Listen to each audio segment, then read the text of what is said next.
start streaming and see if that works at all. There we go. And okay, see if this works. Now it's going to work. See, this is like says excellent connection, and we'll see if anybody can hear me without Derek and anyone else on board. And then I don't know what to do after that. If I call them, okay, what so happens? I found this. Let me see. See if you can find this. Yeah, it's cleared up. It's cleared up. Okay. Yeah. Now he's restarting his phone, which is far too late. So we'll see what happens. I'll bring him on call. So let me see if I could hear myself on it. See if you can hear yourself on it then. So I can hear me. I can hear me. Marcus Rick said, "Fuck yeah, boy." Yeah. Well, I'm glad That means it's somebody's working. excited about it. I sure as hell am not. So how come we've got the wrong image? There's no image showing up. That is I'll send you the thing here. the wrong image. We got the eyes instead of the picture of my Yeah, son. the thumbnail will update. Oh, okay. It's been doing that, but it updates after it loads. But that'll be too late. It won't go onto the live stream. No, it will. It's on there. It's like when you click on it, it has the right image. It just doesn't put it as the thumbnail until, like, I don't know, it takes like a little bit of time. Oh, I see. Okay, so I told you to send me the goddamn link inside of the fucking text box, okay? Not in the private messages, please. Thank you. I'm sorry. Dealing with a million things at once here, and I need a real producer, and you're the real producer, and you're not here. I mean, ever. Understood. Not normally. That's part of the problem I'm constantly dealing with here. So now I've got to figure out what to do next. What about Jambo? Like, is he not please don't. capable? Why don't you just? I think he could. I mean, honestly. I mean, come on, seriously. Let's see. Hold on. Come on. I'm gonna try and send this to you. Yeah, there's just too much going on. For okay, so I have faith. I believe. Let's see. well, it's not a question of that. So Lena Shea started her attacks again, and so she's working directly. Coinciding with the Lilith attack. Oh yeah, of course. Well, that's what the Lilith attack is for. Of course, it's just indicative. Of course that that she's her good timing, right? You know, of course. I'm not saying anything on the goddamn text box. Yeah, it's not letting me send. It's not letting you send shit. Okay. Let's see. All right. So let's see now. It's just saying type a message, but I copied and pasted it. It's just not letting me. Alright, so let's see if we can hear anything. But the good news is, I think it says you're okay now. I don't hear. Oh yes, I don't hear anything because it's on separate. So that's right. I gotta do this separately on something else. Let me do this. Problem is, I'm producing on two separate fucking computers, and it doesn't work. Okay, so that means I have to open up your goddamn private messages here. I'm sending it. Wait, I got it. I sent it. You got it. It's in the fine. Skype message. Alright, here we are.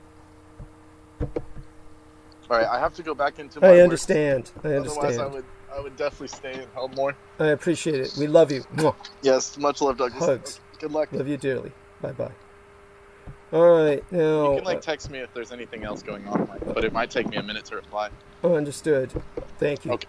Appreciate that. Okay, now... That probably ends the show right there. He's leaving. Okay. Tell me if you can still hear me. I need people to tell me if we can hear this at all. Alright. Now. Alright, so now we'll see if we can bring Jameson on. Alright, and then we go from there. So okay, hey. Yeah. So tell me what you can see, and let me see if I can get this in here. See if I can hear anything. Now we'll see if we can bring. Okay, this is just so incredibly frustrating. It's really not worth it to do this show. So we're streaming already? Unfortunately, yes. I mean.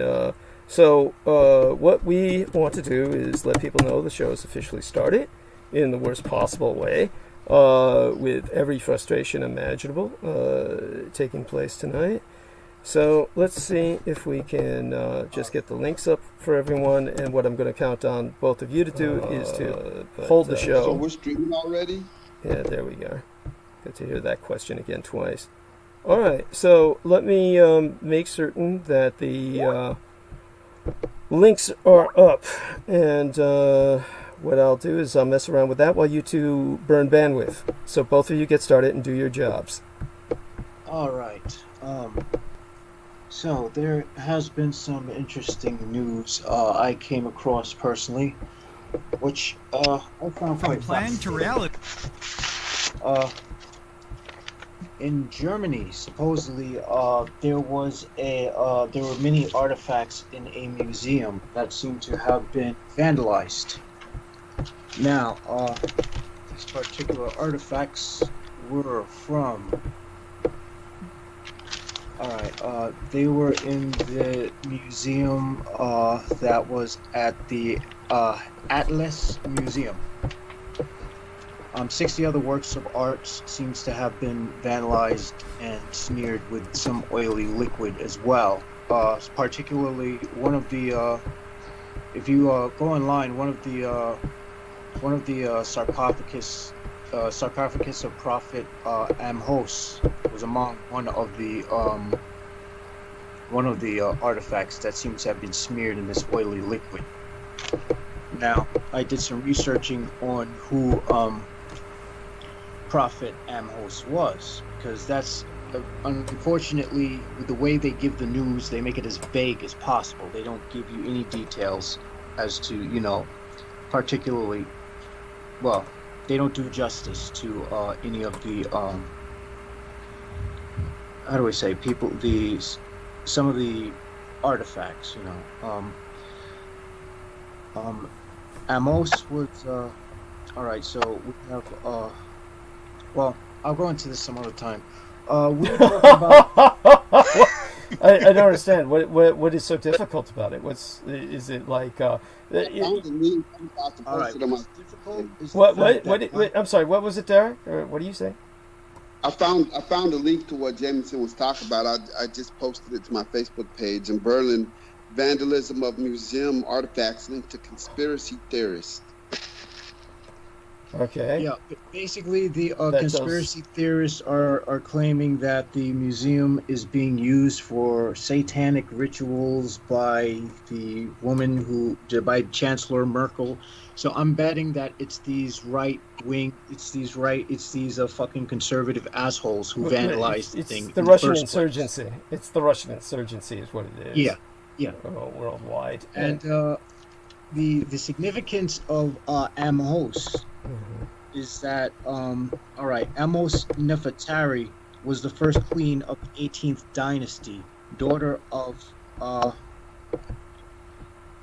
oh my god, I can't even pronounce that name. All right, well, we'll just say she was the sister and wife of Amos the First and mother of Amenhotep, and she was Amenhotep. That's the dude from the actual Mummy movie, Amenhotep, that you saw Boris Karloff play originally. That was Amenhotep, and he's the original MD who pioneered mummification. So it's like he's the mummy in the just so people know. In the literal sense. Yes, the man who started it all. So had a hand in the pyramid design as well. All the rest of that, or conceptualization thereof. So an incredibly important figure in history. It goes without saying. So that's what about her is that she was also called she was one of the most venerated women in Egyptian history.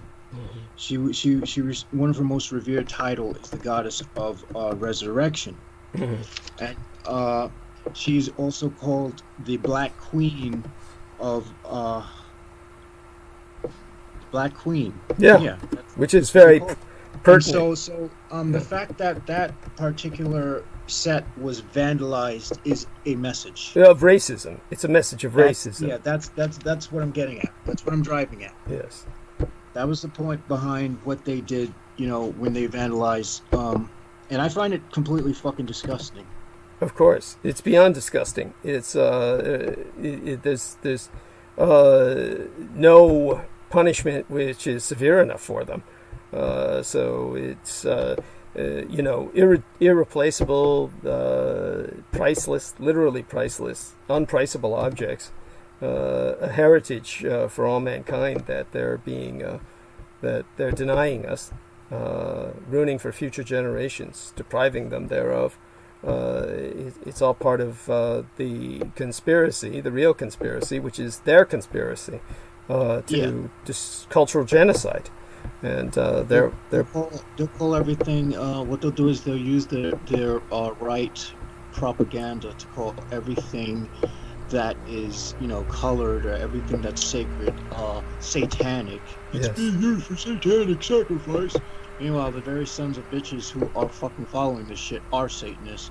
How the fuck does that make any sense? Well, you'll notice the pattern in keeping with the man who was attacking me, named Stephen D. Kelly, who was obsessed with the Getty. He felt that they were keeping children in the Getty, in the basement, and he had this whole movement of quote-unquote occupy the Getty. He had this fixation on the Getty Museum in Los Angeles. And he's one of the sons of bitches who should have been investigated when the fire started that threatened the Getty in Los Angeles. So this is, what we're confronted with. In the meantime, I want everyone to know that, we will have Peter Moon with us later tonight. Until then, both of these gentlemen are going to help us burn bandwidth. We're facing, as you can see, just an infinite number of challenges. This was for Sage that we would be attacked by the Lilith Aquino taunt that was sent to myself directly, which I sent the screenshot to both of these gentlemen so they can verify and testify its truthfulness, as can Peter Moon when he arrives. But both of these gentlemen are now bringing to our attention the wider worldwide context of the attacks against myself. Think about the attacks from Stephen D. Kelly, his obsession with the Getty Museum in Los Angeles. Think of the Russian insurgency into Germany and exactly why you have the right-wingers accusing Angela Merkel of doing something ridiculous in a museum. These are the idiocies which constitute political ideology. I had put up a meme. It's actually correctly pronounced meme for those of you who don't know the original Greek, but hence the term mnemonic, as in memory. But in terms of the meme that I had put up, it showed Alex Jones, the time that he was screaming at Michelle Malkin, of all people. Not that she didn't deserve the screaming, but for totally different reasons. But he was screaming at her because she was pro-internment camp, which, anyone could get up in arms about that, but Alex Jones decided he was going to hijack the cause. And so he was screaming at her, and I had a picture of that, his looking like a madman screaming at her, and saying that insanity is now a political ideology. And this is exemplified with Donald Trump and the Republicans now. So this is Republicanism at work in Angela Merkel's Germany. Vandalizing the cultural heritage of all mankind for the sake of delivering a racist message of ignorance. And so there we have that. So please take it from there. There is no country you can go to run from it now. It's global. Yeah. It's everywhere. Yes. Yeah. And that's the sickening part of it. Absolutely. It just, you can't escape this. And please go on, and don't be afraid to throw in your observations about this as well, Derek, since you have access to your own link regarding this subject. Yeah, and she called her, or they call themselves Lilith Services LLC. Yes. Yes. That's fucking weird. What kind of services they do? Yeah, harassment services. Oh, yes. Well, this brings us to the crux of how to start tonight's program, really. We want to thank everyone for their patience in, of course, I'm the most attacked transmission in the world. there is no transmission that is attacked more than my transmissions, and there's like this is no longer a Comcast issue because they can't do anything about the Comcast. So we're stuck with basically what they're doing to us otherwise, which is affecting the communications link with YouTube. You could say it's a Comcast issue, but it's no longer sourcing from my region. So what we have is a electronic harassment ongoing in that sense. So by all means, I think it's a Google issue. Honestly, I think she has people on the inside. Mm-hmm. Trying to fuck shit up. Oh yeah, yes, most definitely. I'm fairly certain of it. Mm-hmm. And but aside from the reality of that, and I know that to be the case because my 3D graphics modeler confirmed that before with what we had taken care of. Derek Talley, tell everybody what happened to yourself, and we can take it from there. In fact, give us a full, formal situational update.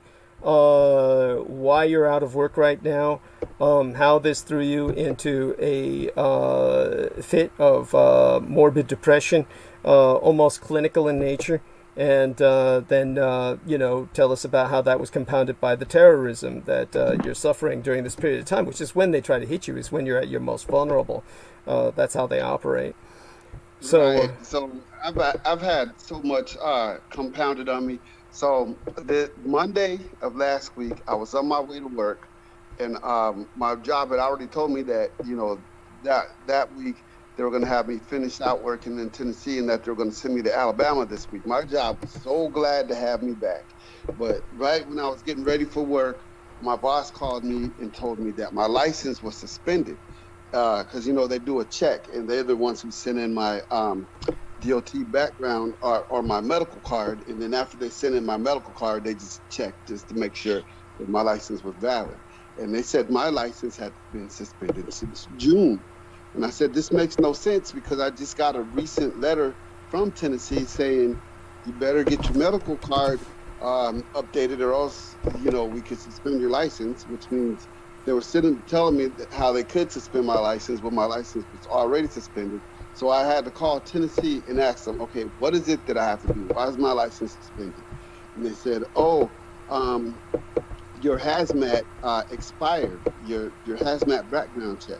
So now, for those that don't know, when you're a CDL driver and you take the hazmat background check, they do the fingerprint, the background check. And last year I had to wait like 45, or not last year, but the last time I did a background check was back in 2015.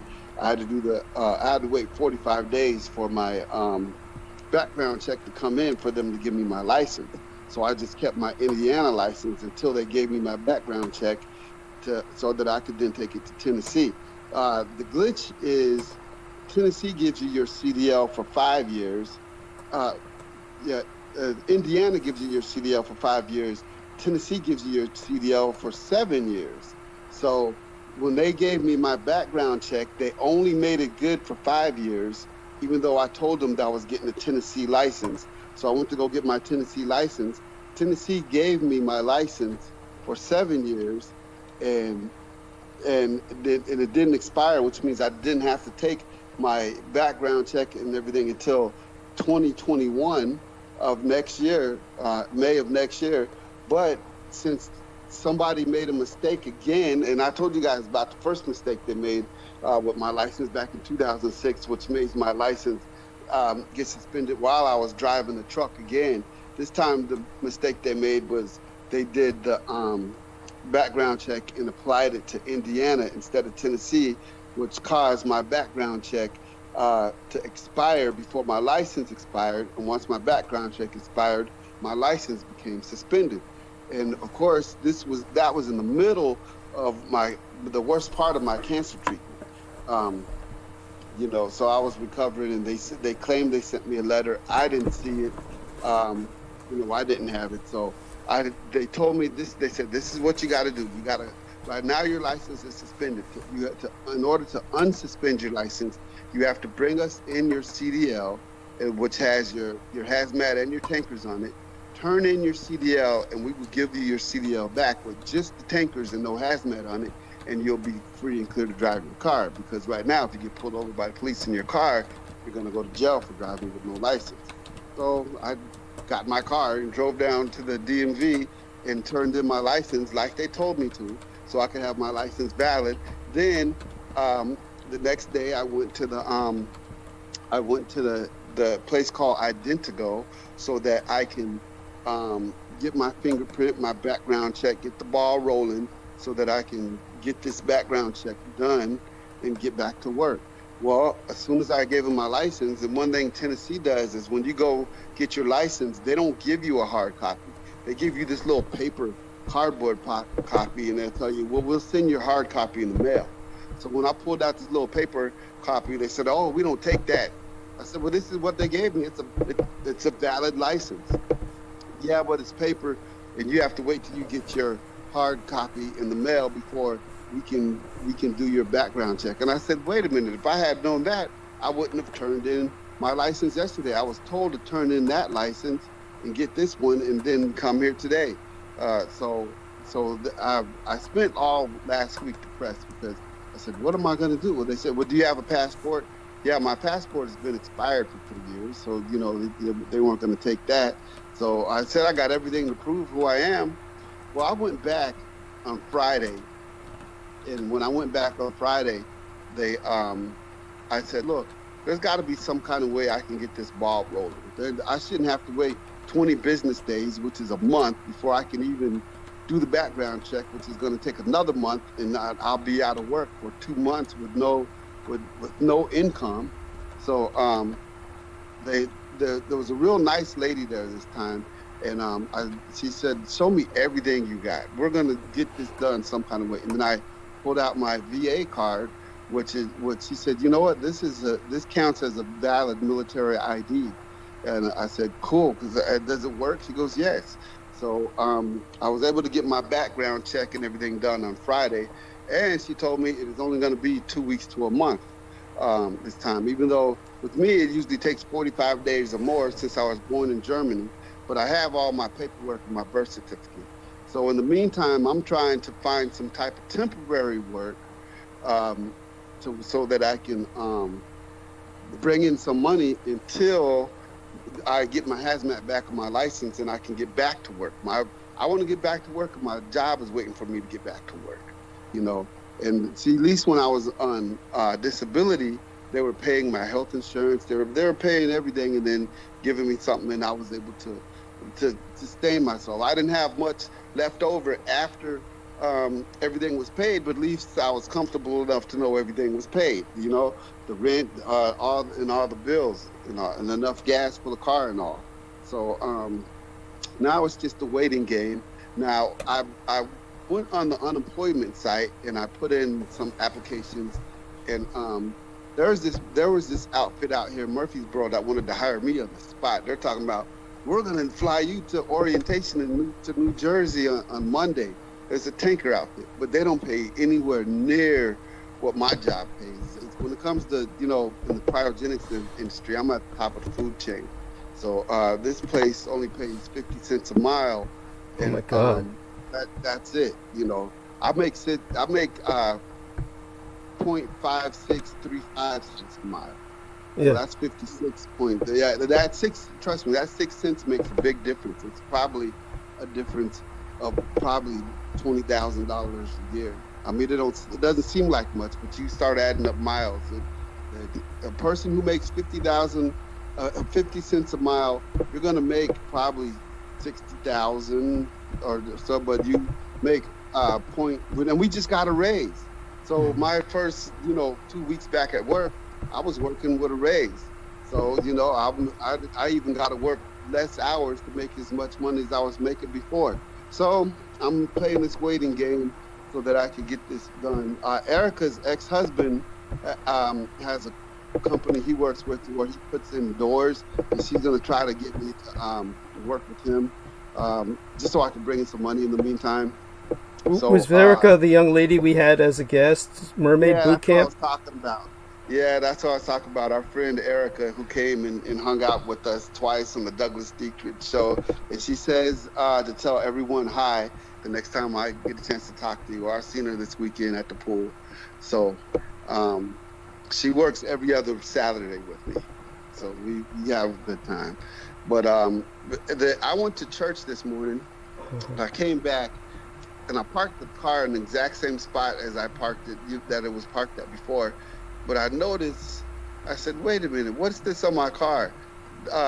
Someone had egged my car, and I didn't even realize it. But the eggshells, I had to peel the eggshells off of my car.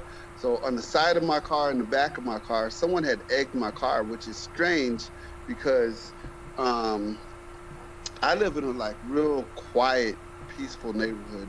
And, you know, it's pretty mixed. There's a handful of blacks, there's some Filipinos. It's mostly white neighborhood, and it's a real quiet neighborhood, and it's one of the neighborhoods that to be Tennessee, Middle Tennessee is kind of real tame compared to the most of Tennessee. I walk around the block sometimes, and everyone speaks like, "Hey, how are you?" You know, it doesn't matter, black, white, you know. So I live in a pretty peaceful neighborhood. It's probably the most peaceful neighborhood I've ever lived in outside of living on base, and to wake up and see that my car was egged is strange. You know what I'm saying? I don't know where it comes from. I ain't got the money to wash it, you know. Yeah. Sinister. The word is sinister. Sinister. Yes. It's very disconcerting, I'm sure. And they wanted to get you when you're at your emotionally most vulnerable. This is extraordinarily common. This is what happened to Laura Lee Solomon consistently. And this is, how they operate. So welcome to my world. And this was, of course, going on simultaneous to the taunt we got from Lilith Aquino. And also it was simultaneous to Lena Shea commencing her attacks during my father's birthday weekend, which have been relentless, just nonstop harassment. So it's something that, I'll bring up in context of my late and sainted sire's birthday and what I did to honor and respect that. And, we'll get to that later in Arc of Narrative. What's far more important right now is we get to the fact that obviously Dark Tally could use some help. Obviously your prayers are more than welcome.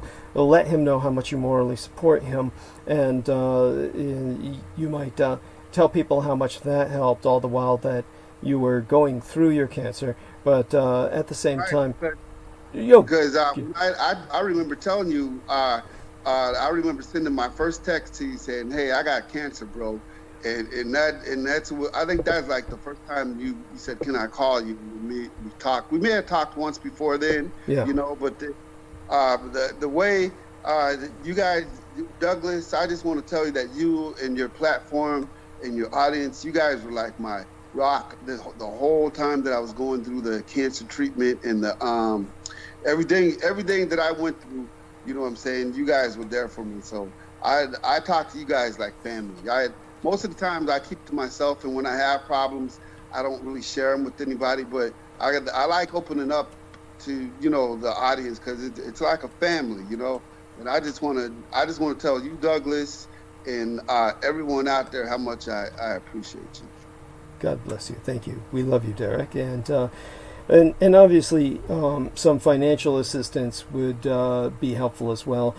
Tell people if you have a PayPal account or someplace where aid could be sent. Yes, I do have a PayPal account. I got to look for it. I didn't know we were going to take your time to find it, and we can basically thank our lucky stars we were able to bring Selena Khan on with us. Honey, please say hello to everyone while Derek looks around for that, and just want you to tell us how your day has been going. I've been trying to contact you and speak to you before we came back on, but honestly, just such a relief to have you with us, and so please, by all means, say hi. That's if she can come off mute. Swear to God, she's on the call, but she's on mute. It may be another one of those nights where she can't get off mute. Well, it's all right. I'll be able to fill the airtime Sure. with some Yeah, by all means. interesting things. Yes, thank you. I appreciate that. And of course, you could interest us by telling us you've had some hard times yourself with the cats that you care for. I don't want you to relive the horror, but I'm certain the cat lovers will. No, it's not a problem. I'm someone who's used to trauma at this point. At this point, yeah, I relive horrors of things all the time. It doesn't bother me anymore. I can say that only probably because I'm dissociated, or probably because I have one of those personalities that's prone to depersonalization.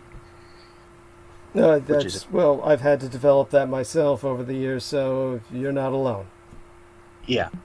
But I saw one of the cats who I have, we feed these cats out back. And I recently saw, I think it was one day ago.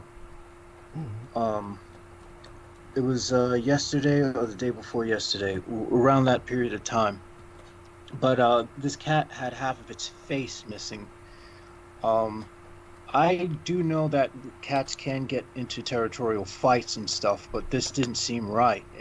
The left side of its face, specifically, was it's like the area past the eyes, all the way down to its neck. So I'm fairly certain the thing's not going to survive. I mean, I would be surprised because I do know that they're really hardy animals, but with that skin missing, that it will be prone to infection and death. Right. Mm-hmm. Yeah. Okay. I'm not going to personally allow myself to feel anything towards it, but I take it as an omen that a potential attack, or I would say that perhaps that cat ate the bullet that I was supposed to take. That's a good way of looking at it. Oh, by the way, just so people have a understanding of this, in Chinese restaurants, I'll talk about this while I bring Mr. Moon on with us. In Chinese restaurants, any Chinese restaurant that you go into, you're going to see an aquarium, unless they're one of these new wave Chinese restaurants that is what they call fusion, in which case they could be pulling anything and they could be structured differently. We have Peter Moon on with us, and I can hear you. Good, thank you. And so in Chinese restaurants, when you go into a normal Chinese restaurant, or a traditional Chinese restaurant rather, and if it doesn't have this, it's what I would call new wave, or acclimated to a kind of Western sensibility that the original Chinese generations did not cleave to. And but otherwise, you'd always find an aquarium, and the aquarium would always be near the door. And the reason that the aquarium is near the door in any Chinese restaurant, plainly visible for all to see as soon as they come in, is because in the spiritual sense, those goldfish, or it's almost always goldfish as opposed to tropical or saltwater. It's almost exclusively goldfish. What you're going to find is kind of koi type species. Those are the canary in the coal mine, and basically whatever ill spirits come in through the door, because you're bringing in all of these dysfunctional people with all of their baggage and all of whatever demons are riding them, or whatever spirits are possessing them. The idea of the goldfish is that they're there to be the canary in the coal mine, and they take the bullet. They die so that the illness doesn't befall the restaurant, the ill fortune isn't brought in with all the clients they're bringing in. So when you have the clients come in and the Chinese are taking the orders and everything, every once in a while one of the fish will die. In the industrial nomenclature of the vernacular of aquarium stores, that's what are called sleepers. And then so people will clear out the sleepers with a net, the dead bodies of the fish. They don't want to leave it in there, of course, where people can see it while the other fish start poking at the body. So they clean it out at the end of the day if any of the fish die, and they consider that just part of the process of an endless series of clientele on a revolving door that's ceaselessly come in and out. So what Derek Talley is saying is shared by the Chinese culture as a whole, in terms of the idea that in the spiritual sense, animals can take the bullet for you. And this is, of course, why in the old frontier days, the cavalry in particular, but also any cowboy who knew what he was doing, when they got into shootouts, would lie their horse down on its side and hide behind their horse while firing, because the horse would take the bullet for them. In the same way you would hide behind a car if you were a cop and were in a shootout. So, but by the way, so Peter, yes. The cat. Well. I also we have to look at the symbolism of the left eye. The left eye, I think, is the eye of Horus. Yes. If I'm correct. Yes. So they are not only that. The left is also the analytical mind. The analytical mind that I use to deduce that the person who was masquerading as Anne Chirachi was in fact either Lilith Aquino or Stephen Outright. One of the two. Stephen Outright. But by the way, that's what Peter Moon was asking, was whether or not Lilith Aquino lives in California. She does. Yes, thank you for confirming that. So now you know, Peter. I wanted Jameson to confirm that for you, because he's done some fairly deep research into this. And well, I'm sorry I wasn't here earlier, so I missed. But it was Lilith Services LLC was the name of the LLC company. Yeah, right. And did anybody check the Secretary of State website to see if it was registered in California? I don't believe anyone's gone that deeply into it. Honestly, most of us just took it as it came. And I appreciate you're taking this so seriously from an investigative and scholastic perspective. And so everybody bear that in mind and do your research. Probably. I will say we can divide this up into states. What was the company called? Lilith Services LLC, as in a limited liability company. Lilith Services LLC. I will explain. Probably made up name, because you don't have to have an actual LLC to put LLC in the name if you create a PayPal profile. Oh, understood. But Peter's taking this seriously. We're going to act on the assumption that it's a real company just for the sake of investigation. And let me explain something so people will understand. Yeah. And on a Secretary of State's website, each state has a Secretary of State, and they're in charge of, amongst other things, of incorporations in that state, or business identities. And in New York State, I looked up to see if it was in New York State, and of course the website is down this weekend. They're maintaining it during the weekend. Oh, of course. But if we have, it wouldn't be hard for each of us to look up 10 different states, and we could have it all, we could all kind of look without taking too much time. Each look up 10 states on the website and see if something comes up easy. It doesn't always come up, and as Derek alluded to, maybe it's a ruse, but I think not.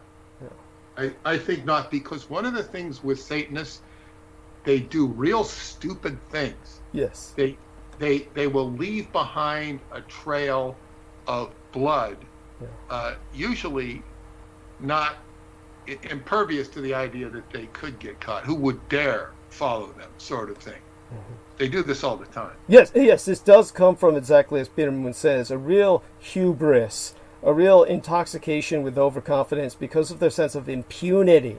And it's that impunity that drives them to do what they do. Of course, later on, what I'll do is I'll share with everyone around me, and I could probably legally publish this, the satellite images that our dear friend here with us tonight, but not speaking, Selena Khan, probably in the same situation she was in the other night, where she simply cannot mechanically unmute.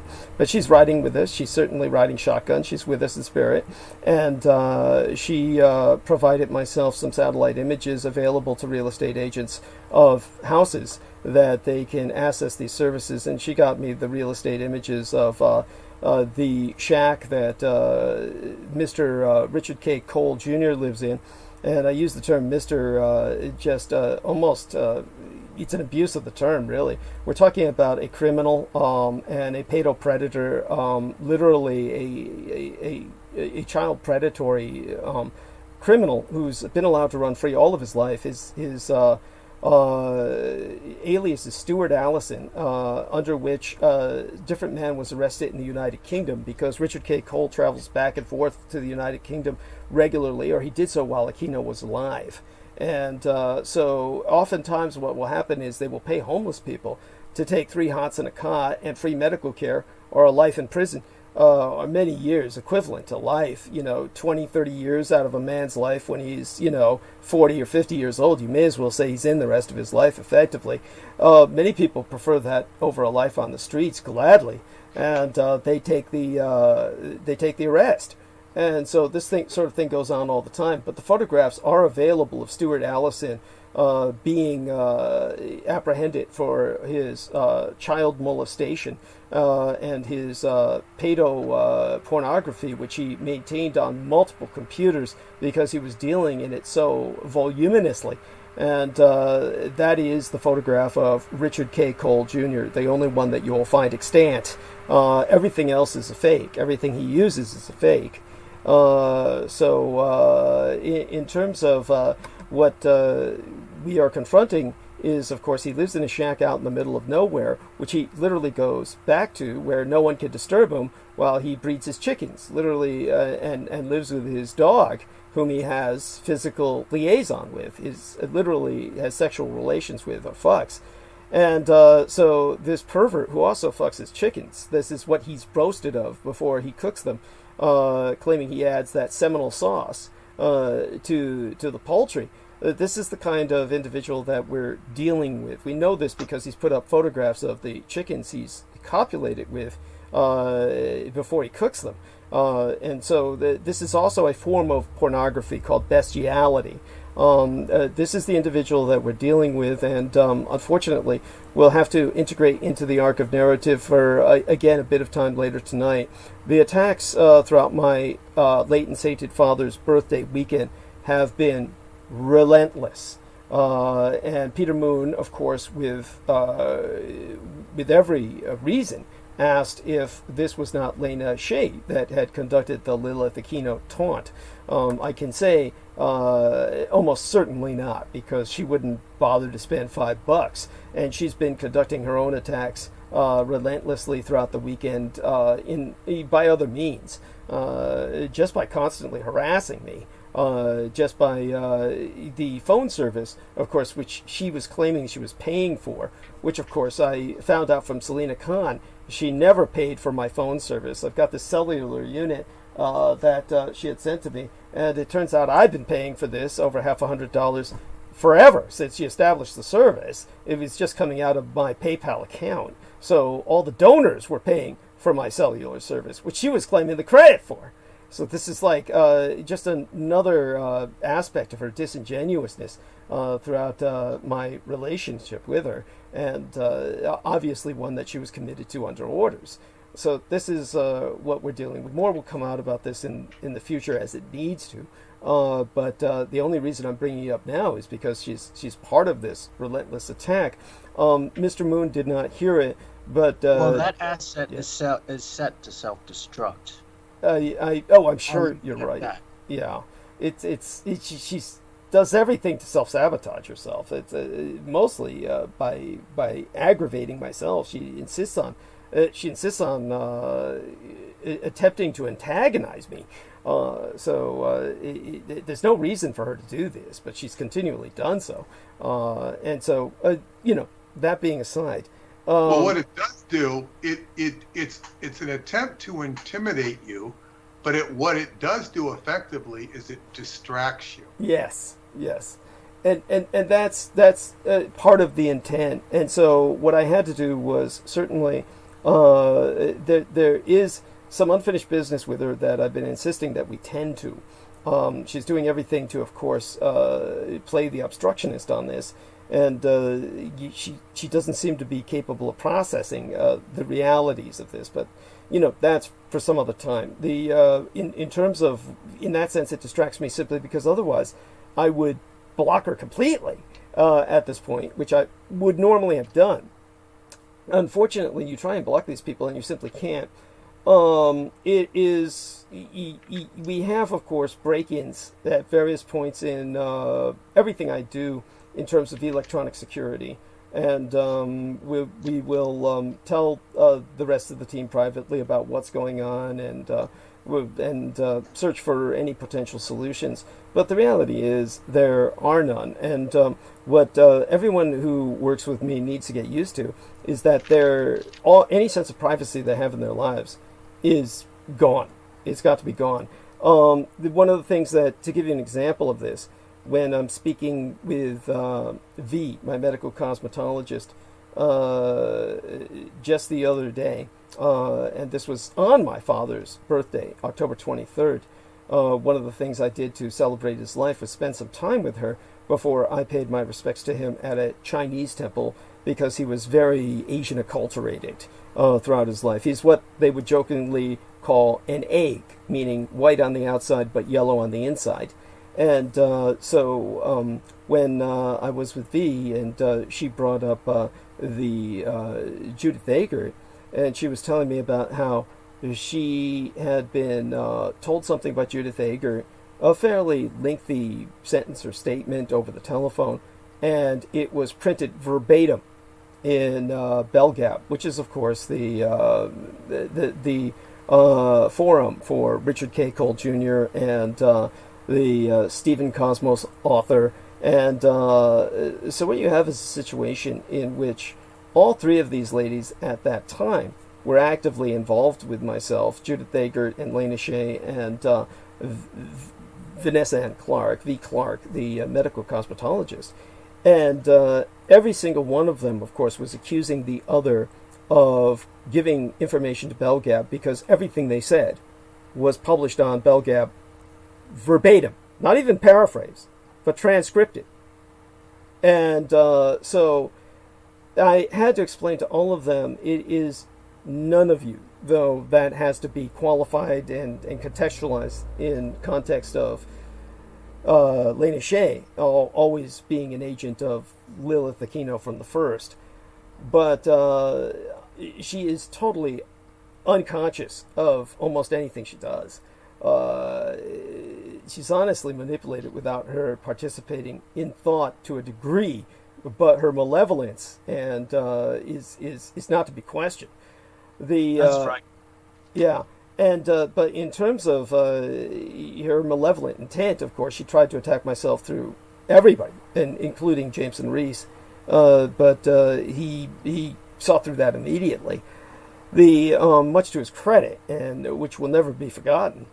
But in terms of the other ladies in particular, more victimized by this, Judith Ager and V. Clark, I had to tell them all that essentially everything that they're saying to each other, simply because they're affiliated with myself, is monitored and recorded. And this is, of course, flagrant abuse, because Michael Aquino was still alive at that time, and he, of course, was quote-unquote retired from the intelligence community.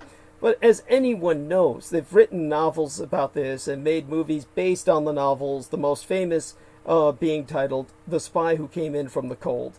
You cannot retire from the intelligence service. This is something that you participate in all your life. There is no retirement. Even if you retire per se, you are forever going to be trying to hold your ground in your retirement as a active non-participant, meaning that it doesn't matter whether or not you care about the game anymore, as the spies reference the world of espionage. The game is interested in you. It's as they say about politics. You can ignore politics, but politics does not ignore you. So too with the spies from the game, you just extend that, magnify that by orders of magnitude.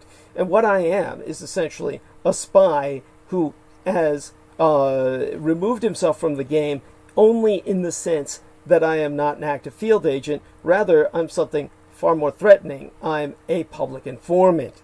So all the resources are turned against me, and this is why Aquino was so flagrantly able to abuse his power to do something like monitor everything they were saying. Now, to give you an example of the bizarre aspects of this, the aspects of it which need to be taken into account and perhaps thought on a bit. Now, I myself cannot overthink this, and I can't overdwell on it, because that's the path to madness. But think about this for a second. In the old days, like really old days, we're talking 60s and 70s, literally, during the time when they were monitoring the Symbionese Liberation Army, when Patty Hearst was abducted, at that level of technology, when people were wiretapping phone lines, you could hear it. You would literally be speaking to someone, and you could hear the pops and the clicks and the whistles as various machinery operated and various switchboards were activated. You could tell when you were being tapped. They, of course, did their damnedest to overcome that, and obviously they did. That sort of thing is not supposed to happen anymore. If you're being tapped, you're not supposed to be made aware of it. And yet, when V was talking with Judith in a private conversation about myself, of course, I being the subject matter but not participating, they were talking among themselves, and both of them were convinced the other was recording.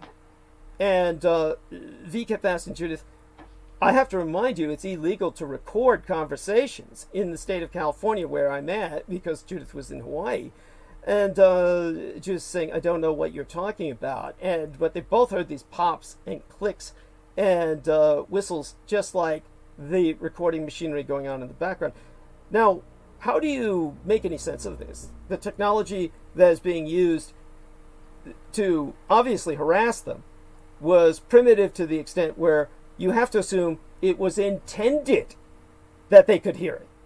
Yes, it's meant to send a message. It's a part of the psychological warfare. Thank you.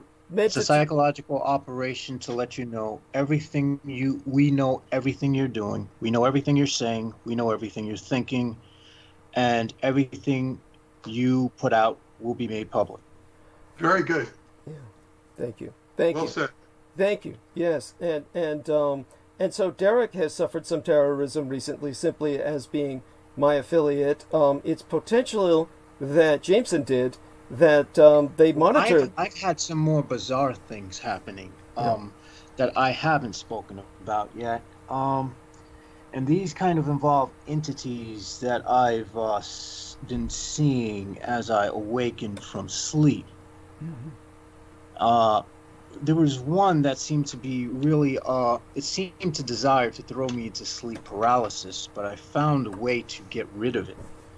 The thing was very bizarre looking. It looked like, all right, have you ever seen the way they depict a virus with the, it has like that hexagonal shape and it has like those legs on the bottom of it? Yeah. It looked like that, but it had like a face in it. Well, there you go. Very bizarre thing. Anyway, what I'll say is there was another experience I had where it literally I think what happened was I was baked out of my mind. I'll just put it like that. You said you had kind of an experience with the THC liquid that it kind of threw you into. Yeah, that's why I prefer to smoke it and not take it orally, because that's weird shit happens. But at that particular night, it felt like there was a woman creeping around on my bed. Most people would find that a positive. Oh, well, it wasn't necessarily a negative experience, but I'll say it was just Stalking. It was different. Yeah. Well, Succubus, they're welcome from time to time as long as they don't overstay their welcome. Yeah, the whole point is, it's like if somebody's hovering around your front door, it could be a beautiful woman, and that's not really any better. It just means that you're more desired, not necessarily by the woman, but by the egregore feeding who's trying to get at you. The beautiful woman can be very appealing. Well, what I'll say is that in both cases, the entities were taken care of thoroughly. That's good. It was after those two occurrences that I saw the cat who had half its face missing mysteriously, and I'm fairly certain that was a message that was sent to me, and that cat had taken the bullet that I was supposed to take. Now, is it conceivable? Obviously, as you said, cats get into territorial fights all the time, but it's conceivable that the reason. All right, I'm not saying that the cause. All right. When we're dealing with magic, things get really interesting. So, I'm not saying that whatever spell or whatever attack might have been sent was the cause of that cat. Understood. Face happening. It's just that the timing of it is a synchronicity, and the synchronicity has to be read as a sign. Understood. And I appreciate that paradigm. I appreciate that paradigm. And me being someone who's a bit on the vigilant side, I have to interpret that as meaning prepare your fucking defenses. Right, and that's wise. What I mean to say is also, is it conceivable, as happened with Laura Lee Solomon, that your moves could simply be monitored and they could see you caring for feral cats and therefore knowing which ones you care for, mutilate one of them physically? Yeah, that's completely possible. And I won't put it past them because, to be honest, I'm living in New York City. Nobody's really close with their neighbors, and there are a lot of people who live in this community that I live in who are affiliated with the NSA and are affiliated with intelligence communities. So I wouldn't put it past them. Thank you. Very important, and to point that out. And so that being said, I remember Cynthia Siegel, who was the Jewish lady, I'm going to say, instead of using my usual affectionate term for her, which is Jewish American princess, because I don't mean it to sound as if I'm dismissing her. Quite the opposite, but I have nothing but the deepest respect and affection for her. But Cynthia Siegel worked with the UFO connection, which, as Brendan Zogate can testify, was something that he used to watch until it was cut off. And he couldn't understand why it was cut off until I gave the context and the background to it. She was fired when she tried to bring myself on. And they didn't even contest it in the sense of like a back and forth. When she brought my name up, they simply told her, "You're fired." And that it was that simple. And that was why she helped to actually start myself as a public informant. It couldn't have gotten started without her. So this must never be forgotten. And so in terms of the her experience, one of her cats was murdered. And this was, of course, what had happened, and in quote-unquote coincidence, because a school was established near her address, which was for disturbed young boys. And it's nothing. Can you imagine being a young woman, a blonde, living in an area where a school is started in just across the block or the block away, a block over at the furthest, where they're establishing a school for disturbed young boys. And by the way, nothing to laugh about with that. But then one morning she found one of her cats, gut it. And so that's when she moved. She literally physically moved from that area, which was the smartest thing to do. But that's nothing to take lightly. And that brings us to the terrorism Derek Talley has suffered. So Derek Talley, do come back on stage and tell us about what happened to you in terms of the egging, and because Peter Moon hasn't heard it, and then give people your PayPal address. Okay. Okay, yeah, it was just strange because I just noticed that there was some eggs splattered in the side of my car and on the back of my car. I had sent Jameson some pictures of it already, but it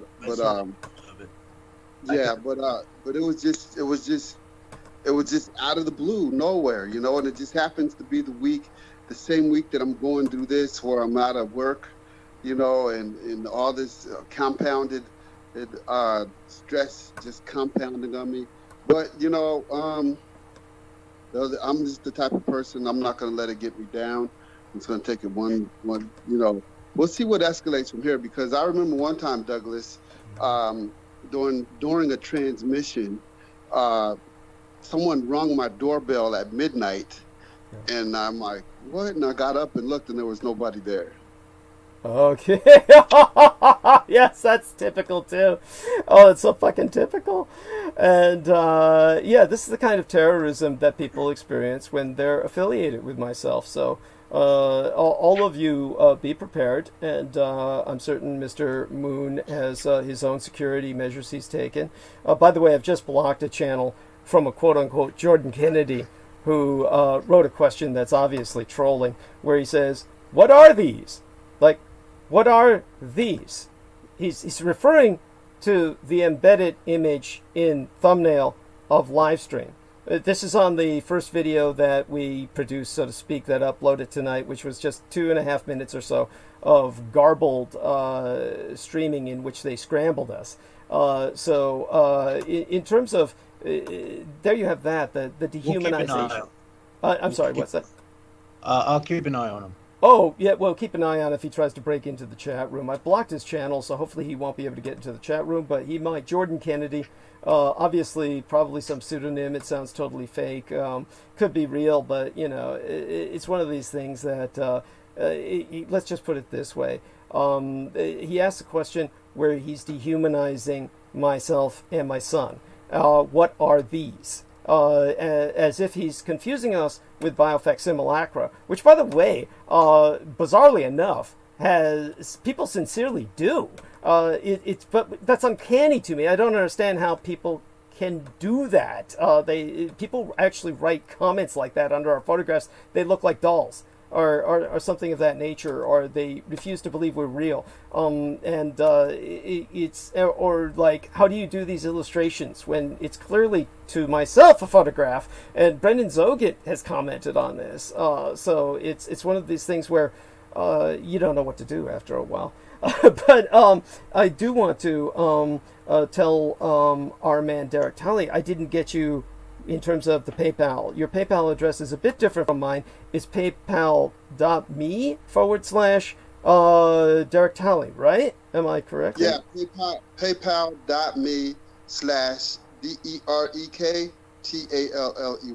Thank you. And let people know that it helps, because you've got, theoretically, potentially, you've got 2 months before you get any income again. Yeah, I'm trying to find, this is going to teach me how to hustle, because when I was in Chicago, they actually had day labor jobs for CDL drivers. So I could go sit at labor ready, and sometimes I'd sit there for like 4 or 5 hours before they said, okay, we need truckers. And then they'll call the truckers, and I'll drive a truck for another 14 hours after that. And then I would make some money for the day, you know? And that's kind of, I was looking for something like that, because I'm not fired from my job. My job's waiting for me to come back. It's just a matter of getting that hazmat. And I still have my CDL, and I have my tankers. I just don't have the hazmat endorsement. Now I had to take it off until my background checks come in, and then I have to put it back. Then I got to go take the test and have it put it back on again.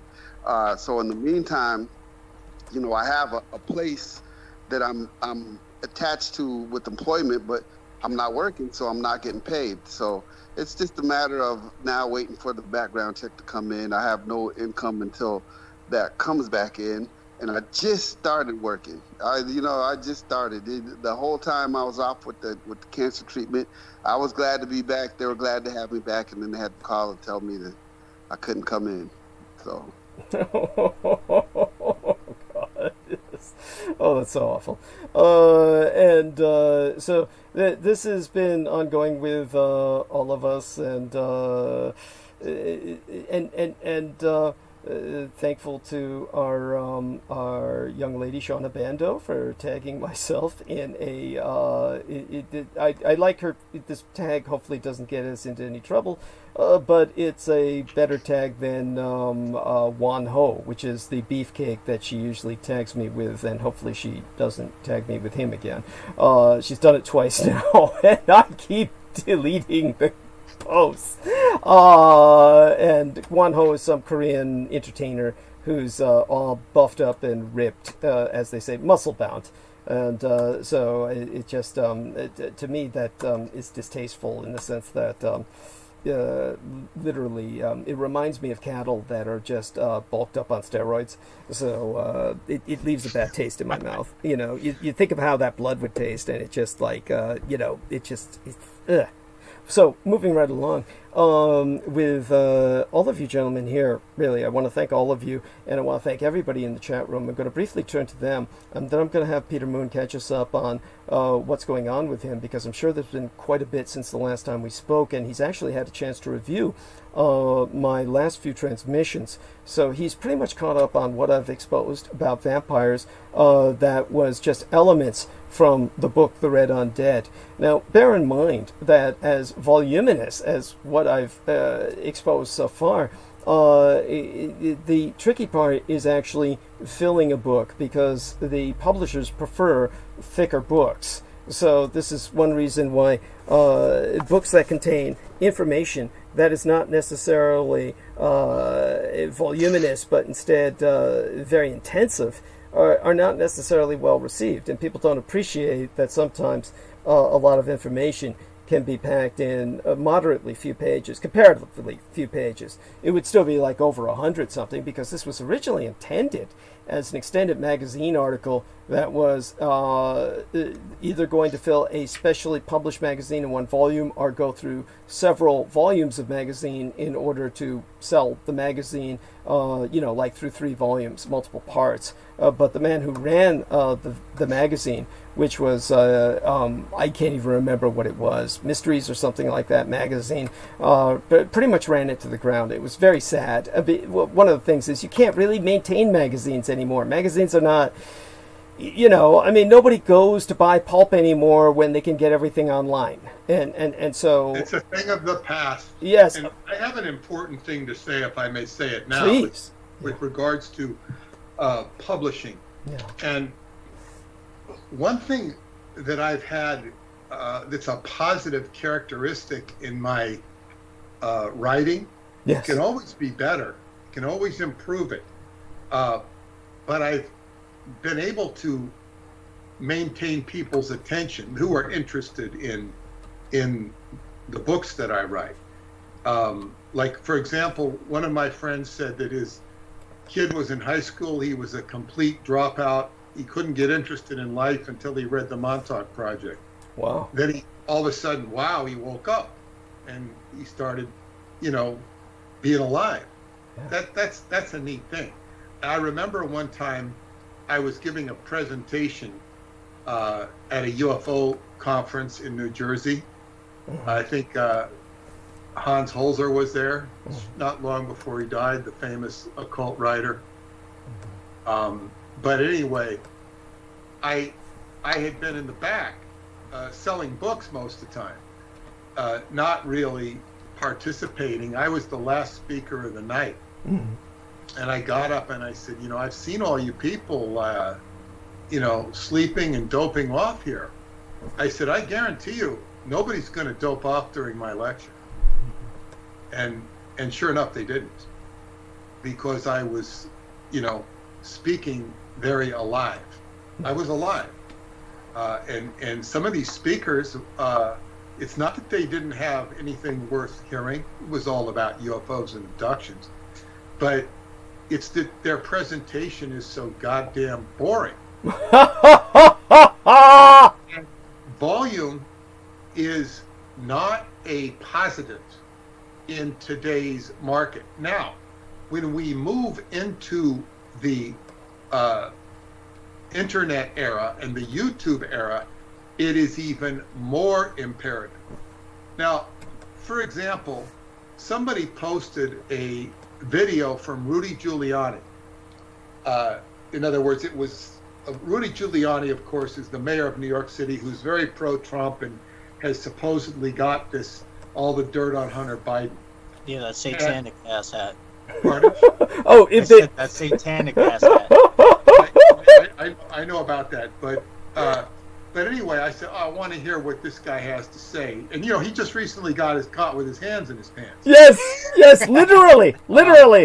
Yes. You heard about that, Douglas? Oh, of course. How could I not? And the man who references himself as Borat actually had some very funny things to say about that. Now, of course, he's actually a comedian who goes by a completely different name, but in character, he got back into character to basically quote unquote defend Rudy Giuliani, and was basically saying, how do I say this? I'm going to look up the Instagram right now that he placed this on, and he's there in, shall we say, full Borat outfit, which is looking as awkward as possible, like a foreigner. He always. I saw him. Oh, yes. You did. Wait, he says, "I here to defend America's mayor, Rudolph Giuliani. What was an innocent, sexy time encounter between a consenting man and my 15-year-old daughter have been turned into something disgusting by fake news media. I warn you, anyone else try this and Rudolph will not hesitate to reach into his legal briefs and whip out his subpoenas." I thought I'm not a fan of Rudy Giuliani by any stretch of the imagination, but I thought that this guy was actually even more disgusting than Rudy Giuliani. Oh, he is in his own way. He's frightening. He is frightening because he's the guy who pranked him. Yeah. The guy who pranked him. Yeah. But anyway, so Rudy's giving this talk and he's exposing the Hunter Biden thing, and I have an issue with the, Hunter Biden thing. I mean, why are they attacking this perfectly nice crack addict? But anyway, the thing is, he starts talking, and after 1 minute, I'm ready to turn it off because he's not telling me anything I haven't already heard, and I want to hear something I haven't heard before. Now, a lot of people have been talking about, Hunter Biden pedophile tapes and this, and I have a big issue with that because just you can't show the tape, but show the evidence, show some evidence, because it's just hearsay. And it's like, yeah, the FBI is going to arrest him. They're going to do this. They're going to do that. They're not going to do anything. But anyway, the whole thing with the Giuliani, he wasn't saying anything that was commanding my attention, let alone respect. Respect is a whole different issue, but at least tell me the damn story that you're telling me. And so, when you put up a YouTube video, it shouldn't be more than 2 minutes long. That's about the attention span. Now, there's a positive and a negative to that. Of course, you criticize the attention span, but if you don't tell me what you have to say, I don't want to hear it. And especially with YouTube videos, instructional ones that start off, well, I had my cup of coffee this morning. It wasn't very good. Shut up. You don't want to hear about your coffee. If you could have an allowance of informality in the discussion we have. That's different, yeah, because what we have is so much different. I do want to qualify this so our listeners understand that what Mr. Moon is explaining is that when you have information to deliver that's imperative, and you're establishing whatever venue you're on that is public as opposed to something private that people are visiting specifically for a certain kind of defined experience, you'd better get your message out immediately. This is why I used to talk without breathing on Coast to Coast AM. There's just so much information to push out in an extraordinarily short period of time because it caters to the short attention span. And as for the actor who plays Borat, it's Sacha Baron Cohen. And Sasha or Sacha, I don't know how to pronounce that, depending on the dialect or Israeli Hebraic or the English. It's probably Sacha Cohen is probably the name he goes by, but it's spelled S-A-C-H-A.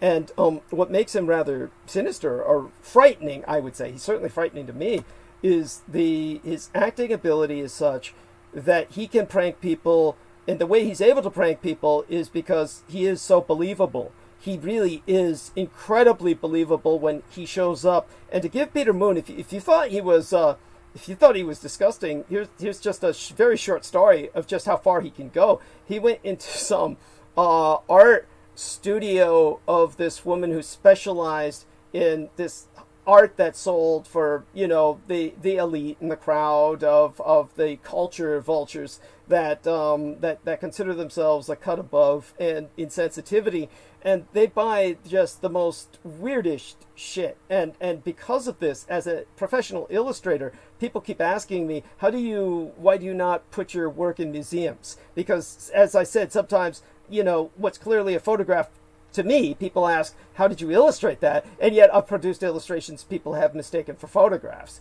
So they say, why don't you work in museums or put this up or sell it? And I have to explain to them that professional illustration is not fine art. Fine art is indecipherable, and people prefer it that way. They don't want something concrete that represents something so accurately that it borders on photographic or holographic.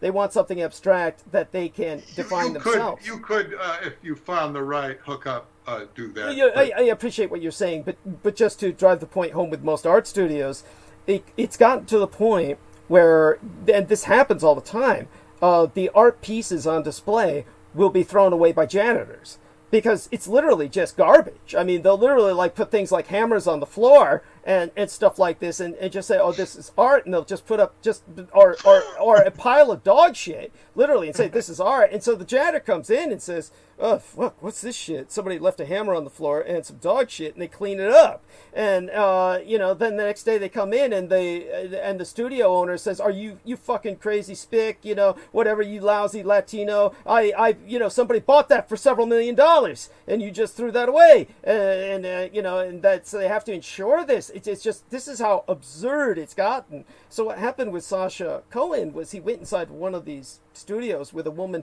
who had these high connections, and he convinced her he was a former prisoner who had been in jail for like you know, half his life. And he says, but in jail I learned to work my art, you know, from whatever medium I had, and the medium I had was my own shit.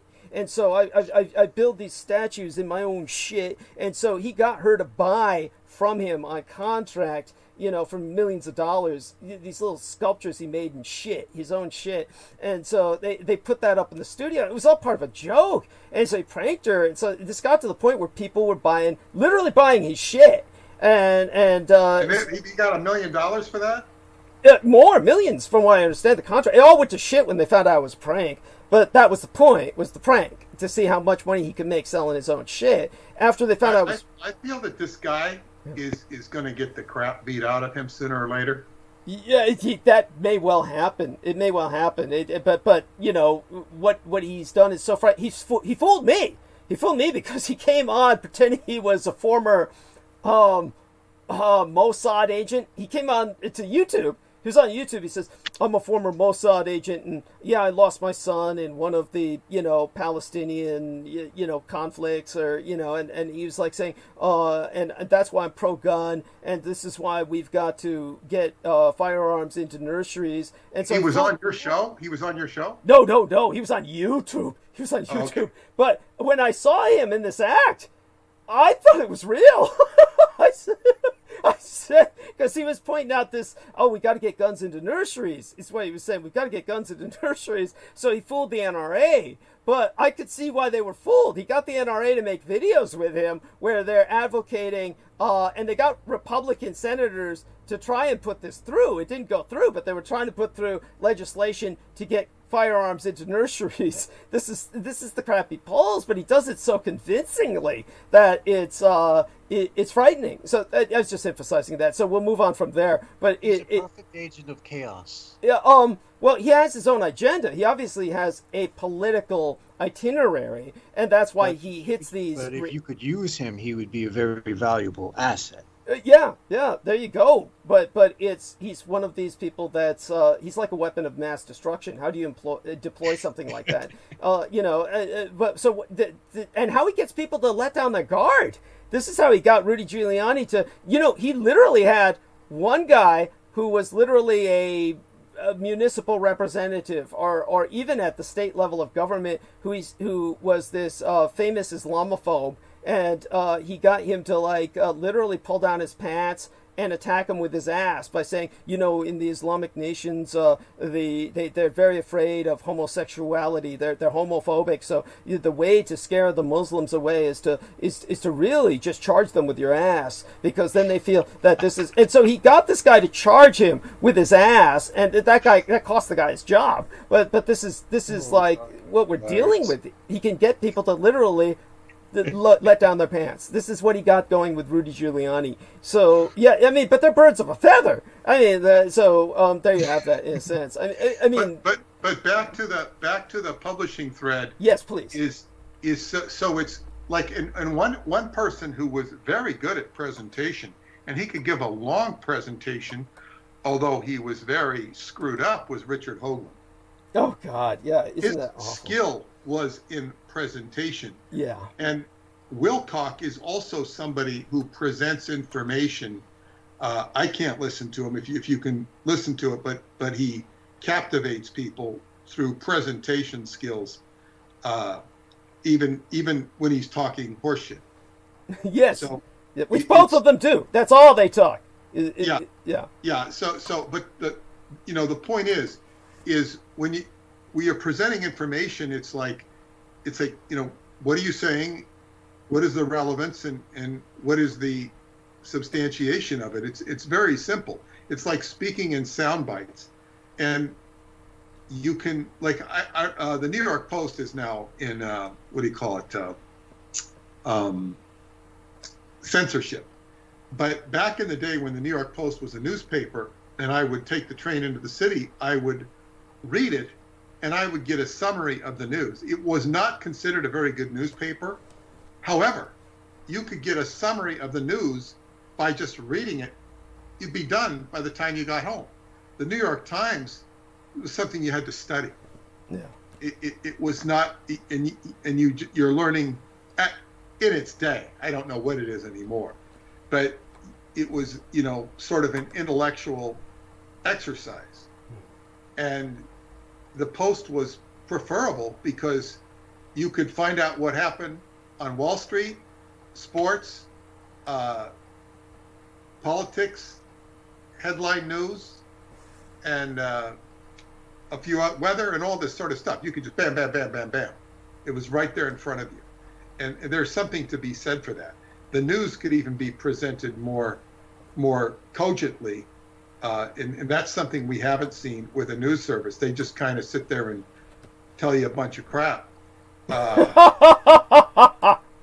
What if they started off with the weather and the sports, and then went into something else, and said, okay, this is, the Republicans have their head up their ass, but the Democrats are trying to, stick theirs in too, or whatever, instead of, taking one side and doing it. But so it's like the information is really, but the other thing is when you start adding volume, like footnotes were once the hallmark of a well-researched book.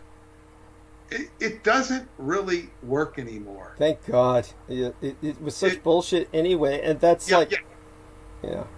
it all goes back to, all the footnotes go back to John D. anyway. That's the running joke. Yes. Yeah. Well, but it's not a joke. But but the thing is that the problem now is when you're saying something, you have it's like ammunition. It's like Joseph Goebbels' propaganda. So all information has become, at least in politics, is propaganda. We're dealing with propaganda. You take a view and you back it up, you assert it, and it's literally information warfare. And it's kind of a stupid engagement. It's like, how do you get your message across? Is more important than the message itself. It becomes more valuable, maybe not more important, but more valuable in terms of, like a commodity.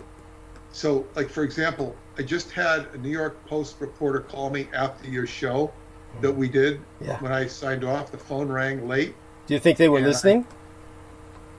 I had the phone rang, so I turned off your show. I was listening. Yeah. And it was a New York Post reporter calling me very late. I was like the last one she was calling for the article. Oh. And she was doing an article on Camp Hero at Montauk, and she wanted to talk to me. And I saw the article. I didn't like it. However, because I wanted to tell her the importance of where the investigation has gone with David Anderson in Romania. But she is not really going to hear that because she's been assigned to do an article on Camp Hero. And I say, I'm offering you steak and you're going after the potato chips. Right. And this is what happened. So the article came out. I didn't like it, but again, what it does is it fans the flame. It fans the flame. It's going to sell books. It's a positive because it brings it to the surface. But I'm in a position with all the stuff I've done where it's like people are catching up to where I was 30 years ago. Right. And I want to tell them, I have to figure out a whole presentation. Okay, you're interested in this story. This is all about, MK Ultra back in the day was known about, but it wasn't so well known about as it is today. Yeah, now it's actually like just a catchphrase, and everybody knows what it is, a household word practically. Yeah, and Montauk will become a household word as well, but it's like, I even heard it in the first year of David Letterman. Somebody said something about Montauk. He goes, "Oh, that's where all that weird stuff is happening out there." David Letterman had heard of it, and the book wasn't even out yet. Right. Of course, they give it just a minuscule of attention, and I'm the last one that will be invited to the party, having started the whole reason for the party. Preston, of course, is deserves credit, but Preston would have been out there. It just what people could not digest and communicate this information. It was too, it was too mind warping. Yeah. So anyway, but it's like, it becomes so important to be able to learn how to speak more concise, not concisely, but more concisely, and use better words and more effective words for the same damn message. How do I should try and put it all into one page, and then with your stuff, that just, it's like, it's adding on. It's like the Winchester Mystery Mansion. Yes.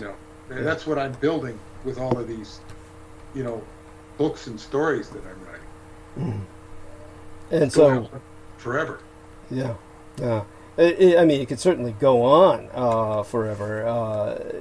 Just the nature of the beast. But we'll. Oh God, I forgot to say. We've got Halloween coming up, and so things should stabilize as soon as Halloween dies down and I recover from that. There's a few more social obligations for the end of October, but definitely I have many obligations to live up to with Peter, and I've got to do them. So I'm just saying that publicly, so I'm forced to live up to my word. So by all means, Peter, tell us about what came into your mind while you were reviewing what I've had to say about what was the contents of the Red Undead aspects of it. Of course, I've by no means finished what was in the book that was published and then subsequently disappeared. But with what you heard, especially pertaining to Romania, hopefully, I'm certain maybe even you I learned something. I know that there's much you know about Romania, but of course there's very little that people know, even Romanians, about World War II, because the Ceausescu regime tried to focus on the partisans, the communist agenda. What happened in Romania as an active Axis participant in the war has been covered up even in Romania to a great extent. So I'm curious to. Well, this is a part of Romanian history that is pretty obscure, not only to me, but to my family and friends. It's a very dark aspect, and it's I will only be interested in it to the degree that I'm learning things from you on it. But what struck me about, as I listened to, I was listening to some this morning. What struck me is that what you were doing addressing this was you were addressing what I had brought up a few shows ago about the weird genetics, of human beings that had been hidden and obscured from medical journals. Yes. And reading about Ivanov. Yes, Ivanov. Yeah. Yeah. I looked him up, and certainly he's known about. But I have a question on that. Did he actually succeed? Because I haven't gotten to that part. To what extent did he succeed in making these ape babies?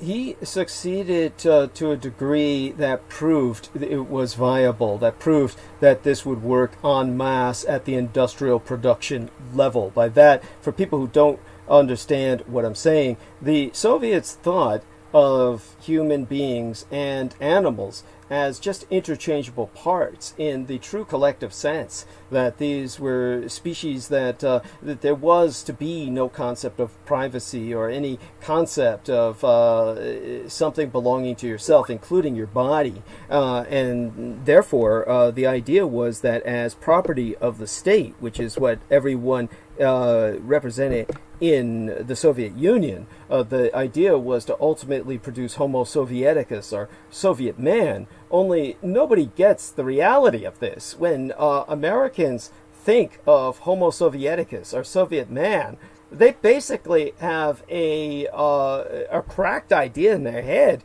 that's nothing more than a reflection of what they perceive to be the Aryan Superman, and only Slavicized. And it's preposterous. This is not what Stalin had in mind at all. Homo Sovieticus was to be a chimerical, hybridized, knuckle dragon troglodyte that literally was inhuman. That was less but did they have a race of these subhumans somewhere, or a bunch of them? They did, and the commissars who were breeding them were very much their biological fathers. This is why when you hear Adolf Hitler and the National Socialistische Reich speaking of the Soviets as subhumans, they literally mean these motherfuckers are subhuman. They're downbreeding, and these apes were in the field. They were deployed. The survivors have a breeding colony in Sakha, which is the Soviet Union's, and this is literally how they refer to it, Russia's Congo. So Sakha is this region you can look up that is supposed to be independent. It is technically independent, but the Soviets run it as a territory, and now the Russians do. And it's known as the Congo of Russia. It's spelled S-A-K-H-A, Sakha. Now, the most decisive aspect of Sakha, or where it most recently made a rare appearance in history, was when General Alexander Lebed was attempting to stage a coup against Vladimir Putin. Now, for those of you who don't know Russia very much, you're not going to know General Alexander Lebed, but every Russian knows him. And if you brought him up like General Alexander Lebed with any Russian, they would automatically recognize the name and know exactly who you're talking about. Alexander Lebed was the greatest Russian general since Georgy Zhukov. And Zhukov was just a product of his time. Alexander Lebed was in some ways better. Of course, he was brutal in the military sense. He was the man who was the general of the Spetsnaz. These were the Russian special forces, which are infamous. And when it came to Alexander Lebed, his philosophy was, as in the Spetsnaz, or the Special Natsai, the Russian special forces, there are no wounded. There are only the living and the dead. And that was how he treated his administration. Vladimir Putin exiled him the way that Franklin Roosevelt exiled General Douglas MacArthur. Roosevelt sent Douglas MacArthur to the furthest reaches of the American empire after the Veterans Massacre, called the Massacre of the Bonus Marchers, which MacArthur was responsible for. Under orders of his president, yes, but MacArthur turned what could have been a butchery into a massacre. And when it came to General Alexander Lebed, he was the man who was too much of a threat to Putin because he was making too much peace. He was the one who settled the frontiers between Romania and Russia when Romania and Russia were about to go to war to reunite with Moldavia, which is a Romanian, it's essentially part of Romania, but they're acculturated differently. The Romanians use the Latin alphabet, but right across the river, Dniester, they they use the Cyrillic, or the Cyrillica, in the original pronunciation. And of course, what happened? This ambiguation here, Moldova. You're talking about Moldova. Yes, Moldova. Moldavia is a part of Romania. They're spelled differently. Thank you, thank you. When it comes to what I use, I tend to use the old Romantic terms where they were united. And what our man Peter Moon is referring to is very similar to the situation with Mongolia.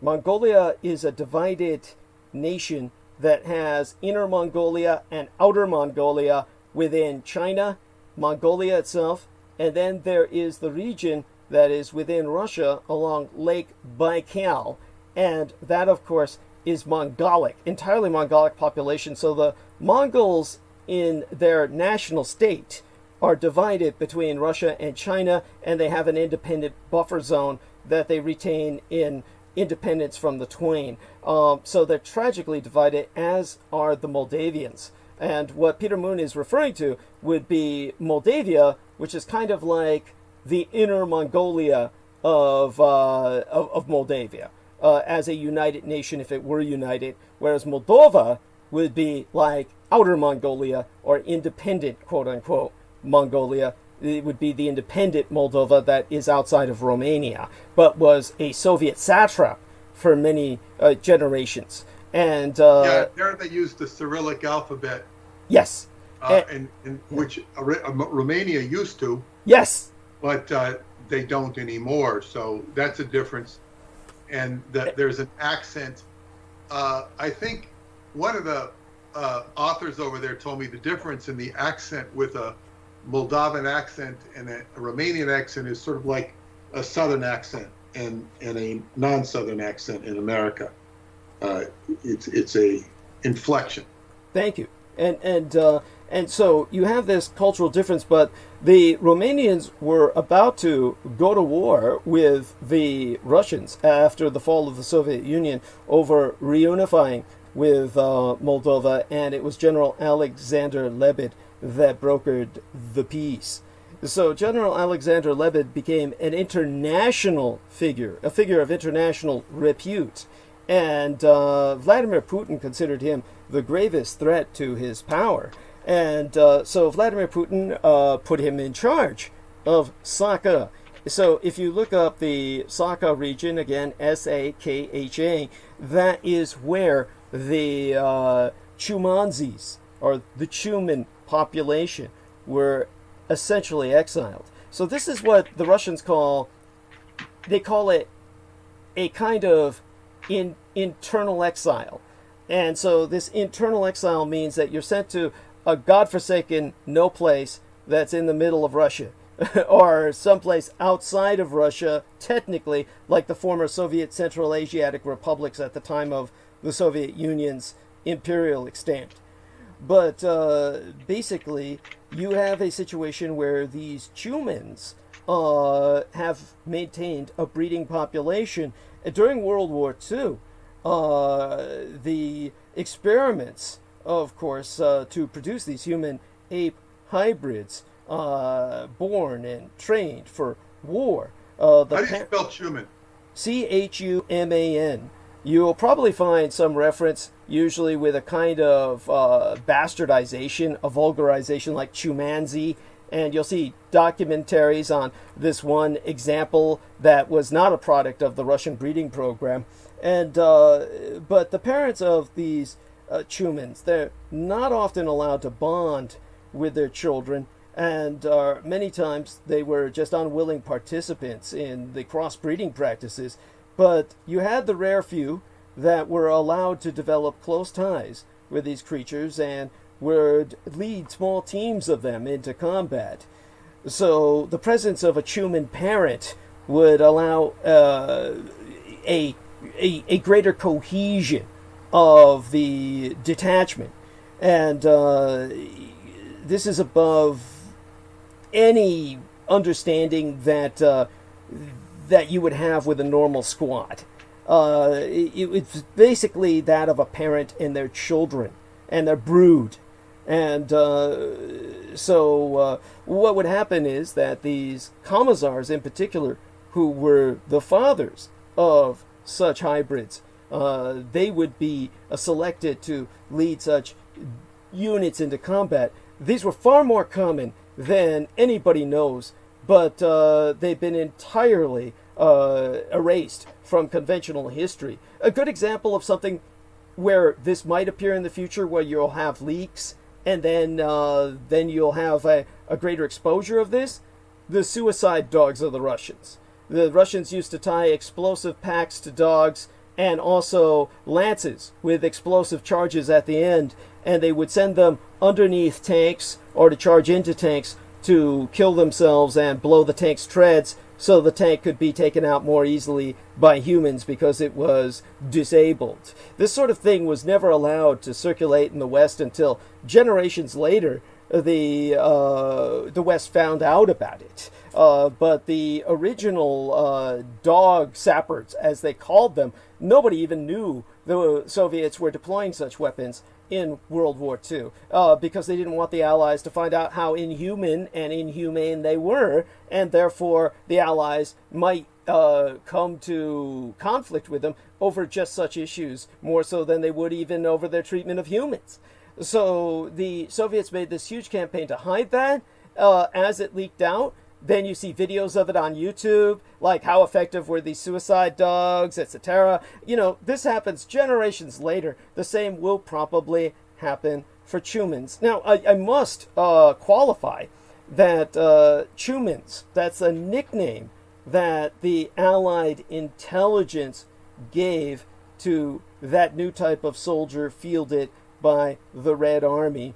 And Stalin and his deputy chief, Beria, experimented with the human-ape crossbreeding programs and hoping to create the soldiers that were stronger, faster, and in more agile than human troops.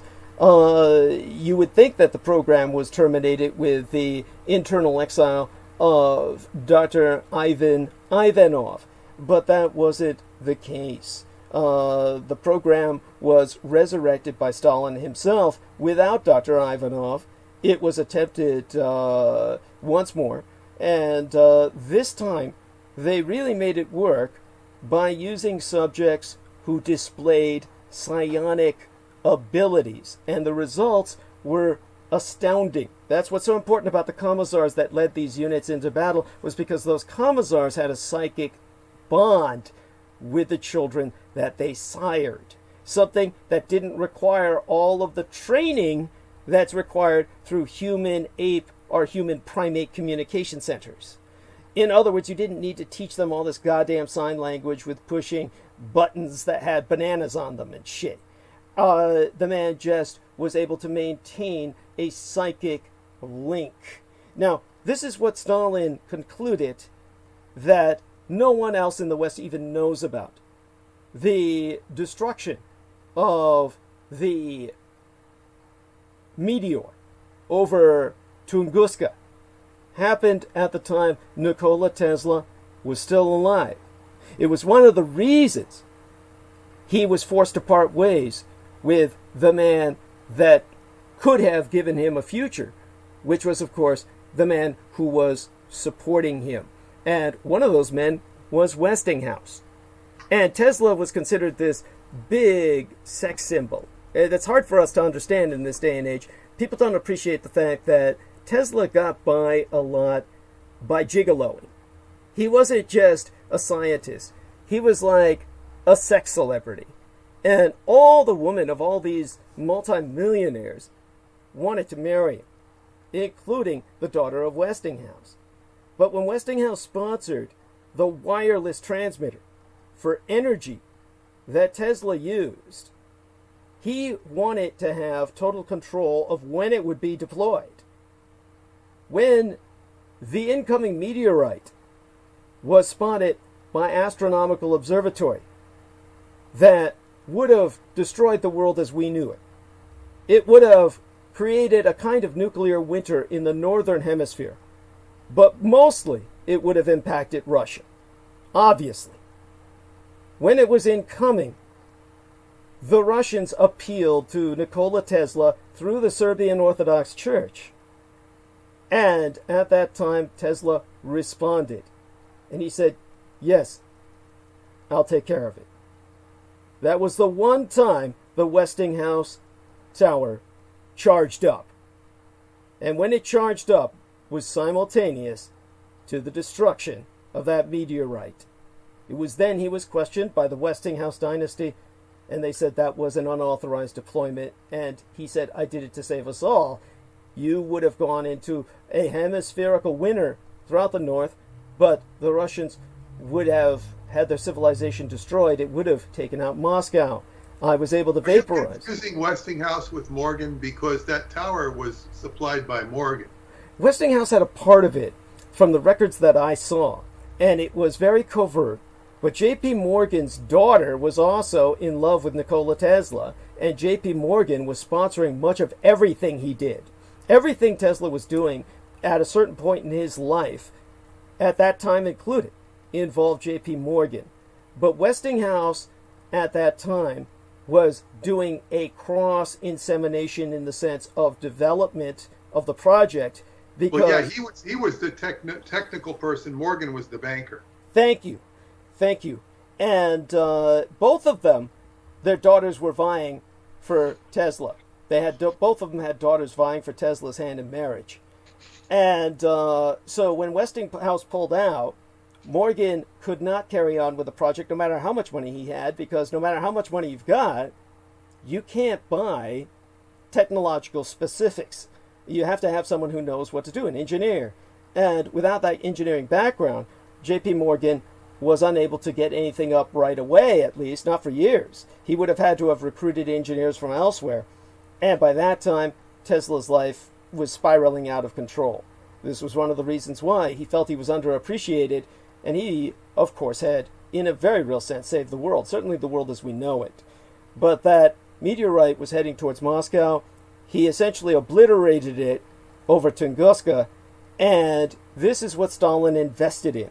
The Stalin dispatched the first expedition to Tunguska that was ever conducted, a scientific expedition to essentially identify what happened in Siberia in 1908. And so when that investigation, that expedition was conducted, Stalin became convinced by the results, which were never released to the West, and which most people in the West, they know investigations took place by the Soviets, but they have no idea what the results were. Everybody just dismisses it. And in fact, the Soviets would feed them misinformation and say crap like, we feel that what happened was essentially a UFO exploded. It was the nuclear engine of an alien spacecraft. This is literally the shit they would feed the Americans. So because of that, the Americans would buy into that shit. And they'd say, the Russians say the aliens are real. They must be real. Aquino would laugh his ass off telling me that the U.S. military spent billions of dollars following up on Russian misinformation until his department proved it was all a hoax. Now, it was in July 1st of 1944 that an expedition was made by members of the 4th Special Department of the Soviet Union to the Tunguska blast site. Very few survived. A direct correlation was made between the blast of 1908 and Soviet psi phenomenon, or psychic phenomena.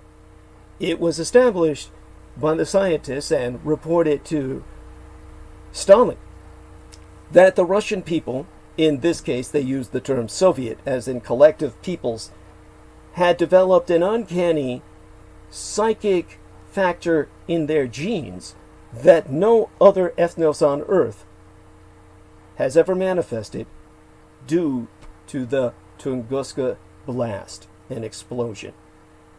And because of this, Stalin reinvested in the chimerical breeding program using psychically gifted people, and that's when they produced Homo troglodytes that was responsive to their sires and siresses, their fathers and their mothers. It was called Project Ivanov, after the infamous Soviet biologist. I've just turned up something very interesting here, looking at, humanzes and humans online, looking at pictures as you talk. Now, there's a very interesting woman, Julia Pastrana, who is, you look at the pictures, looks more like Planet of the Apes than Planet of the Apes, but she was a woman that was historically born in Mexico with a genetic condition called hypertrichosis terminalis, which meant her face and much of her body was covered with black hair. However, her features are very much like an ape. They don't really know her early history, but she ended up in the circus. She was a skilled performer, dance, sing, act, speak multiple languages. Now, what's very interesting about this, they called it a normal woman with the disease, but she ends up in Moscow, of all places. Of course. Now, this is in she was exhibited in Queen's Hall in London in 1857, when she was 23. So this is, this is way before Ivanov. It was one of his inspirations, and, of course, she was one of his broodmares. And so, with Project Ivanov, of course, named after the Soviet biologist who we've been referencing, who made all the early attempts at such hybridization, the project entailed the interbreeding of psychic humans that possessed particular traits with apes, just as she did. And these humans were usually forced to participate and were a mix of both male and female subjects. The resulting offspring were a perfect match of human and ape, exactly what Stalin had been hoping for. Now, not all attempts at crossbreeding were successful, and the failed subjects, both human and ape, were killed. Those that proved a successful match were placed in long-term breeding programs and continued to produce hybrid children until no longer able to do so. And the human infants were placed in programs where they were reared and trained in war. And General Kravchenko was his name from the records that I destroyed. Kravchenko. He helped oversee the initial rearing programs and ensured that they minimized free thinking and individuality and maximized loyalty and martial training and maturing very quickly. These offspring saw their first field tests in 1944 against German forces and proved to be the pinnacle of Soviet military might, on par with the vampires. Strong, quick, fearless, completely loyal, the Truman soldiers are, to this day, efficient killers and nearly perfect soldiers. Their relatively low intelligence, combined with their unusual physical characteristics, makes them poor marksmen, and thus they often take to the field of battle without any weapons, instead using their hands and feet to move quickly across the battlefield, then tearing apart the enemy with their bare hands. Unlike many other Soviet psychers, as they call them, P-S-Y-K-E-R-S in the Romanization from the Cyrillic, you would say psychers are psionic soldiers. The humans, unlike human psychers, they can be fielded in large numbers and prove unwavering in their loyalty to what was, for the longest time, the Soviet cause. And occasionally a human parent is allowed to accompany their offspring into battle. But that honor was usually reserved for members of the NKVD, the proto-KGB, that willingly participated in the breeding programs themselves, the actual fathers and mothers of these half-humans. And the humans oftentimes saw frontline combat as shock troops, scouts, insertion forces sent into enemy lines to cause panic and carnage. They proved quite skilled at every one of those tasks. Now, this is what Vladimir Putin, as a former agent of the KGB, knew full well all about, and yet at the same time, he exiled General Alexander Lebed to administer what is essentially the ape nation within Russia itself. Russia's Congo, because Russia sources its diamonds there. As a matter of fact, that's where the humans dominate. They essentially dominate as the labor in the extraction of diamonds from the mines of Sakha in Russia. So, General Alexander Lebed now had unlimited funds, upcoming diamonds from the bowels of the earth, and an army of half-humans with which to march on Moscow. This is why Vladimir Putin had him assassinated, and General Alexander Lebed, his surname spelled Lebed, was killed in a mysterious helicopter crash. These are the politics of the humans enslaved in the diamond mining pits of Sakha, Russia's own Congo, to this day. The man how many would you estimate, just your guesstimate of how many humans there are in that area? The estimates were provided by military intelligence itself, which doesn't mean they're accurate, but they guessed there has to be a population of at least 1 million. Wow. 500,000 to 1 million. And they basically are that element which controls the world economy through the threat of unleashing enough diamonds on the market to crash the value of diamonds completely. Well, now that's very interesting, because this is Tel Aviv is the diamond capital of of the world in terms of markets, and the Jewish people have been said to control that market of diamonds. Actually, it was the Beers, BEERS, who are Jewish ethnicity, but they work mostly out of South Africa. This is why. Yeah, but you've explained the connection between apartheid, Yes, Israel, yes. Taiwan, This and is South Africa. yes. This is why South Africa was allied with Israel. Yes, go on. Yes. One of the many reasons. But I would also imagine there is a connection between Tel Aviv and this Russian Congo as well, just Yes. in terms of pure commerce. Yes, And yes. Putin's power. Putin, and he's not as anti-Israel as his predecessors were. No, no. And as a matter of fact, there are many Russians who claim that Vladimir Putin is Jewish.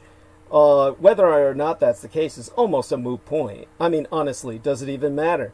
But he is very pro-Israel in the sense that Israel is very pro-Putin. They're autocratic, racist states that thrive off each other. And so you would wonder why he put Alexander Lebed in charge of such a vital area in the first, when Alexander Lebed predictably was going to use that power base to march on Moscow. But then you realize there is nothing else he could have done that Lebed would have accepted.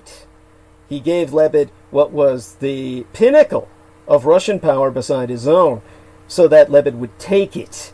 And it was there where, as soon as Lebed arrived on scene, you could see the old footage of him. And by old footage, I'm talking about 1990s, when he's saying, "I am going to start snapping spines," when he told all the humans running that territory what he intended to basically get to work.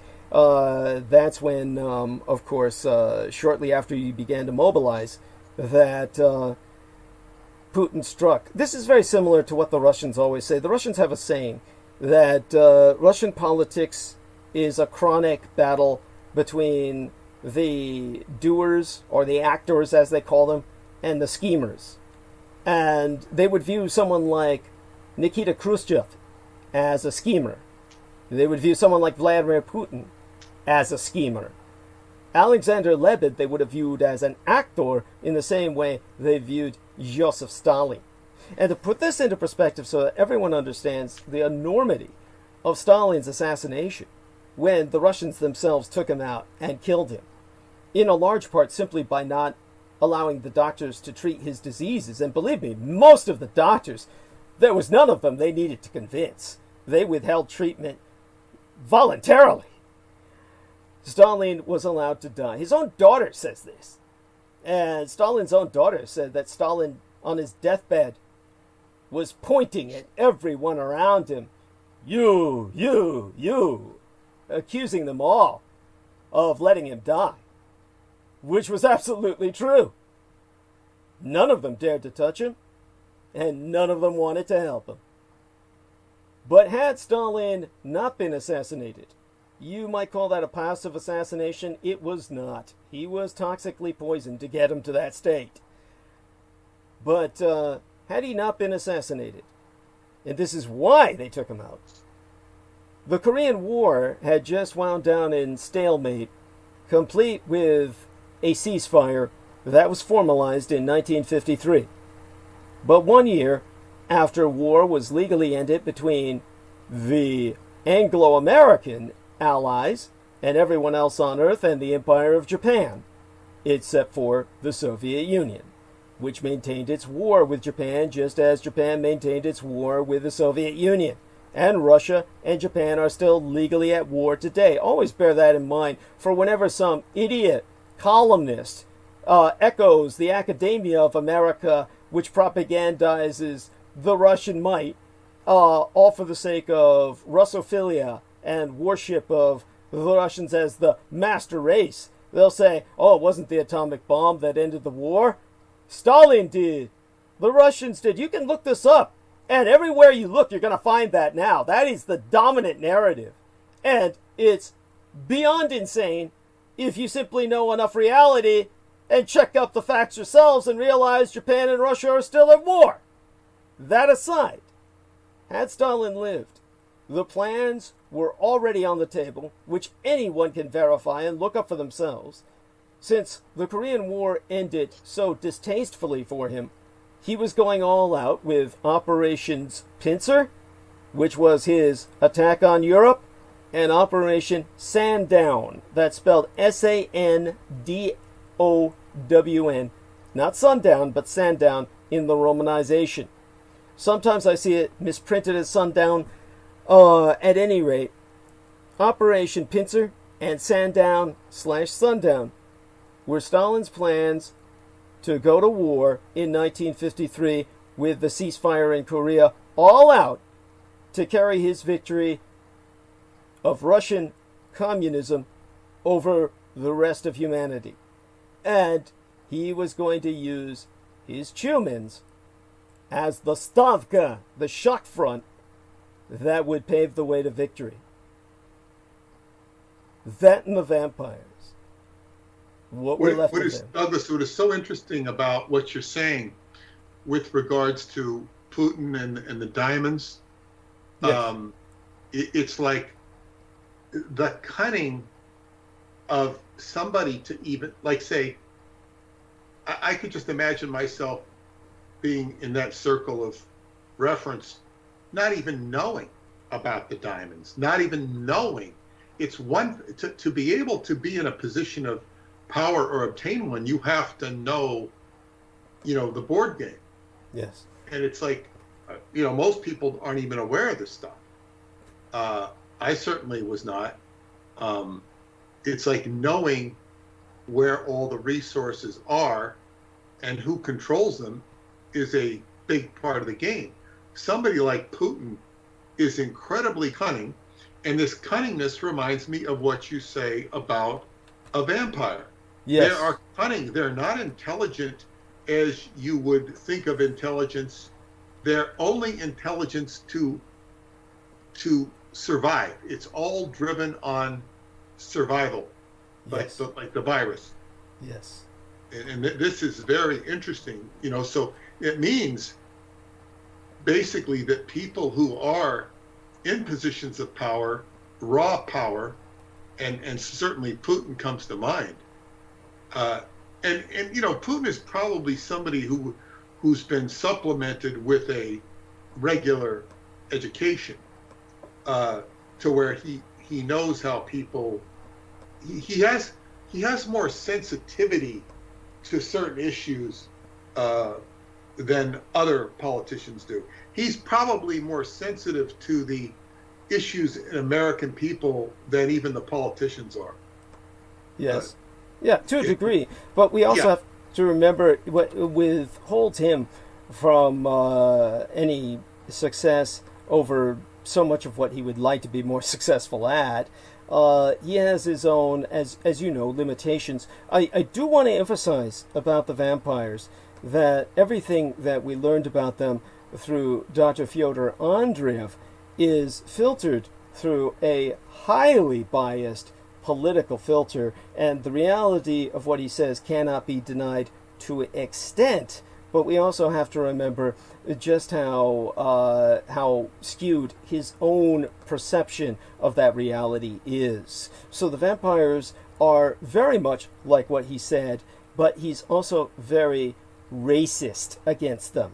So we have to remember that he has to be that way, or he couldn't dissect them alive. He viewed them the way Josef Mengele viewed Jews.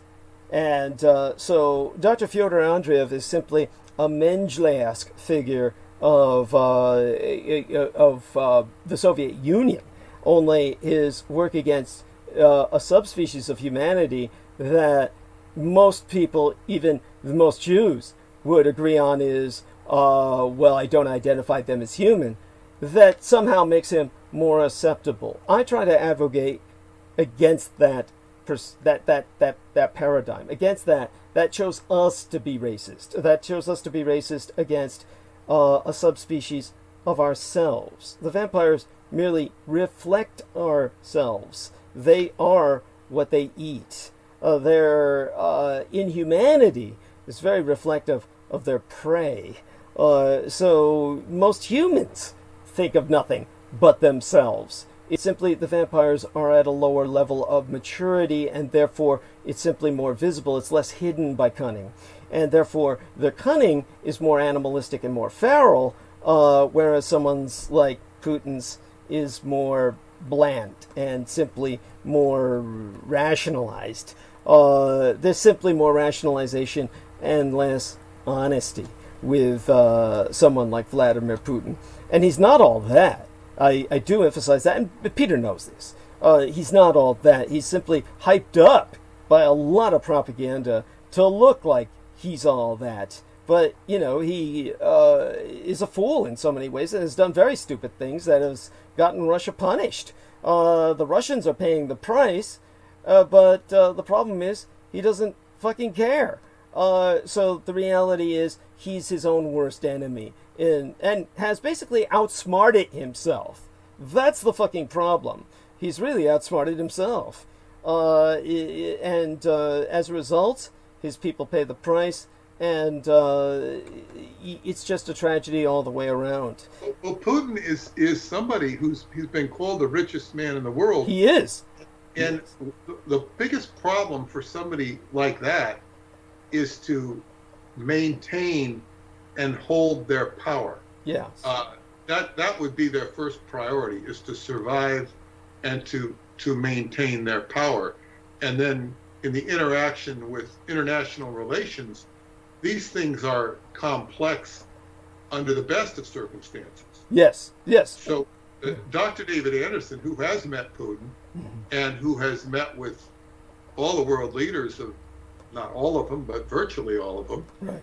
He said that that they were usually not. He's not talking about Putin per se here, but he's saying they don't really totally understand how they got in the position they're in. Yes. And that they struggle very much with what they're doing, and he says they try to do the right thing, but they really don't know what the right thing is. Thank you. The struggle.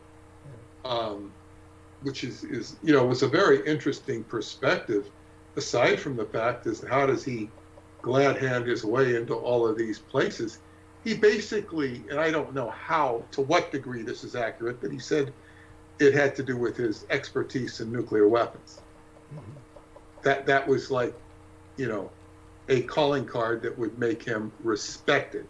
Yes, and that's part of the problem. That is the case. That is part of the problem. It shows you where we're at in the world today, where that's considered somehow the mark of someone who knows what they're doing in terms of social issues. This is the preposterousness that evolved after the American propagandization of the atomic bomb winning World War II, was the idea that therefore the men who work with smashing atoms must be just this side of God and the angels. So you had physicists being invited to deliver sermons at churches. I mean, this is insanity.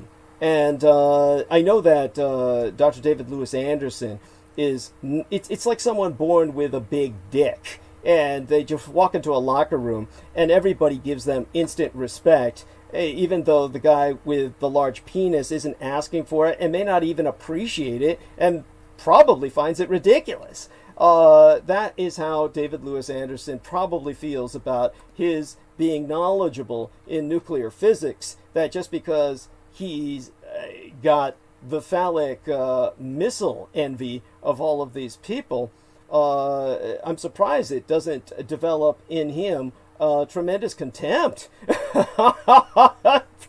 Well, I would also remind you that these people were sending him Christmas cards to the Time Travel Research Center. And this is kind of how it came up. He showed me all his Christmas cards. And I still have the envelopes. I mean, I inherited the envelopes, not the cards. Right. That they were sent in. But he said that one of the most difficult aspects of these people, I guess that he deals with probably more with, well, not just with our government, but the way they react when they can't control something. Hmm. You know, when they cannot control something, they go crazy. They act crazy. They became very weird.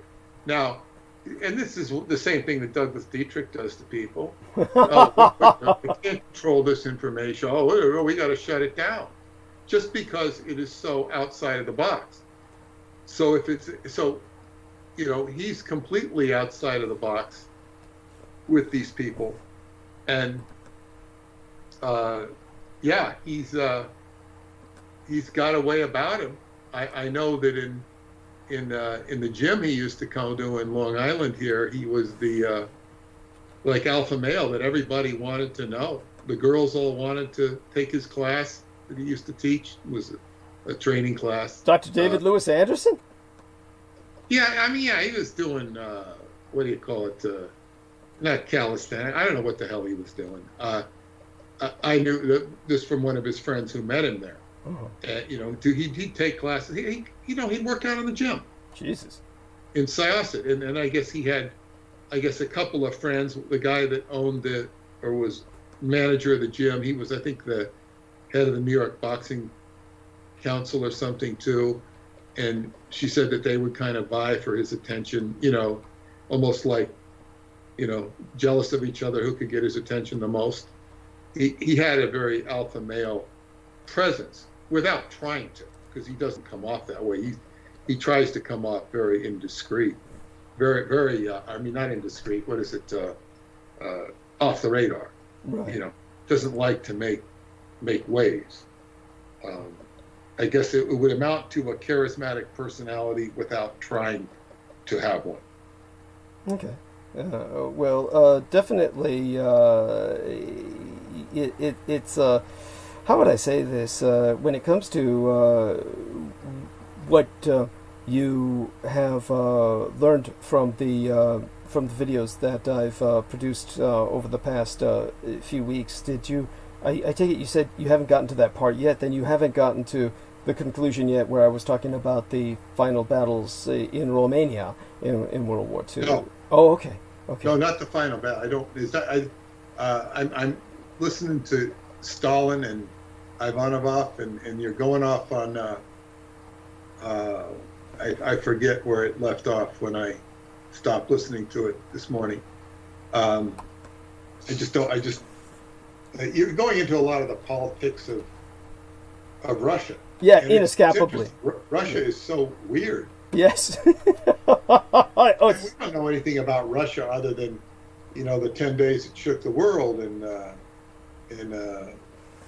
Lenin and Stalin and Arm and Hammer, and you know, and Brezhnev, Khrushchev. You know, But by the way, many of our listeners will be puzzled at why you brought that up. Please explain the significance of Armand Hammer, and we're not talking about the product Arm and Hammer. You think of that logo, which is very Soviet. It's a very Soviet logo, the Arm and the Hammer, the universal worker that's used on the baking soda. But many younger people probably don't even know that or know of that. What you know, we old folks grew up with. But Armand Hammer, whose name is spelled Armand, I believe his first name, Armand Hammer, was everywhere, especially involving the Soviets. Even acted as a go-between between them and Colonel Gaddafi. I remember there was a joke by my gang brother Beaver that Gaddafi was his illegitimate son.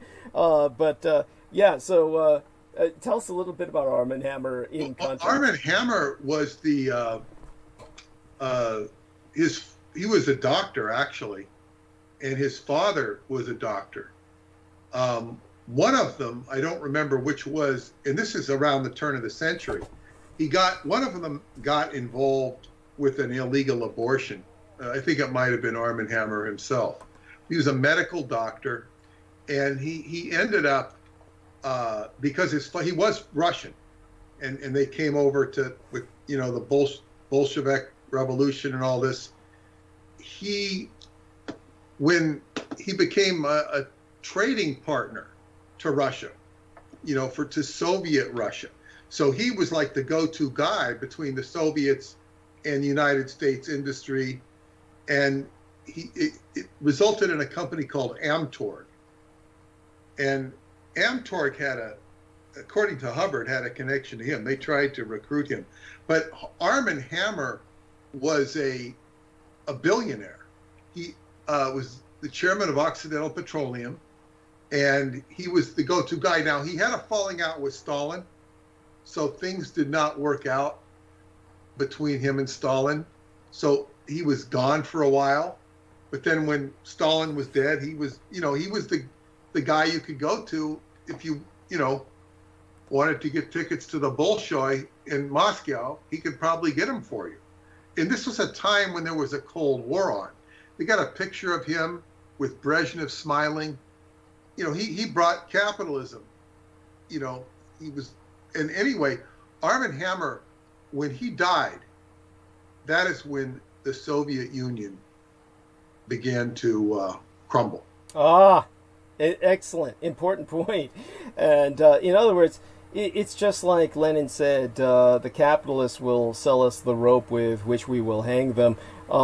This is the kind of man they had in mind. Many of the elite of the Soviet Union, the nomenklatura, or the intelligentsia, viewed him as a useful idiot. The Americans viewed him as this, basically this capitalist who was paving the way for Soviet takeover, basically a kind of Russian stooge. And so it wasn't like he was, deeply respected for what he was doing.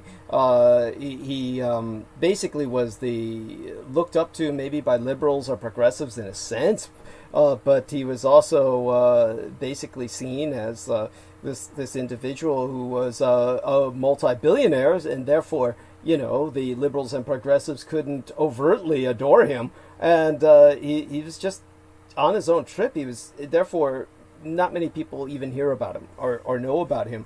But he would be on the Phil Donahue show in his day in the 80s, mm-hmm. before he died.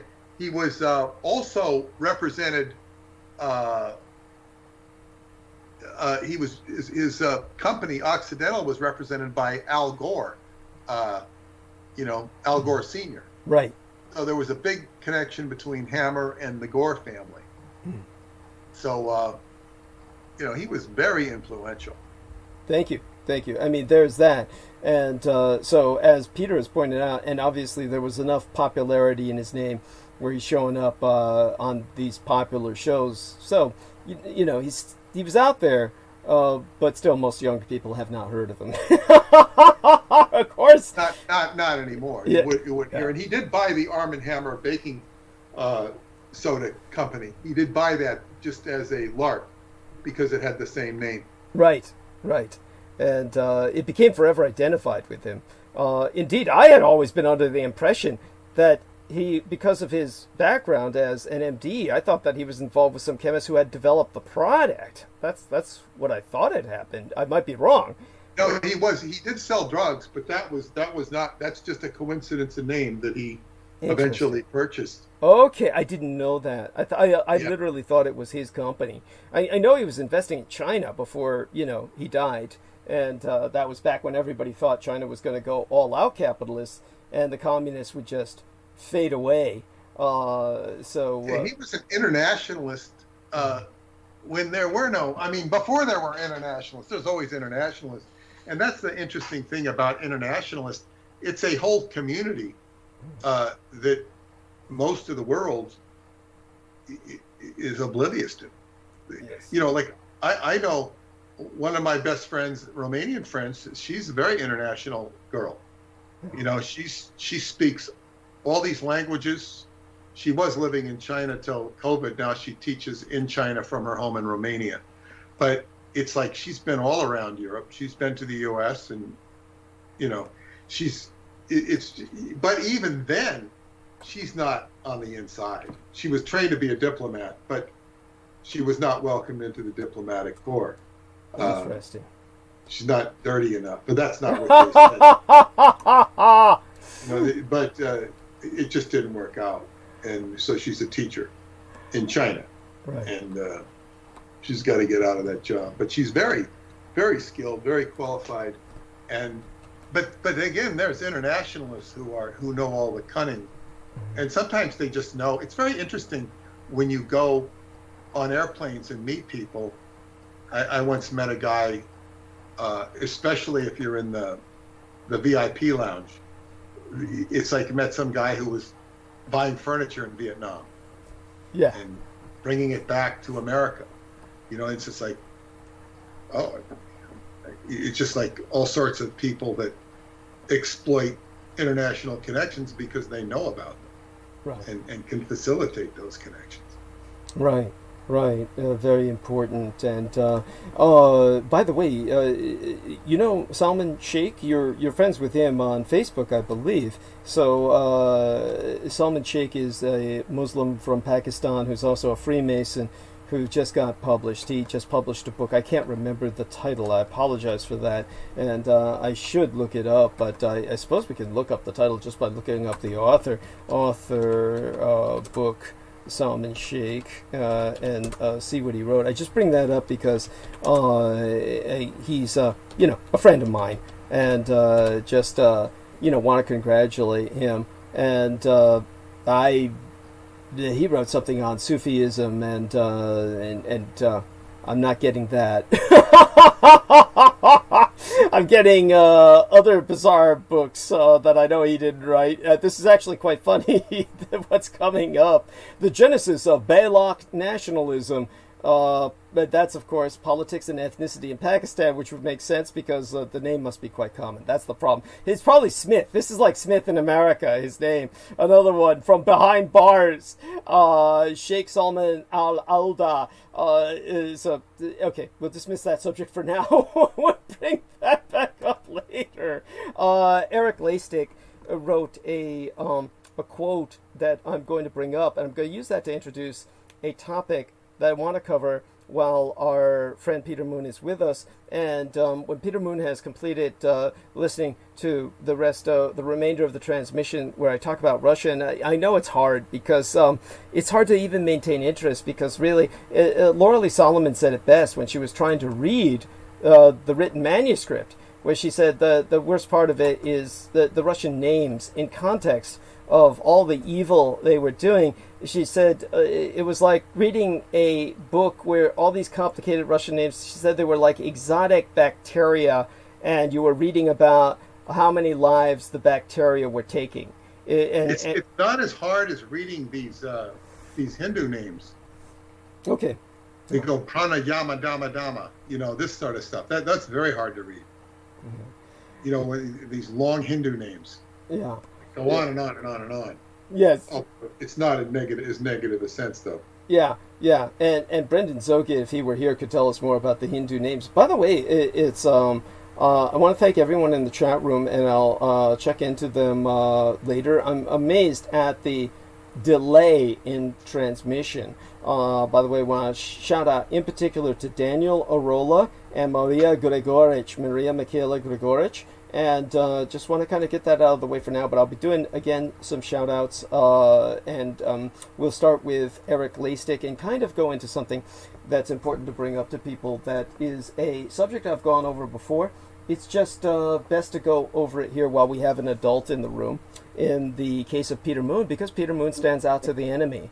One of the things that happened was that we had those idiots, John McKenzie over there at his little Points on the Curve channel, which I invite everyone to report as basically advocating violence and hate speech, because they have a man on as a guest that they are promoting, Richard K. Cole Jr., who is constantly threatening my life. Now, all of this needs to be brought up because this was a very hard weekend. It was my late and sainted sire's birthday weekend, and my father was George Joseph Henry Dietrich. He was a chief petty officer in 3 wars, World War II, Korea, and Vietnam. And of course, I'm going to do something I don't normally do, which is to start screen sharing on the Skype call that I have everyone on. And just going to do that to maintain our attention while I try and address this subject that has come up, of course, with these latest attacks that were presaged by Lilith Aquino sending me a $5 donation. Now, Lilith Services LLC sent $5 United States through PayPal. By the way, after PayPal takes their cuts, that's just the equivalent of like $3 something. This is something that she obviously intended as nothing other than a taunt. Obviously, their money is green, and when the anti-gods cults send their money, I take it. And suggest send it back. It's an interesting point. I'm not quite sure if that's possible. I don't know how to do that. No, you just PayPal it back. You say, return to Lilith. I mean, this is $5. You won't miss it. Yeah. It's just like energetically, it's almost like a spell they're trying to get you to use. It's like if I give you some Comet detergent with an intent, and I get you using the Comet detergent in your house. It's kind of, I've got a hook into you.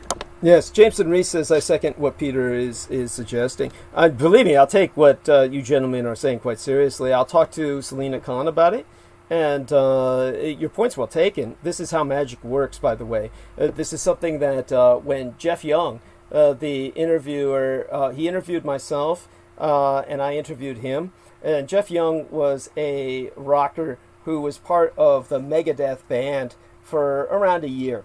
And he is highly dysfunctional in many ways, and I always thought he was a nice guy. From what I heard from a woman named Yvonne, who unfortunately brought him into her life, and the results were very bad.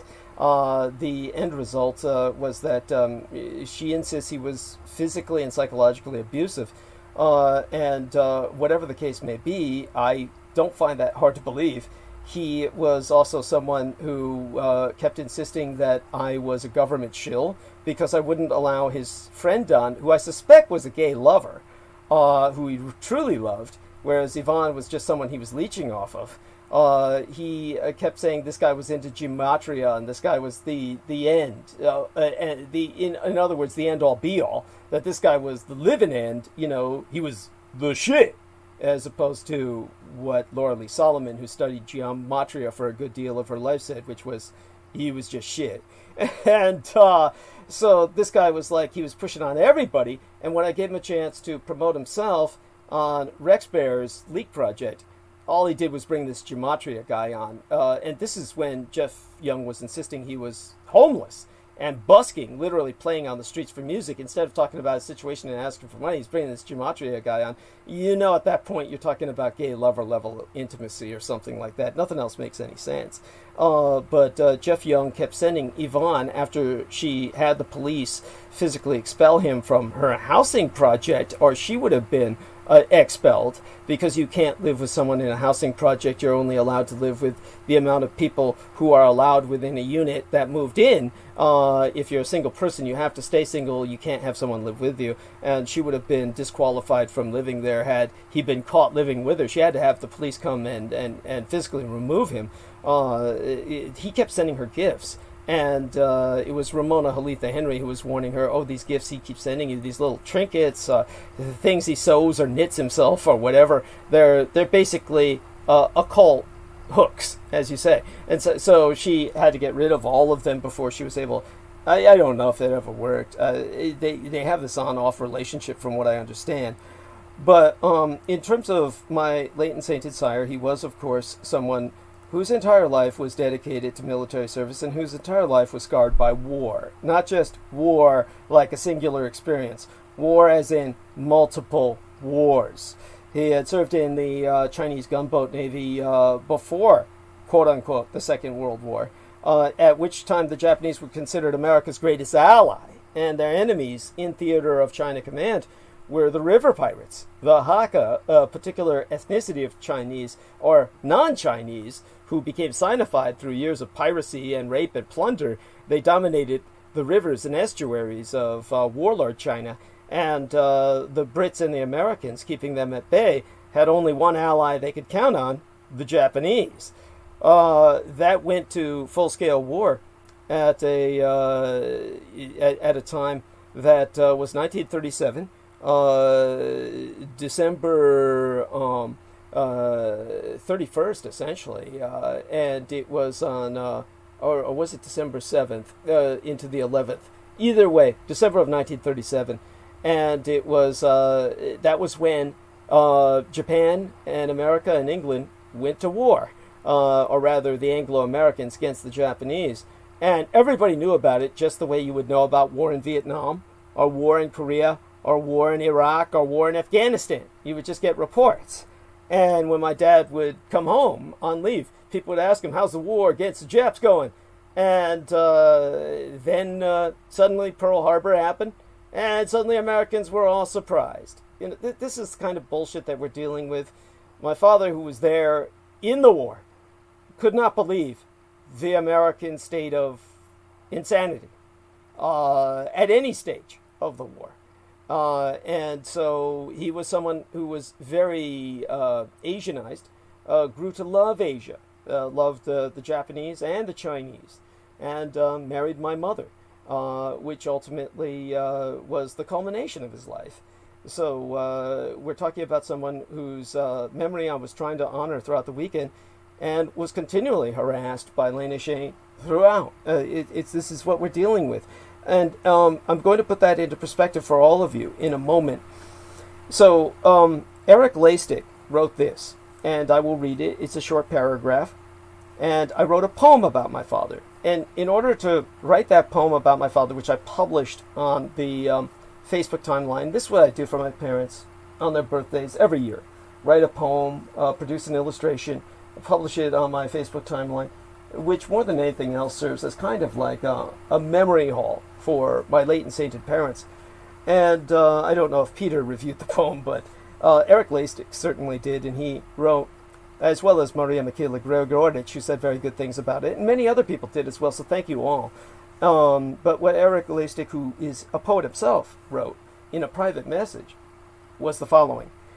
Beautiful poem about your father, very touching, honest and heartfelt. He refers to me as Sora, which of course is rather sad. People can refer to me as Douglas on the Sora timeline. Mostly they use the word Sora so I can see what they wrote, so I can understand that. It's a tag, so it gets brought to my attention. He says, incidentally, and he's told me this before, but he gave me more details now than he ever did before. Incidentally, it was my father whom introduced and suggested I listen close to what pertinent information you have to say. He used to record you off the radio on his 1987 Technic Stereo, an old-fashioned dubbing device on cassette. We would listen to you in the wee hours of the night into morning. He's talking about Coast to Coast AM and John B. Wells's part in that. Remember, I was never on John B. Wells' Caravan to Midnight because, of course, he was told by Richard Dolan not to touch me. Richard Dolan, whose entire reputation is based on footnotes. And as a matter of fact, that's what that so-called doctor, a man who basically cobbled together his own degree by establishing his own university, which he named Oxford, and then claims he graduated from Oxford, Dr. Joseph Patrick Farrell, who's got a degree in obtuse theological, what he calls, it's something so bizarre I can't even remember the name. Some obtuse theological term that is, you might as well say he spends all his day arguing about how many angels dance on the head of a pin. Jameson Reese says it best, he's got a degree in bullshit. Joseph Patrick Farrell said, I'll never read anything Douglas Dietrich writes because he doesn't use footnotes. Well, you know what? Everything published by Joseph Patrick Farrell has no index. So I could claim I'll never read anything Joseph Patrick Farrell writes because there's no index. This is the insanity of these people's stance. They're trying to say, oh, I'm an academic, and this person is not. And yet they don't follow any academic rules themselves. Well, you know, what summarizes Joseph Farrell is that when I was first learning about your stuff, I saw I was doing some search, and I came across somebody asking Joseph Farrell on his website. They mentioned about your theories or stories or as they call them, data about the Japanese and Roswell. And he says, this can't possibly be true because I've researched everything there is on Roswell and I never came up with anything on this. Can you imagine the insanity of that, since he has the arrogance. And I said, wow, I mean, to even respond like that is completely inappropriate. If you're, but I mean, a scholar, you know, what is a scholar? A scholar is somebody who follows rules. So you know, people will respect him. But you know, the preposterous aspect of what he said reveals everything, because it's like someone saying, I've researched everything there is to know about Russia, and I've never encountered what Douglas Dietrich is talking about. Of course, this changes with generations as new information does leak. But to put this into some perspective for people, when the Soviet Union collapsed, Boris Yeltsin said, it's over, the secrets are toxic, and he declassified everything. When the former KGB agent Vladimir Putin assumed power, he reclassified everything. There was this brief, shining period of light that was opened up into the Gulagary archives. By the way, for people who don't know, the national records of the Soviet Union were maintained by the Department of Gulagary, meaning the Gulag jail system. Believe it or not. And that's the level of Russian mentation processing, is that, oh, it's secret, we'll have the guys who maintain the prisons maintain the records so that anyone caught going into the records without authorization goes to prison. That's why the prison keepers maintain the record system. Imagine living in a society like that. And then suddenly, everything collapses. Boris Yeltsin, God bless his alcoholic heart and all the 99% proof blood that was coursing through his veins that probably will keep him preserved like a mummy until the year 3030. He basically said, let it all hang out. And researchers had a ball, and that's how we even know, in the public sense, in the popular sense, what I knew all along about the Chumens and various other secret projects in the Soviet Union. You get to hear all this shit. You know, look around on YouTube. Soviet experiments with creating bionic men in World War II.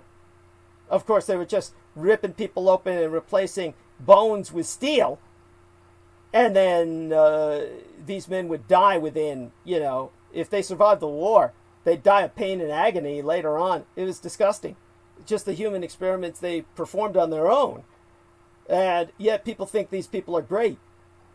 So this brings us back to the point of my late and sainted sire, my father, who was alive during those terrible years and saw these struggles himself and knew what he was fighting for and knew what he was fighting against. And knew, essentially, he was on the wrong side and fought as a conscientious protester who still participates in conflict. Not a conscientious objector who outstays the conflict, but who does his best to educate those around him about what they're doing wrong and why. And he was known well enough as an old China hand and a dragonologist, as they used to call them, what today they would professionally call a sinologist, albeit they viewed his expertise from experience as opposed to academia. And what they used to literally call him was Japanologist. And he was the man that they brought with them to the islands where Japanese were years after the war. So he could shout out in Japanese on the bullhorn, along with Japanese they had brought with them, that the war was over. We're talking about after 1952. And then the Japanese would emerge when they would see both an American and a Japanese man together, informing them of this. They would say, well, God, I guess it's true. And usually come out. That's the service my father performed. So, how much was he aware of many of the things that you ended up discovering in the files, and did you share this information with him, and what did he have to say about it? Oh, there was nothing that surprised him. And to tell you the truth, this is the point. When I first came out, when Cynthia Siegel, the Jewess, and I say that with the deepest respect, it's an acceptable term when you say it with respect, the Jewess who helped me become a public informant, when we held that debutante outing of myself as such in a Denny's with no screen on which to show our slides, everybody who was there, and we had a full spectrum of different people, many of them, as a matter of fact, it's impossible to describe the spectrum of people. Some were literally Satanists who proudly wore their inverted pentagrams. They were young, and some of them were, the majority of them, very old. We had passed out flyers at the Veterans Administration in Fort Miley in San Francisco. These were Korean War-era veterans, because, of course, most World War II-era veterans would be unable to drive, at least not legally. And so these Korean War-era veterans who had survived the Korean conflict, which was simply an extension of World War II, they had nothing but praise to say about what I exposed, and said, it's the only thing that makes history make sense. It has never made sense to me until now, until you made sense for me. And this is what all World War II veterans said to me. One of them, a survivor of the Bataan Death March. I have his emails. I have the emails from a man who even sent me a PDF he made me swear never to share, because he was very critical of the Japanese. He did not enjoy his experience with those people. This is understandable, but he felt that it might cause international trouble. So I will follow his orders and never share that, but I will share his emails otherwise. And this individual was a prisoner of war for the Japanese for years, and he said that he never understood the war until I made sense of it. So World War II veterans, all World War II veterans, agree with me. There's nothing that surprises them, because otherwise nothing they did makes sense. The only people who are antithetical to what I say are the crazies who think they know about World War II from watching YouTube. They think they know all about history from listening to Sabaton videos. They think that they're all basically on the know by watching the History Channel. Yeah. Those people are the ones you don't want to listen to. So when it comes to a World War II veteran, Eric Laystick is referencing his own father and his response to what I had to say on Coast to Coast AM. Never let it be forgotten, of course, that Coast to Coast AM is run by the satanic paedopathocracy. And it was Jimmy Church himself who told me that George Norrie is a regular user of prostitutes in Las Vegas. He goes to Las Vegas all the time and prefers tall blondes. This is what Jimmy Church was saying. Oh, which I relayed to George Norrie's assistant, Tom Danheiser.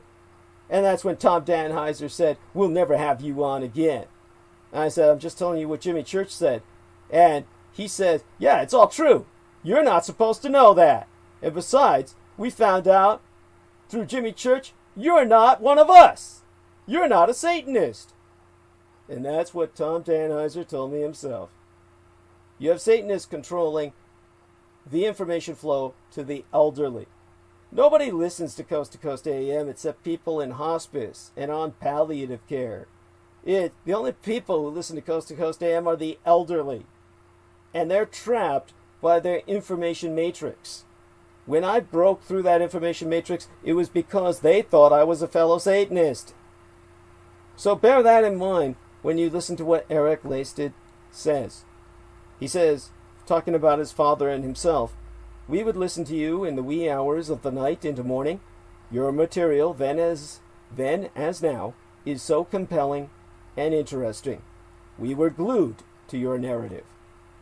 My father used to put it on rewind because of the speed of your incredible narrative.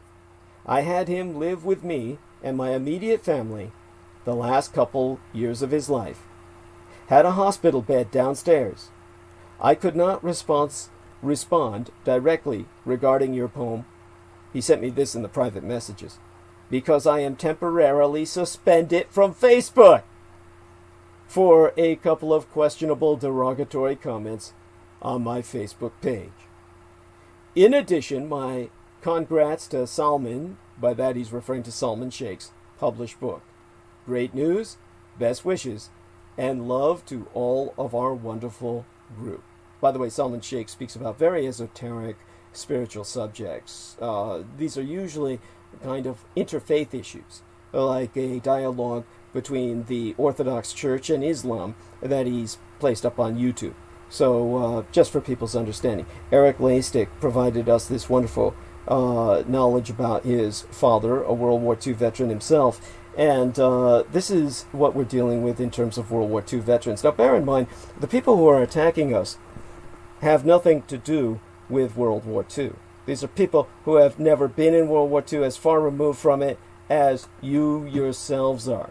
And these are the people who find myself and what I expose the greatest threat in their universe. And so they go all out, not just to attack myself or attack my reputation, basically to assassinate my character.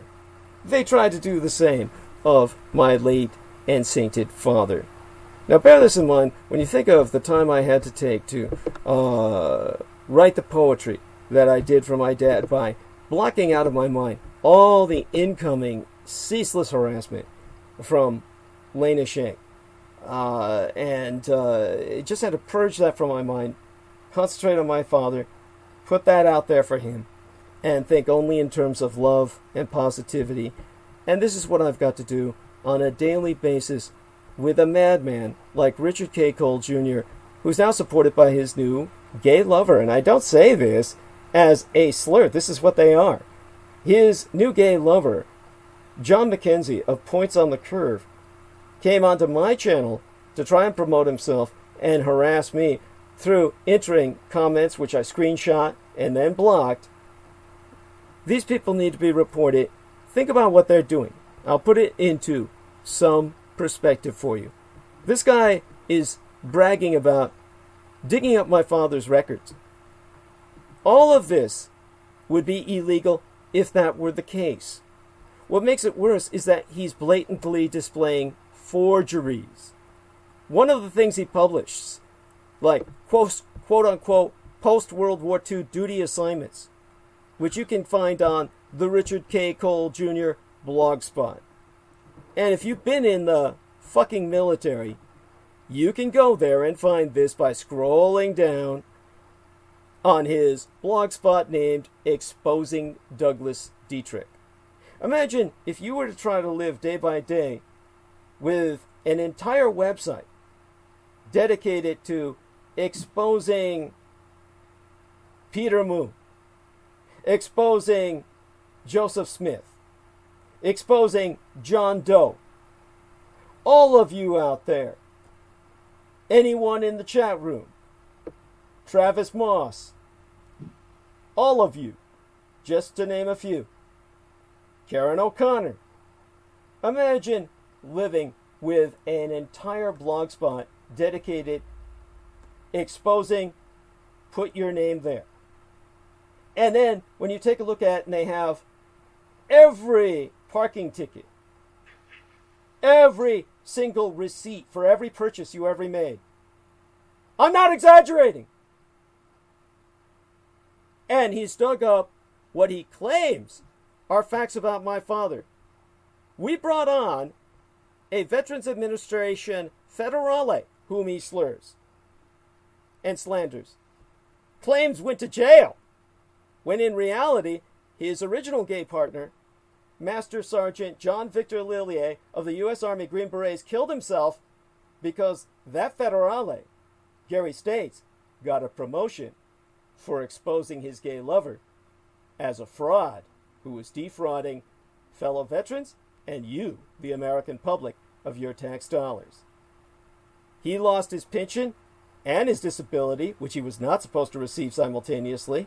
Concurrent receipt only going to men like my father, who survived 3 wars and earned injuries in each. This guy saw no combat and was getting what my father got, just because he was a Satanist. All these people have the hubris of the protected, the impunity of the Satanists. So if you scroll down on his Exposing Douglas Dietrich blog, you find what he's posted there, post-World War II duty assignments. Any federal bureaucrat, like the federal agent Gary States pointed out, like the Mr. Paul Mosslander, who worked at the VA all his life, pointed out, there is no VA form that looks like that. Quote-unquote assignments and geographical locations, and they got a bunch of lists with single dates, no dash to a beginning or an end. Just a single date. That's like an abstract put together by someone in some kind of summary. The VA would never produce that. That is a fraud. These men are forging federal documents. This is a federal crime. Richard K. Cole Jr. has to go to jail. What he's putting up is false information that is slanderous, defamatory. I cannot sue him. I don't have the money, would get nothing, because he lives in a hovel that is worth nothing. His tracks are covered, and therefore he has nothing to lose any more than I do, which is why no one can sue me. But Douglas, don't you think it would be cruel and unusual punishment to subject the prisoners to him? Well, aside from the attempts at humor, in terms to educate the public, this is something that really needs to be exposed to the general public. One of the things that they've got to know is that he says he keeps looking for my father's grave. Now, this is the most important thing to tell you. In the immediate aftermath of my father's birthday, you have a man who expresses, I've been searching for the grave of George Dietrich. He's got the headstone which says World War II, Korea, and Vietnam. And I don't know how he got this, how the VA gave him this headstone, and I will destroy it. He has said this in writing. I'm seeking it out to destroy it. And he has sent me personal threats. They're going to disinter the body of my late and sainted mother and gang rape her remains. They know how important ancestors are to Asians. This is why they keep threatening my parents' dead bodies. This person admits in his blog spot he's seeking both my mother's grave and my father's gravesite.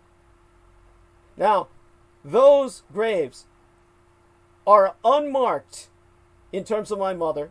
My father's is marked by a headstone. They're in a very inaccessible grave, the most inaccessible grave in New York.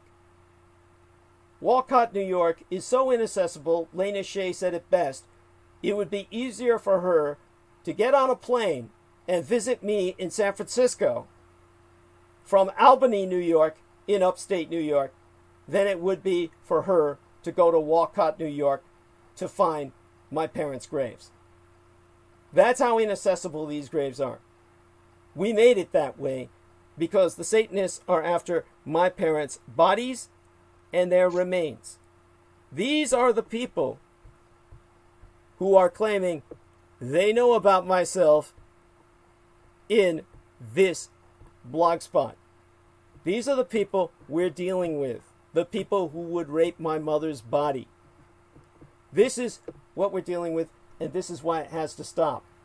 Before I tell you how to stop it, some education here. The federal government, I can tell you, as a Department of Defense research librarian, is at the rock bottom end of the record-keeping spectrum. Basically, you've got this situation where the federal government has almost nothing. You look for master records of VA payments, Veterans Administration payments. There are combinations of people in the computer system where the histories of multiple persons are melded into one single file. And because the government is at such a low end of the data processing world, The VA is the only federal bureaucracy which maintains data loop and punch cards like you see in the old NASA films, aside from NASA itself, which maintains them specifically in case of electromagnetic pulse. The Veterans Administration maintains such simply because if they tried to modernize and digitize their information processing their systems, but symptoms serves just as well, they would basically have millions of veterans die while waiting for everything to stabilize. They would have to shut down A through B, B through C, and digitize A through B, digitize B through C. This would take, they themselves will tell you, half a year each. By the time they've gotten through the alphabet, it would have been 10, 15 years anyway. And by that time, all the veterans alive today would be dead. So they cannot modernize. So they're stuck using this old database with the peculiarities going back to the library system of the Dewey Decimal. And so the VA database is known as the BIRLS, B-I-R-L-S, the Beneficiary Initiator or Indicator Records Locator Systems. And I'm just going off memory here. But we know that the only things that are public information are memorial services, the names and dates of services. And that what you have is a Privacy Act that's in effect, and the Freedom of Information Act does not override that. Everything that this individual, Richard K. Cole Jr., says he has on his Exposing Douglas Dietrich blog about myself and my father, all the lies that he's published on forged documents is not available through FOIA, which originally was the claim that Stephen Outram was making about how he got his information. FOIA doesn't get you shit. Freedom of Information Act does not override the Privacy Act. You have to apply to have the federal government respond, and what happens with the Privacy Act and the Freedom of Information Act when something is exposed? That can only apply to federal employees. It does not apply to what's called false and unprivileged communications. So there is both a Freedom of Information Act officer and a privacy officer that need to work in tandem, in conjunction, and cross-reference to release anything concerning an individual. Because otherwise, what you're receiving is false and unprivileged communications by the Privacy Act. So the Privacy Act is violated. That's why you need to report Richard K. Cole Jr. to the Veterans Administration to not only reopen his case for falsely claiming he's disabled, while presenting himself on points on the curve, which you need to report as a channel for its hatred and violence and false information and harassment. You need to report Richard K. Cole for violation of the Privacy Act to the FBI, and you need to report him to the Veterans Administration for violation of the Privacy Act, plus file a separate report that he claims he's fully employable as a crack journalist, an ace reporter, and a private investigator, and that his case needs to be reopened to remove his 70% disability. So make certain that you do that. Everything he is presenting is illegal. His name is Lance Corporal Richard K. Cole Jr. He did not serve a full tour of duty. He was discharged for sexual identity issues and deemed unemployable by reason of violent insanity, but he insists he is fully employable and a crack ace journalist and private investigator, therefore he cannot be on disability. So you need to report he lives in Prattsburgh, New York. This is all legal to disclose. He lives in Prattsburgh, New York. And that is spelled P-R-A-T-T-S-B-U-R-G-H. Prattsburgh, New York. And the way that you report him to the Office of the Inspector General, is OIG, Office of the Inspector General at the VA, is to call 1-800-488-8244. That's 1800-488-8244. And you got to submit the complaint at the VA government /OIG/hotline. That's va.gov/OIG/hotline. va.gov/OIG/hotline. And the FBI, you will call at 1-855-TEL-FBI.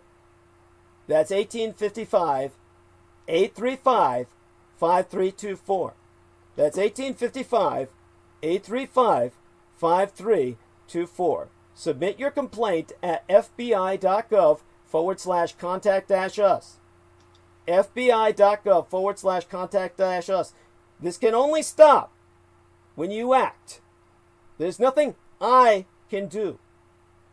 When I contacted the FBI, they told me flat out, "You're a yellow nigger, boy. Go fuck yourself." I'm not lying. White men have unlimited privilege. The entire system is based on white supremacy. The only way this man can do what he's doing is because he's a white male Satanist. If you want to strike against the Satanists, you're always asking me, what can I do against the pedopathophilocracy?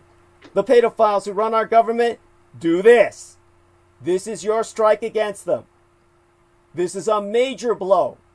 You will take down their major public operative. Remember this, if everything I said was dismissible on the face of it, that I'm the son of Adolf Hitler, that I am the biological son thereof, and that the Japanese won World War II, if this is all dismissible on the face of it, there would be no need for a campaign of character assassination, not just against myself, but my father, who died after years of serving you in frontline combat. So, my father fought for you. This man did not. But he gets everything because he's a Satanist. Just like his former lover, John Victor Lillier. Now he's got another white trash lover. These people need to be stopped. Report the Points on the Curve channel on YouTube to YouTube, violating community standards. Report this individual to the government and to the Office of the Inspector General at the VA. With that, we're going to turn back to Peter Moon if he has any other observations. I'm sorry you suffered through that, but it's one of those things that your presence here is what they attacked. The individual, John McKenzie, on Points on the Curve, who says, "Oh, Peter Moon won't do this. It's a felony." It is not a felony. It is a civic duty. These are the people committing felonies. This is just like Richard K. Cole Jr. saying on Points on the Curve that I'm a historical revisionist when he himself started off as a Holocaust denier. This is the level of inversion you are at. But everyone listens to Richard K. Cole Jr. because he's a white man. He never served a day in combat. I have. And even though I was dishonorably discharged, I have all the injuries to prove it. That's why I got on Social Security, which I had to give up when I took care of my parents. And now I'm on SSDI, which I paid for with my tax dollars. When I cared for my parents for over a decade, I was considered fully employed. They each required over 18 hours a day of care. Each one of them was considered 24-hour-a-day care needy. And I was the only one there for them. No one could replace me because I had to pay taxes, union dues, and if anyone replaced me, they would have had to have paid those taxes and union dues. There was no one to relieve me. I did this for over 11 years, working what was technically 48 hours a day, and as a result, what I earned in cyberspace was more than what the president earns. I never received a dime. All of that went through share of cost to the state of California to cover what was called the share of cost for their insurance. I had to get my father on civilian insurance because he could not transfer his wife into the VA because she was too old. She had not been treated at the VA before retirement age. So I had to get her on civilian insurance, and the only way I could do that was to get him on civilian insurance, even though he was a veteran. So he had access to both the VA after the Presidio military base closed and civilian hospitals. And that was how we got her treated. All of this killed me. And on top of all the money that went to the state, I was charged taxes on money I never received. And I had to pay all of that, or I would have gone to jail. So I had to hire an attorney to talk that down and then get an offer in compromise, and that cost me thousands of dollars. I paid just as much as if I had paid all the taxes. The end result was that I paid so much money into the state that my SSDI, I still haven't earned back what I paid you. And the SSDI comes from once a month, a pittance, $1,000. And I can barely live, and I can't make rent this month. That's why I solicit. So I'm in danger of becoming another homeless veteran while this white Satanist is looking for my mother's grave so he can disinter her body to rape her in death because he couldn't have me in life. This is what we're dealing with. If you don't report him, you are a co-conspirator in the sense that you're allowing this to happen. It's not me. It's up to you. It's your move. You've got to make it. It's your war. You've got to fight it.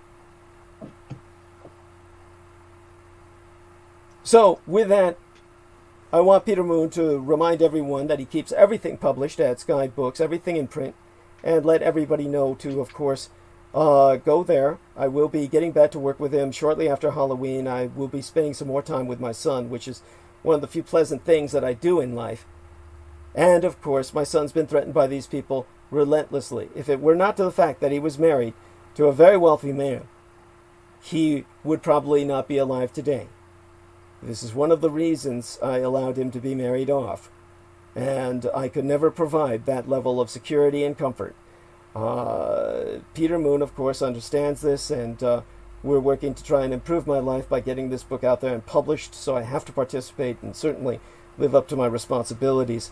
And Peter, of course, has another book, as he said, coming out this month. I'm not quite sure what the deal is with that. Is this some book you've worked on translating, or some book that was... Yes, this is a book I've spoken of before. I did not take the opportunity last time we spoke because we went off on some tangents, but this book is called The Etheric Crystal, The Third Tunnel, by a Romanian author, Radu Cinemar. It is the 7th book in the Transylvanian series, and it's about the incredible trip they take into the third tunnel, which is a tunnel beneath the Romanian Sphinx. There's 3 tunnels, and the third one has remained unexplored.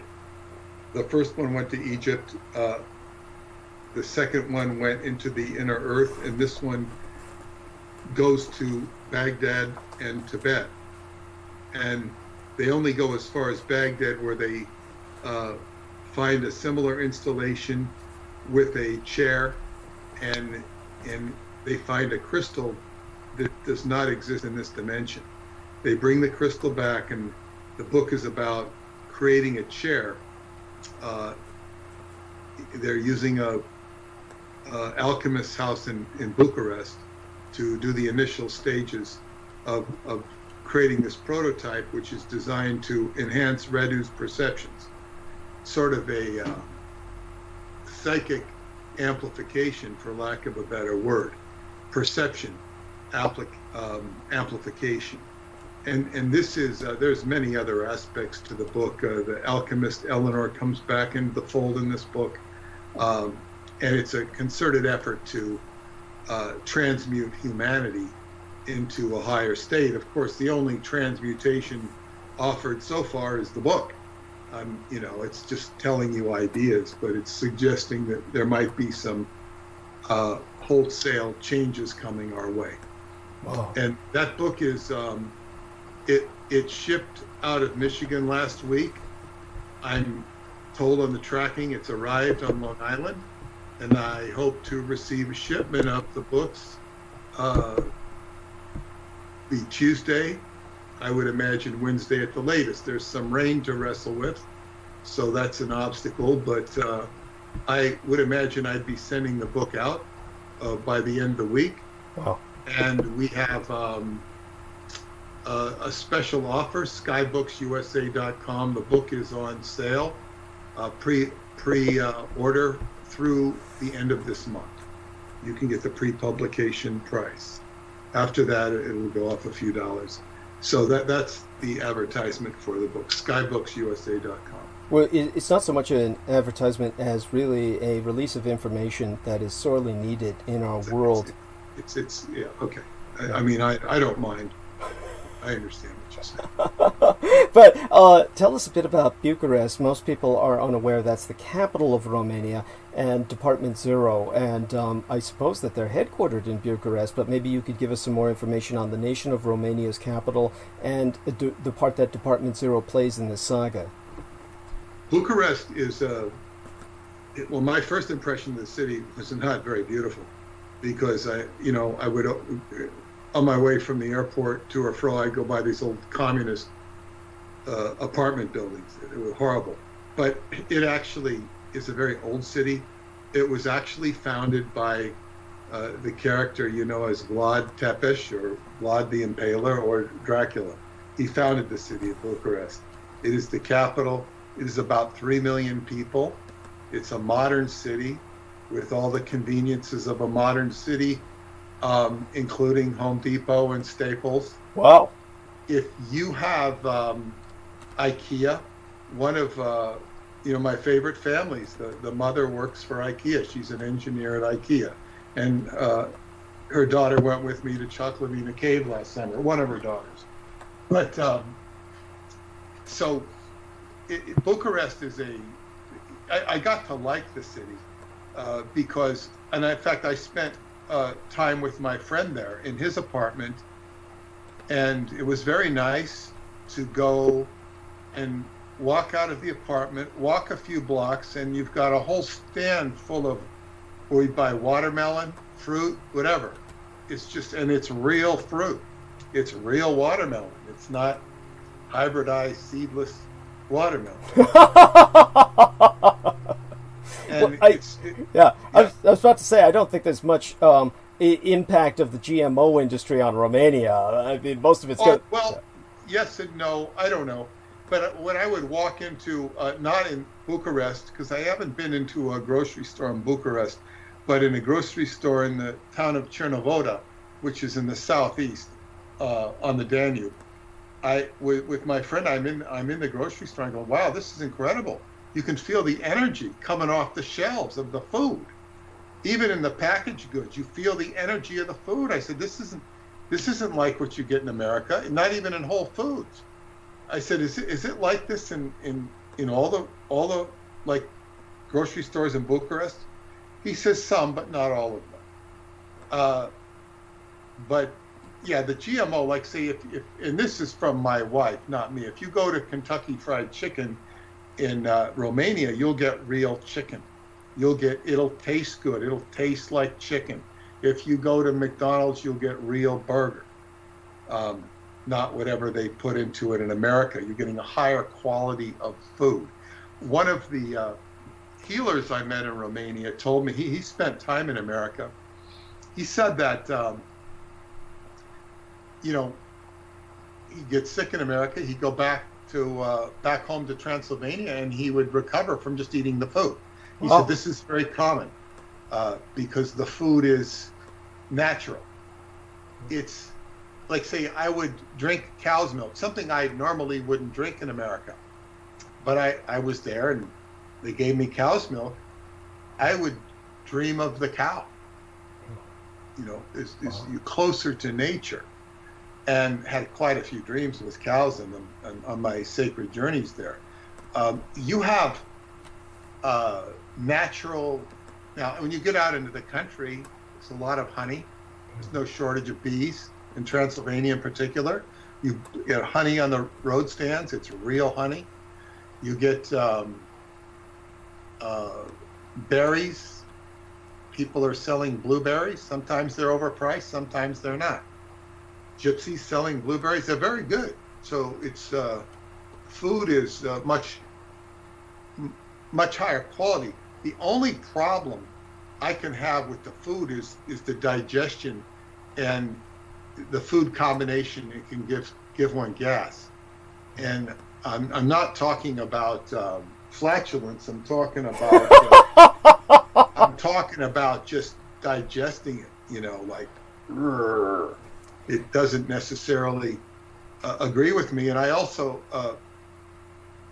used to visit some Romanians locally who had left during the communist times, and they would complain about gas all the time. Oh my God! It's from the food they're eating. Right. You have to combine it properly. Right. But anyway, Bucharest is it's known as the Paris of the what do they call it? Eastern Europe. It's got a lot of classy places. A mall in Bucharest is not like a mall in America, where a mall in America is typically extremely utilitarian. It's a grade D, if that, on aesthetics. There's a reason they call them strip malls. Yes. Well, the strip mall is a smaller mall. That's like a roadside, place that not a big mall. Okay. A big mall, and it'll be artistic in there, like an artist designed it, and you can go in there and get raw food, like raw desserts. Wow. This is like desserts without sugar. Natural sugar. Sometimes just incredible desserts, that are not bad for you. Raw food, and you'll also see Burger King and Taco Bell's in there as well. But there is a certain amount of class, and as they say, my wife will say, people will say, well, do you have color TV in Romania? Do you have internet? And these questions she finds insulting. As well she should. Yes, thank you. You think it's just a bunch of kids eating out of a bowl from some photo from Bangladesh from the 1960s, and there is a lot of poverty and a lot of struggle there. The worst part of Romania is the way the wealth is hung on to by the top echelons of society, and it does not flow down or trickle down the way it could, would, or should. So what will happen is people who have farms that they have had for thousands upon thousands of years in the family, that they will feed their family.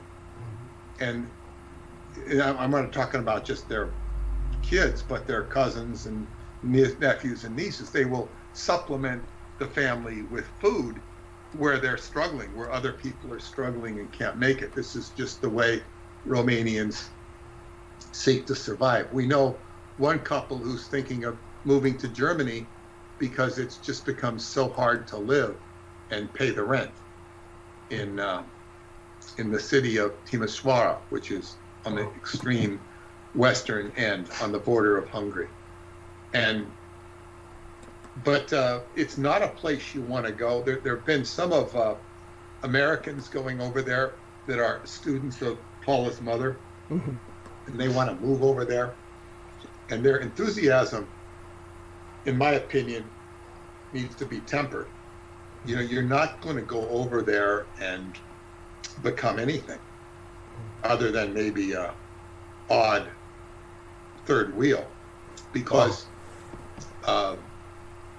it's like, what are you going to do? If you have one of the guys over there who I know wrote to me and wanted to contact my publisher in Romania to write a book so he'd have an ostensible reason for being there past 6 months. And I told him, I said, he doesn't publish those type of books. Like it was like an archaeological book. Interesting. There is I do know an archaeologist over there who writes, but so in other words, you need an ostensible reason to be there. And what the hell are you doing there if you're under any circumstances? So it's not a place to go opportunity seeking unless you genuinely have something that is business-like. It's a nice place to visit. I don't, I could get away with going there because I have a Romanian wife and staying there for a long period of time. I've been offered to go there in case things fall apart here. I don't anticipate that happening. But it's, and I'm not quite comfortable with the food, even though it's quote unquote better. I have my own regimen here that I'm very comfortable with. Right, I understand that, and that would be difficult to get what you get here over there. I would assume it's certainly. Well, certain things I could modify it all though. I mean, if I really had to. But another thing is, I just was, visiting, and I wanted to tell you, I had a wonderful time in California. Oh, thank a you. wonderful trip that I find myself being able to do so much when I'm back, just after having 8 days of vacation. That's wonderful. Or traveling. It is such a relief to just go out there and have fun. And I don't think there's any place I'd rather go other than Northern California. Thank you. I'm so overjoyed to hear that. We didn't talk about it yet, so we'll have Peter Moon talk a bit about that now, but also about what he did when he got back. And I know you're not, correct me if I'm wrong on this, but of course, once you healed so well, when he was in California, you never would have known that Peter Moon had suffered any injury. But honestly, he was through the ringer. He was participating in a quote-unquote touch football, and there were some people involved who were getting fairly violent. And and what happened to Peter was he wound up straining a muscle, or he didn't feel it during the game. No, I didn't. There was no violence directed. You know what? You're right. What I'm remembering, and I'm conflating the story, was there was one guy who was trying to get violent in a different game, and the other guy kind of took him out. And that was totally. That was thank you. 27 years ago. As a matter of fact, one thing you didn't say publicly, and I do want people to know this because I think it's actually, you were actually with a bunch of younger guys playing in this last game where you kind of strained yourself. You went through the whole game. You didn't even manifest the strain until after the game was over. I was fine. I was fine. I played at a very good level with, young black guys who were like in their 20s. That's what I was going to say. You didn't point that out last time. I think that's so important. Basically, a lot of young guys. They were maybe some 30s, but mostly 20s, and they were prime athletes. And I mean, all I could do was hold my own, which I did. And that's all you want to do when you're 40 years older than they are. Right. But it was I guess what you'd say, I worked a lot in the game, and then it wasn't the game, it was the accumulated stress of painting, and I was trying to paint the kitchen and paint a lot of things where I had all the tape on, and I was pushing it, whereas, I could have waited, but instead of stopping at 11:30 at night after playing football in the daytime, I kept pushing, and then at one point the back just failed me. The pack just says no more, and I was having to ice the back, but I kept on painting the next couple of days to get the job done, which I did, but then I was cooked. I was finished. I could not appreciably walk. I could not sit in any one of my 3 chairs. Oh my God. I have a kneeling chair, a gaming chair, and a yoga chair, which is a ball. I couldn't sit in any of them. Oh. But I started. One of the football players is a chiropractor. He treats anybody who wants to come for free. One of the black guys, or one of the other gentlemen? No, he's not. He's not. But he treats everybody. And I started. I've been going to him weekly. I still go to him just to be good, and I've recovered. I was out there last week really playing really hard, running all over the place, and I think then I discovered I started to get cramps when I got home. hours later, and I repaired those with liquid magnesium and arnica. I had Paula, put both of those on me, and then I looked up, how to prevent cramping, and I already did. I took salt water. The way you take salt, the proper way to take salt water to get salt into your body is you take kosher salt and you put it in, room temperature water. It will mix and dissolve, and then you drink it. In addition to that, coconut water. I drank coconut water before and after the game, which is better than Gatorade, and it, puts the electrolytes there. And it didn't run as hard today, though. It wasn't. But what we did have, and I mentioned this is at Eisenhower Park in Nassau County. It's the biggest park in Nassau County. I spend a lot of time there. And it's Trump.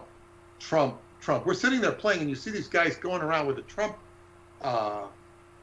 the Trump flags. Yeah. And they got all sorts of variations on the American flag.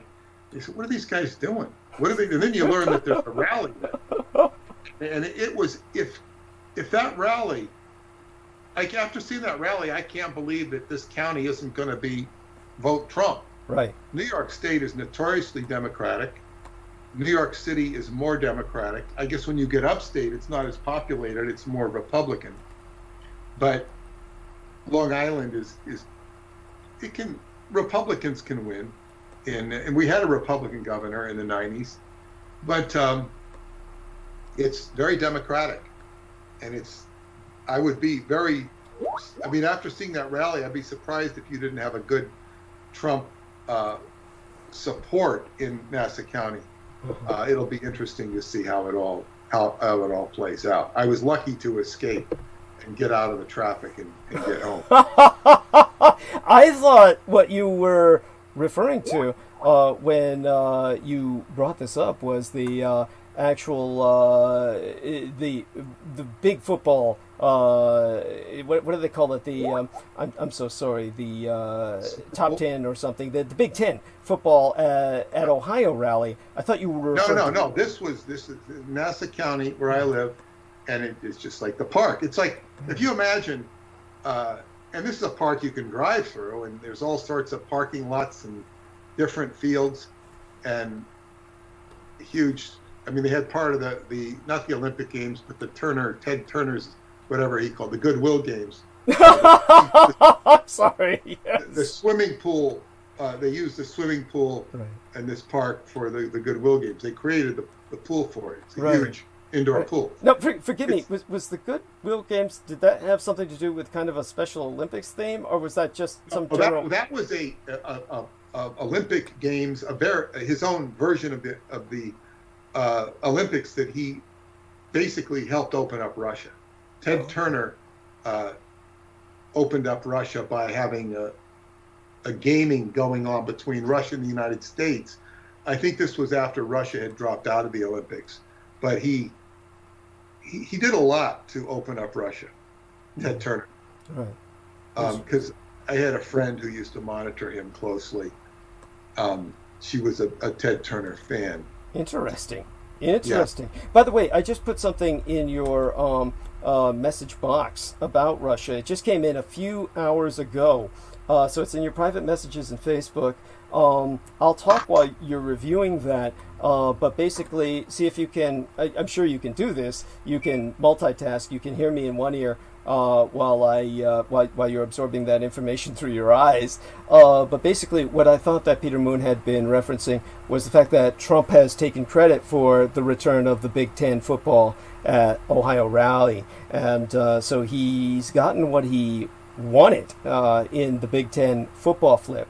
Of course, he's still flailing in the fight for Midwest votes. But as Peter said, he's personally seen where there's obviously ground level support for him. So we're only going to see what happens when it happens. Well, I would say Ohio is, when I learned how much they love football in Ohio, I was surprised that I wasn't born in Ohio. On the whole, I'm glad I was born in California, but they breathe, sleep, and eat football in Ohio. Yes. It is, um,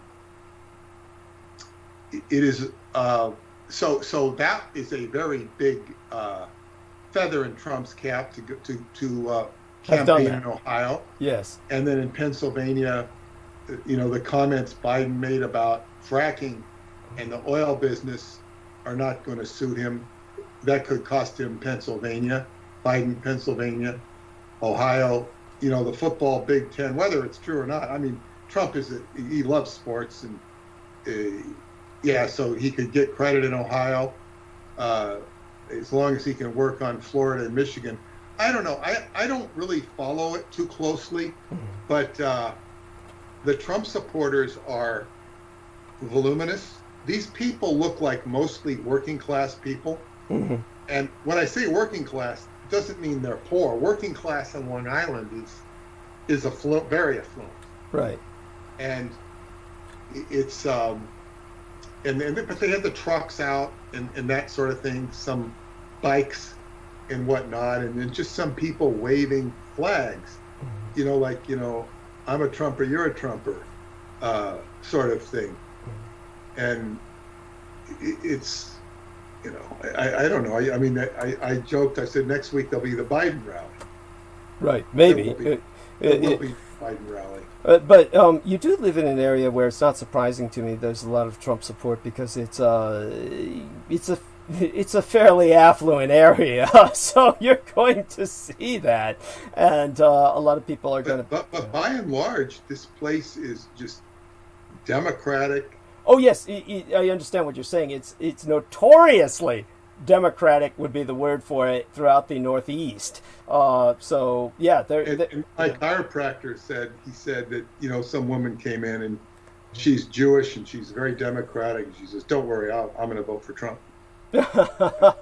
She's but she kind of like she's totally Democratic, but she's going to vote for Trump, because she can't take all the other stuff or whatever. So I don't know. It's going to be, Paula enjoyed watching the debates much more than I did. She likes watching the conflict of the two, and she kept imitating Biden. Come on, man. Come on, man. That's his funniest line. That's what Crystal River put in that video to rap music. But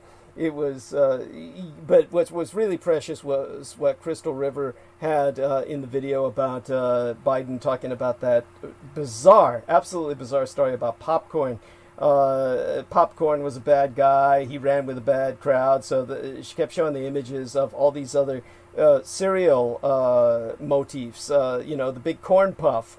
Corn Puff was the guy's name that Biden kept referring to. Apparently, a black gang member that he had staved off with a length of chain, if you can believe that. Whereas Corn Pop and his, I don't want to use the term boys because that has a horrible connotation from the Deep South, but his fellow young black adults were waving straight razors. And so then she had these illustrations of put together using the Photoshop of Corn Pop on a motorcycle with Count Chocula and Tony the Tiger and all those other cereal brand characters that he ran with a bad crowd that Biden was talking about. But that was just too rich. What I thought was interesting though was 4 years ago when Paula was new here and she watched the debates with Hillary and Trump, she had a visceral hatred of Hillary.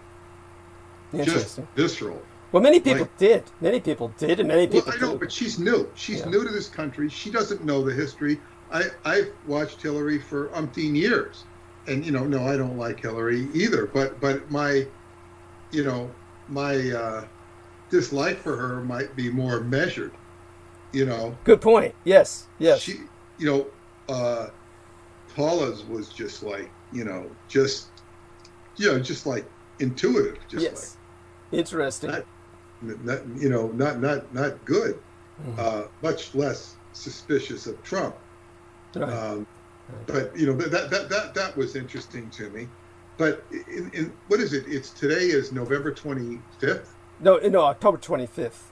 And October 25th. Yeah. This election, at least the voting. I mean, And also, she says, what is going over all this? She's pointing out at the hall down the street, it's all these people. I said, they're voting. They're voting before Election Day. This is bizarre. And the polls are packed. And it's like 50 million people have already voted. And they're sending out ballots. One of my friends said that one of her friends got 4 voting cards in the mail. In other words, he can go down and vote 4 times. That's nutty. So it's like, this election will be determined far more by astrology than it will be by honest, Jimmy Carter referee voting. There was a book I used to sell called Vote Scam, which talked about all, the voting machines in the world or the machines that calculate the votes and how they could all be manipulated. And it totally would encourage you to lose any faith in the voting system. And then when you see Duncan's old friend Pete Carroll, the coach of the Seattle Seahawks, giving commercials saying how you should vote, NFL is telling you to vote, it makes you even more suspicious of the system. What is this? What is this? Oh God! It's a bad joke. So, but as I say, in a week the election will have taken place. The decision might not work out for another month. I said that I meant to put up on Facebook that my prediction is that the election, neither candidate will get enough electoral votes. It will go into the House of Representatives, and Alex Jones will be elected president. He's being satirical, of course. But it's that, talk about a nightmare. That's a true dismissal of everything. We certainly, of course, know that's not going to happen. At the same time, what a nightmare that would be. By the way, I do want everyone to understand, please don't vote for Kanye West. I don't know if Peter Moon is aware of this, but Kanye West is running for president. I'm not even sure who Kanye West is. We have to. I've heard of him. I think he was in the Super Bowl. I think his no, that was Bruno Mars. Kanye West is married. I think he was married. Was he married to one of the Kardashians? We have 2 black African American gentlemen who know much more about him than either of us. Kanye West is what I would call the art of what do we say? The art of masochism. At its finest. He's very popular, but I think he was doing something, running for president or something. He's a rapper, but I never listened to his music. I don't know what the hell he makes. Given how insane he seems, I don't think I would want to listen to anything he's saying. But I would say, at this point, since we're already at since we're APOCA voting. What's the word? APOCA voting? As in apocalyptic voting. Yes. I say, why not just go for the greater of all evils, Cthulhu 2020? Right, but then again, this is part of the problem. By the way, this has become a running joke: is Cthulhu for president? Why vote for the lesser evil? But the problem is we have very real cultists of the anti-gods, the kings of Edom, who the Cthulhuid entities of the Lovecraft mythos are quite real, and so Well, I assure you, the Cthulhu cultists will be pleasantly surprised, and they will probably be, how do we say? They will definitely regret their decisions. No, that I can vouch for. I can vouchsafe that. When such beings do enter this sphere of existence, I wouldn't want to be here if I were you guys. Yes, that's all I could say. Thank you. By the way, Peter Moon, you can tell us a little bit about how you've been forced by circumstances, because of what I've exposed about the cult of the kings of Edom, the Cthulhuid entities of the Lovecraft mythos, how you've had to distastefully investigate this and just Lovecraft essentially, and that and could you share some of the unpleasantries of this task of basically reading up on Lovecraft that you've had to pursue to just kind of get some context for what I've been talking about over the years, and what have been your impressions of diving into this realm, this sewer or subculture? Well, I looked at Lovecraft when I found a reference to Lovecraft when I was trying to look up the word Ong, or O-N-G, for when I published Ong's Hat at the beginning and all of the stories with Ongs. And there was a reference in Lovecraft's writing to the lion-headed god Ong. He's a lion-headed god. And of course, he appears in a very stream of consciousness world of negativity. And then also Lovecraft is referred to by Kenneth Grant. Right. And I read that, and there was some magical correspondences there. But Lovecraft was very dense. Now, of course, I didn't have the whole backstory of which Douglas has lectured on a lot, and I've learned something about that. So, but it was, I guess, what you call too garbled and too incoherent to make much sense out of it. Thank you. So it didn't appeal to me. Now, I was sent a copy of the Necronomicon by a woman in high security prison, which meant she must have done something pretty violent. Holy shit! She used to write to me letters. I mean, she was a fan, and she once sent that to me, and I think it's still in a certain corner. I salted it. I put salt in it, and it sits in the information corner of my domain. Interesting. And this, of course, what you're referring to is what she probably sent you was the mass market paperback edition of Avon published Simon Necronomicon. Yes. That's exactly what it is. Thank you. And I mean, it was, I looked at it, and it was nothing that I found too appealing, or it's hard. Some of the magical writings that I paid attention to are still hard to figure out, but there's some coherency. It's like, how do you find coherency in a sea of incoherency? And when you get into the Lovecraftian stuff, it gets downright, well, I would understand now, it's diabolical. Thank you. And so it just, you have, it's like if you're going into a bad part of town. And I've had this happen. And I was once let off in San Francisco. I think it was, it was an area that I said, you know what? I want to get out of here fast. It wasn't populated at all, but you don't know who's going to come around the corner. And I said, I better get out of here. And I just walked very, I didn't lollygag. It wasn't shops, it wasn't stores, it wasn't people. Got the hell out of that. I had the same feeling once in the Caribbean. I was walking down a row of warehouses. I need to get out of here fast. And you just get out. You get a warning. Well, that's when you're reading Lovecraft. What do I want to read this stuff for? Thank you. Maybe there's a reason. Maybe there's a reason I will want to look at it. But you have educated me on Lovecraft pretty well. And when you tie it into the whole Kings of Edom stuff is, I can see patterns of people, and the vampire stuff too. I can see people who've appeared in my life that I hadn't quite figured out. Thank you. And now I understand them better.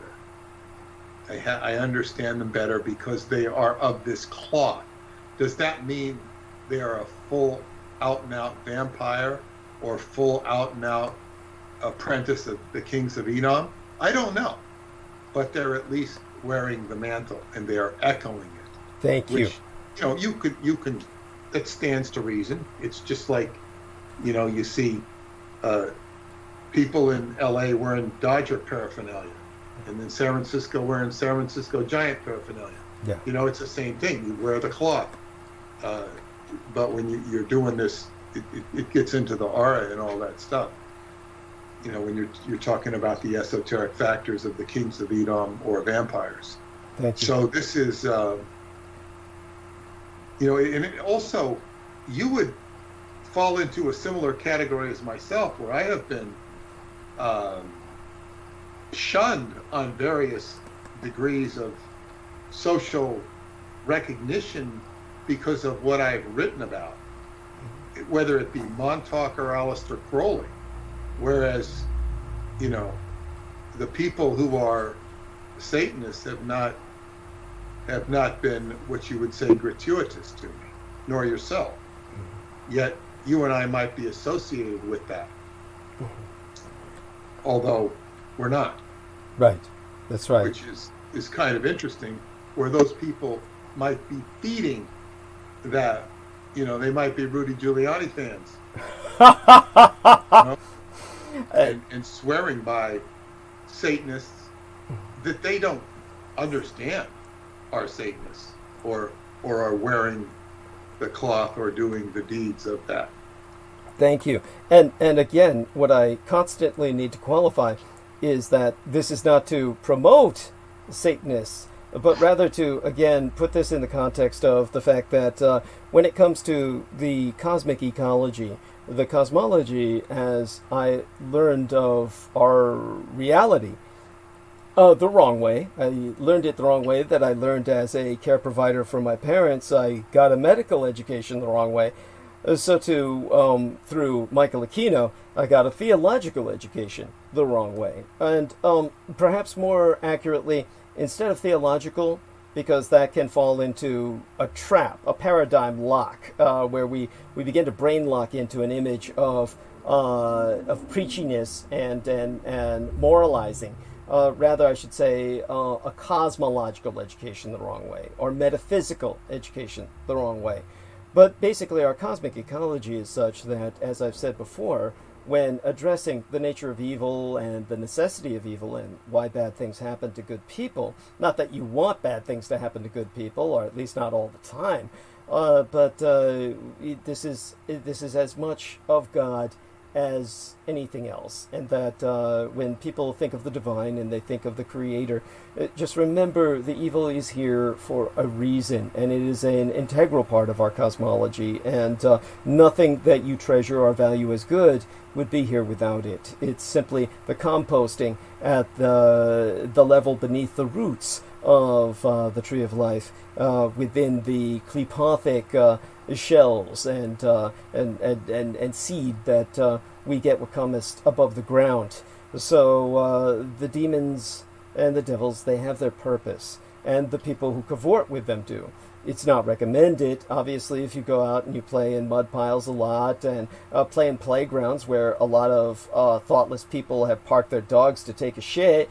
You can go blind by contracting various parasites. You can contract, at the very least, ringworm, which certainly happened to myself as a child, which had to be taken care of with antibiotics, and thankfully left no permanent scars, at least not for the ringworm.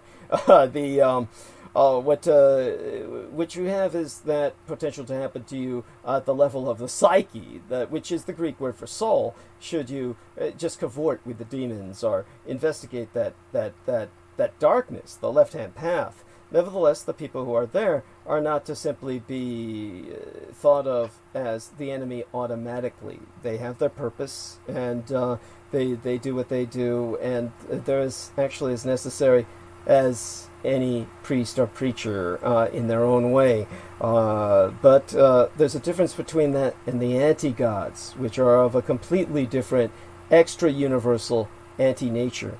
And they are like toxic waste, as opposed to composting. Rather than rats and the much lower animals on the food chain, the bugs that deal with composting, to the point where certain cultures understand their value and appreciate them, like the Egyptians did with the dung beetle, what we have instead with the anti-gods is something that is like toxic waste in the ecosystem, something that is nothing but destructive. And so They're like plastics that can't be broken down. thank you. All they can do is corrupt the information and the flow of data within this reality simulation. Thank you. Speaking of plastics which cannot be broken down, there is a process in a company that I learned about through my adventures in Romania. In fact, this company was contracting with people in Romania that can break down plastics into diesel fuel.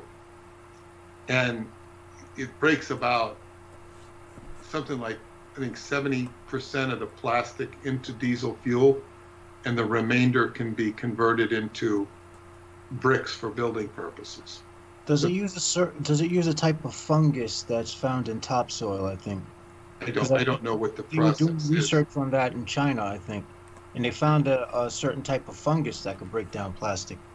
There are two plants, I think, set up, and it's a whole big business venture that one of my friends is loosely involved with, and he was very surprised that one of the guys made the connection in Romania. It was just sort of a coincidence. But in any case, that's just a comment that plastic, because it comes from, bitumen or petroleum, it can be converted back into it. But still, it's yes, exactly. This anti-God stuff it's toxic in the sense that it doesn't need to be there. It's outside the natural order of things. Thank you. And for that reason, we have to understand that the demons and the devils themselves align with us against it. So in that sense, people who can commune with them are just as vital in this struggle against the anti-gods, the Satanists, in other words, as an ally, as anybody on the side of the angels. And this you might find interesting. I was at a party last weekend, a friend of mine's birthday, where I circulated with people, and one of the girls there, she was nice, retired. Usually don't refer to retired people as girls, I guess, but ladies. And she was really surprised that when the Montauk Project. Wow, yeah, I read that years ago, and it just really kind of like she lightened up and was very eager to talk to me. And then she said something about, I don't know what the conversation was. She said, yeah, going back in time and killing Hitler. Like, it was just like, I didn't say anything. But it's like, that's the go-to, oh yeah, we're going to go back and we're going to get rid of Hitler. That's going to solve the world's problem. Incredible. But he is considered, and she might be Jewish. Uh-huh. I don't know if she's Jewish. She looked like she could have been. But the point is, it wouldn't even matter if she's Jewish. This true. is just the go-to symbol for evil in people's minds is, go back and kill Hitler, and Hitler was the bad guy, and not recognizing how many competitors he had on this side of the Atlantic. Thank you. And in Eurasia, one thing I'd like to say to put that into some perspective, and it's the fact that to put this into some context, there are two sources to go to that best present the alternative to Adolf Hitler, and they're surprising sources in the sense that they're popular cultural sources. Really, this is the best we have for reaching the body politic so that it's in language they can understand. One of them was, of course, by Floyd Gibbons, who is the man who I've often chastised as a propagandist for the Marine Corps. Now, what's interesting is that I saw Floyd Gibbons' greatest masterwork, which was the novel entitled The Red Napoleon, published by a white supremacist publishing house. It was comparatively recently, republished by a white supremacist publishing house. because they feel that what he said was prescient of everything that has taken place in a kind of analogous sense. This is like people saying, oh, see 1984, the dystopian novel, or the dystopian novel Brave New World have become realized in our reality in a particular sense. And we can take a look at the aspects of these dystopias and apply them to our reality and say, it's all come to pass, or elements of it have come to pass. So that's what this white supremacist publishing company that published it, even with an introduction written by some, somebody just this side of David Duke, or it wasn't David Duke himself, but somebody on equal par with him, that basically wrote the preface to the republication. But Floyd Gibbons, of course, for those who don't know, was such a major propagandist for the United States Marine Corps that they declared him an honorary Marine. This is what gets me so angry about, say, for instance, the attacks on myself or Mr. Oh God, I'm forgetting his name. The guy dies all the time. Daniel Brinkley. Thank you. It's like, first off, Daniel Brinkley, there's nobody questioning he was in the goddamn military at all, and yet they attack him remorselessly because they're claiming he wasn't special forces on the front lines of combat behind enemy lines and all this Rambo shit. And in my case, they're so threatened, they try to claim I wasn't in the military at all, and to the point where they rewrite history in the sense of Marine Corps policy, claiming, in my case, an entry-level separation complete with a forged document, whereas you can't have entry-level separation from the Marine Corps. As Pac-1 Morales exposed on transmissions with us, as any Marine can tell you, you can't get out once you're in.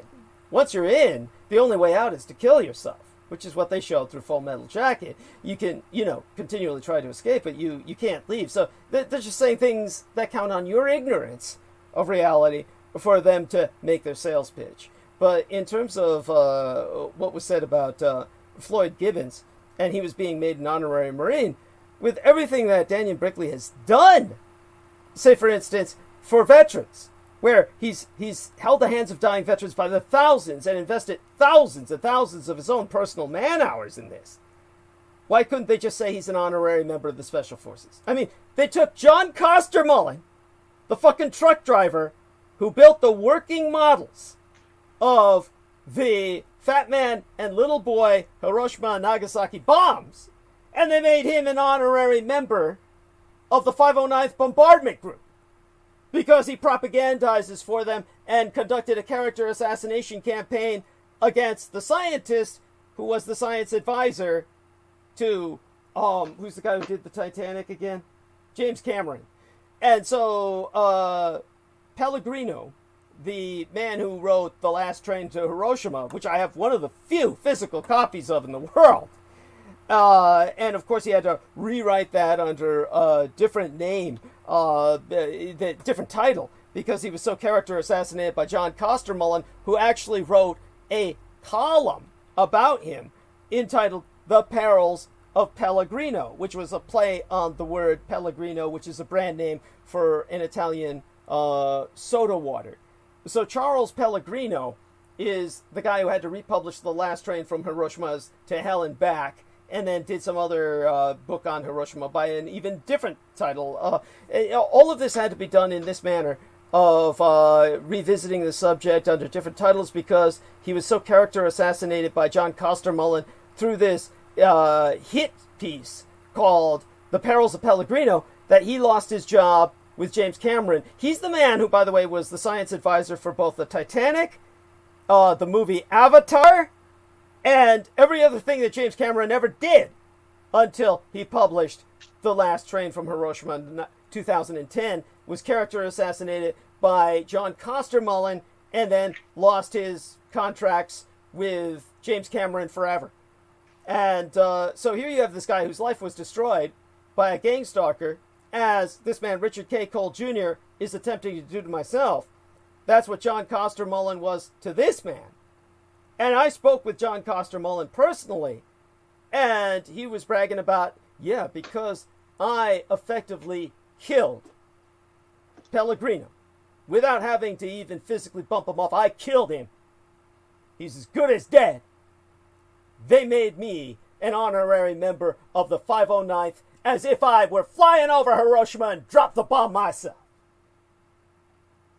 So if these guys can become honorary members of the U.S. Air Force, or as in the case of Floyd Gibbons of the U.S. Marines, why can't they just say, oh, well, all right, you know, hey, we don't think he was there and all this shit, but hey, Daniel Brinkley is an honorary Special Forces. But no, they do their best to destroy him because he does something they don't want. He helps veterans go into the light. That's exactly what they don't want. These are the cult of the kings of Edom, and they dedicate all souls to darkness that they possibly can.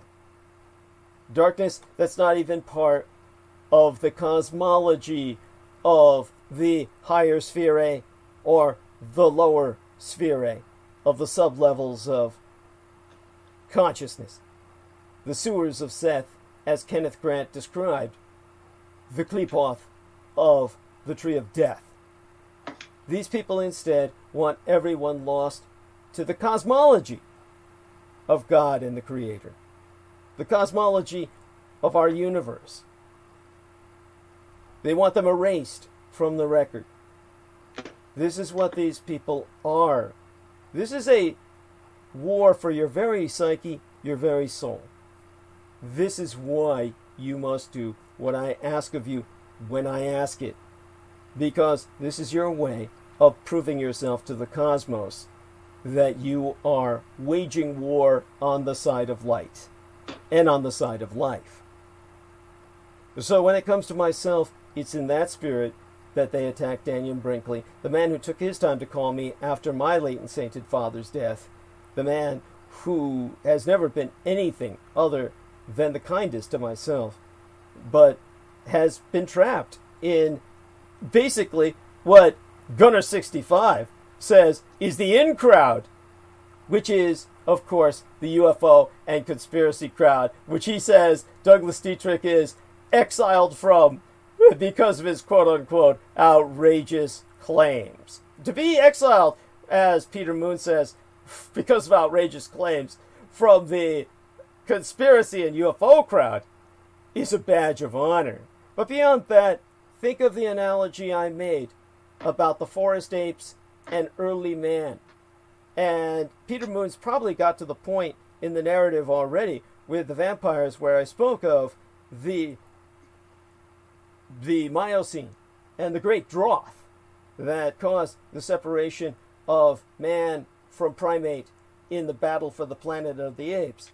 The original apes in the pre-savanna Africa, they were these very long-fanged, canine-equipped primates that lived in the canopy of the forest. And when the apes that fell to the ground were not allowed back up into the trees, were forced to stand on their two legs so they could see the incoming threat of various carnivorous animals and predators. And so they could see further along the horizon to navigate their way for berries in the bush. These people lost the paradise, the Eden, the Edenic existence of the canopy where fruit was easy to pick.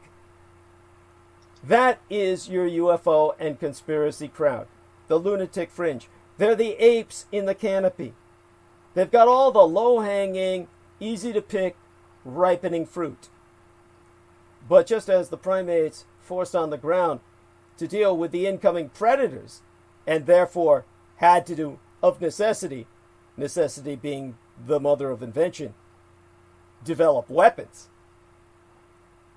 they inherited the planet Earth. That is what I shall inherit, in effect, by being exiled from the canopy of low-hanging fruit, that Edenic paradise of conspiracy ufology that comprises the Q-tard religious cult and the cult of the kings of Edom and the popular knowledge that all of you are exposed to via the History Channel. All of that is part of the Aquino influence network of information manipulation that has led you nowhere. America loses every goddamn war and has a history of backing naught but the losers. Why? Why does it never learn? Because you're not living in a real history. Your narrative is completely false. You cannot build a foundation for a castle when the foundations are comprised of sand. This is where we're at in the unreality, the anti-reality you people live in, where America won World War II, to the point where they had to create an entire propaganda series having nothing to do with the original novel entitled The Man in the High Castle, written by Philip K. Dick, but simply a perversion thereon, that they basically took the general theme and turned it into an espionage flick, where, of course, you've got a spy thriller of the Axis occupying North America, which was never an objective, as, oh, that's the definition of who won the war. Oh, if the Axis won the war, they'd be here with boots on the ground, as if they'd ever want to sully their shine of their jackboots in the filth of your soil.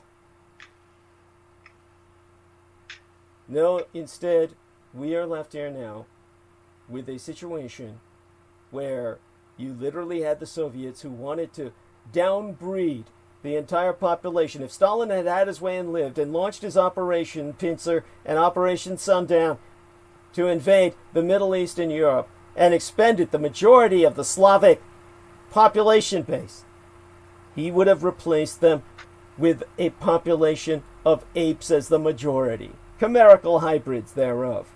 Knuckle dragon troglodytes would be the successors, Homo Sovieticus, manifest, guided by a few thinkers, commissars with psionic abilities to move en masse to achieve objectives. That would have been the Russian world. So when we go back to what would have happened if we had gone back in time and killed my biological father, Adolf Hitler, the results are exposed by Floyd Gibbons himself, that honorary Marine who wrote The Red Napoleon, who, by the way, is a character I can fully relate to. And so could you, Jameson Reese, a man who's a hybrid in the sense that he's Euro-Asian and he conquers the world to force a cosmogenation, what in those days they called miscegenation, or the forced interbreeding of the races to create a new race, in his case, for communism. A communist race comprised of all the races. And this was the idea that was such a threat in The Red Napoleon, written by Floyd Gibbons. But the premise is that Stalin and Adolf Hitler and Mussolini are assassinated. Bear in mind, Floyd Gibbons wrote this book before World War II. And he said if something happens to these strong men, then what will happen is this new Khan will arise out of Central Asia, Karakan of Kazan, the Red Napoleon, who will force the white races into extermination by breeding them out of existence in his conquests. Now, the other, just as spectacular and lurid example of what would have happened is explained in the series of video games entitled Red Alert. And in the Red Alert video games, which was one of the most successful video game franchises in the history of that medium, you had the plot being that Albert Einstein develops a time machine and goes back in time to kill Hitler. And this is something Michio Kaku always suggests. Michio Kaku, the Jap trash piece of shit, the yellow house nigger, always gets on, Coast to Coast AM and says, yeah, what if a cosmic ray passed through the womb of Hitler's mother and Hitler was never born? And then there would have been no World War II. No, the war would have happened, as explained in The Red Napoleon, as explained in Red Alert. You just would have been overrun by the Russians. because Hitler wouldn't have been there to stop them. So the entire video game franchise is that based on the premise, the conceit, that Albert Einstein develops a time machine, goes back in time and kills Adolf Hitler by shining that cosmic ray using basically a modified X-ray machine through his mother's womb, and basically forces an abortion of the fetus. And then after that, the Soviets go on to conquer the world. The whole video game is the remnants of the West and Japan fighting off the Soviet Union's conquest of Eurasia. That is the whole premise of series after series of Red Alert and its reiterations. So what we have is a situation where if my biological father were killed, the world would be a far worse place than you can even imagine. That is guaranteed. My biological father saved you from a world where the Soviets and their miscegenated transhumanic hybrids would be whipping you, flogging you, raping you, beating you to death while you slaved away in a gulag. This is what Adolf Hitler fought to save you from when he fought the Russian subhumans. When the entire war machine of the Third Reich was ideologically motivated to eradicate the subhumans, this is what they were fighting. But all you dumbass white trash bastards just think they were out to kill Slavs and gypsies and Jews. That was collateral damage along the way. None of you fuckers even deserves to live. You're only here because of my father. And nothing else.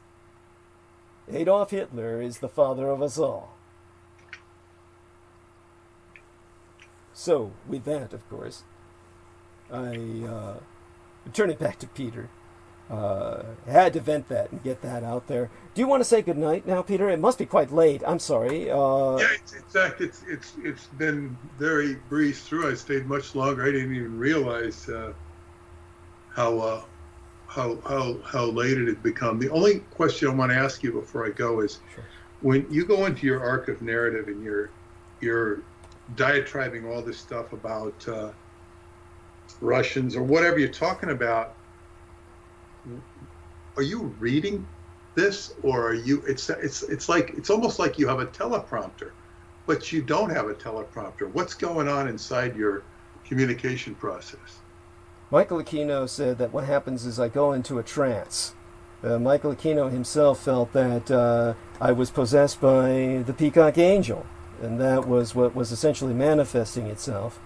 I know that one thing that people have made an observation on, I don't know if any of you have had this consciously enter your head or consciously manifested the thought, but many people have, particularly Michael Aquino. Why, Douglas, you sound just like your father, meaning Adolf Hitler, is that I had and have an ability to go into this trance-like state, to recall data and basically speak for hours at a time without stopping, and that was what Adolf Hitler was able to do. Adolf Hitler, of course, was something that most people don't realize. When the Americans did very intensive research on him, there is a book, thank you, Jameson Reese refers to it as an inherited mediumship. And that is what Adolf Hitler said, was that I walked through life with the faith, the vision of a sleepwalker.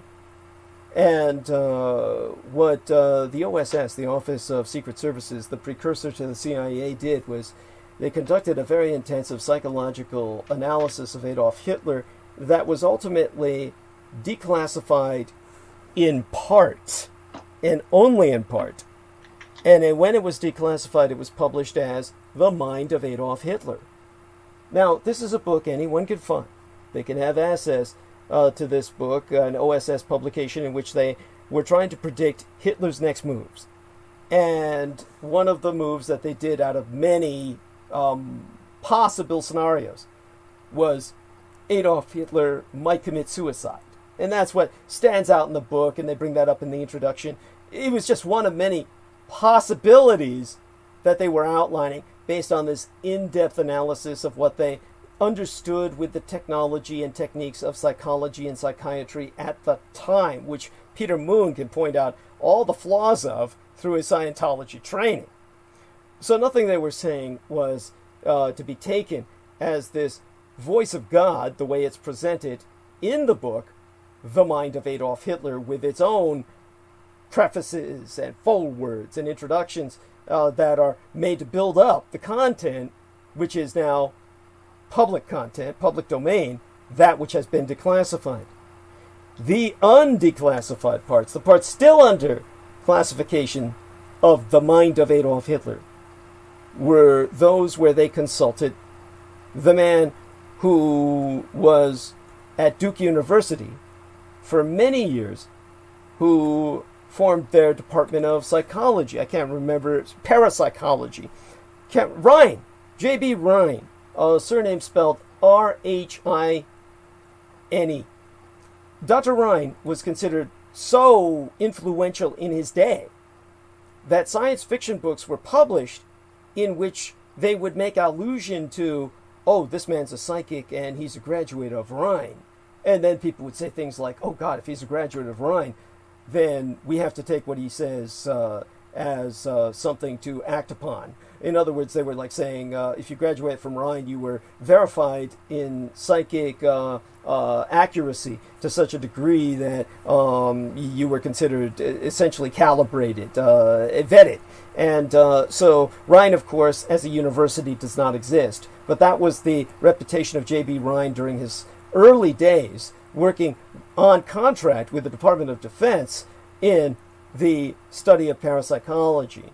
And so, in other words, he was popularly recognized through popular culture and science fiction as essentially going to be a fixture in our future. Of course, this never happened, and Rhine ultimately retired as a very broken old man, saying that he had proven parapsychology to the point where that should have been, but never was. And this is because the government took it and monopolized it.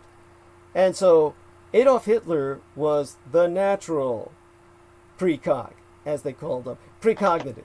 In other words, a remote viewer who didn't need the training. Now, we were speaking last time about how ridiculous it was that Kenneth Grant was insisting that H.P. Lovecraft was, quote-unquote, a natural adept.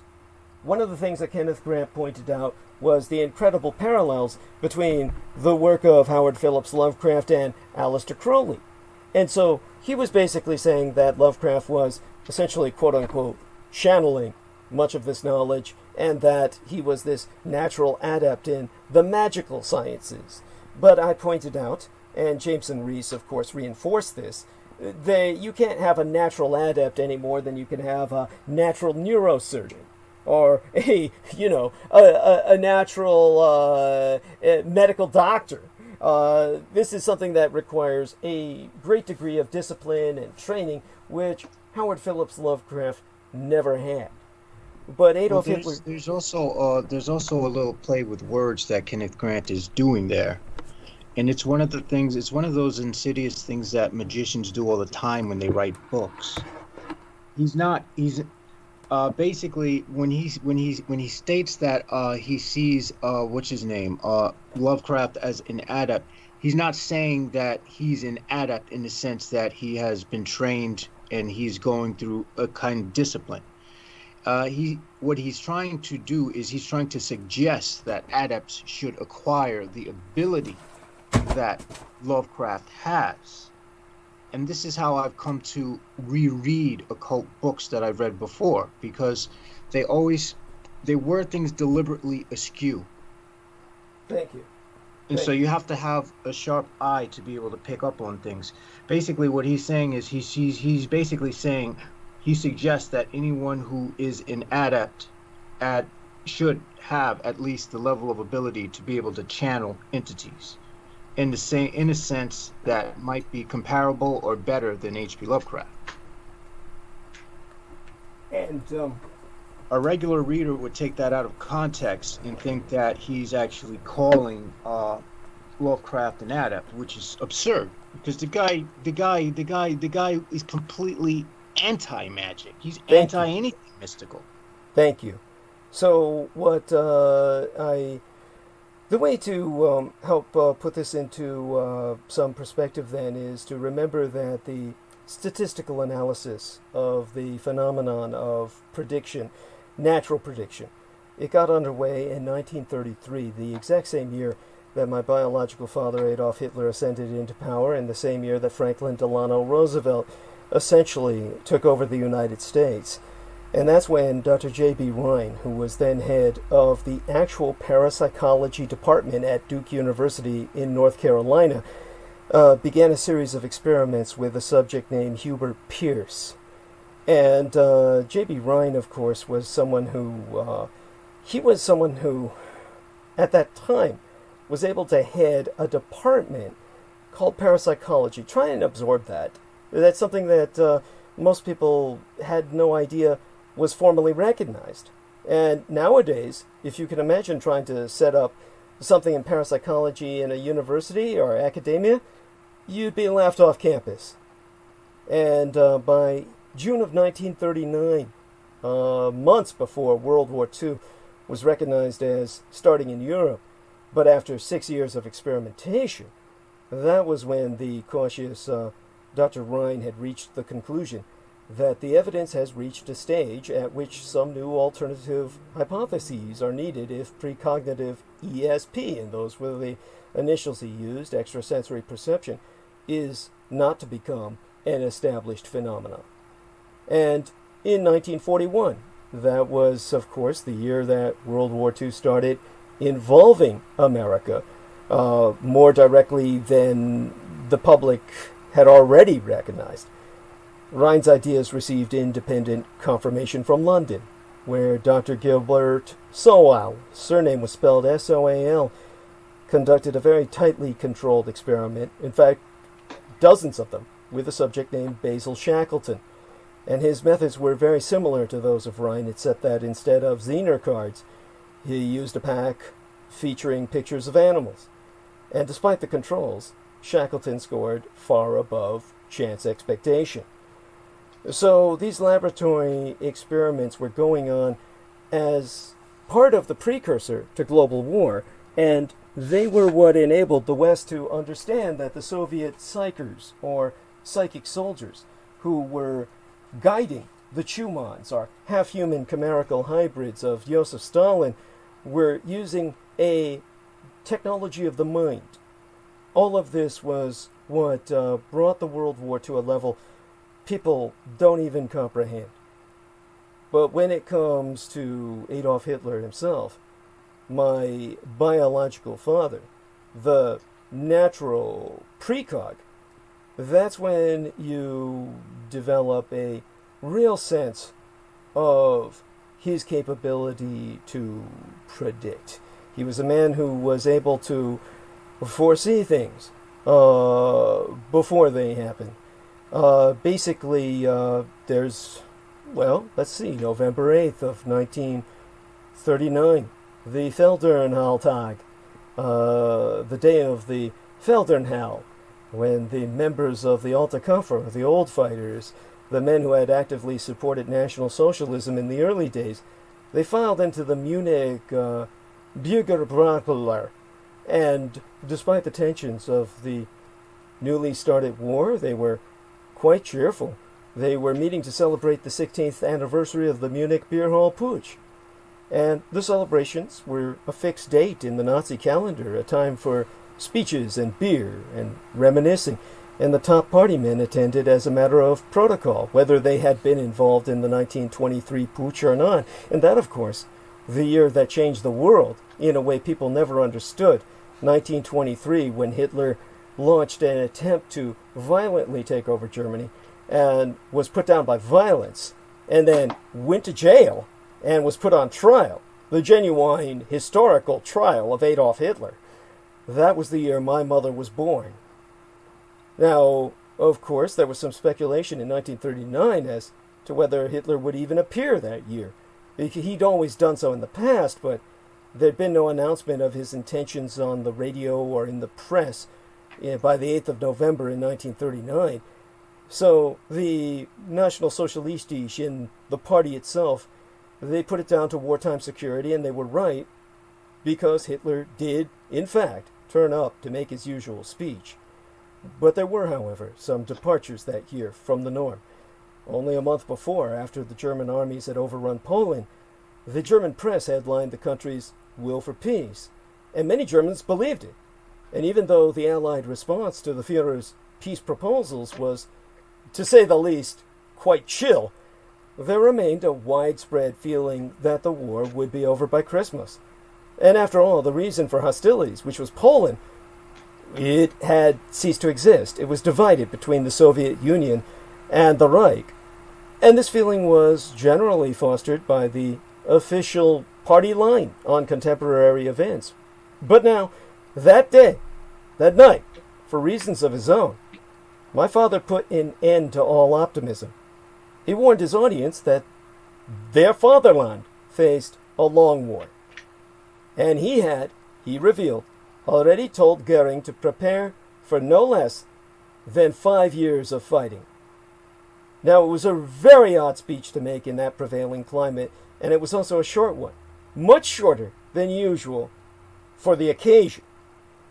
Nor did my father Hitler follow his custom of remaining afterward to chat informally about old times. He swept out with his entourage at 3 minutes to 9. All of this, of course, caused great befuddlement. And at 9 minutes past 9, a bomb exploded directly behind the rostrum, killing 7 and critically injuring 63 and wrecking the entire Feldherrnhalle. The spot where Adolf Hitler himself had been standing was covered in no less than 6 feet of debris. Had he remained, he would have been buried alive and crushed under the weight of an instant mausoleum. And just under... I don't want to interrupt you, but I want to say one thing before I finally go this time. Sure. It's what you're saying about your ability to channel or trance, whatever you want to call it. This is so indicative of what Hitler was in occult circles. He came from a family of mediums on his mother's side that was related to the name Decker, a name that appears very obscurely in the movie Philadelphia Experiment 2, which I've written on, the name Decker. Wow. But which is a whole nother subject. However, this idea of him being a special creature, it's not the word, creature's not the right word, but he was viewed as somebody special. And this validates your experience or what you feel. This is one more indication of you actually being identified as the biological son. I just wanted to pass that on. It's very significant what you revealed tonight. I thank you for it. And with that, I'm going to sign off and go to sleep. God bless you, and share our love with Paula. Okay, thanks. Good night. Thank you, and good night. That was Peter Moon. Remember to check out skybooksusa.com. All of his books are currently in print. He's someone who has done his utmost to reveal the truth. Sometimes this truth is simply too much for many people to handle. It's certainly, in the case of the new book about the crystal, it's far out, and it's difficult for many of us to comprehend or understand. And one of the best ways to deal with it is to think in terms of the man in the high castle. Now, you know, I actually suffered, finally, to watch just a few minutes of the man in the high castle. And interestingly enough, they actually retain something that was not in the book at all. In the book, The Man in the High Castle, written by Philip K. Dick, Adolf Hitler has gone mad, and that he's basically institutionalized in a gilded, that means a hyper-expensive and very ornate and very cushy, is the word for it, kind of insane asylum, where he's the only internee, but basically everyone views him as in permanent retirement, based on being infected, quote-unquote, with syphilis, which was the common Allied propaganda line to try and portray Adolf Hitler as clinically insane due to reasons of being, quote-unquote, a dirty man, by trying to claim that he was infected with a sexually transmitted disease, as if that were to somehow condemn someone. Can you imagine someone saying that about someone with AIDS today? But this is the Victorian mindset of the Anglo-Americans at that time. And so this was what was emulated by Philip K. Dick, himself a drug addict of monumental proportions, just carrying on that propaganda line. By his own admission to myself, he lived in Berkeley, right across the bay from San Francisco. He may as well have lived in San Francisco. He was here all the time. And so Adolf Hitler was not an active character in the novel. In The Man in the High Castle, he's actually, in the one scene that I suffered to watch, presented as remarkably coherent and certainly aware of his surroundings and dominating the scene without needing to stress himself to the point of any form of exertion, meaning without needing to shout or go into a rant as he's portrayed endlessly in films like Downfall. He's simply very calmly dealing with someone who's trying to kill him and renders it so that that person kills himself in front of him. So, if that's not portrayed as a form of psychic manipulation, it's certainly psychological, then that shows that Hitler is the sharpest guy on the block in The Man in the High Castle. And not only that, he's watching films of a universe in which he quote-unquote lost. So this is The Man in the High Castle conceit that is in its own way bizarre, and something that one has a hard time understanding. Okay, why did they do that?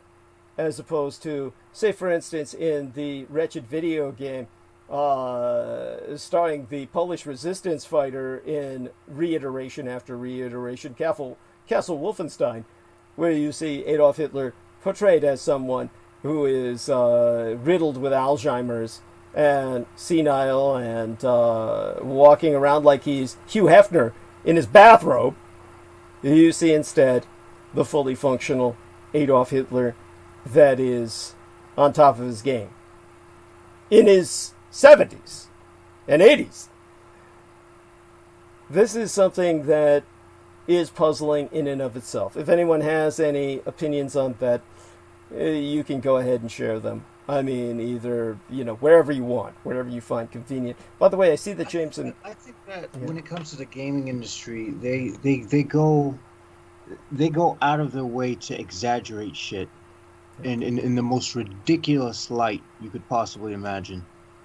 And sadly, this has become even more overblown these days, which is what makes modern games, to me personally, less fun than they ever were.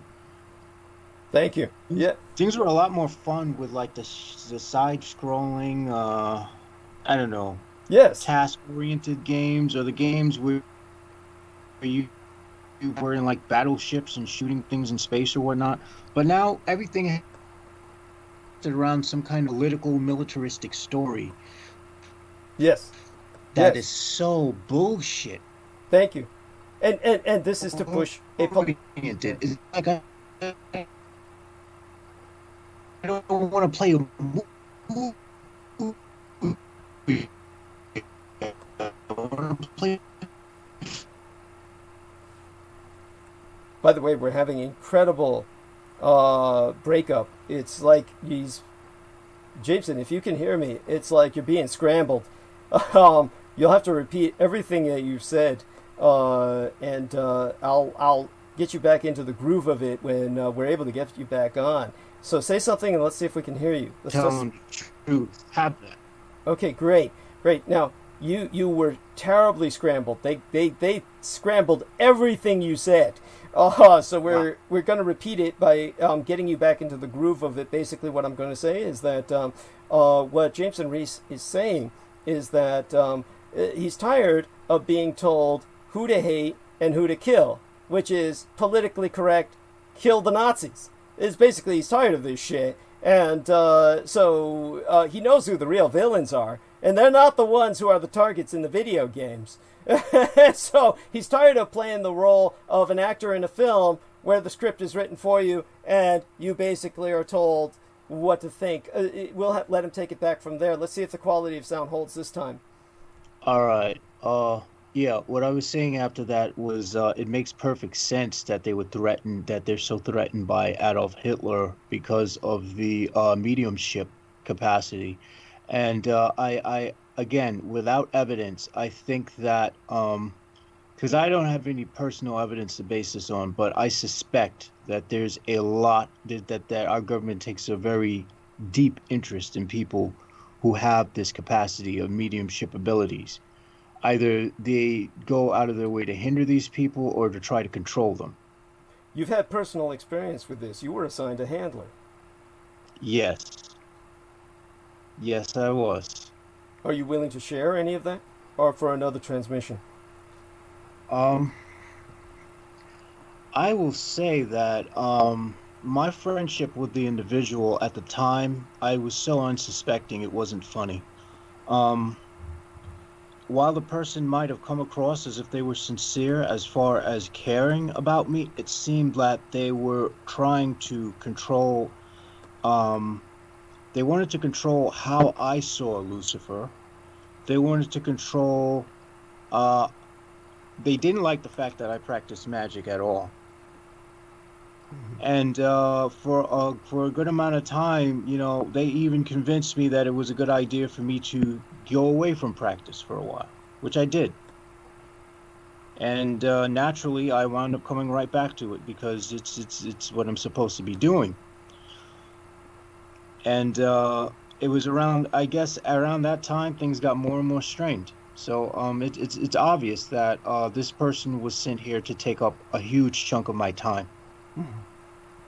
That I would have been better off spending trying to build myself up. Right. Okay. I appreciate that. Thank you for sharing that much. And maybe someday soon, when Pac-1 Morales is on with us, the both of you can get deeper into the discussion of magical practice, and we'll take it from there. We'll take it as it comes. Definitely, I want to thank everyone for their patience with the technical problems we had at the beginning of the show. And you could almost interpret that as a magical attack, but of course it was quite technologically based. But it has its symbolism, and this is the kind of symbolism we're dealing with. By the way, one of the men that I want to express my appreciation about Jameson Reese just pretty much blotting him out was this Jordan Kennedy character. And what he was asking in the chat room was, what are these videos? Was there anything he said that made any sense, or how did you take that? What kind of trolling do you think he was trying to perform? There's a method to my madness. I'm going to try and put some at least answer the question in as sensible a way as possible, so that people might get a little education or a little greater insight into myself. But I initially assumed that he was referring to the small cutoffs that we had earlier. Okay. So I didn't really, know anything deeper than that. Okay. But and this is one of the issues I have, is that when it comes to people, I cannot see people beneath the surface, and so for this reason I can't. But I do know that I can't trust what I see. Yeah. Because I'm one of those people who has learned the hard way that what people show you on the surface is not who they are. And it's funny because the guy who I guess you could call him my handler taught me, if you let somebody talk long enough, they'll tell you who they are. Which is precisely what he did. Incredible. I mean, that had to be one of the blackest days in your life. No, actually, there was actually a relief. Okay. There is a sense of relief, because at some point I started to think, why am I friends with this guy? I got nothing in common with him. Mm-hmm. Why do I go out of my way to hang out with this guy if we don't have that much in common, you know? And he never really asks me about how I'm doing. He just tells me about how he's doing, and I'm like, well, why the fuck do I care how you're doing if I'm going through something? Yeah. What kind of friendship is this? So honestly, it was a relief, because it was like, all right, shit. You know, I think I was growing divested in the entire thing when I started to pick up sorcery again, and I realized something wasn't right about that. Yeah. Yeah. Something wasn't right about, you know, and even the way he like his view on Lucifer was sort of like the way a Catholic views God, and that didn't make any sense to me, because I'm a polytheist. I believe in multiple things existing at once, you know. So it's like I just couldn't buy it. So every time he would just keep telling me about what he believes, and it's like, yeah, well, whatever works for you, you know. I'd be like that, you know, whatever works for you, you know, whatever, man. Right. But you know, it's like that. It's these controlling personalities who sort of, you know, I think that I meet somebody who I can speak to on an equal wavelength because of the intellect. You know, they appeal to the intellect because of their knowledge, their wealth of knowledge. In his case, he had a wealth of knowledge in psychiatry, because this person was a practicing psychiatrist. Mm-hmm. And so I thought, well, the wealth of knowledge I could get from this guy is incredible. So why not? You know, I'll hang out with him and see what I can learn from him. Mm-hmm. I did learn quite a bit. Yeah. Thank you for sharing that. By the way, let's see if Derek Talley is with us. I'm wondering if he fell asleep, or hey, Derek, are you there? It's amazing how we get people who are you know, with us, and they're just not participating in well, they're with us in spirit. Yes, they're with us in spirit. I mean, that's the way to look at it. You've got that's the positive way of looking at it. Yes, and I guess we should see it as such. But so aside from that, I want people to know that what I'm going to try and do is take advantage of Jameson's presence, and basically try and keep the conversation going casually for a bit. I want to return, of course, perhaps to Adolf Hitler, or perhaps I should speak more about that when Peter's back with us. We can speak a bit more about my biological father. This is, of course, one of these things that, with Peter around, it's more, how would I say it?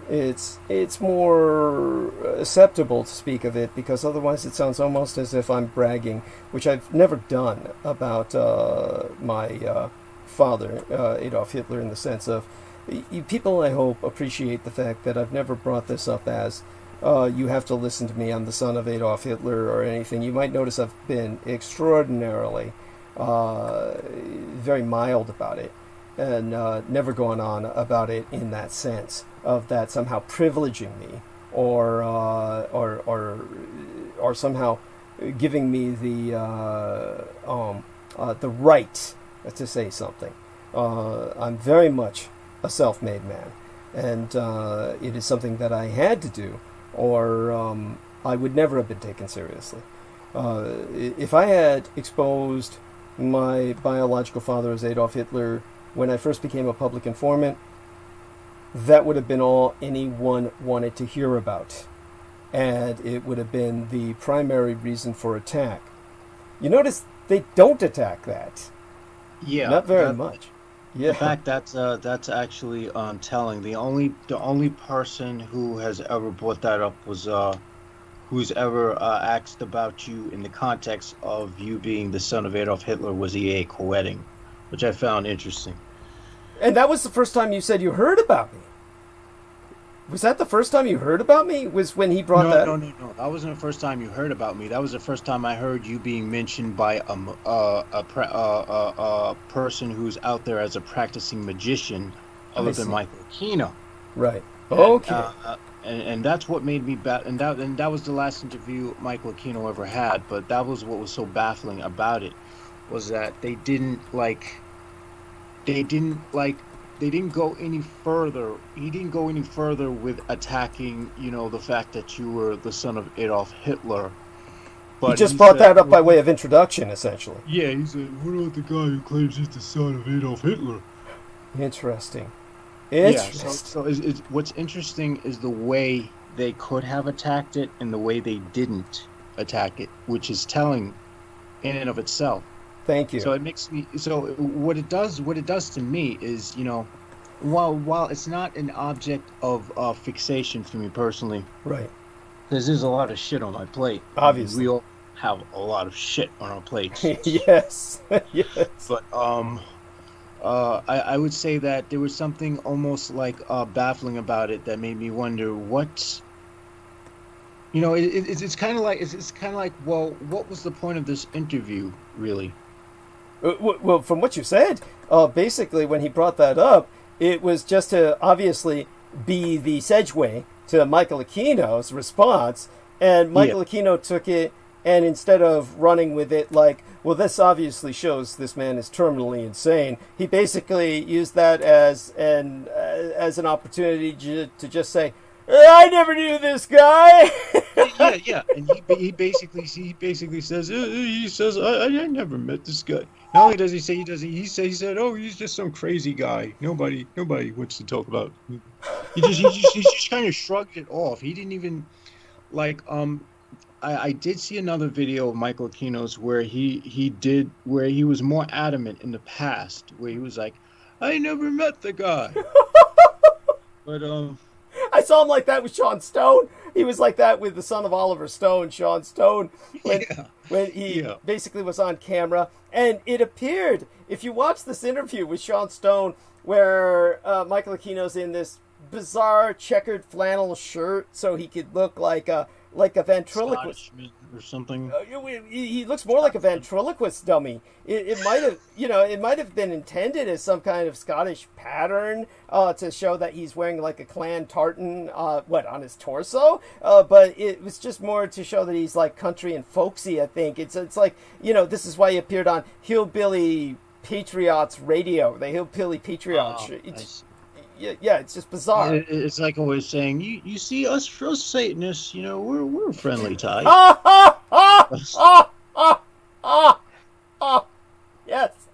Yes, it's just like that. It's look at us. We're folksy.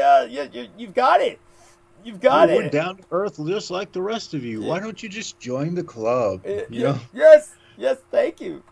Yeah, give people that nice, warm, down-home opening so that they can be like, I wonder what Satanism's about. Now that I think about it, I mean, that said, I'm one to talk, and that's what makes this all so hilarious, because you got someone who clearly is I'm gonna leave that alone. Wait, you know what? When it comes to Michael Aquino, though, we have to never forget to qualify his own. He doesn't we have to remember he doesn't call himself a Satanist. Thank you. Ex-Satanist. Yes, it's about. In his own words, he's a Setian. Yes. So that's a completely different ballgame.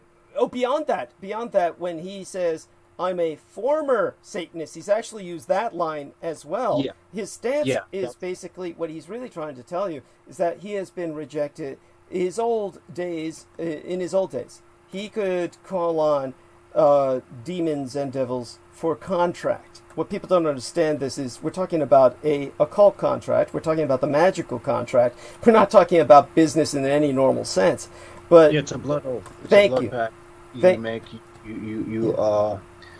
You give that entity your blood, and you're bound to follow through with what you say you will do, and the entity does what they will do on their behalf. And if you don't follow through, you get fucked up in the process. Yes. So it's not something you take lightly. Thank you. Go on. Now, I'm going to assume that if he couldn't summon them through blood pact anymore because they didn't like him, he Yes. must have had no choice. He must have found some technological way to bind them by force. Well, he basically was forced to cease working with them and rely more and more on the servitor entities of the anti-gods, which are basically fragments of themselves. So what he was doing was he was, by technological force, as I said, in the past, and you remember my speaking to this subject at some length, When you were speaking about the HARP project. Thank you. Now I'm assuming that that's probably why they didn't want to work with him anymore, because once you reach the point where you're trying to coerce them by force and you're trying to act like I'm the alpha male, you will obey me. Yeah. They don't take too kindly to that shit. No. And this is what I said was the joke about the Simon Necronomicon. You remember what I said about, imagine, trying to summon these entities with the instructions they were giving, where you... Summon them with things that these spirits find specifically repulsive. Thank you. Yes, and I wonder why your house is like being racked with poltergeists. But the thing is that some cultists take it as meaning, oh look, that means it worked. That means you're about to have the ride of your life tonight. Yes, it's like a roller coaster ride with no brakes. Yes, this is like what people bring themselves into. What was it that Peter Moon had said? I forgot to follow up on that. He said the woman was in the ward for the criminally violent, or the she was already in prison, but she was like in the isolation ward who had sent him. She was a maximum, maximum security, I think. Oh my fucking god! So her following that might have really fucked shit up badly. Yes. And then you will hear some of these people who are practitioners say, well, I had to get sent to the mental institution because that's what the entities wanted to.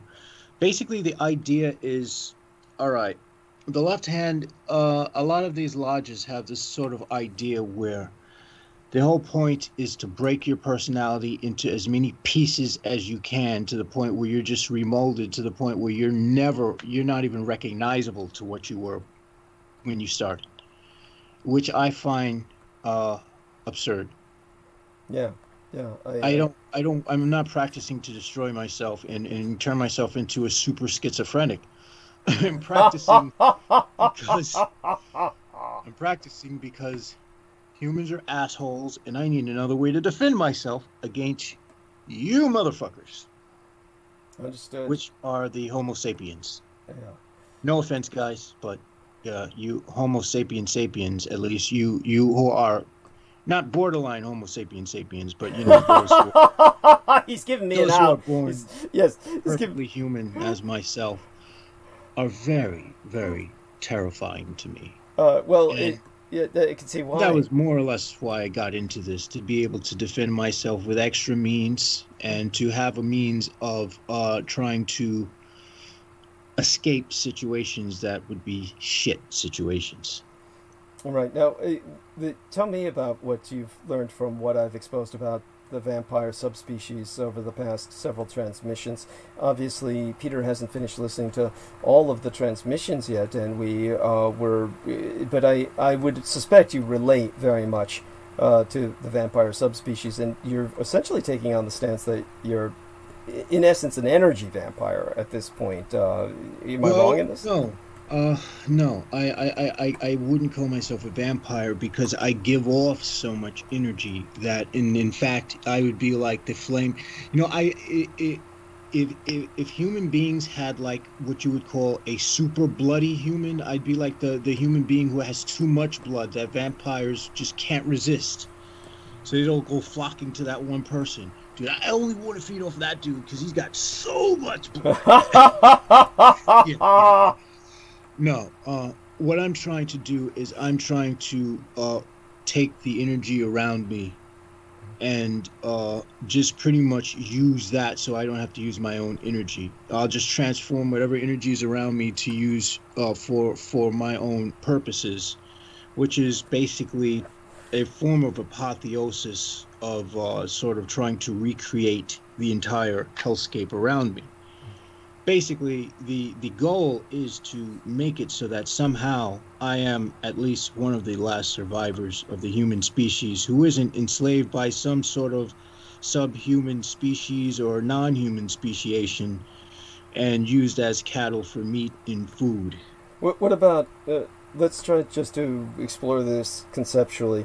And while I'm talking to James, and I want everyone to know I'm multitasking, I'm going around the internet and I'm trying to look for things to analyze. I'll tell you the truth. There is very little out there. I'm probably going to have to concentrate pretty heavily on Trump, and actually justifiably so. Well, there was a shooting recently that me yes. and... Oh yeah, what the fuck was that? You're talking about the young black guy was shot in the car who didn't get out of the car, and his girlfriend was with him, and she was shot in the stomach. I mean, she could have been pregnant, for God's sakes. And that's the reason. Well, that's the reason why the cop shot her in the stomach. Oh, that was the cop's way of saying, "You're never going to produce any kids now." Oh my God. Oh my God. Well, he's been fired. Clearly a racist attack. He has been fired, and that at least is a first. That's like one of the first. I mean, certainly sometimes cops get fired. We have the guy who kneeled on the guy's neck who wasn't charged. So I mean, what the fuck? I mean. Yeah. Tell us about this. What you know about this? What I know is that some woman had called about some suspicious car. It's probably someone. It's definitely someone white. Yeah. This was just a family who I guess were parked in a certain area. The cops just pulled up on them and just opened fire. They didn't say anything. They just shot the guy and they shot the woman. Incredible. And one of the daughters was screaming, "Stop shooting! We don't have anything." And when they searched the car, there were no weapons. So I mean, there were no weapons, there were no drugs, there were no anything.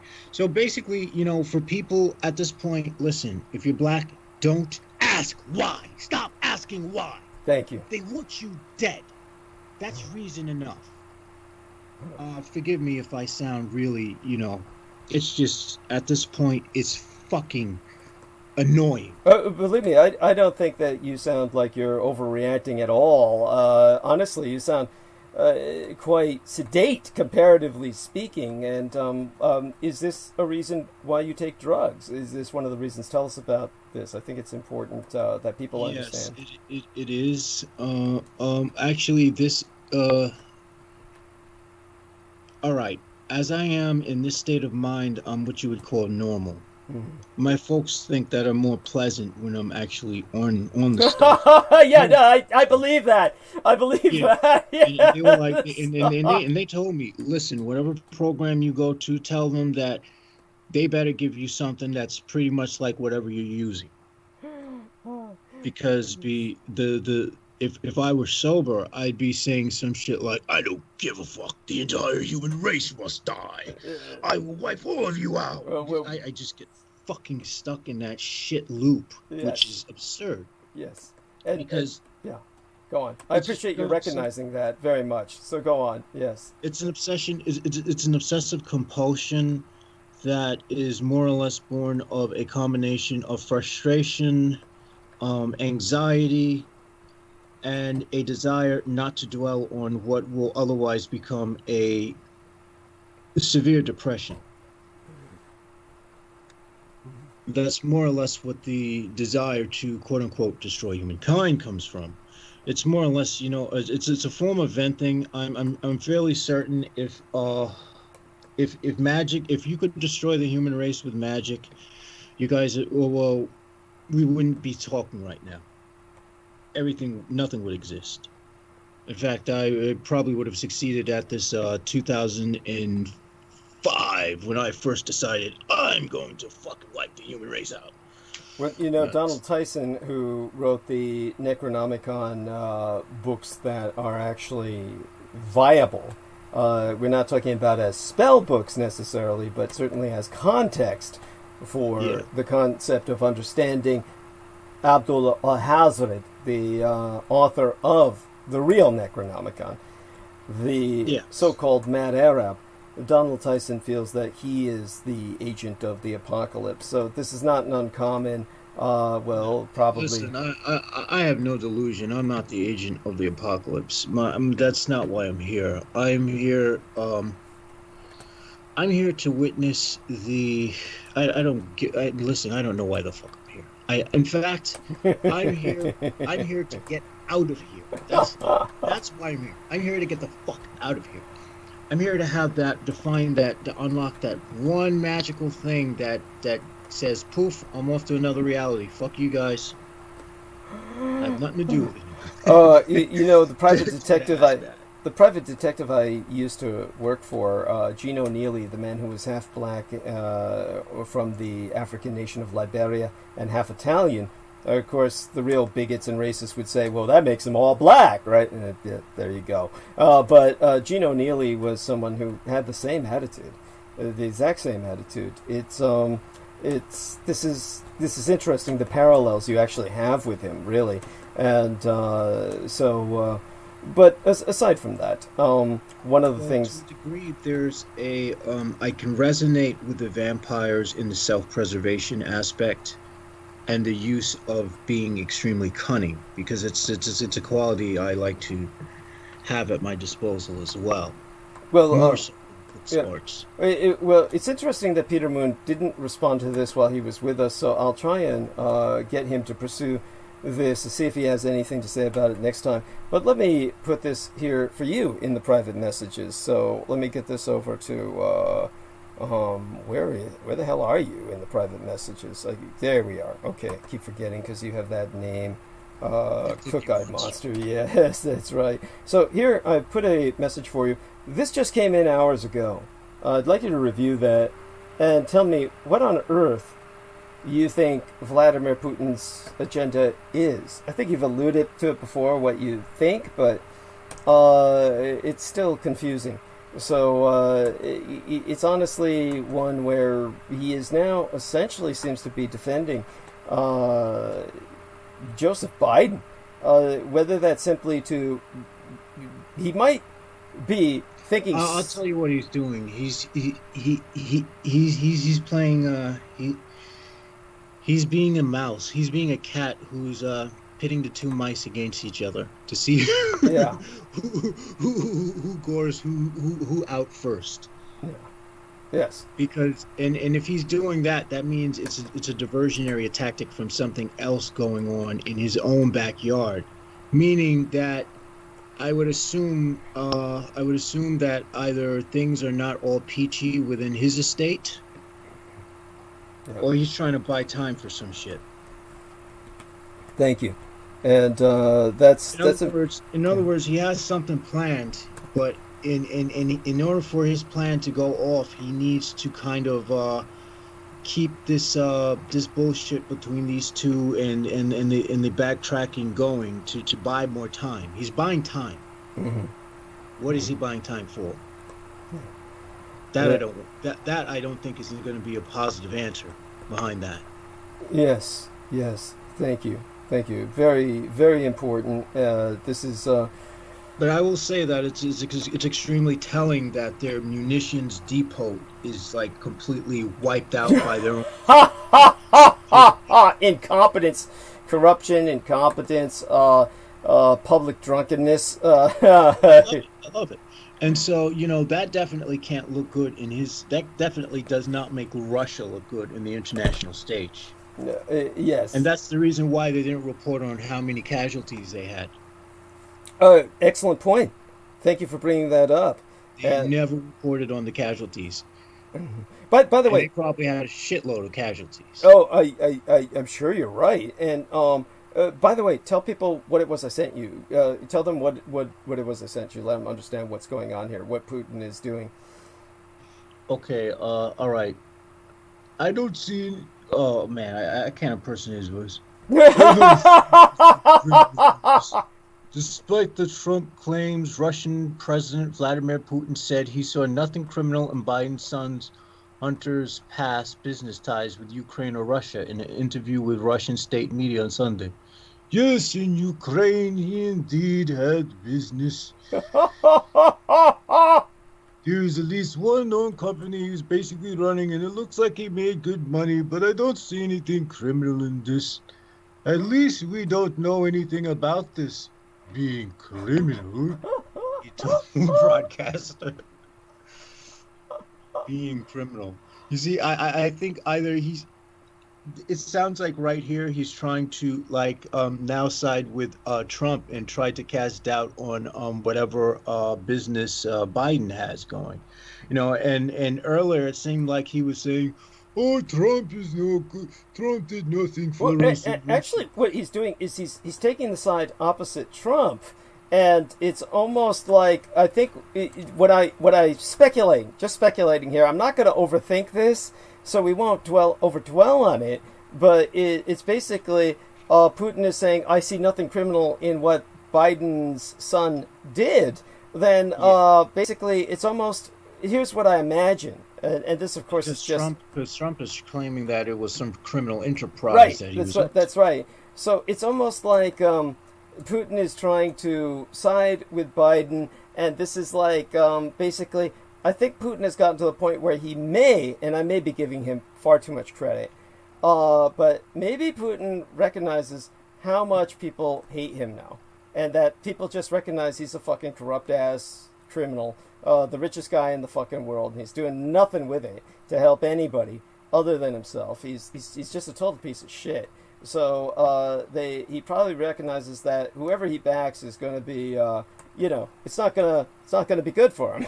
So by backing Biden, he's almost supporting Trump, and maybe he thinks that, but that might be giving him too much credit. Most of these people. I think if anything,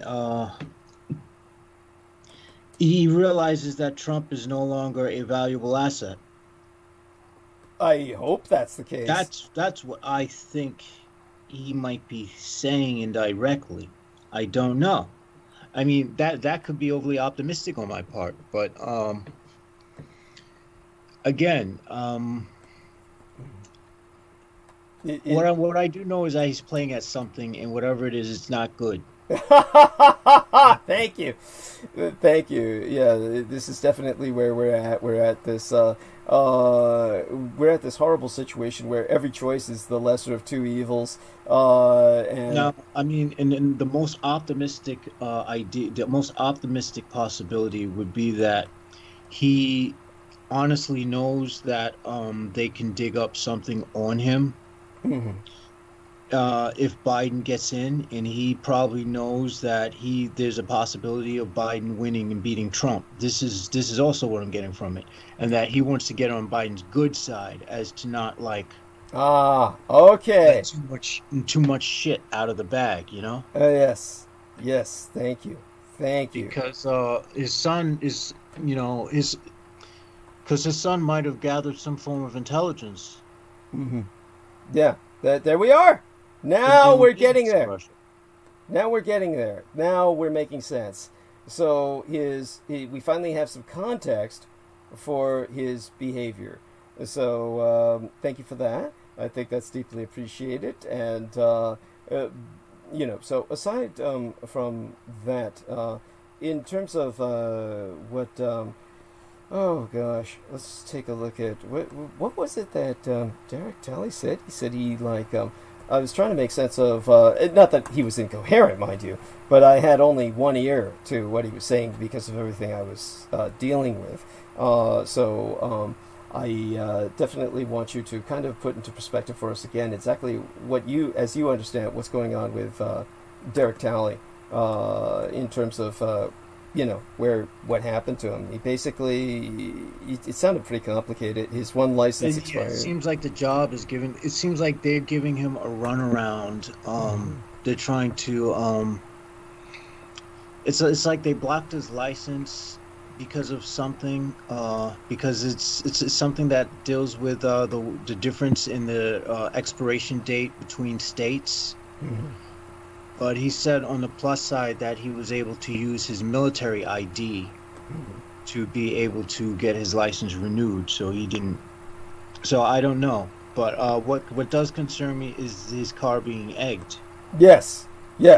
That's more concerning to me than the whole, run around with the job thing, because the run around with the job thing, most people in the working force are incompetent. Yeah. There's a reason why we're not Japan. Yes. Thank you. Said. But by the way, did you ever see the film? The Cabin in the Woods? Because everybody kept asking me if I had been a consultant on that film because of the anti-gun. I don't even know. There's a film called Cabin in the Woods. Okay, look it up and do what you can to review scenes from it. I'll appreciate your review, so to speak. I don't know if you have the capability to do this. It's not necessary, but do you have, like, I don't have it myself, but do you have like Netflix or Stream where you can stream films? No, I don't got the money for that shit. That's what I thought. Like when I talked about scarcity the other day, I'm literally living bare bones, man. Yeah. Bare fucking bones. I'm living off of the remnants of like food stamps. Okay, so the best you can do then is what I do, which is go on YouTube, look up Cabin in the Woods, and also look it up on Google and just read the summaries and the reviews, and then read just review what's the scenes you can find on YouTube. And it'll be interesting to get your perspective on this, because it was many people asked me specifically years ago when it came out if I had been a consultant on the film. It's one of those films that I had not been a consultant on, that in many ways got it just right. And so it's one of those things that if you don't look into it yourself, you're not going to understand what I'm talking about. So we might as well go into that later. But one of the things that Jordan Kennedy was talking about, and it was what had gotten me irritated, was when he was asking, what are these videos? And of course, Jameson was not in the space where he was really feeling it, where he was really getting what this guy was saying. It's just basically a situation in which this idiot is trolling. And once you see that he's trolling, of course, you can't see anything else. You can't see it as anything else.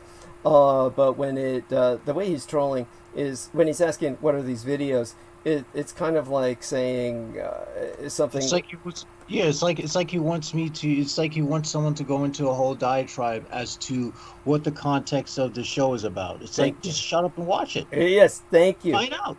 Thank you, and definitely this is the kind of people that we deal with who are trolls. You know it when they ask stupid, naive questions like this. Honestly, it's one of those things where everybody has this intrinsic streetwise at this point, in the sense that they have an awareness of what's going on YouTube, which is a bunch of people who are espousing their own views, pushing their own agendas.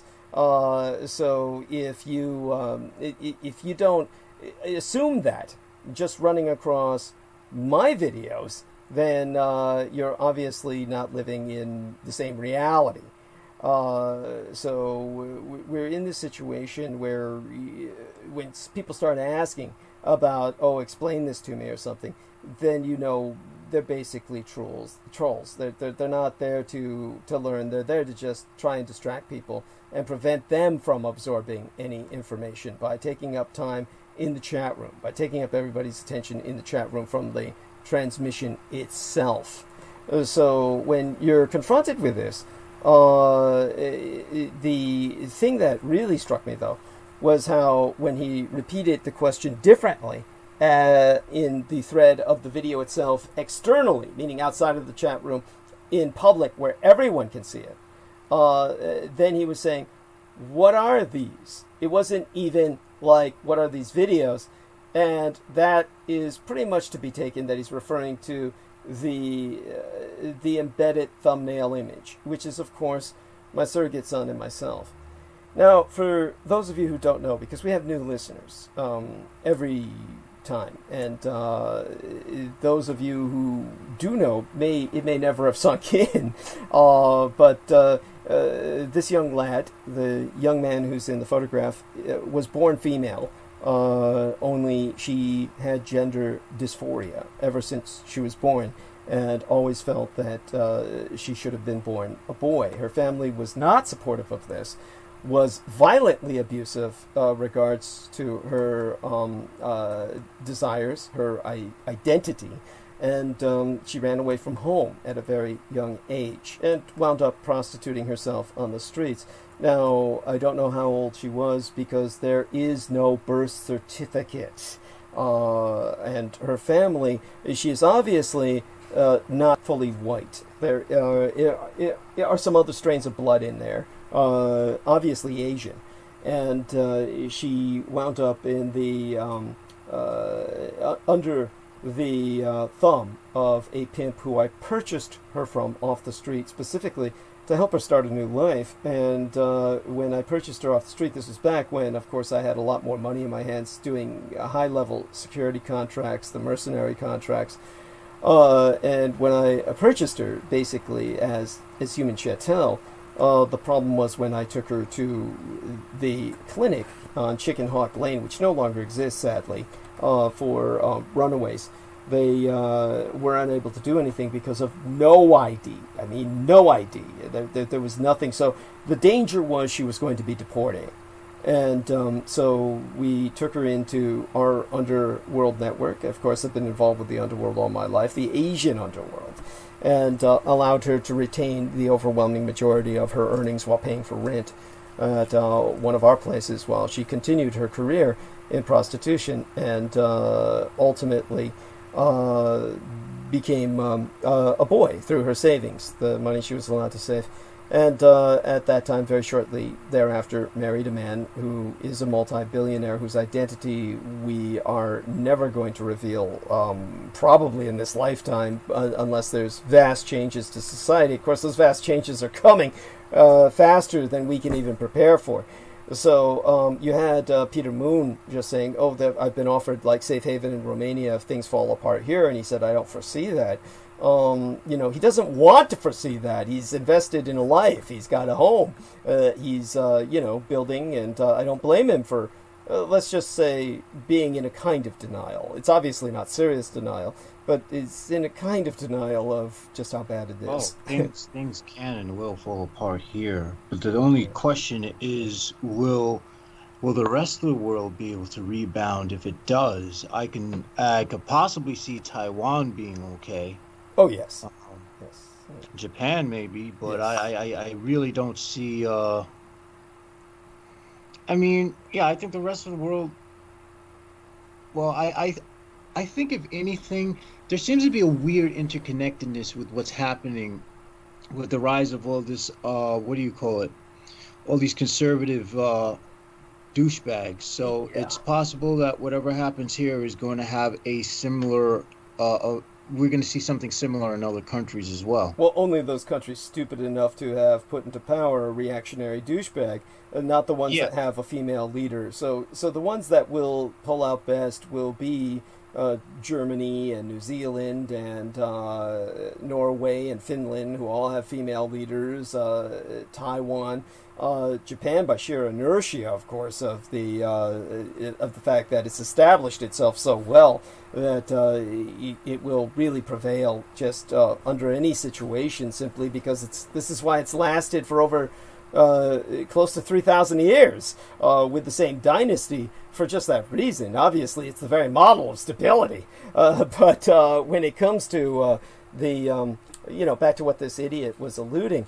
And I took it, and I don't think I'm wrong in this, I take it that what the Jordan Kennedy was referring to in the embedded thumbnail image was myself and my son. And one thing that people often ask is, because he was saying, what are these? As if he's talking about my son and I, like, this is what people would ask all the time about the biofax simulacra. Whenever I had any of the biofaxes in a photograph embedded in thumbnail image or elsewhere on a promotional banner, people would say, what are these? And understandably so, but at the same time, then what you have is people mistaking myself and my son for the biofaxes. Now, this in and of itself is not particularly offensive. It's the... No, but I don't see how that mistake can be made, though. Thank you. Thank you. The biofax simulacra still have something about them that make them look like they're biofacsimilacral. Thank you. And but there's a intrinsic. What it betrays is an intrinsic dehumanizing of people who are different. And Yeah, it's derogatory. Thank you. Thank you. And we're different enough. By the way, for those of you who are quote unquote skeptical, you can take a look at my son in the image and you can see, and whether it's the promotional banner or what's embedded in the thumbnail tonight, I wish everybody who is listening to us on YouTube had access to Facebook for no other reason than what Jameson Reese does, which is basically to talk to myself or to access my Sora AOA timeline, because there is no other reason to be on Facebook. There is no other reason other than unless you're venting your mental upheavals. Right. You could use it to just funnel, negativity and shit into the cyber sewage of shit, and just say, okay, now that that's done, I can go about my day. Right. This is what people do. Yeah, and use the internet to just dump on people. Yes. Yeah. By the way, something really funny before I just talk a little bit about the physical differences that should be visible to anybody. But when it comes to there's this young lady named Amelia Willard. A shout out to she, if she ever listens, Amelia Willard. Mwah. And Amelia Willard, she wrote this little statement on YouTube. I feel really sad right now. And then I put a teary eye on it, and then someone came along, Chinese guy, said, of all people, Chinese guy had to come along and say, I feel that way every day, but somehow I managed to make it through the day. And then I felt like writing. I didn't think about it till later, but I should go back there and write on there. Jesus Christ, man, she said she was feeling sad, not suicidal. Fuck, go take her there to that other space. I mean, really, Jesus fucking Christ. But this is the interesting part is that, and maybe I should have said something to Amelia first off, and I think she knows this, honestly. But really, there's nothing wrong with feeling sad at times. I mean, oh my God. It's human. Thank you. It's a necessary emotion. Thank you. This is what I don't understand. In fact, the problem is if you don't feel sad, we've all known people who have that sort of psychotic happiness about them, where they're just happy all the fucking time. Thank you. Those are the people who wind up doing some really crazy, fucked up shit, and you wind up never seeing about that person ever again. By the way, it's not like this, but it's kind of like this. Noreen's kind of like that. It's okay. Well, there you go. That's kind of why. That's kind of why we can't hold down a conversation. Yes, she's kind of like that. Yeah, it's which says a lot. In her case, though, I kind of think it's a forced happiness. Yes. Yeah. It doesn't feel authentic. Whereas there are people who are just. It's kind of different when someone's forcing it because they're like, I want to be positive, happy vibes, and they're like having a panic attack and they're laughing at the same time and crying like, I am totally happy. Wait. Well, yeah, I would say that how would I put it? It's not necessarily forced. It's probably, I would put it this way, like a coping mechanism for what she feels she has, which is just overwhelmingly negative.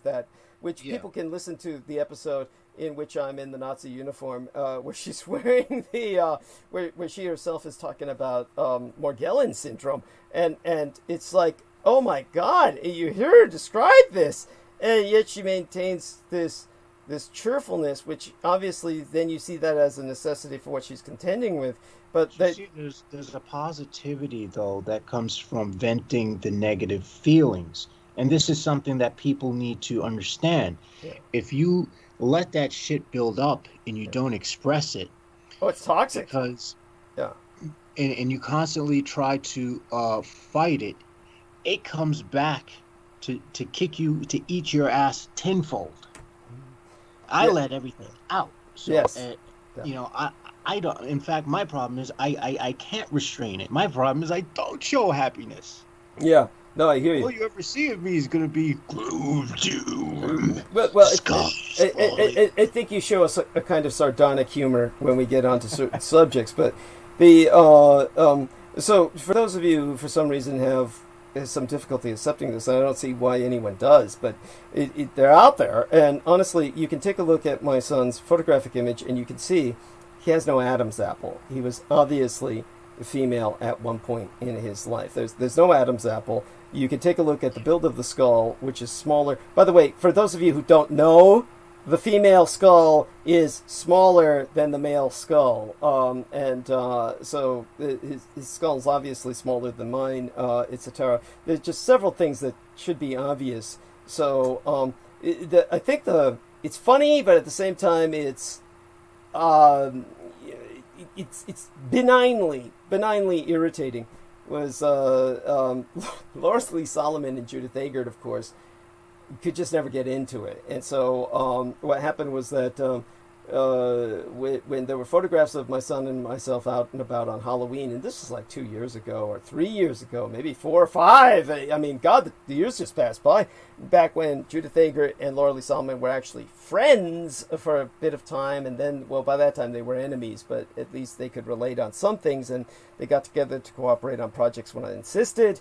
So they at least did that. But there was a picture of myself and my son, and Laura Lee Solomon said, "It looks like he's fucking himself." And I was like, oh my God. It's like, we're not fucking. And this is like what, well, I guess some could argue it comes close to that. But at any rate, these obviously I'm very physically comfortable with my son because I used to fuck him when he was a girl. So it's not, but I guess for some reason this becomes really uncomfortable for a lot of people. And I remember on my timeline, I had shared the story of this couple that were both transsexed. They were a boy and a girl. They were young. They looked like a boy and a girl. And only the girl used to be a boy and the boy used to be a girl. And then, and people were writing just horrible things about this couple. It's like, oh, they're gonna burn in hell. I couldn't believe what I was seeing. And I was just like, oh my God, what did they ever do to you? I mean, oh my fucking God. It's just like, Jesus Christ, where does that come from? And yet, well, this goes to show that people, when you challenge what people uphold as their private norm, it's taken like a brick in the face. It's like you might as well have just taken a brick and just smashed them in the head. But what puzzles me is that these are people who obviously, it's on my timeline. They obviously see my timeline. They obviously have seen photographs of myself and my son, and they don't respond the same way. Now, this isn't to say that anybody is right to do this, and I don't encourage it. But you would think they would react the same to myself and my son. And yet because I'm in drag half the time, and he is what he is. So it's like, you think that nobody ever does, though, which is interesting. And I don't take this as any, like, I'm glad that they don't, but how is it that there seems to be almost this tacit, unspoken respect for myself and my son, and yet it's kind of like, oh, I'll put up a story about some other poor couple, and then they go to town on them. Yeah, that's fucked up. That's what I like to call hypocrisy. It's odd. It's odd. And is it? It's not that these people were unattractive, and I could see almost, not that this is right, but I can see almost it being a case of, like, maybe if they were like an odd-looking couple, like if they were overweight and maybe somewhat just not charismatic.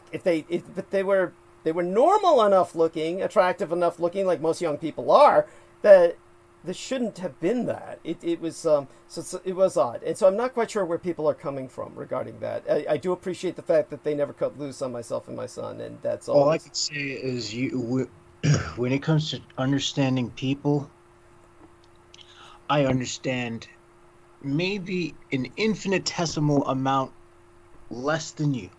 I mean, I don't even know what the fuck people are thinking. When I'm outside, I walk like, you know how white folks walk when they're walking around the projects. They just do that. I wouldn't call it a walk. It's more like a trot. You mean that kind of, Well, Yeah, hunkered down, that's this hunkered down trot, like they're moving through a strong wind, you know, like the a strong headwind and shit. Well, I walk super fast through people. As in the more crowded it is, the faster I move, because it's like I just don't want to be around them. I don't understand these creatures. Oh God.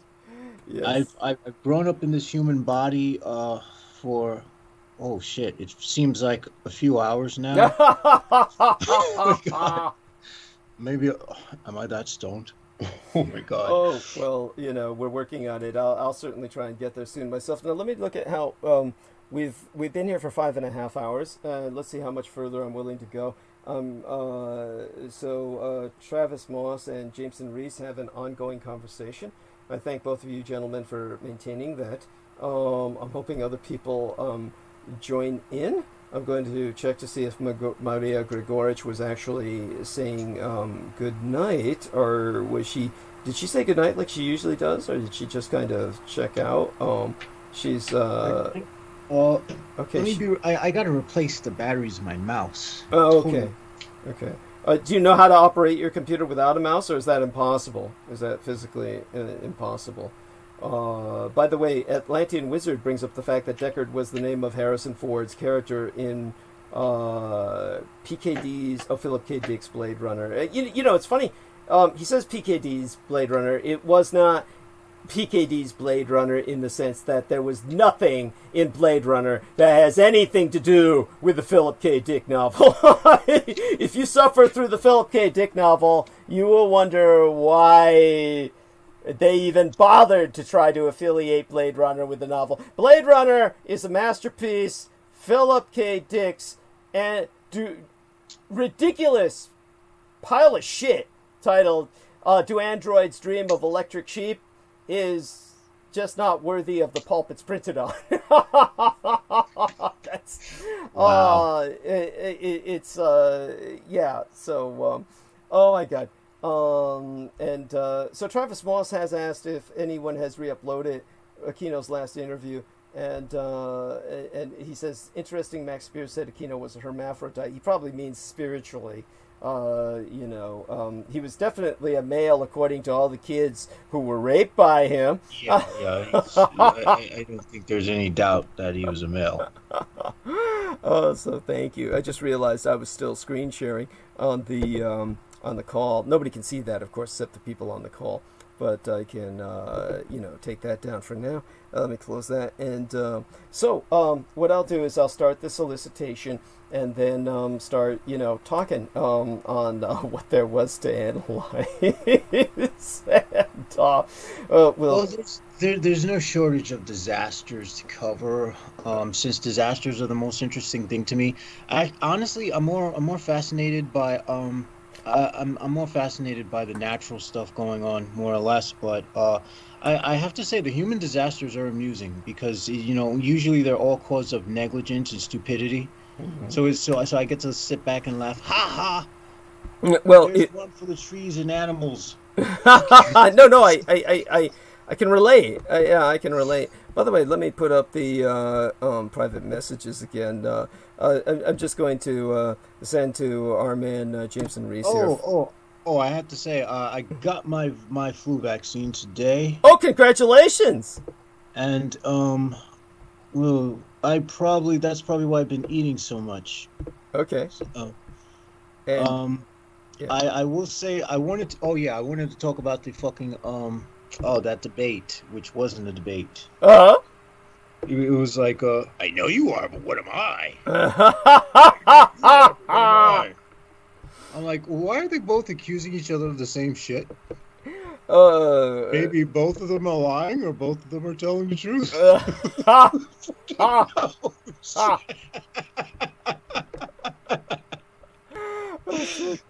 That would be hilarious. There we are. And and I'll go a bit into that. That's inescapable. I'm going to send a photograph now in the private messages to Jameson Reese of my latest escort that my the Sun made certain was available for me. I was pointing out to Brendan Zoge about, I said, she has a mild rash right there around her anus. And I said, I asked him what he thought would source from that. I knew exactly what he was going to say. It was a rhetorical question because I just wanted to provoke his response, and I got it. Oh, is she a vegetarian? Of course, his answer to everything is that, that maybe that would help with such a minor, phenomenon. Obviously, this was nothing that impacted her good looks. I assure everyone. The only person who can see her right now is Jameson Reese, and Brendan Zoget also has a copy of the photograph. But rest assured, natural redhead, which is why I took the photograph. Which Brendan did notice Probably that. from waxing. Okay, yeah, there's that. Because women shave, wax, and things like that, and oftentimes, sometimes, you wax around a sensitive area, you could, fuck your skin up. Yes, yeah. I know from experience, because there was a time when I was in this whole trip where I was trying to, make myself hairless for the ladies and all this shit, and this is just beyond hilarious. I thought it'd be a good idea to, take off my chest hair with some nair. After that, I decided, fuck it. I'm going to be as hairy as a fucking... I'm gonna choke. Don't. Never do that again. Holy shit. My skin was discolored. My skin is discolored for the rest of my life because of that. I think I got acid burn or some shit. Oh my god. I'm sorry, that's awful. Oh god, that's awful. There are several stories like that come to mind. There was this one idiot I knew who was a colonel in the Marine Corps. His name was Harry Henneberger. And Harry Henneberger was a Marine Corps pilot in World War II. And I personally knew him. This has nothing to do with my experience in the Marine Corps, because obviously you don't socialize with people in the enlisted and the commissioned officer classes. Never socialize. It's just they're different species. And if a former commissioned officer finds out that you were enlisted in any branch of service as a civilian, they'll just stop talking to you. If they find out, you might say I was a veteran or something, unless it's in the context of, this is an old non-com or a sergeant, and I'm going to respect his, combat experience or whatnot. And then they might keep talking to you for that, but there's never going to be like, extremely rare. It can happen, of course. Anything can happen, but mostly you would never be invited over for dinner. It's one of those things where these are just different castes of people. And that's why it's always worth you telling them that you were a general from Mars. Yeah, there we are. There we are. And so when it came to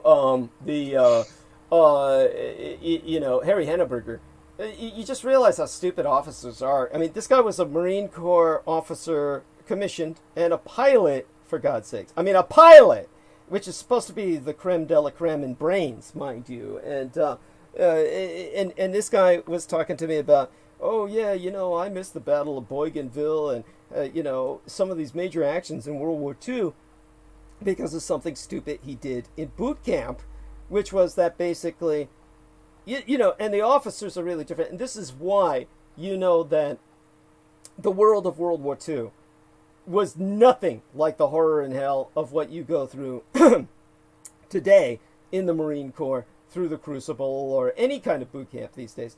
You don't get leave. You don't get so it must have been after boot camp, and it must have been before they went through further advanced training in which he became a pilot. Somewhere along the line, I know that one time he crashed one of the training planes. And when he crashed the training plane, which is of course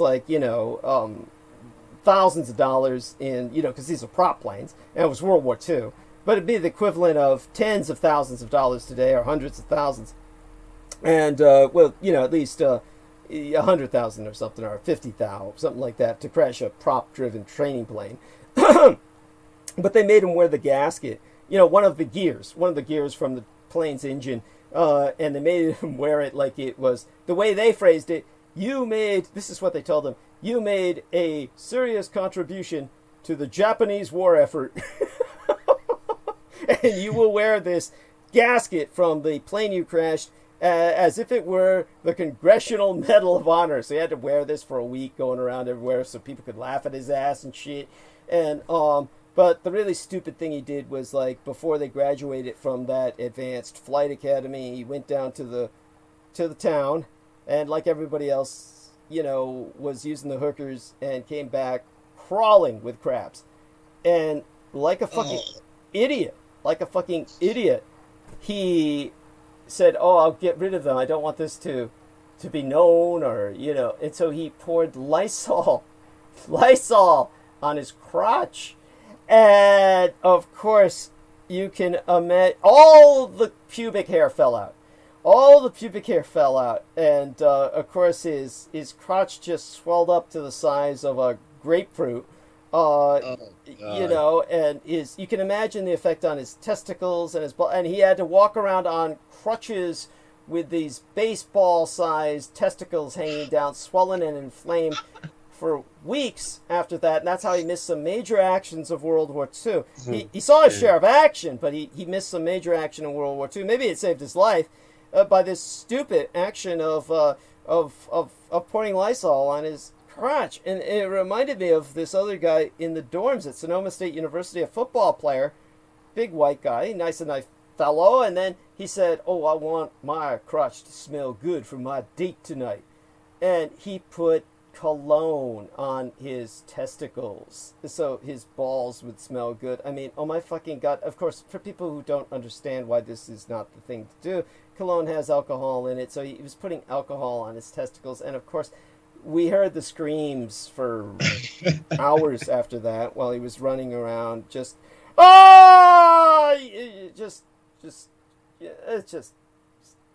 yeah.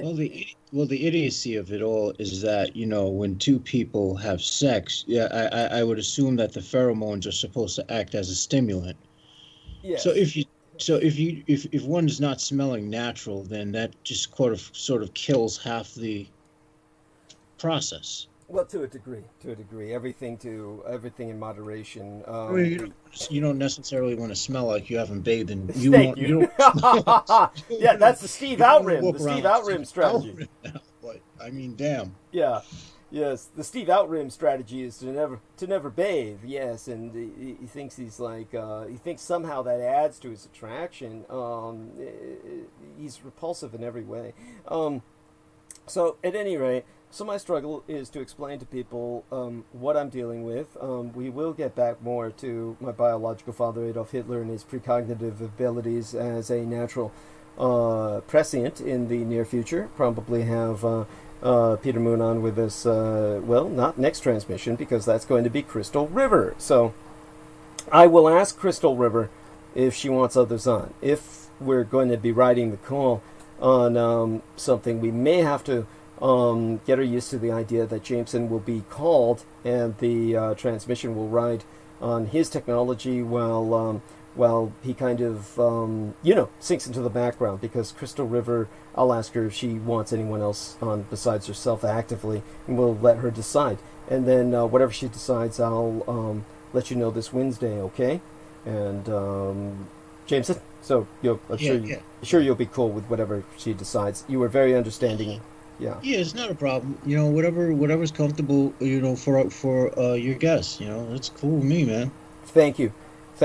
And as Crystal waxes more loquacious as the night progresses, probably after she takes a few hits of the bong or whatever she does to toke or loosen up, then probably I could sneak you back on without her even really minding. But we'll see. We usually don't even have a problem talking. You know, the only, I mean, granted, we're not going to agree about the mask thing, but you know, I'm not gonna shit gorillas about that. No. Forgive me. I've been through a lot, and I do a lot of drugs, and I forget a lot. I seem to have a memory that you were on and speaking with her at some point when she was on. Is that the case? Did that happen? Or? Yeah. and that was when she was talking about, you know, the mask and the you know, fact that These ladies, like, they listen to all this right-wing propaganda on the internet. This is what they're exposed to. This is what happens with Noreen Halpand. She got on the internet. She was saying... what I say, you know, be careful what you eat. Yeah, thank you. Because we will wind up taking in the good and the bad that comes with whatever you're ingesting. Right. Especially when it comes to information. Right. Let me take a... Bad information is harder to get rid of than it is to... you're better off being ignorant than getting bad information and having to unlearn it and reprogram yourself. Uh-huh. Yes. Unless you're as fucked up as I am, then you reprogram yourself. It's quite easy. Especially when you... Well, actually, I had this really interesting experience when gaming, all right? Mm-hmm. So this guy... So someone types down something that... talking about CC, and I'm like, what the fuck does CC mean? And I'm like, I know... Who the fuck comes up with these stupid fucking gaming terminologies, this stupid internet speak? And I heard this little voice say, it means condition cleansing. I'm like, thank you, Game Fairy. I didn't even know holy shit. Just see, kids, magic is awesome. Oh my god. So here's Noreen Helpand on her Facebook timeline. By the way, we're not pounding on her, or what do you call it? Ripping on her or ripping on her. No. Look, you can invite her on. You can invite anyone on, man. Hell, you can even invite Trump on. But... By the way, Joyula Rainenbert, oh my god, I can't believe she put a thumbs up on this. I mean, Joyula Rainenbert, for those who don't know, she's this wonderful lady who's retired, who lives in Ecuador, which, by the way, I don't think most people realize is radicalized red communist, like Venezuela level. They're part of the ALBA, which is the acronym in the Spanish for dawn.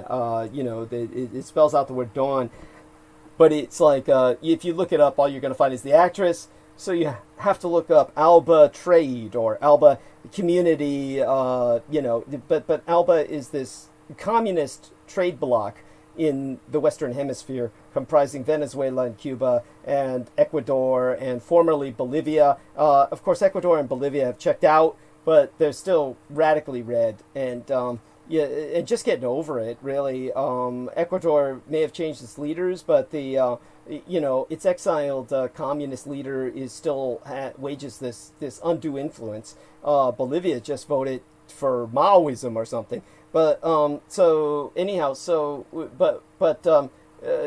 Rainenbert, she lives in Ecuador as this retired white lady with her dogs and her husband, if he's still around, and hopefully he is. My prayers for that. And she basically, I can't believe she put a thumbs up on this with Noreen. I guess just because she was introduced through myself to Noreen as a Facebook friend, she's just supportive. But here's Noreen. She says, best cure for COVID-19 is to jump off a cliff. After all, when things get so restrictive, what's the point of living on? If they don't want us to converge at a church, concert hall, be near loved ones in a nursing home, sit next to loved ones at a funeral, and even attend school, you must admit that it's all done for humankind, especially since these lockdowns seem to go on and on and on, and governments all over the world seem to wish further this indefinitely. What I can't understand is this.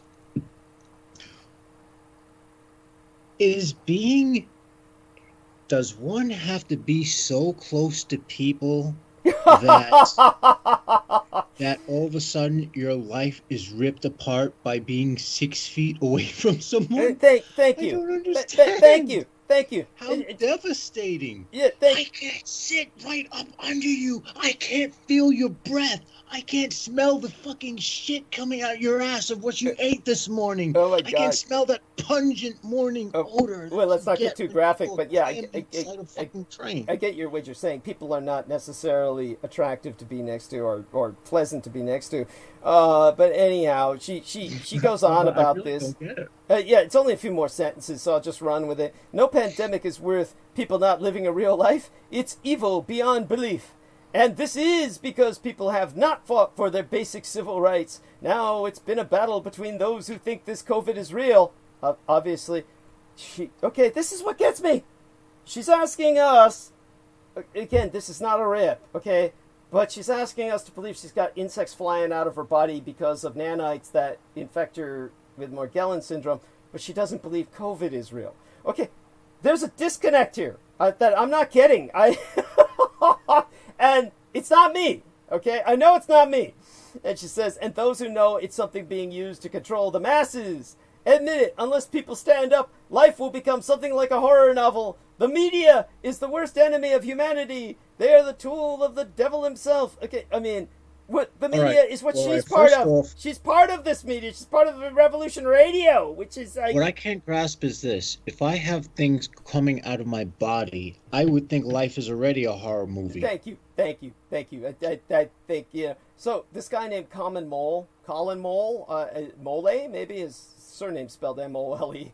Colin Mole says, talk is cheap and can hurt. Huh, it sounds like you don't know anyone who's died or suffered from COVID. I presume you know how insulting and disrespectful that would sound to someone who's lost a child, parent, or family member, and to the frontline staff who have to see these people die unable to contact their families and risk their lives every day.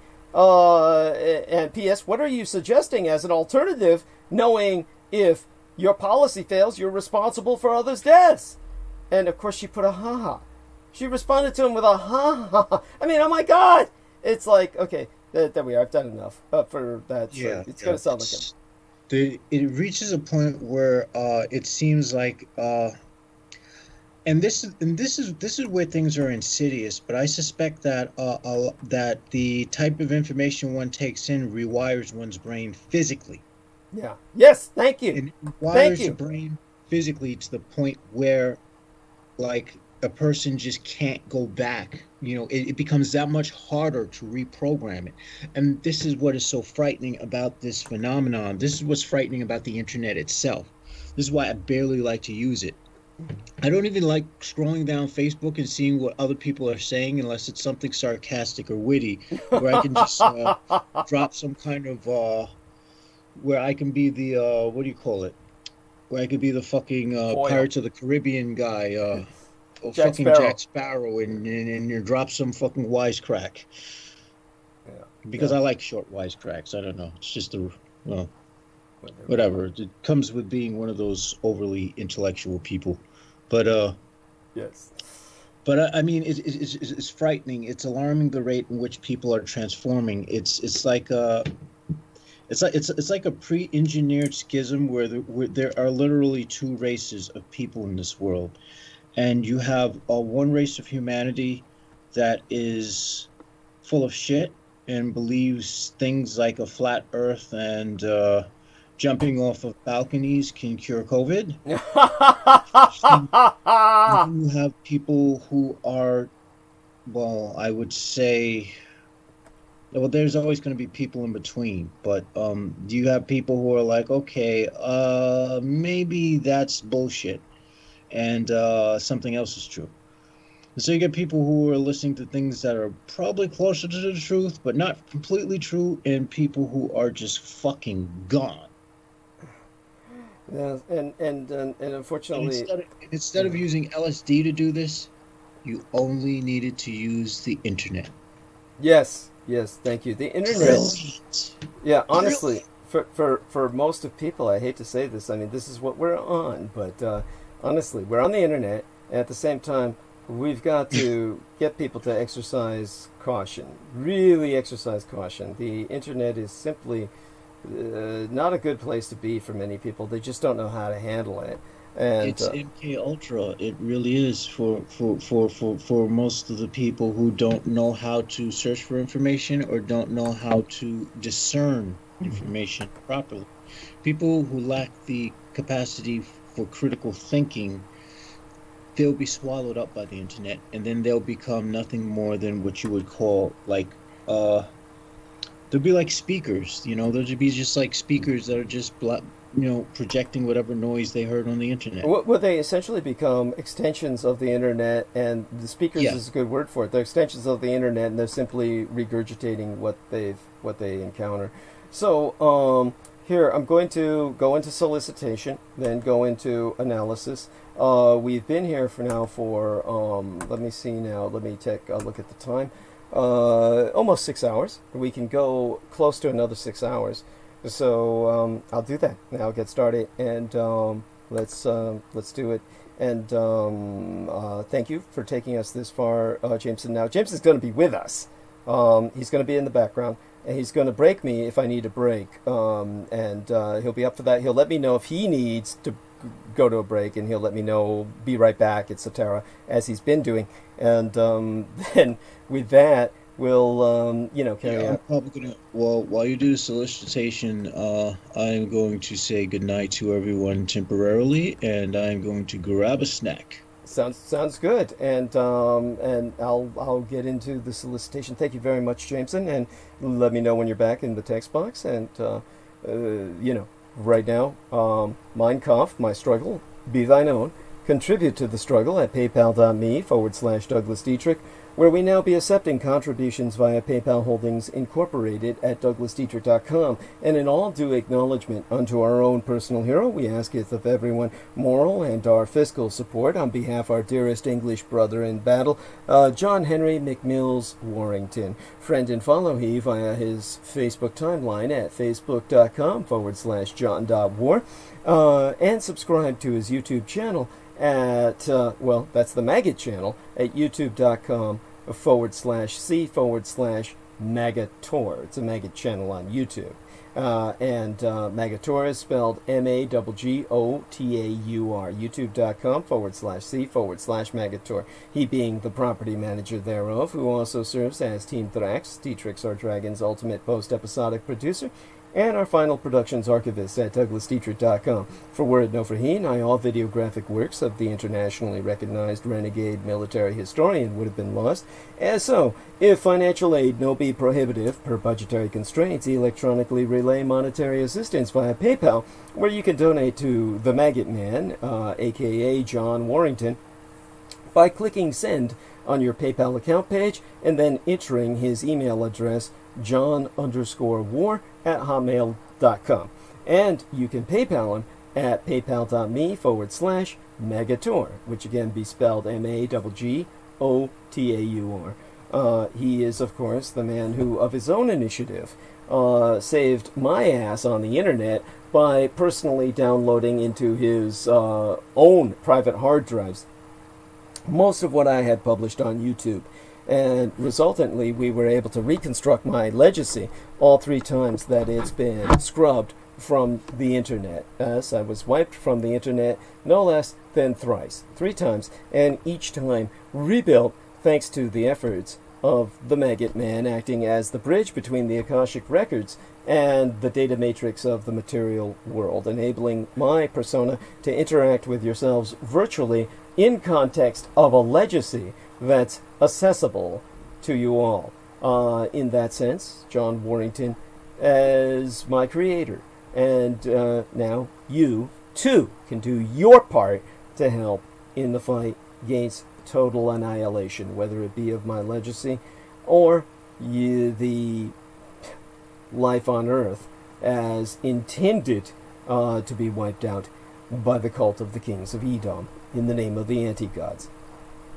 You can prevail, or help myself prevail on your behalf in the struggle against the cult of the kings of Edom, i.e. the anti-gods, by spreading the word far and wide to all and sundry about Douglas Dietrich, that he, the biological son of Adolphus Jacob Hitler, which you can find out more about at douglasdietrich.com/2019/05/08/Douglas Dietrich, son of Adolf Hitler, fighting against white supremacist neo-Nazis. Confer while there a footnote on my bio, sire, which be on the homepage of showsdd.com, in which you find out the meaning of my biological father's name, the name what made the man, and let it be known to all to whom you can spread the word. And in the beginning there is only the word, that is all we have, the Logos, and let the Logos be known unto all that you encounter, that the scion of Adolf Hitler, Douglas Dietrich, is alive and well and resident in the city and county of San Francisco, and if at all possible, electronically relay thy contributions at paypal.me/Douglas Dietrich, encouraging all others to do the same. For people are forever asking, Renegadus Humanus Arma a Massa Reductio, the renegade human weapon of mass instruction, what they can do to fight the paedopathophyllocracy, such being our present Slavo-Western government by patriarchy of pathological pedophiles. You can all help spread awareness by supporting myself. We have a new contribution page on DouglasDietrich.com where you can make us donation online using either thy credit or debit card. Simply go us to DouglasDietrich.com and click either the yellow or red donate buttons. They will each take you to a different function. So bear in mind that there are 3 donate buttons, actually 4 technically, on the website, DouglasDietrich.com. 2 of them are connected, the red donate button and the first of the donate buttons going left to right, the way Westerners read text, are connected. And what they take you to is the showsdd.com page, where you donate using a standard credit or debit card. The yellow donate button takes you to PayPal, and that's the easiest way to pay online, one of the easier ways. And the third donate button will take you to where you can find my home address to send money. Obviously, never cash, but checks or monetary orders. All sponsors will be granted exclusive electronic access to both my video, graphic, and audio recorded archives through to this year, from the 2011th year in our Lord, the very year mine own late and sainted matriarch, the Grandma Dame Diana Linzuchin Takabashi Hideko Dietrich, was murdered, assassinated nigh immediately aftermath, San Juichi Sensemi, the 3/11 terror attack against the Fukushima Daiichi, or Big One cluster of nuclear power plant facilities on site, the 7,000 isles of the greater Japanese Empire, when 'twas deemed by much Native American cosmological reckoning that the first rays of the dawning of the sixth world broke upon us, and magics could again be worked conjointly with Mother Earth to redeem the folk upon her. They're not on YouTube anymore, whereon the intra-global crises analyst Douglas Dwayne Dietrich long ago established his high-profile visibility platform per rationale of personal security by way of public promotion.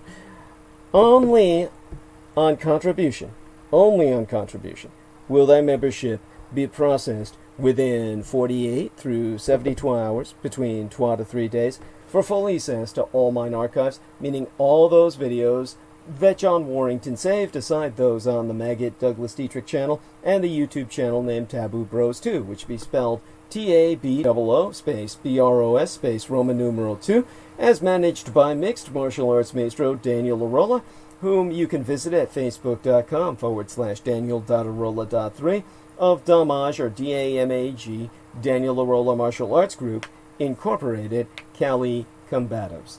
Optionally, mail either checks or money orders, never cash, to the personal residential address of the Mr. Douglas Dietrich, which itself be listed on DouglasDietrich.com/donate-2. The most important thing being that people regularly donate what they can within their means. And remember that once you've donated, you've got to go back to the website, click on that red button, and that gives you the option to log in and register at the archives. You'll see an archives button on showsdd.com where you can basically, just register to access the archives. So do make certain that you do that. Now, I noticed that the blog has been erased here, probably in the latest Lena attack. Other parts of the website are functioning, and of course they're not functioning the way they used to, and I'll talk to Selena Khan about some of the different functions that we'll try and attend to. And the website was, of course, It took a lot of work to get it back up after it was wiped out twice. Now, foremost among Axis Daddy D's donors, aside his mistress and manageress, Selena Khan. Be our most beloved greater British brother in battle, the Teen Threx, Dietrich Dragons heavyweight lifting keeper of the spirits, and YouTube Bizarre HD channel managing mixologist, George Edward Knight, whom you can friend at facebook.com/george.e.knight.7 and subscribe to his YouTube channel at youtube.com/user/bizarrehd, which itself be spelled Bizarehd, he being mine own personal hero who has substantially delivered towards my salvation from the streets, and whose self-produced videos entitled How the United States Won World War I and Why We Are Still Legally at War with the Third Reich both be factually substantiated per mine own expositions. Indeed, the last Dietrich, son of Dietrich's, or son of a dragon's, Anglo-corrupted as Dracula's, expositions via YouTube would not be possible sans generous benefactions from my listeners on a monthly basis. The Amerasian agent of the Peacock Angel, Tavush Meliak, be the only person on the surface of this world with the insider knowledge and experience necessary to lead thy resistance against the Russo-Subsatanic occupation and anti-godly insurgency, it bearing no end of emphasis that Judy, Anglo-corrupted as Jedi, literally Master D, or the Master of Enlightenment, myself, is not paid to articulate mine expositions, and have never once been remunerated for my services rendered unto thyself, and all thy holdest dear, at incomparable sacrifices to myself, most tragically of all my loved ones, in my most singular and quite unenviable role as the ultimate public informant at personal risk. Still at large, your taxation cannot support myself, as I be denied access to United States Department of Veterans Affairs benefits and our services due dishonorable discharge. So again, go to paypal.me/Douglas Dietrich and enter mine remunerative compensation. The very survival of the human species be at stake, and I am not exaggerating. Do not wait. Donate now. It be appreciated beyond my ability to express in any language. And going to the chat room where Jameson Reese brings to my attention that someone has donated $10. It's got to be in the chat room where somebody pressed the money button, which somebody anybody's welcome to do. Even though we've got that absurd limit on it, you can reach the ceiling just by donating $36. Somebody donated 10. My thanks be unto they. And was this in the chat room, JMO, or where was this?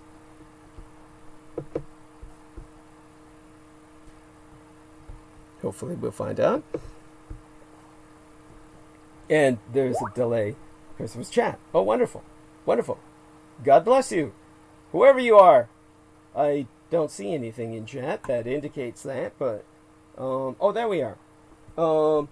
Intratainment Hub. This doesn't show up, by the way, outside of the studio. It doesn't show up on the people who are actually looking at the chat in live stream on regular YouTube and are not in studio.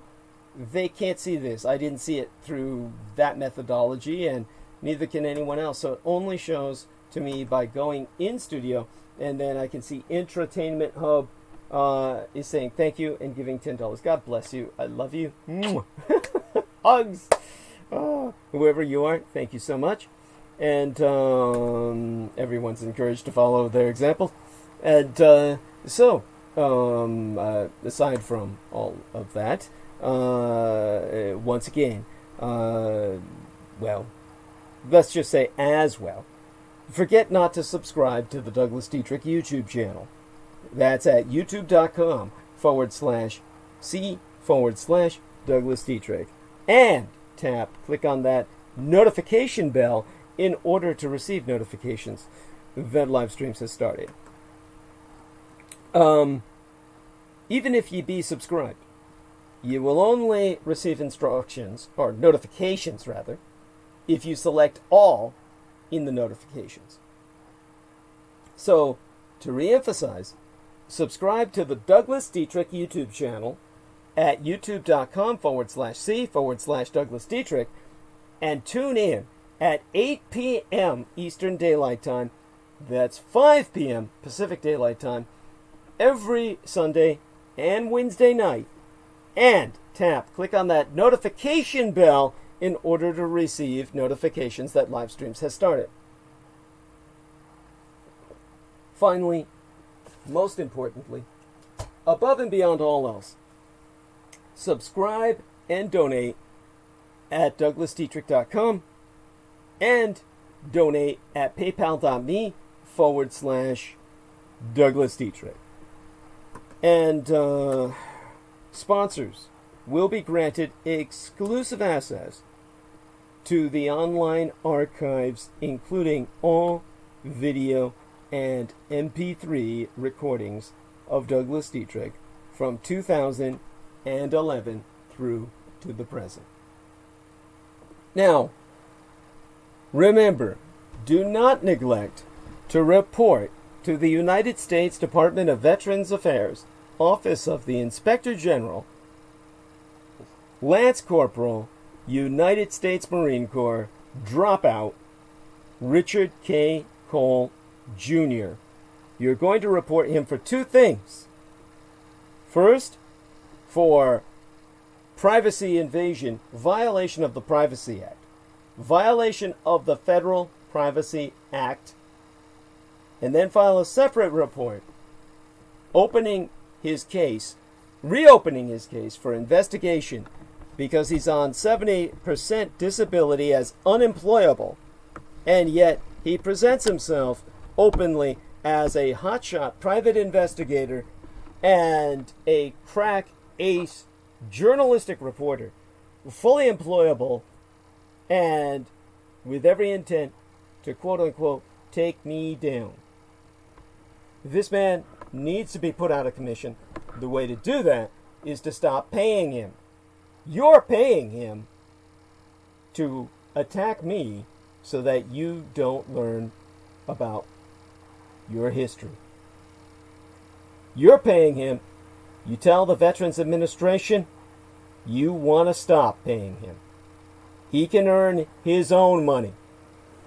So, we've got to stop him from living off your tax dollar while he peddles child porn and attacks everyone else. Now, tell them he lives in Prattsburgh, New York. That's his permanent address. And Prattsburgh is spelled P-A-R-T-S-B-U-R-G-H.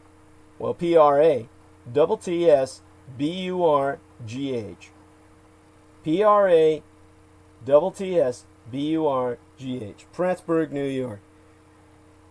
And, of course, let it be known his alias is Stuart Allison. And, of course, the email of that alias is sallysongsu@linuxmail.org. This is, of course, what he was supposed to be arrested for peddling child porn under. That's, when you look that up, you'll find the only extant photograph of him outside of his gay porn that he films and did film while involved with the Marine Corps porn ring at Camp Pendleton, which he never forgave me for not making a film with him and having sex with him in process of filming.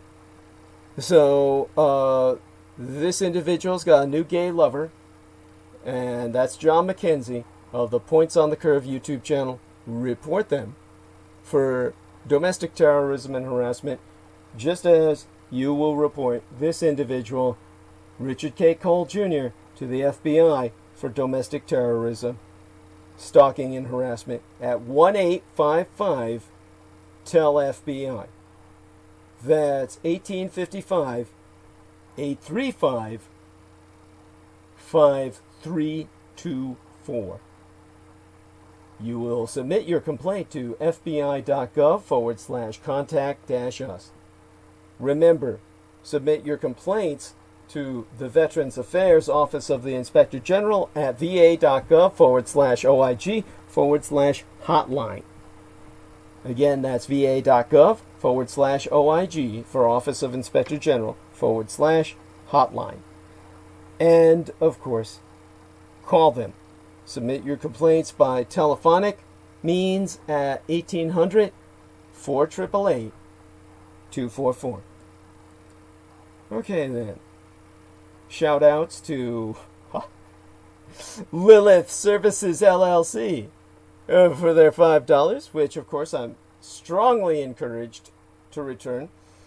And a shout out to Selena Khan, my mistress and manageress, who donated $210 towards my rent. I still need more, an equal amount from all of you put together to help myself make rent and maintain quality of life through Halloween.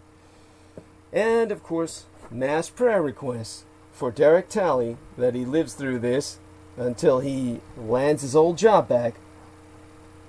And, of course, our thoughts, in the most positive sense, go out to not just Derek Talley, but Jameson Reese and Eric Laystick, brothers in battle, who stand by my side in this vale of tears into which I was born. Now, more than 100 places face freezing rain and low temperatures in the next few days as winter comes early. And PG&E cut the power to over 1 million people in Golden, California. One of the reasons I had such a hard time getting on tonight. Pacific Gas and Electric, our local state monopoly, which is treated as a felon and mass murderer. I shit you not, that's not satire. That's a fact. Cut power to over 1 million people today to prevent the chance of sparking wildfires as extreme fire weather returned in region. And in preemption, Pacific Gas and Electric announced on Friday, October 23rd, my late and sainted sire's natal day, or birth date, that this would be done today. So they announced 48 hours ago so that we could all have time to prepare. PG&E, in case you didn't know, is the nation's largest utility.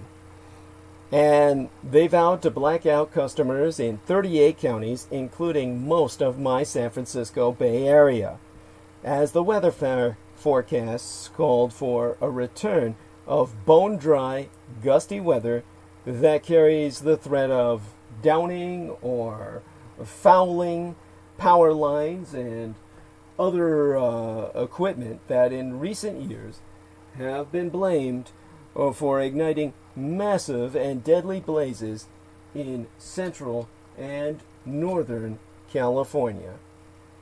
By the way, one of the things I'm looking for, oh, here, I found it. There we are.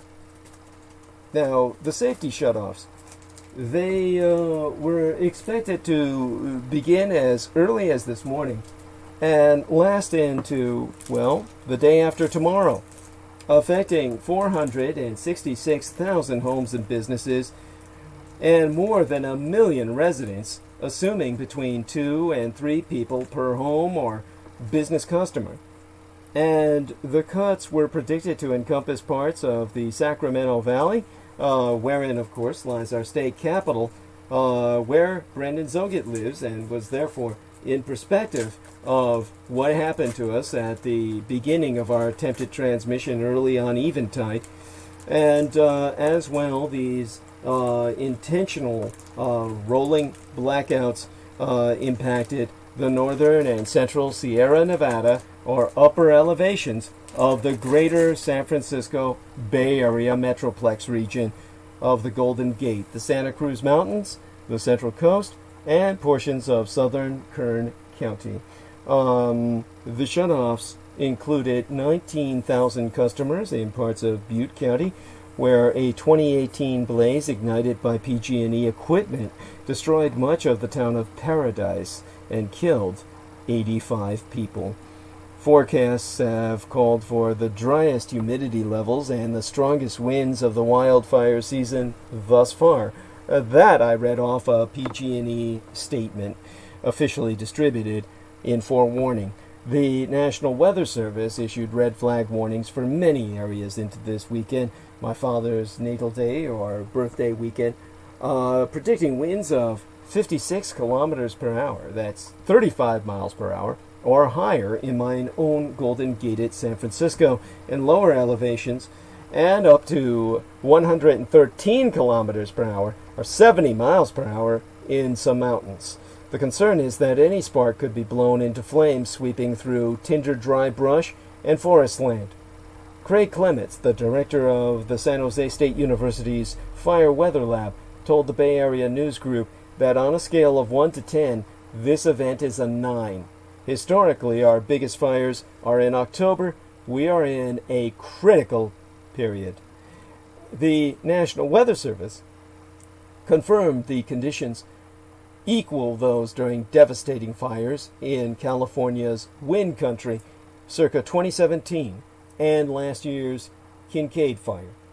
Fire officials said PG&E transmission lines sparked that Sonoma County fire last October, which destroyed hundreds of homes and caused nearly 100,000 people to flee.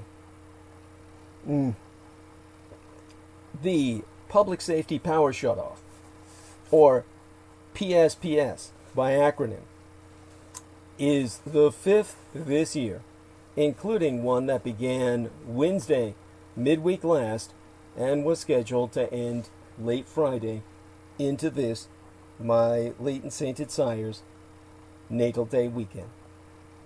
The weather forecasts showed us that this weekend would be even more dangerous. Scott Strenfeld, the PG&E Utilities chief meteorologist whom I consulted, went on record to say, we're seeing 4 extremes in the weather for this potential PSPS event. He was speaking about it before it went into effect. He said, we're seeing these 4 extremes in the weather: extremely high winds, extremely low humidity, extreme dry fuels due to the hottest average temperatures over the last 6 months, according to records that go us back 126 years, and extreme drought across the territory given lack of rainfall. Southern California, meanwhile, continued to cool down with patchy drizzle.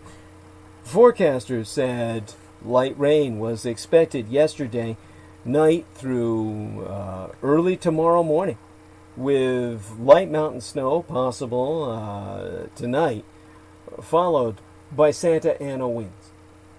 8 of the 10 deadliest fires in California's history have occurred in October or November. Some of the largest also have occurred since August of this year.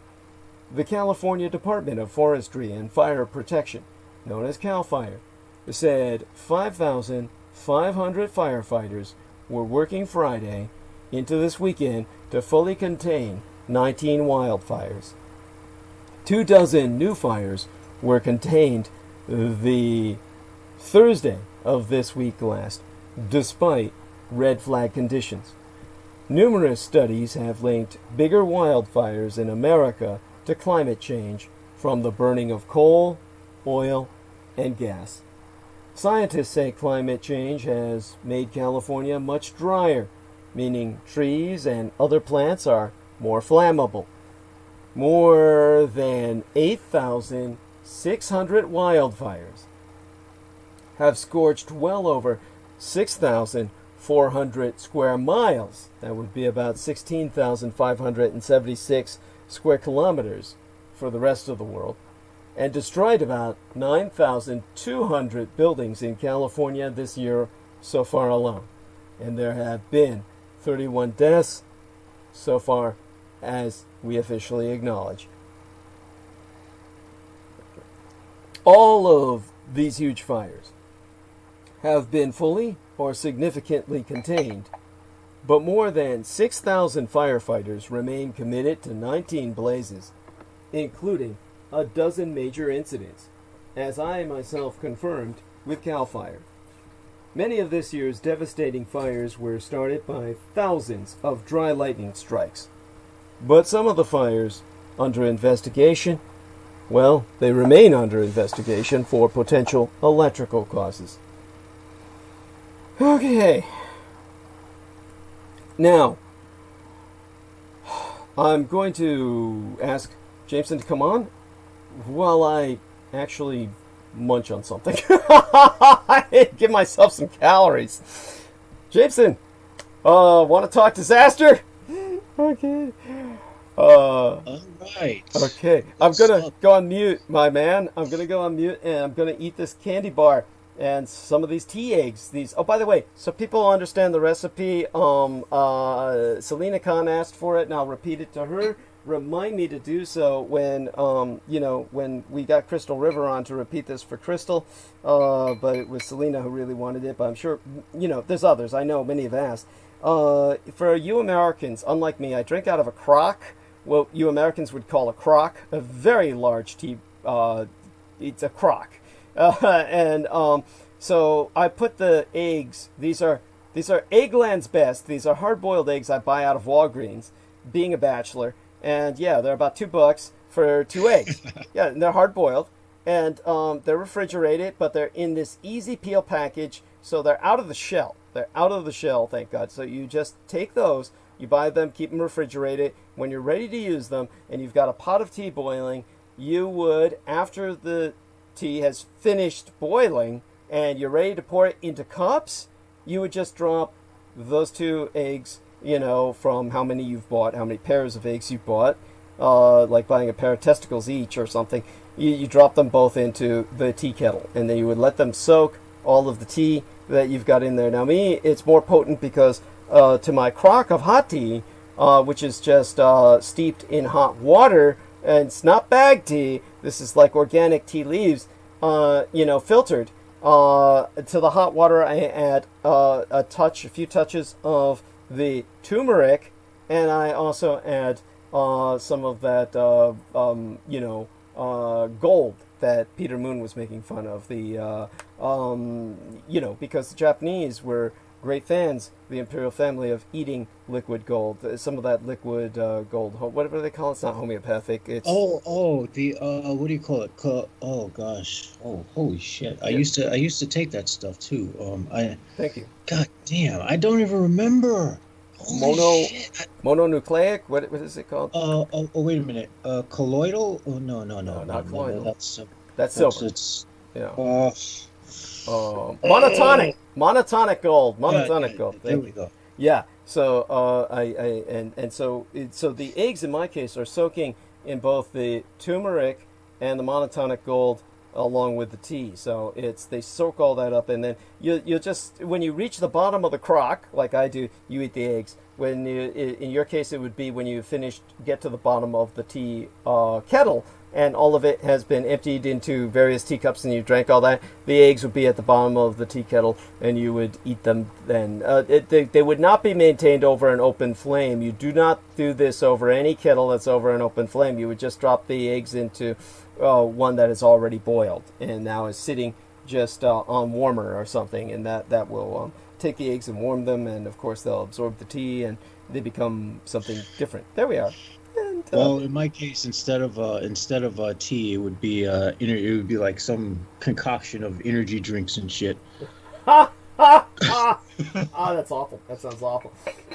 It is awful. Oh, John Warrington had a bunch of those things in front of his, he was trying to upload something, and it took hours and hours, and he had all these energy drinks in front. It's just so sad. It's like, it looks unnatural. It just looks disgusting. Well, they taste okay. The problem is with someone who has problems with their stomach. I've had stomach problems since I was a kid, so I'm literally just pouring myself an ulcer. Mm-hmm. Yeah, you don't want to do that. I'm going to go on mute now while I chew, and it's all James, since he's going to talk disasters. I'll be listening, and I'll intervene if he gets too giddy with the light. Okay. All right, folks. What do we got on the doom and gloom? Let's see. Well, we do have a fire that's in Colorado, which seems to be pretty bad. I heard about that. I mean, there's yeah. Can you believe V, my medical cosmetologist, her dumbass boyfriend took her up to like fucking Washington during the fires and Portland. They went to Portland during all the riots. He took her up there on this mini invasion. I mean, how fucking idiotic. And they got caught between these two big fires. She's lucky she got home alive. Jesus fucking Christ. Anyhow, go on. I'm sorry. Yeah, well, maybe they could sit on top of a rooftop and chew popcorn while watching people, slaughter each other in the name of Trump and versus justice. Yeah, I asked her. I mean, does he have some meth lab he desperately needed to maintain or clear out before the fires reached it? Well, I'm sure that was it. Anyhow, I'll let you go. All right. Well, New York seems to be erupting into a firestorm of protests with the people who are supporters of Trump, people who are, people of Orthodox Jewry, who seem to be in support of Trump because they're sick of the lockdown and the restrictions, and they seem to be clashing with Black Lives Matters protesters. Unsurprisingly. Of course, yeah. Oh my God. Yeah, we've come down to this. I mean, this is so fucking sad. But go on, yes.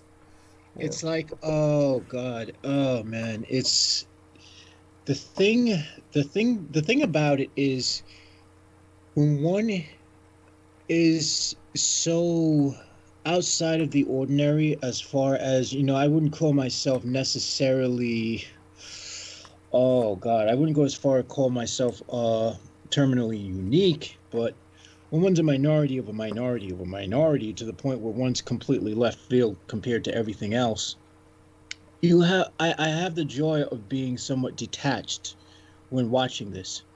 So watching this seems to become, instead of as sad as it would normally be, or instead of invoking the emotions that it would normally evoke, which in most people my age, they'd be like, I don't care. I'm on my cell phone. I don't care. I'm playing like fucking Dingleberries, Bob, some shit. I don't know what I'm gonna fucking Oh my play. God! I tried to look up what you were talking about, and what I get is Jews for Trump. Jews for Trump. This is like there used to be.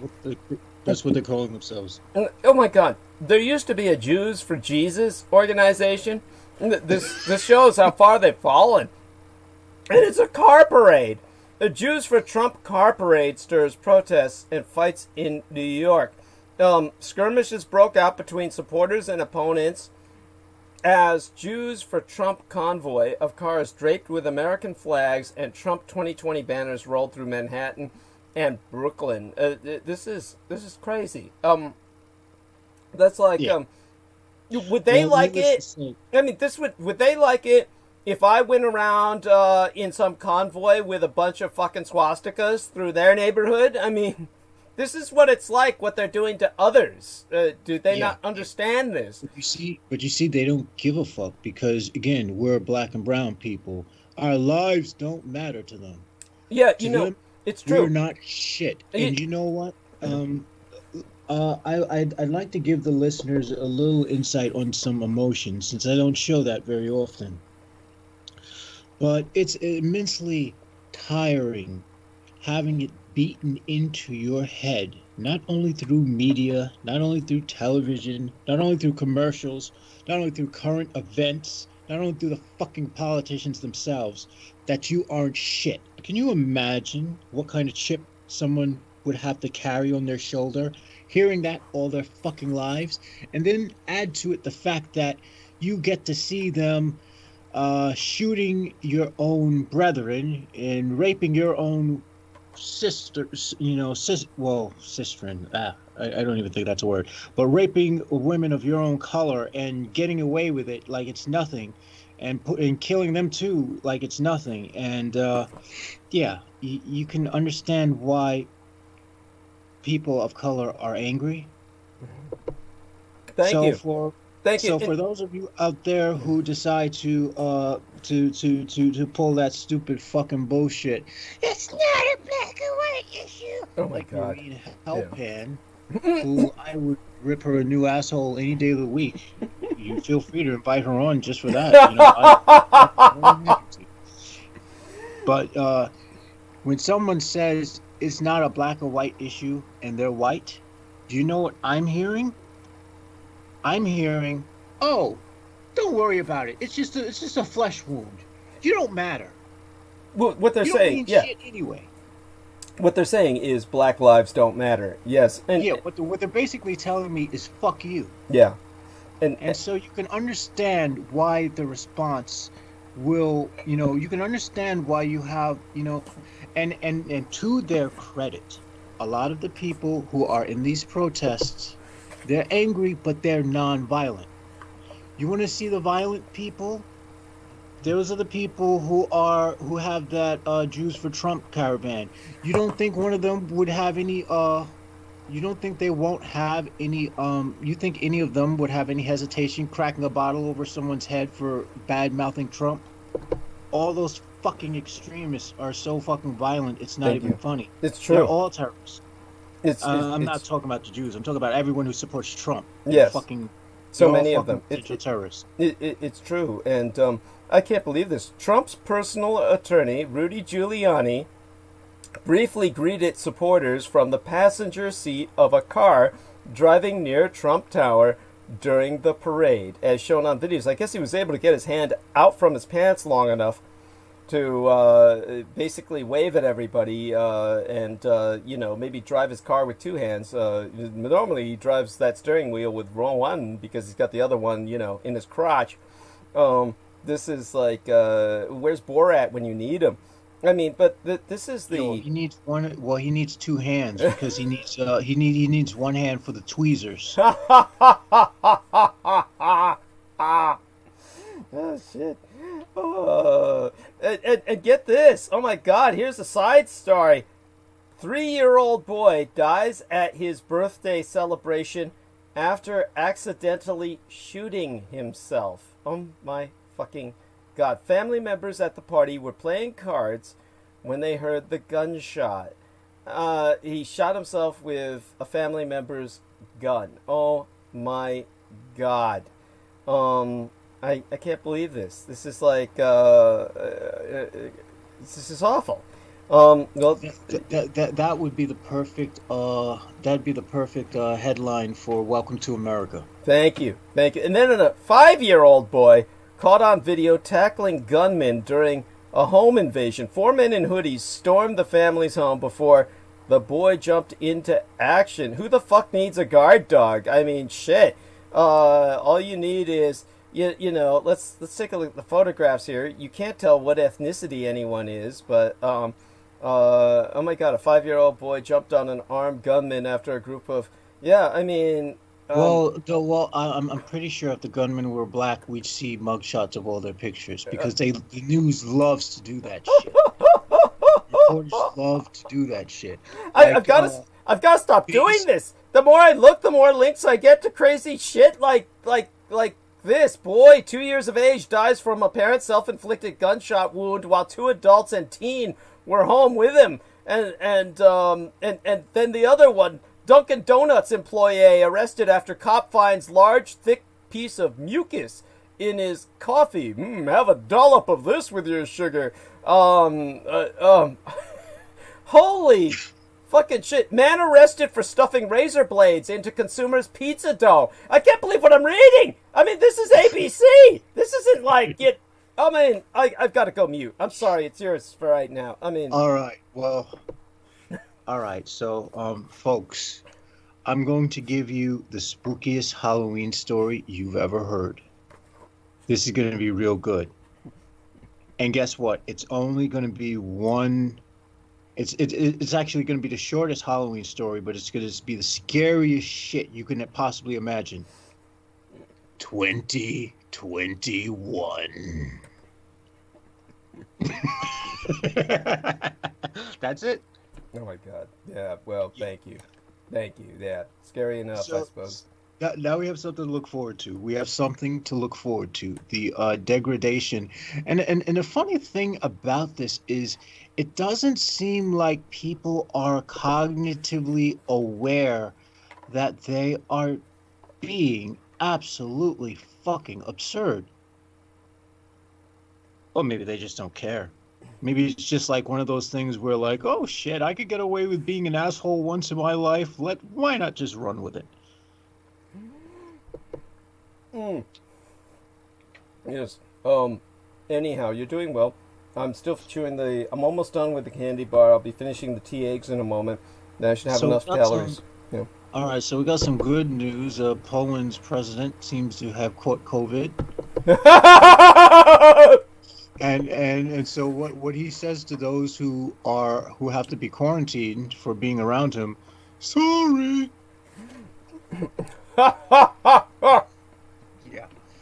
Yeah, that is fucking rich. All right, well, all right, let's see what we got. I'm gonna look for something I'm looking for something out of the ordinary, something that just doesn't sound super, just normal. Well, how are people going to be doing Halloween where you're at? I mean, here in San Francisco, of course, we have our ways. By the way, for people who keep dissing the effect of the masks and social distancing and all that shit, like Noreen was doing, I'm sorry. This is not picking on her. We're not picking on her. If anything, we're promoting her. But she I wouldn't promote. Oh, hell no. You know what I mean. We're not agreeing with her, but Well, certainly not. Yeah, not. Yeah, we're just bringing her into public attention. Yes, It's just not positive attention. Yeah. Well, it's not. It's not. We're not. She's what she is, and she's a product of Revolution Radio. Really, it's all the indoctrination. But contrary to what she's saying, all of the hard work and all these measures paid off. San Francisco made a huge leap to yellow tier status, which means that we have more openings coming now. So it's, that this comes from everything we did to put effort into how we got here, which is being militant about the goddamn masks. And then this, whereas everywhere else in the country, it's going to hell in a handbasket. And, over 14 states are setting records for COVID cases, and you have all these hospitalizations, just records for hospitalizations in terms of COVID cases. It's not just testing, but actual admittances into hospital, meaning people literally cannot breathe. That while San Francisco is opening up, so there we have that. In the meantime, I'll turn it over to our man Jameson. I'll be back I'm here, but I'm going mute for a few minutes while I chew. Thank you. Well, this is going to be very interesting. I can make a few predictions, but I'll just say that I'm fairly certain Halloween is going to be met with a lot of violence. We're going to probably see a bunch of masked people, people, because everyone wears costumes on Halloween anyway. I'm fairly certain people are going to use it as an excuse to go out and go, hunting one another based on political ideation and all this other stuff. It'll be kind of like the Purge movie, which will be interesting. Do you remember when Mike Ringley saw a bunch of those posters up for a purge, and he was trying to report it to the police, and they people were putting up, like, do the purge for real, these stupid posters, and then he was trying to report to the police, and they figured he was responsible for it as some kind of publicity gimmick for Revolution Radio, so he wound up being arrested. What a fucking idiot. Oh, my fucking God. Okay, I gotta turn the mic off. I don't want people to hear me choking to death on my candy bar. Well, the federal government, of course, is ignoring the risk of huge oil spills by continuing to drill in the Gulf. Your species is shit. That's all I'm going to say for you guys who are human. I'm sure all of you are human, but I mean, for those of you who strongly identify with human being a positive thing, just saying.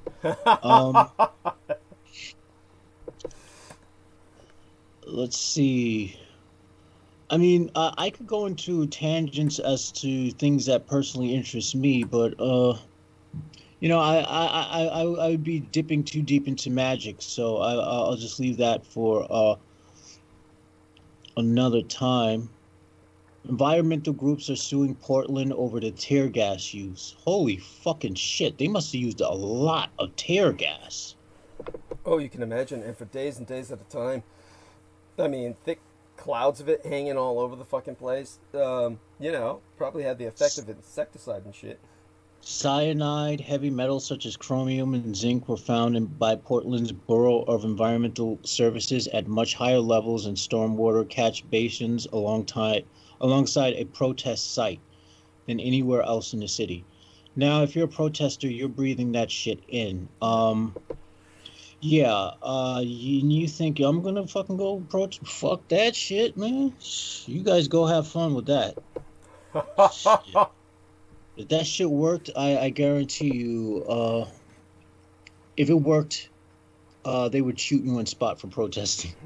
Well, wait, they shoot you on spot for protesting anyway if you're black, because they just shoot you on spot anyway because you're black. You know, well, that solves that problem. Just pretty fucked that's up, the cycle. but... That's the endless vicious cycle, right? You know, that's then people protest because a black guy is shot, and then the protesters get shot who are black, and then it just goes on, right? It's like yeah. Well, that was what I was getting across when they had first started the protest. I was like, yeah, you're just feeding more bodies to the fire. What's the fucking point? You know, if I do not have any idea of a solution for it, I would say the solution would be to just get rid of all male cops who are, well, I hate to sound racist. I'm not racist, but get rid of all white cops. But then the black cops are fucking assholes too. So, I mean, I would say get rid of all male cops. Yeah, no. Though a lot of the female cops that we have now are a bunch of assholes because they're wannabe men. So that's why I said you have to start a draft and get fresh, clean, new faces in who are females who are not a bunch of wannabe male bull dykes. Okay, nothing. My proposal is that we create like a sort of proxy war that doesn't have any real meaning, just so we can have an excuse to send men off to combat and have them all die off in large numbers, because we're sick of the male population, honestly. Thank you. I don't generally have problems with any females when I'm traveling or going about my way. You know, even though I am seeing an alarming amount of videos of old white ladies doing absurd things like staying on people's cars and doing all kinds of shit out of protest for their pro-Trump shit. But they're just, you know, people who are Trump supporters are a species in and of unto themselves. That's all I'll say for that. But essentially, guys, it's like, you know, here's something I find funny. All right, so I would see couples walking down the street, and for some reason, I'll always see the woman wearing a mask, but the guy is always going to have his mask off. And I'm like, yeah, what is that shit? This is the term they use is dick nose, but you're saying you don't even see the mask, so it's more no. It's like the guy just says, I'm not going to wear a mask at all, and the woman's wearing the mask. So it's like, is this some kind of macho shit? Yeah, it is. It is. What else would it be? I mean, it's fucking bullshit. It's because, you know, men get killed off by COVID more than women. Well, I say I encourage it then. Guys, take off your mask. Let the women wear the mask. Please. Do me a favor.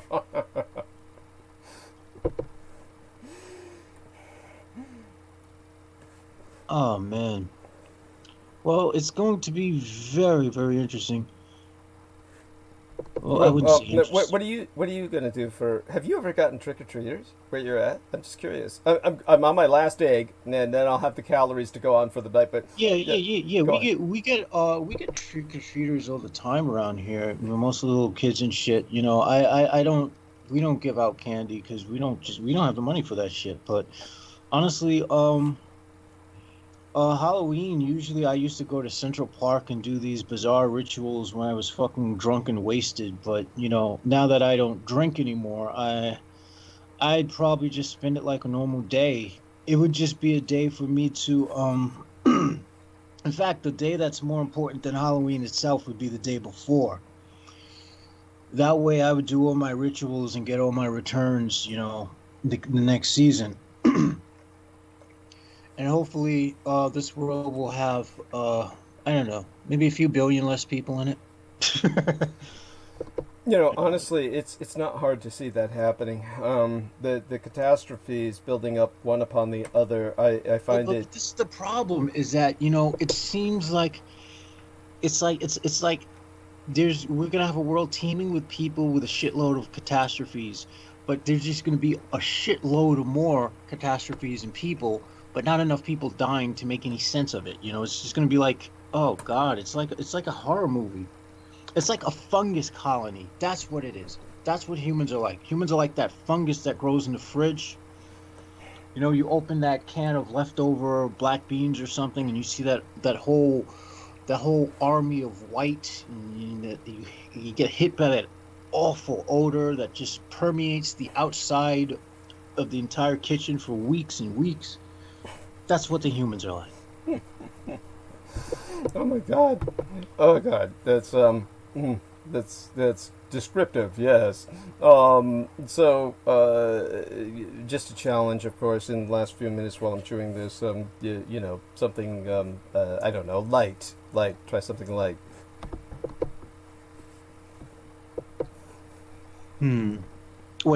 Wait, you said try some. What do you mean by try something light? Light, like humorous,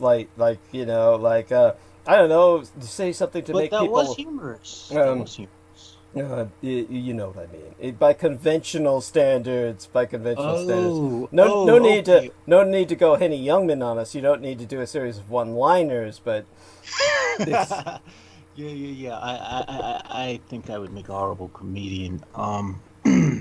Actually, you do know most comedians are morbidly depressed, and they're pretty fucking vicious, and most of their humor is funny to us because it's actually quite hurtful. Somebody is going to be taking it on the chin or up the ass with any joke, right? Somebody's got to be the punchline. And by the way, the Joker they were promoting, he had a new girl, Punchline, the characteress. Yeah. I followed that. I'd followed that for a while, but now it just, again, a promising character, but it seems like these battles just seem so. Because this is a woman who I follow who seems to cover these comics on YouTube. This cute black chick, and so she goes into this like every week or so, and I'll check it out and I'll see, I'll look. And sometimes there'll be some legitimately funny things, like how certain characters developed, or like villains that we didn't even know existed and shit. But the whole Punchline thing, Batman, it's just, it kind of reminds me of these video games where like, go kill Nazis. It's like, yeah, I know what to expect already. I know what to expect. Somehow Batman and Joker have been fighting for what seemed like eons now, and neither of them seem to die. Well, they do, but they have multiple storylines, so it's kind of like in different universes, the multiple different universes. I'm not defending it. I'm just trying to... Yeah, but you could kind of see how one gets kind of indifferent to it. Mm-hmm. Yeah. Because when death has no meaning at some point, and there's no real consequence... the death means nothing in comics. I mean, yeah, that's exactly why I'm not a comic reader. I prefer graphic novels where deaths have more like depth and weight.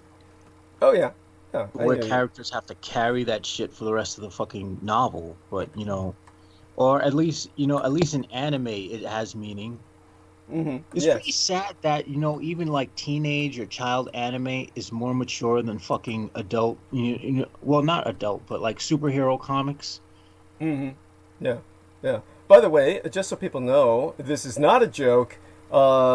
Jared Leto will again be playing the Joker in the new Justice League film with Zack Snyder, and I'm going to put it right all out there, right up front. He's my favorite Joker. I know all these people hate him. I always thought he was the only one who did it fucking right, really. I mean, with respect, of course, to the older ones, going back to Batman as a television series and all of that, which was a very different Joker that was kid-friendly. Not kid-friendly friendly, like, you know. Oh, but you know whose earlier comics were really funny? Superman. All right, because if you look at some of the old comics, he's more of a trickster who sort of fucks shit up like really badly. I mean, there was one of the old comics. Yeah. Oh, maybe. So there was one of the old comics where he wanted to like oh god, I don't even remember what it was. All I know is that it was funny. I know is that what he was doing was funny, and his way of solving the problem was literally like destroying an entire like residential area, to have like people build like better buildings and shit. You know, he was just completely just over the top when he first came out. Wow. Weird shit. I mean, yeah, I had no idea. I mean, and when I found this out, I was like, you must mean like. Yeah, there had to be like Silver Age or something, because when they call this, I never understood this, why they call, like, when these guys first came out, the weirdos in the spandex on the front lines of World War II, they kept saying this was the golden age. I think that's what they call the golden age of comics. Yeah, it was the golden age, like when they first came out and shit. And they were really low powered. I mean, of course, they had to increasingly ratchet up the ante. But well, here's the thing. The thing, though. But they were more amusing than they are now, though. Even Batman, because Batman, like in the golden age of Batman, he killed a shitload of people. He's killing people in the comic book for kids every other episode. It's like no big deal for DC. And it was. I don't think it was DC back then. It was something. I think there was, what was it, Atlas or some shit? Oh no. It was always DC with Batman, because DC was an acronym for Detective Comics. And these days they hide that because, you know, it sounds tacky as fuck. But there were other comics, yes, and they were all suing each other. And that's how they wound up with these franchise wars, with it just being pretty much Marvel and DC. And whenever these, like, Dark Horse things come up, like Dark Horse, they get bought up. And then eventually consumed and subsumed. It's really pathetic. It's tragic. Well, that was why I kind of like the Golden Age. Oh, if you keep up with what's going on in comics, come on, tell us about the Snowflake. What is it? Powerpuff and Snowflake and the magic backpack. Tell us about the magic backpack. The politically correct superheroes. Oh my. All I know is that they seem to be really good at being dissed out by people. So they're so good at being dissed out that I decided they're not even worth reading. And not that I ever read them, you know. I only find out about these things because I watch YouTube things about comics, because it's like, you know, are they still around? I mean, they got so ripped, they got so burned. I can't believe that they just didn't withdraw them. It's the. Let me see if I can look them up. Was it Powerpuff? Powerpuff and Snowflake? Snowflake. They're trying to empower themselves by using these derogatory terms like the word queer. Like, I'm getting, what was it? It wasn't Powerpuff. Yeah, the guy has like tights on. He has like pink hair or some shit. Oh, yeah, of course. Just what you would always want, right? Politically correct superheroes. Let me look this up. Hero and Snowflake, politically correct superhero. Marvel criticized for naming first non-binary hero Snowflake, and Marvel criticized for new woke superheroes called Snowflake. And let's see if I can find the rest of this headline here. I think these were so embarrassing, they just, like, withdrew. And Safe Space! That's it! Safe Space and Snowflake! Oh, shit. Yeah. Yes. They call it dude self. Well, like, with a female design, it's like, okay, that could pass. But what the fuck? No, but who's the one with the magic backpack and she's fat and shit? She's fat. It's like, this is the fat superheroine to empower fat people, and she's short and dumpy, and it's just, you know, it's just sad. I mean, these people, they just look sad, and they look like, and the magic backpack. I mean, really? You know, They more or less look like the readers of the comics. Yes, that's it. Thank you. I was wondering what it was that disturbed me so much. I said, what is it about these people that disturbs me so much? I said, oh wait, now you've just hit it. You've hit it. They look like the people who read the comics normally. That's like most of the readers and shit. Time. Are you fucking shitting me? Be negative.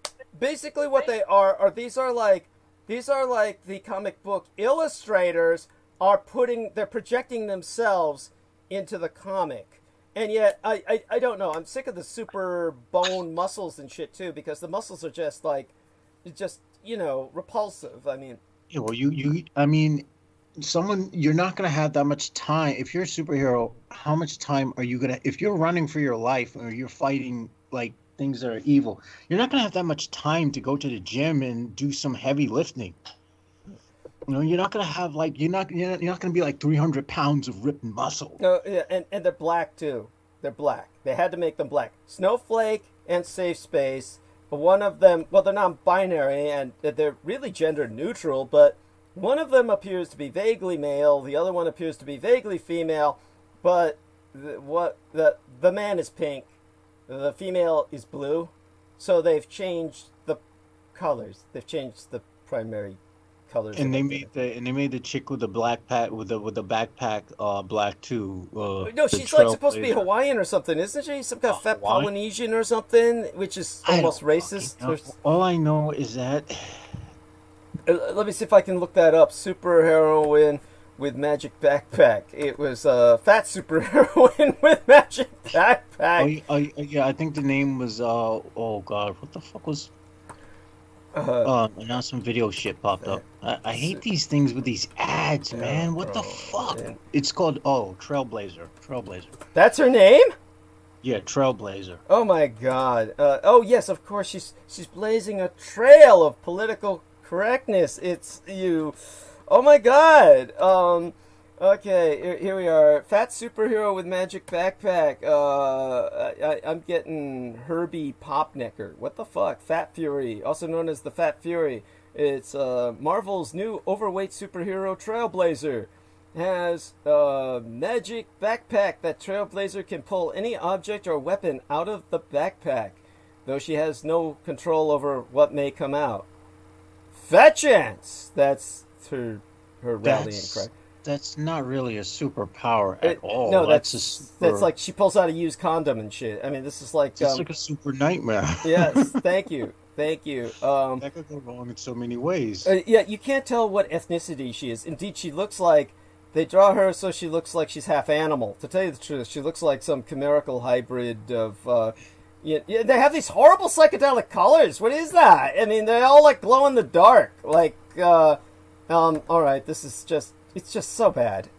It's just awful. Well, this is the reason why I don't read American shit. I just listen to people talk about American shit. Yeah, and the Americans keep complaining about Japanese anime and manga. I don't get it. I mean, they keep bitching about Weibo and these people like how fucked they are for the sexual obsessions and shit and. I mean, look at this shit. I mean... The thing is, I only read manga because manga is the only thing that makes sense to me. Thank you. Unfortunately. Thank you. Yeah, I mean, really. Well, when you look at shit like this... And the thing is, even with manga, I'm extremely choosy. So I'll like browse through like 100 manga and I'll just look at the covers and I'll be like, fuck that shit. That shit looks like it's going to be shit. And 9 times out of 10, I'll be right. And periodically, I'll find something that looks serious, and it'll be really good, and it'll be like a gem. Because again, the Japanese are able to tap into a more psychological aspect, and they're able to bring up things that are close to reality. Whereas, like American comics is just purely fantasy. It's like purely bullshit fantasy. It's like, oh my god, I'm tired of there being a clear-cut good guy, bad guy. In all fairness, DC actually made that a selling point just to contrast themselves with with Marvel. But Marvel essentially it pioneered, if you will, moral ambiguity, where just basically, you know, the villains were kind of heroic. Some of the heroes had failings. Well, that was one of the things that drew me more towards Marvel Comics as a kid. And everyone else. You know what kids used to say about DC? They said it stood for dumb comics. Is what Yeah, because as a kid, I was really a fan of, I think, Wolverine, really, because, you know, I just liked the fact that he just did whatever the fuck he wanted. Well, that was what attracted him to so many people, was his devil may care attitude, and but of course now you see him being co-opted by these stupid militias, these white supremacists. It's preposterous. I mean, yeah, all of the fucking X-Men were overwhelmingly Jewish, so that was the stupid. And they were made by Jewish creators, so that's what makes it even more absurd. Of course, yeah. Meanwhile, you have these Holocaust-denying neo-Nazis like, "Yeah, man, Wolverine." Oh, yes, thank you, preposterous. It's just fucking ridiculous. Thank you. It's bizarre. That's the thing. It's like they steal whatever cultural icons they have. And it's like there's no creativity. Why don't you create your own thing? Like I don't know. Why don't you create your own? Why don't they create their own hero? Like Peckerwood Cracker. Yeah, that's good. I like that. That's Peckerwood Cracker. Well, when you take a look at these politically correct heroes, you honestly have to ask yourself, why not? I mean, anything's got to be better than this.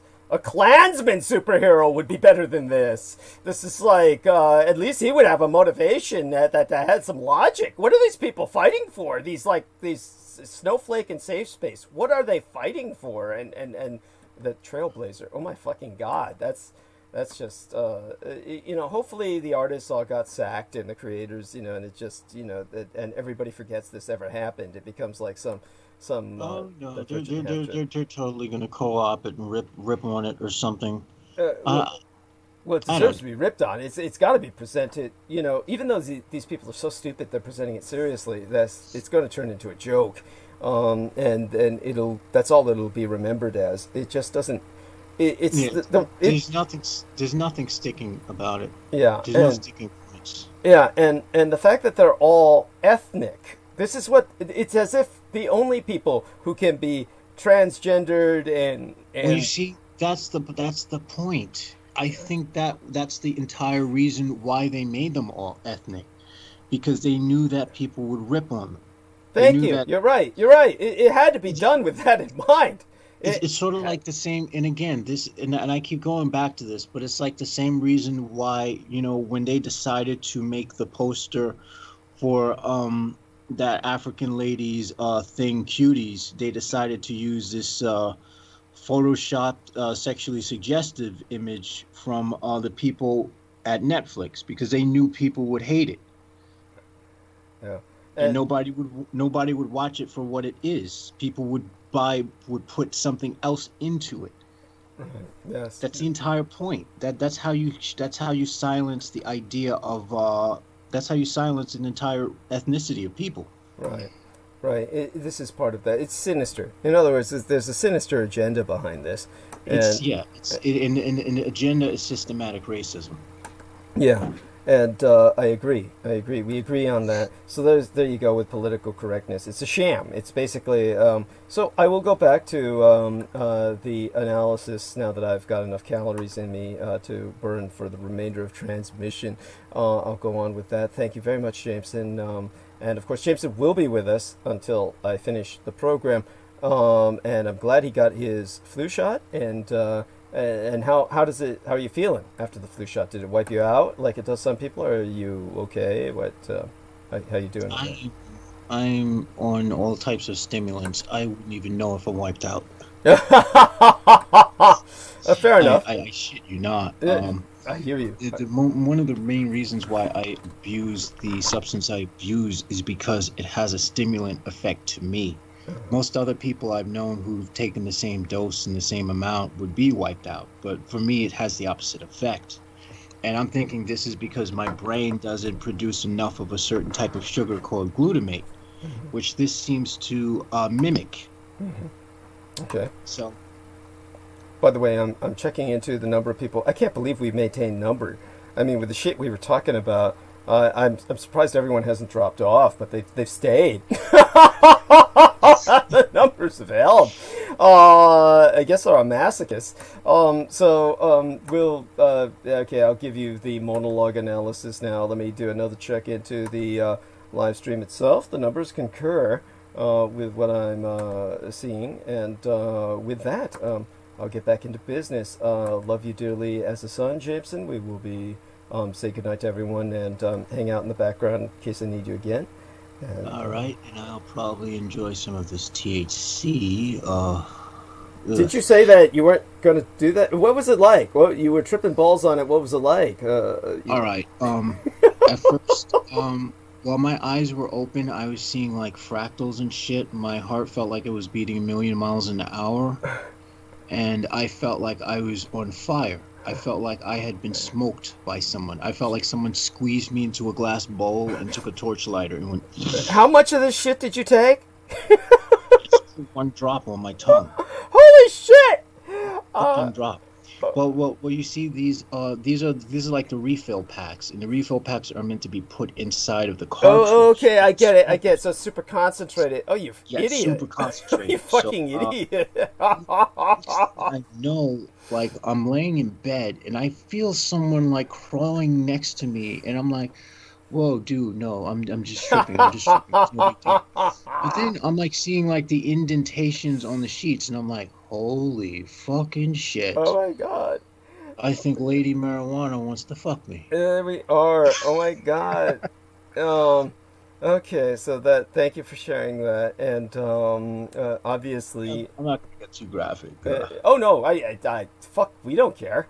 I mean, we talk about bowel movements on this program, for God's sake. Honestly, it's not that. I was just. Well, if I get graphic, I'm afraid I'm not going to get paid enough money for my performance.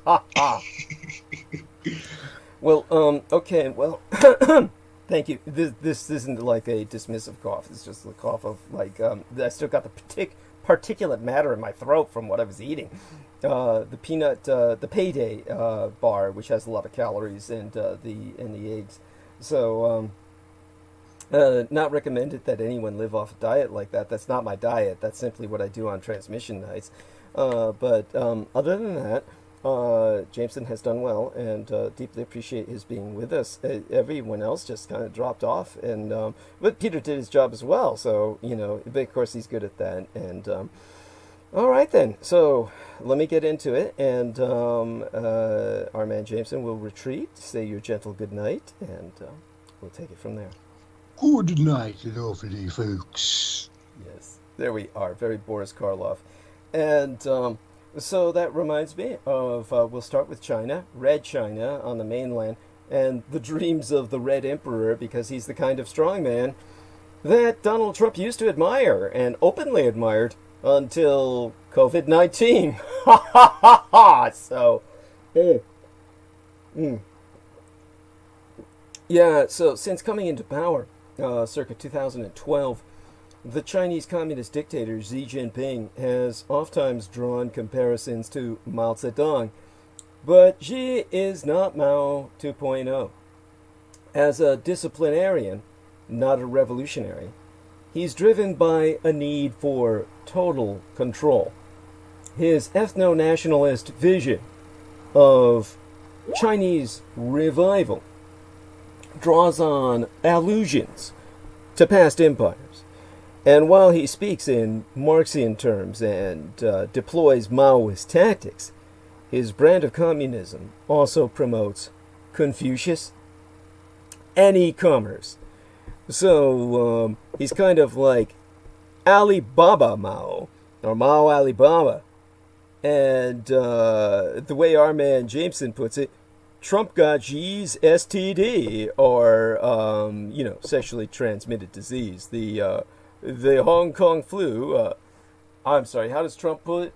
Wuhan? Yes, the Wuhan foot.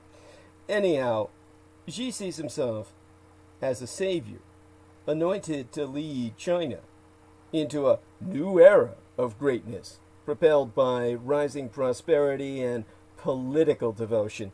Whether his vision matches reality, is another question entirely. The stakes of achieving his grand plan are high. His rule has led to sweeping crackdowns on corruption and political dissent at home, and an increasingly strident foreign policy, including provocative naval exercises in the South China Sea and Beijing's tense relations with Washington over trade, technology, and Hong Kong. But a political system prone to crackdowns can turn suspicious and quite brittle. And perhaps the trickiest elements of his reign are his attempts to combine market reforms with state leadership. But that brings us to the subject of Trump and the strongmen. How our American president fell for autocrats. He fell in love, in his own words, quote unquote, with Kim Jong-un. He praises Vladimir Putin, and he calls Recep Tayyip Erdogan a friend. President Donald Trump's flattery of autocrats has confounded all American allies and has raised questions about his regard for any democratic norms. But analysts expect America's traditional friendships to be restored in a post-Trump era, saying his fascination with unfettered power is a personality quirk that has not translated into an official change in foreign policy.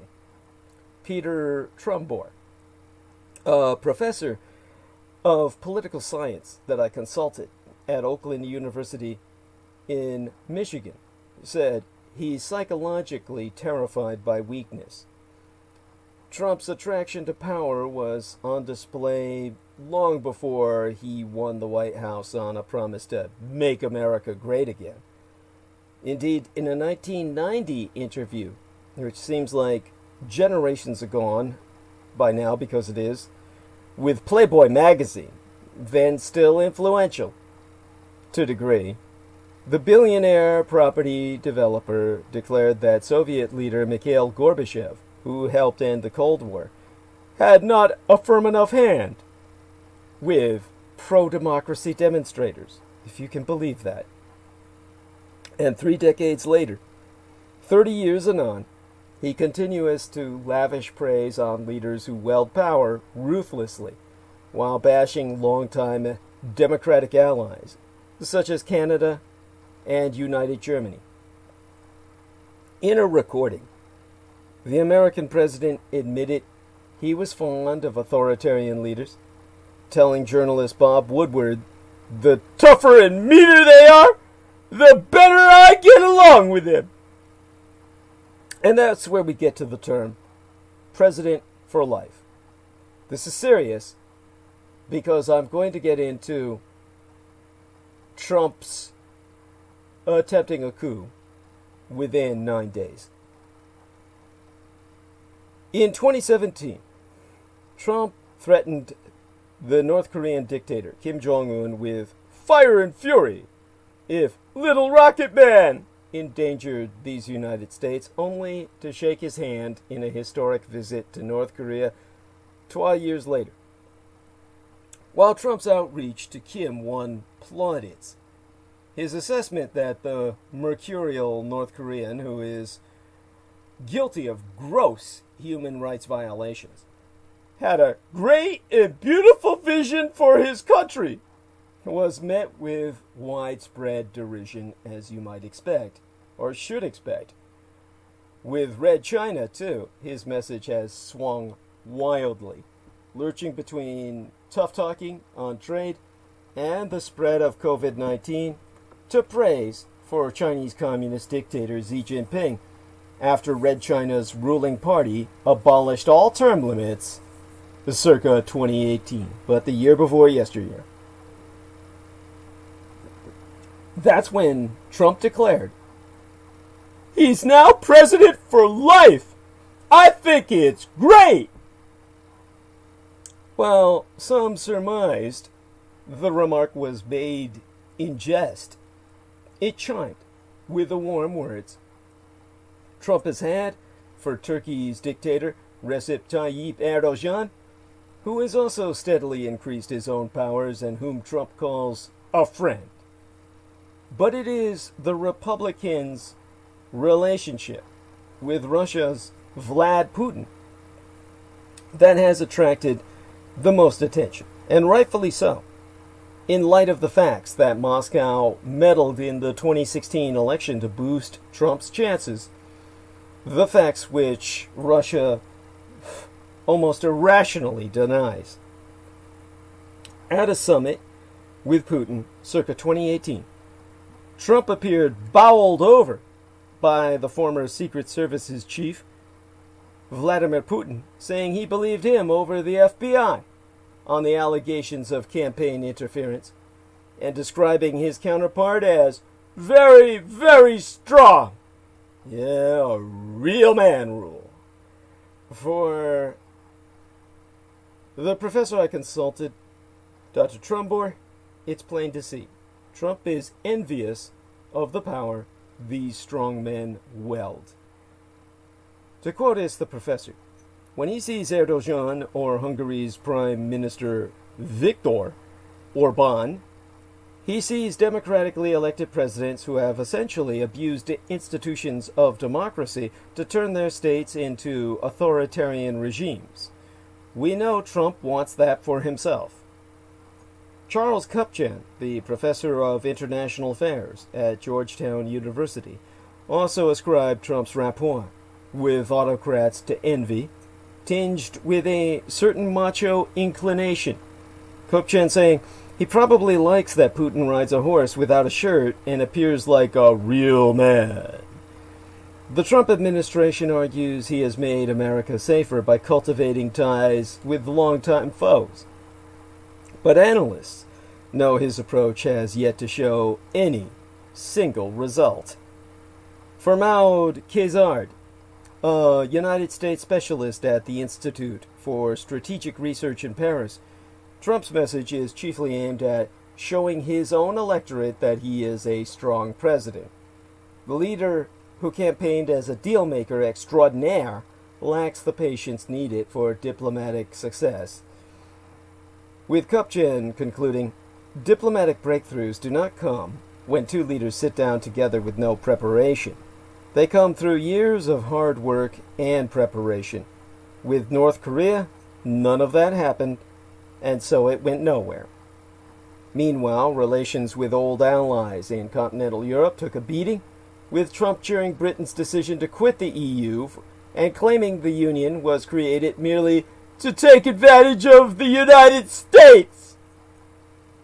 For Brooks Spector, a former American diplomat based in South Africa, the main risk of a second Trump term on the international stage would be a greater confusion. With he so asking, what are the goals of the American policy? What are the expectations? What does the United States realistically expect from Iran, Russia, with its trade disputes with the Communist Chinese Empire? There's a lot of head-scratching in world capitals about what exactly the American empire wants to see happen. People look for the strategy or tactics. They don't seem to find it very easily. Well, how about this? Trump has taken credit for the return of Big Ten football at the Ohio rally. He got what he wanted in the Big Ten football flip, but he's still flailing in the fight for Midwest votes. Now, like I was trying to tell Peter Moon earlier while he was still with us, President Donald Trump got his football wish with the Big Ten College Football Conference playing this late in the month of October. And Trump had been pushing for the league, which has schools in Michigan, Minnesota, Pennsylvania, and Wisconsin, among others, to start playing, and had talks with the league. The league had previously announced a suspension of its schedule. It's very much unclear whether the decision will actually help Trump. What is clear is that he needs the help in the swing states where the Big Ten is most prominent. Trump obviously saw a political opportunity with concern to the Big Ten. There's a reason he focused most of his attention on the Big Ten suspending play. as opposed to the many other conferences that did. Most of those other conferences aren't based in swing states. And Trump wasn't alone. Former Vice President Joseph Biden made ads showing empty college football stadiums, with the blame landing at Trump's feet quite squarely. Both nominees probably noticed that college football is adored in the Midwest. Peter Moon was emphatic about that. And as Peter Moon himself pointed out some time ago in a private conversation with myself, 51% of Midwesterners consider themselves college football fans. That's about tied with the South for the highest percentage of fans in the country.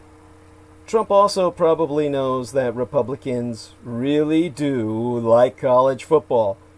That's according to a study of Google's search patterns from 2017 I went over.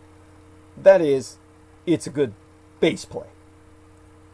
And shortly after Ohio State defeated Nebraska on the opening weekend of Big Ten college football, President Donald Trump took credit for the return of the conference's season, with Trump telling the crowd yesterday at a rally in Circleville, Ohio, just outside of Columbus, "And it's great to be back in Ohio to celebrate the return of Big Ten football with a big victory today for the Buckeyes.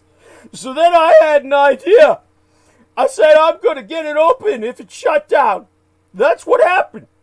And I worked hard to bring back Big Ten. And I got together with your commissioner. He did a good job. And we got it back. And today you won your football game. And you were very happy about it." Trump himself repeatedly pressured the conference to play football this fall, which it ultimately decided to do. However, it's unclear how much influence the president's pressure had on that decision, despite him taking all the credit for it.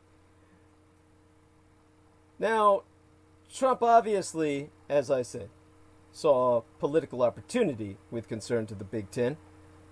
There be reason he focused most of his attention on the Big Ten suspending play as opposed to these many other conferences because, none of these other conferences aren't based in swing states, or they're not, so they didn't get his attention. And moreover, Trump has been pushing for a return to normal activities, and few things say normal in the Midwest like college football. Still, you might think that if the push for the Big Ten to return, something Trump has done for weeks, was such a great political play, you would start to see his poll numbers move in the Midwest. Perhaps that will be the case eventually, but, with the news of the Big Ten returning just breaking, Wednesday midweek last, in the morning thereof. But it's not moving his numbers last time I checked, which is pretty close to now. The polling over the last few weeks has been mediocre to downright dire for Donald Trump in a number of these states. There hasn't been a lot of high-quality polling out of Michigan, though the average continues to put Trump behind Biden by around 7 to 8 points. Trump had been hoping to put Minnesota in play.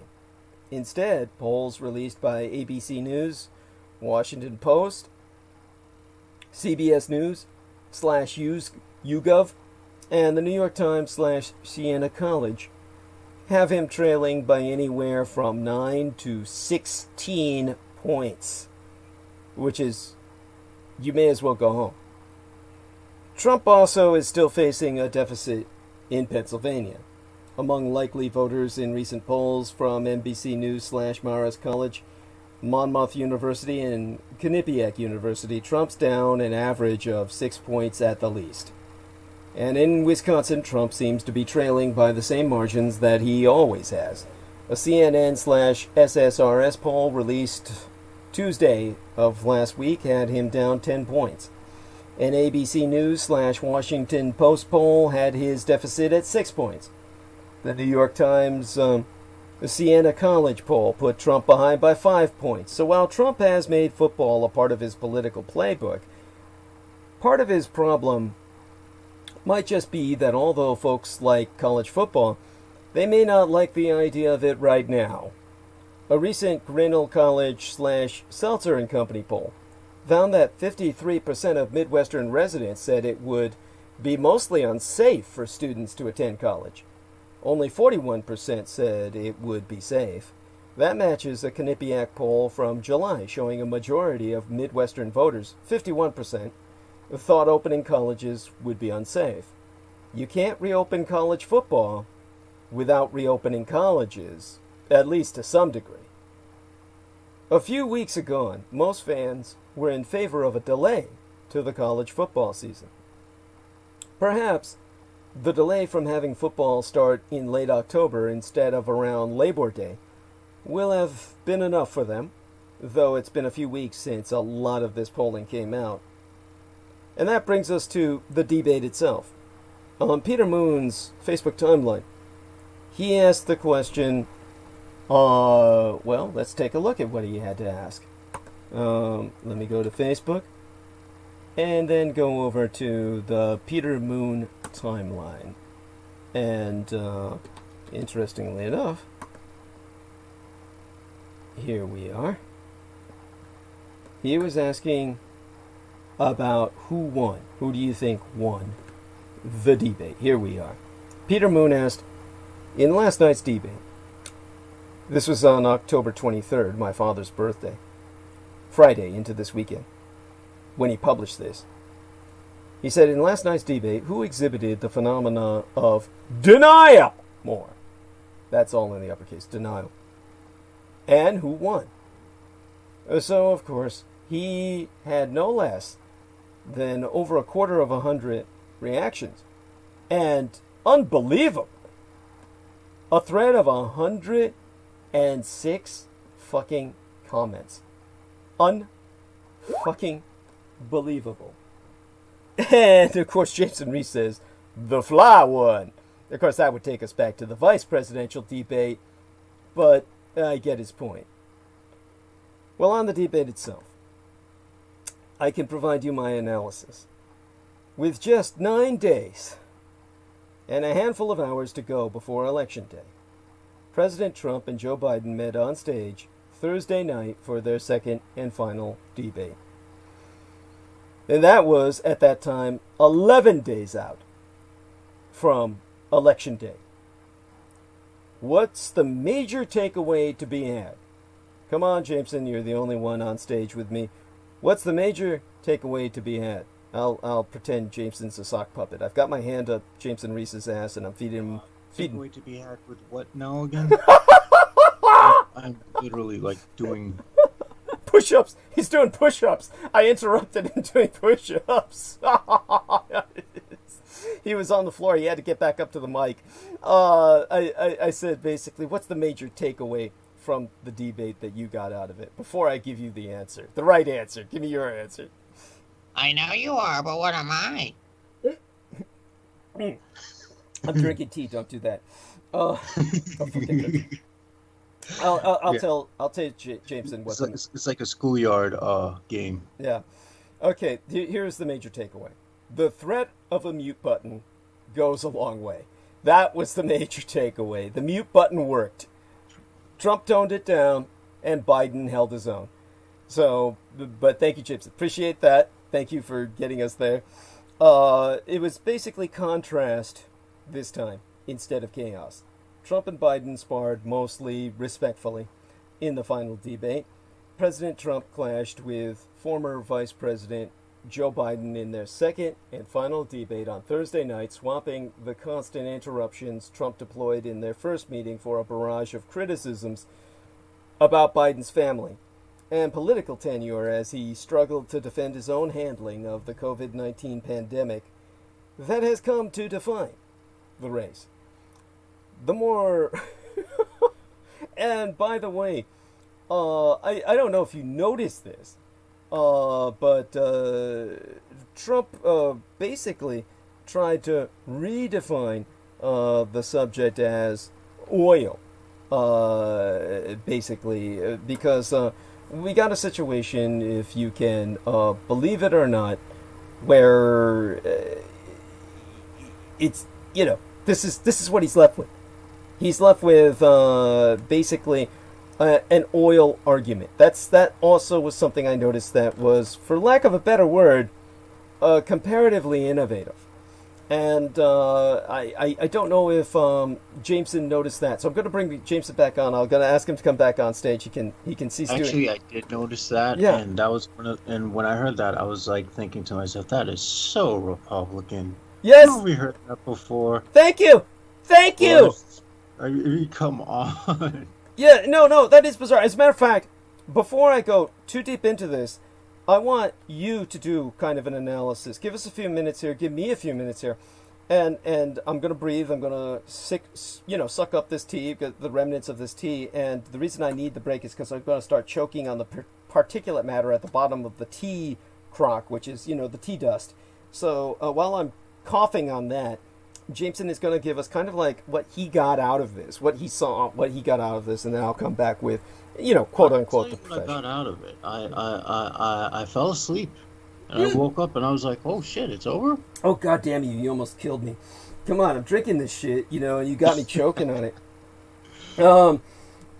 This is what I couldn't believe. Remember Peter Moon said his wife Paula enjoyed the debate, and I was wondering why. I mean, I could understand if it was the kind of the shouting match it was before, but I mean, I fell asleep on it.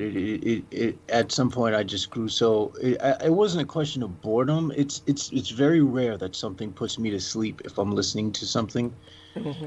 It's just the monotony of the back and forth at some point. I honestly found the whole thing humorous. Yeah. And I found myself saying, okay, the same thing. Each person, both Trump and Biden, are accusing each other of the same shit, and I'm like, either both of them are lying or both of them are telling the truth. Yeah, and either way, it's scary. Yes. Either way, it's distressing. It's distressing. Certainly, it's scary in the sense of what we're confronted with that I think is so enormous. The enormity of what we're confronted with in terms of convergent catastrophes is, it's, I don't think we can really absorb just how bad things are. And we need to realize that if a state like the United States goes into a sort of meltdown, it's not going to be as tame as we would see in other states like Venezuela or other failed states in the world. It's not going to be as tame as those. And those were by no means anything to be called tame. Yeah, I was about to say, what happened in Venezuela was a total state. You used the term static, or I used the term static to mean state. Basically, it was a total static meltdown. The Venezuela was, and what was horrible is you remember that one guy who was on my show in the past, poor bastard, I can't remember his name. I remember. Yeah, the white guy who was the Olympic swimmer with the military, the Olympic level. And I remember your prediction about Venezuela, and he was like, "Oh no, Venezuela's not like that." You remember? Oh my God, how many years ago was that? And I was listening to that broadcast, and I was thinking, "Damn, Douglas called it." Thank you. And you were like, and you gave him the benefit of the doubt, and I was like, I shouldn't have. Yes. But the thing is, you called it years before it even happened. Yes. And you were dead on. Thank you. And so for those of you out there who are listening or new listeners, I will say that when it comes to people whose predictions who have come true, no one in the alt media's predictions have come true other than Douglas Dietrich. In fact, he's the only one whose predictions I think came true. Thank you. I think you also predicted Trump winning. So, I mean, yeah. Yeah, that's right. And everyone was fairly certain that Hillary would take it. Yes, that's right. And it was logical that she would, and she did, but of course they hacked the Electoral College by just hacking the swing states, those last three that were left. That was all the Russians needed to do, that put this maniac in power and stuck us with the disaster we've got now. So it was one of those things that no rational person would have predicted, and yet I did. Not because I'm irrational, but actually, as Jameson Rees himself will emphasize, I based it on my old Department of Defense training in basically think tank trending, but using it in a realistic fashion, unlike the Department of Defense, which has its own agenda with these things. And so we're definitely in a territory where it's not my precognitive abilities in the Hitlerian sense, but rather my formal training in the strategic sense that enabled me to do what I did. So I hope everyone understands that. Well, God bless you, Jameson. Lovely. Well, I think it's also your capacity to be able to see patterns that other people can't recognize. Thank you. Thank you. Really, really appreciate that. And you know, I'll definitely get into this now. I want people to understand that I'll get into intensive analysis now. So everybody, you know, buckle your seatbelts and hang on for the ride. And thank you, sir. Appreciate that. You're the best. So the more muted tone of this debate compared to the first allowed more room for the two men to unspool strikingly divergent views on the handling of the pandemic, immigration, and climate change, although Trump frequently sought to turn the debate back to personal attacks, betting the future of his presidency on unfounded claims and taunts instead of a robust and focused defense of his own record, because, of course, that would be impossible.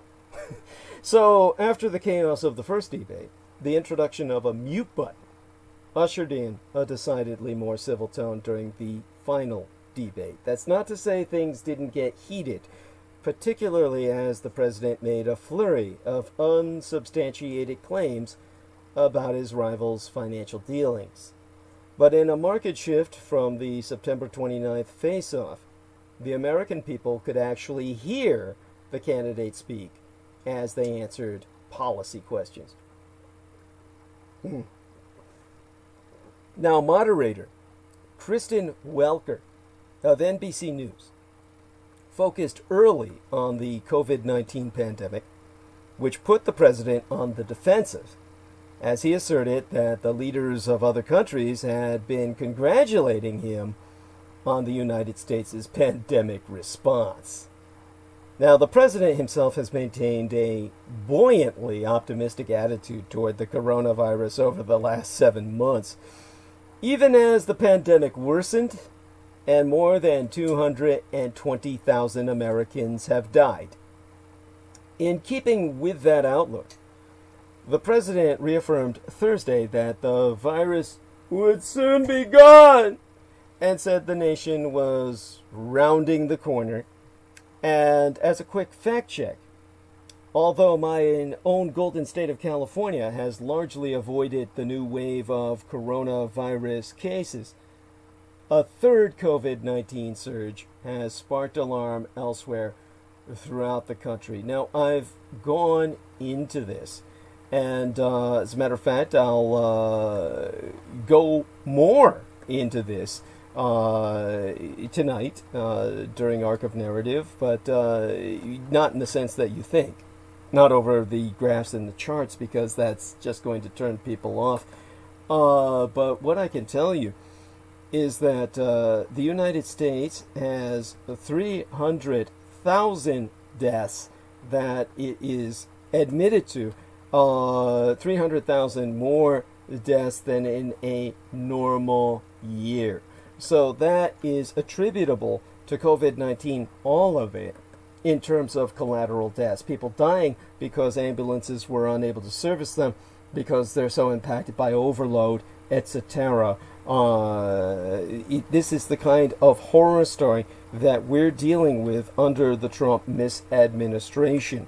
And it is what is going to decide this election. So I do want everyone to appreciate the gravitas of the situation. It is just horrible, beyond comprehension to more people. So what I'm going to try and do is put that into some perspective tonight. And again, I'm going to qualify this by letting people understand I am capable of doing this competently, unlike your average social critic. because I have the credit equivalent of a master's degree in medical journalism. I am actually in my element reporting on this subject. So do understand that. I'm not talking out of my ass. And it's not just like your average person, actually reviewing something on alternative media or just even conventional electronic media and relaying or regurgitating. I can actually analyze what I am speaking of. Unlike most people who actually speak to this subject, which, again, we're not picking on Noreen Halpan, but you have a person who is expressing this very decidedly extreme opinion about how, you might as well, jump off a cliff because they're restricting your life so much. I mean, honestly, come on now. How much of a sacrifice is it to fucking stay home and get a chance to read, play video games, talk on the phone to people you haven't reached out to in years? This is hardly a situation which most people have any fucking right to complain about. I do not understand why people are even bitching. It is just preposterous to me. Now, so what I will be providing will be kind of a medical dispatch as we move into the rest of tonight's narrative. But back to the debate, just so that we can get a general idea of what these two individuals were discussing. Immigration finally made an appearance. Among other topics, the candidates also sparred on healthcare, immigration, race in America, and foreign election interference, which Trump used as a segue to accuse Biden and his son of corruption. And as I did some fact checking on what was, what Trump was alleging, using the venue and the platform of the debate, or rather abusing it as an opportunity to make these unfounded allegations, on fact-checking anything he said in that area. First, that struck my mind that I handed privately to both Mr. Peter Moon and to our man Jameson Reese was pretty much what Russian President Vladimir Putin said, which was, "I don't see anything criminal in this." That is something that is fucking shocking. What exactly motivates President Putin to take this stance? The stance of basically backing Joseph Biden and making Trump look like a fucking idiot. Probably because he's just trying to sow as much discord as he can. I honestly believe that Vladimir Putin now realizes everybody hates him, and that what he says will wind up being taken as something subversive.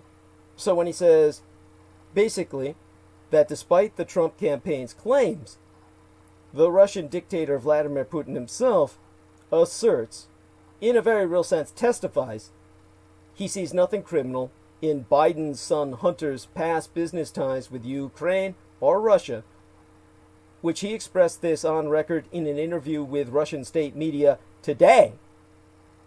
That's why I said it just came in hours before I handed this information to Peter and Jameson, in which Putin said, yes, in Ukraine, he indeed had business, or maybe he still has business there. This has nothing to do with us.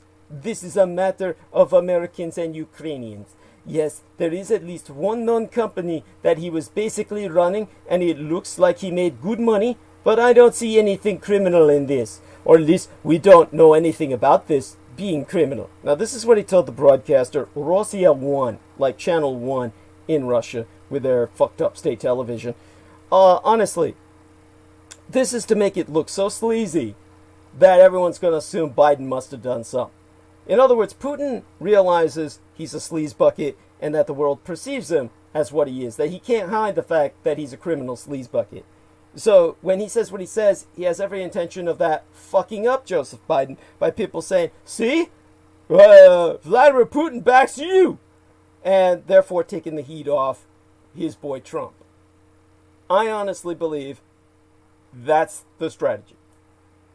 As for Trump himself, he and his allies have been hammering Biden for his son Hunter's overseas business dealings in Ukraine and China, but they have yet to produce any clear evidence that Biden misused his authority as vice president for his family's profit. This is where Vladimir Putin coming in and saying, oh, I think they made good money, that is simply part of the disinformatia, the Russian disinformation campaign to discredit Joseph Biden. So this is something that favors Donald Trump coming straight out of Russia. Now, Biden called Trump's accusations of familial self-dealing with foreign powers malarkey, saying, I have not taken a penny from any foreign source ever in my life. But Donald Trump took something. He actually took some advice. The president behaved himself on stage in his last presidential clash with Democratic nominee Joseph Biden to a degree. To the relief of his campaign team, even Trump appeared to realize that another meltdown of insults and interruptions would end the election effectively 11 days early, if he had done that on stage Thursday night. And so on the debate stage Thursday night instead, incessant interrupting was replaced by eye-rolling and making faces. When Trump got agitated, he made his characteristic accordion player gesture with his hands. I noted that. And as the president rattled off another lie, Biden stood with his eyes closed, as if in silent prayer. But toned down, for Trump, didn't mean truthful. The president opened his usual gusher of falsehoods and continued to blindly insist that the worsening coronavirus pandemic is going away. Biden, too, had a few collisions with fact, but at least they got to lay out what the next 4 years might look like when it comes to values, character, and policies on climate change, immigration, the economy, race, criminal justice, and healthcare. Foreign viewers were left in the dark, however, about what America will behave like towards the rest of the world after January of the year 2021. The Communist Chinese Empire made an appearance, but only to shoulder more blame from Trump over the coronavirus and as a bit player in the latest reactionary media conspiracy about Biden and his son Hunter. India got a mention, but only when Trump said, "It's filthy! Its air is filthy!" And you can guess how Russia came up. After the chaos of their first debate, the bar was set low. Trump's partisans are declaring a famous victory over the fact their man didn't metaphorically set himself on fire this time.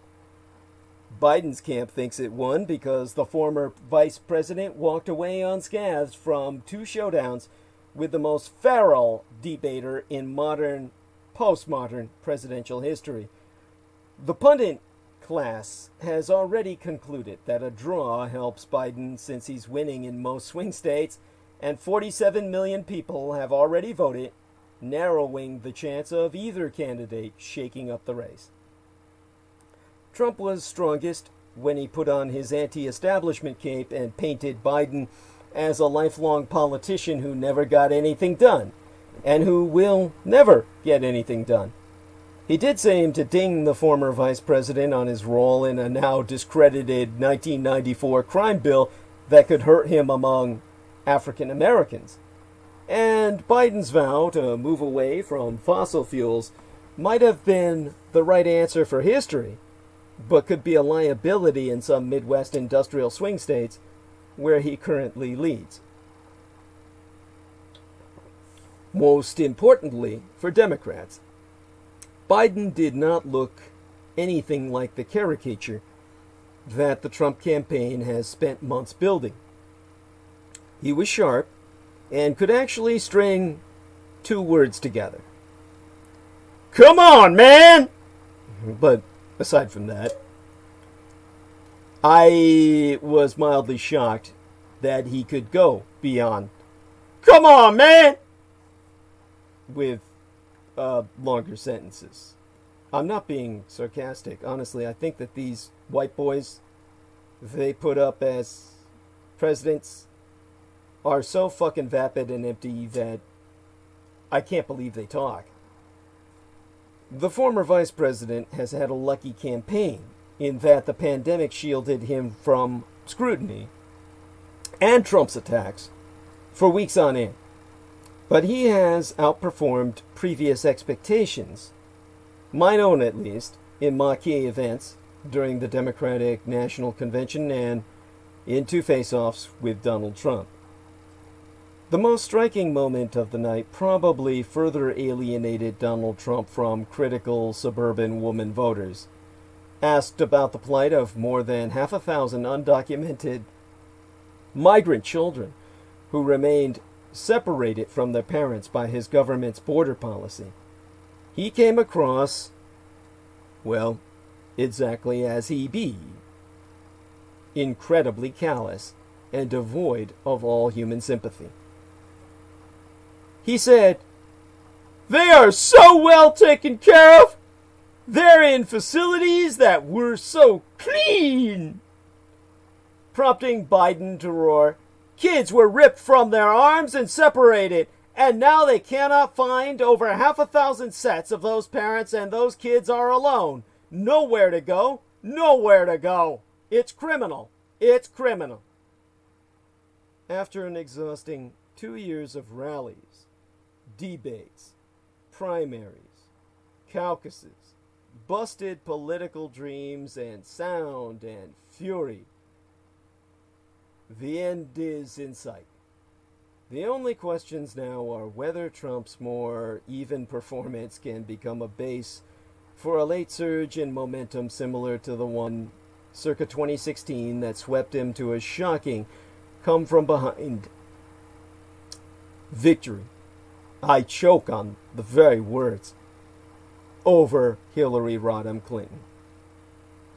Or with millions of votes already in the bank, and with Trump being blamed by a majority of Americans, with even a modicum of conscious awareness, for a catastrophic non-response to a pandemic that has killed 300,000 of their fellow citizens.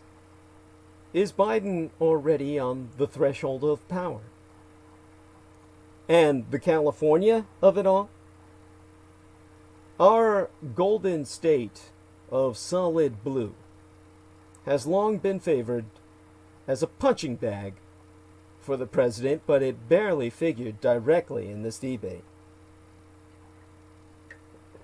There was little California airtime, other than a brief mention early on when the president referenced people dying in my state as evidence of how Democratic governors are failing in their pandemic response. And that provoked another quick fact check on my part. California has seen more than 17,000 COVID-19 deaths, which is tragic by anyone's measure. But over the last 12 months, our state has managed to reopen key parts of the economy, sans seeing the widespread spike in cases, hospitalizations, and deaths that occurred this summer elsewhere. So President Trump gave a more subdued performance than in his first debate with Joe Biden. But can it meaningfully alter the race? Staring down the barrel of defeat, President Trump did something Thursday night that does not come easily. He made a course correction after spending most of the first debate with Joe Biden hectoring, interrupting, and making the exchange intrinsically unwatchable, he began the second and final debate showing more restraint. He didn't keep it up the whole time, and he still wielded plenty of bluster, but his calmer approach at least let voters listen. What it probably did not do is significantly alter the direction of the race. Some Trump allies had hoped the president could shake up the contest with attacks on the foreign business dealings of Biden's son Hunter, but the much ballyhooed accusations all fell flat, fizzling in a flurry of details incomprehensible to anyone not already steeped in the questionable allegations Trump's allies have continued to try to promote. Biden, meanwhile, sitting on a steady polling lead and huge cash advantage, had just one simple goal: don't mess it up. And he largely achieved that. So, while I, of course, want to provide further in-depth analysis into where this takes us, you notice I've been coughing a bit, so I'm going to continue drinking this water. I may actually go for a short break so I can get back into the thick of it without too much of an interruption of myself with my coughing. But give me a second here to see if I need to contact our man Jameson to pull me through yet again. Actually, I'll give him forewarning so he can look up something that he can talk about in the few minutes that I'm gone, while I'm gargling to get the tea dust out of my throat, and also just basically kind of refreshing myself and then coming back as I want to do. So Jameson, do come on for a few minutes. We'll talk for a few minutes while you look around for something that can occupy the stage. And honestly, I couldn't do it without you. Really, it's incredible. And so glad you're with me to do this. And I take it that how did you come back on again? The last time I was talking to Crystal River, how did that work out? Where you got into the conversation with us? I don't even remember. It's been I think she didn't seem to mind. She was like, yeah, I'm familiar with you, and we were able to hold down the show with no problem. It was just that we weren't in agreement about the mask thing, and I was like, well, I actually just like wearing my mask because I like wearing a mask. Oh, that's right. And you spoke to that at you spoke to that, and it's something that I thought was that was cute about her. Of course, honestly, these ladies, it's incredible to me. I hate to say it, but women can be so easily influenced, and they just, they go to these. Well, the problem is that this has to do with social conditioning, and this is because women are socially with the way children are raised, and with the social cues that are put in front of children. Women, females are made to be agreeable. Mm-hmm. So for this reason, they have this level of agreeableness where that makes them more easily able to get pulled into these things. Whereas a man is going to, whereas being a man, we're more conditioned to challenge. And again, this isn't a difference between the genders. This is a difference between the social engineering of the genders. Mm-hmm. Yeah.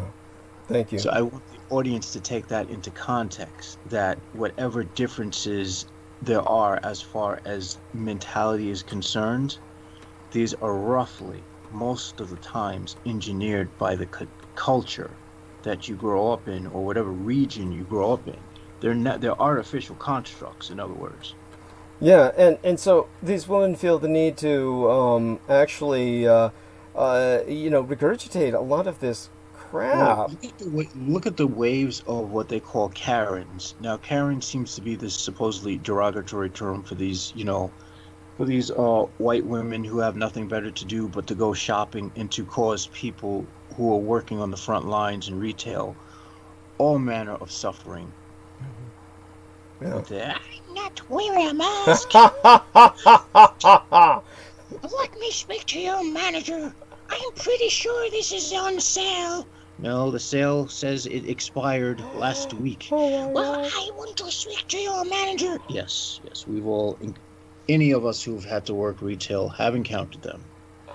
They are a pain in the ass. But, they seem to be on this rampage where they're spitting in people's faces.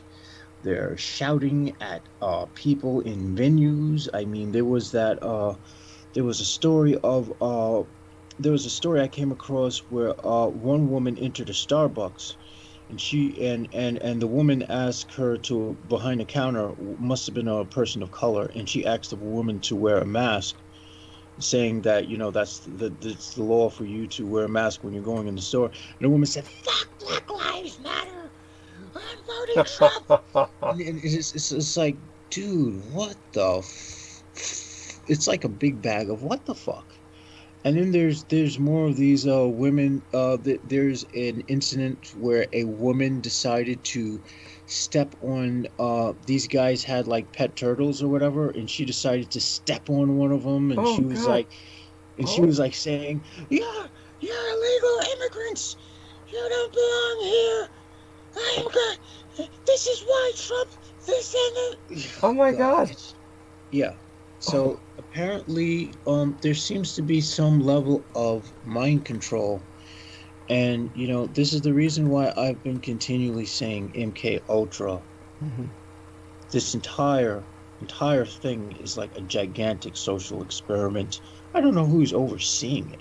I don't think anyone really cares enough to really oversee it. I think it's like one of these things that at some point kind of gain an egregore and life of its own and just sort of just grows out of hand. Mm-hmm. Well, you notice how Peter Moon and I were talking about how MK Ultra has become this catch-all phrase, and of course most people just use it for mind control. Go on. Yeah. Well, I'm using it specifically because I believe that one can make a case and trace it all the way back to elements of the CIA, and that case can be easily made by doing research on individuals who were part of the NSA, such as Michael Aquino, mm-hmm. who was a very strong hand in perpetuating the shit that we're in. Yeah.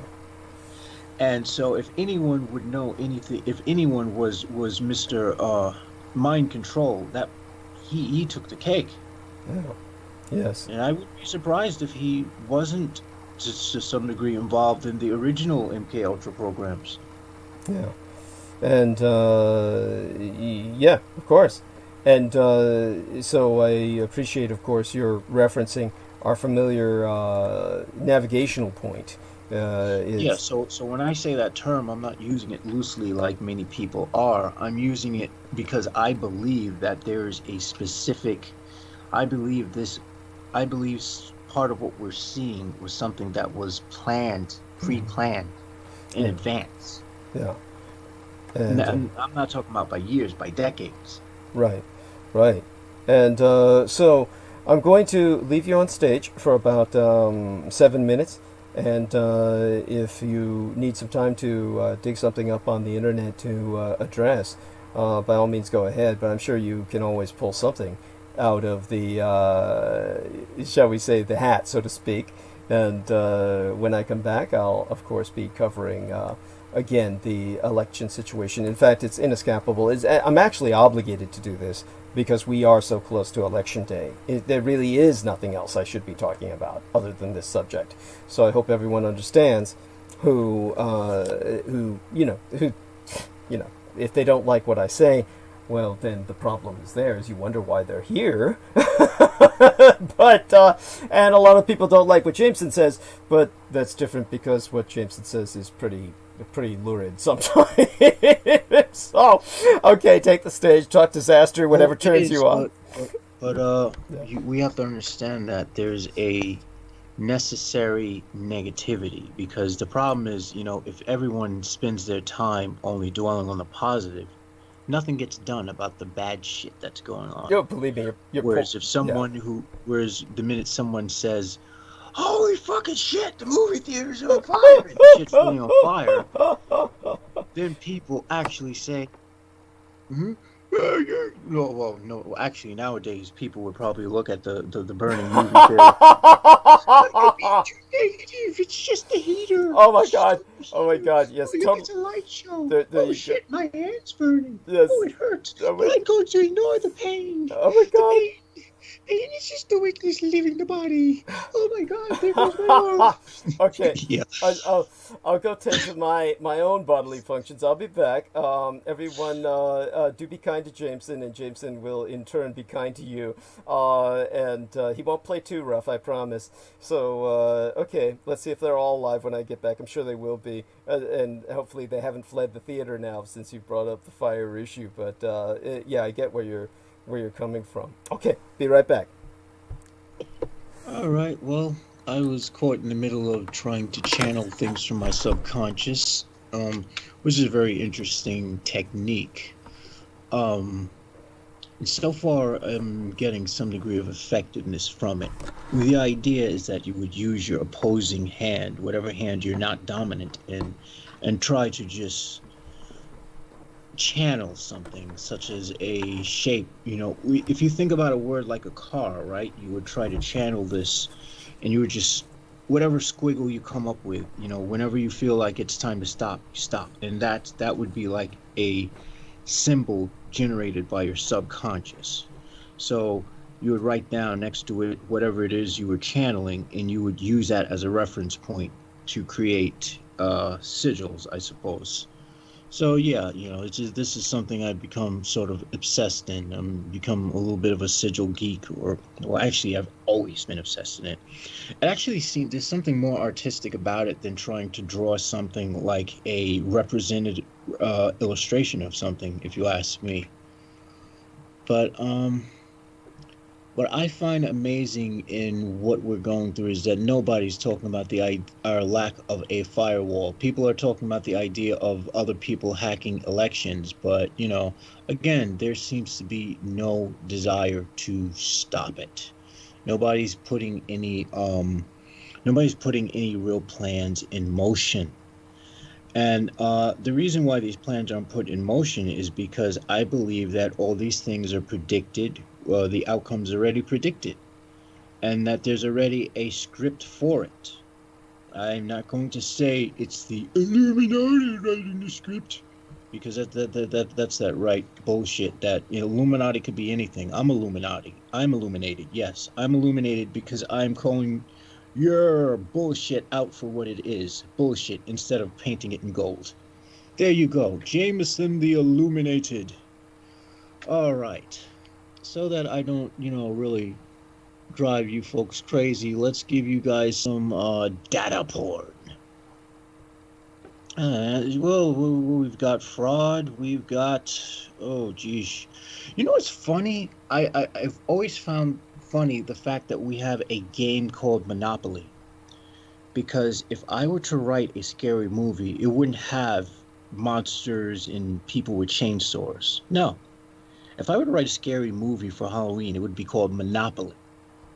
Because these business monopolies, especially power companies, utilities, imagine the horror of them just being able to play games with people, which they've done in the past. So, if anything, it's funny how Monopoly is made into a game, and I wonder if that's not a part of mentally programming people to brush off the idea of Monopoly as being a bad thing.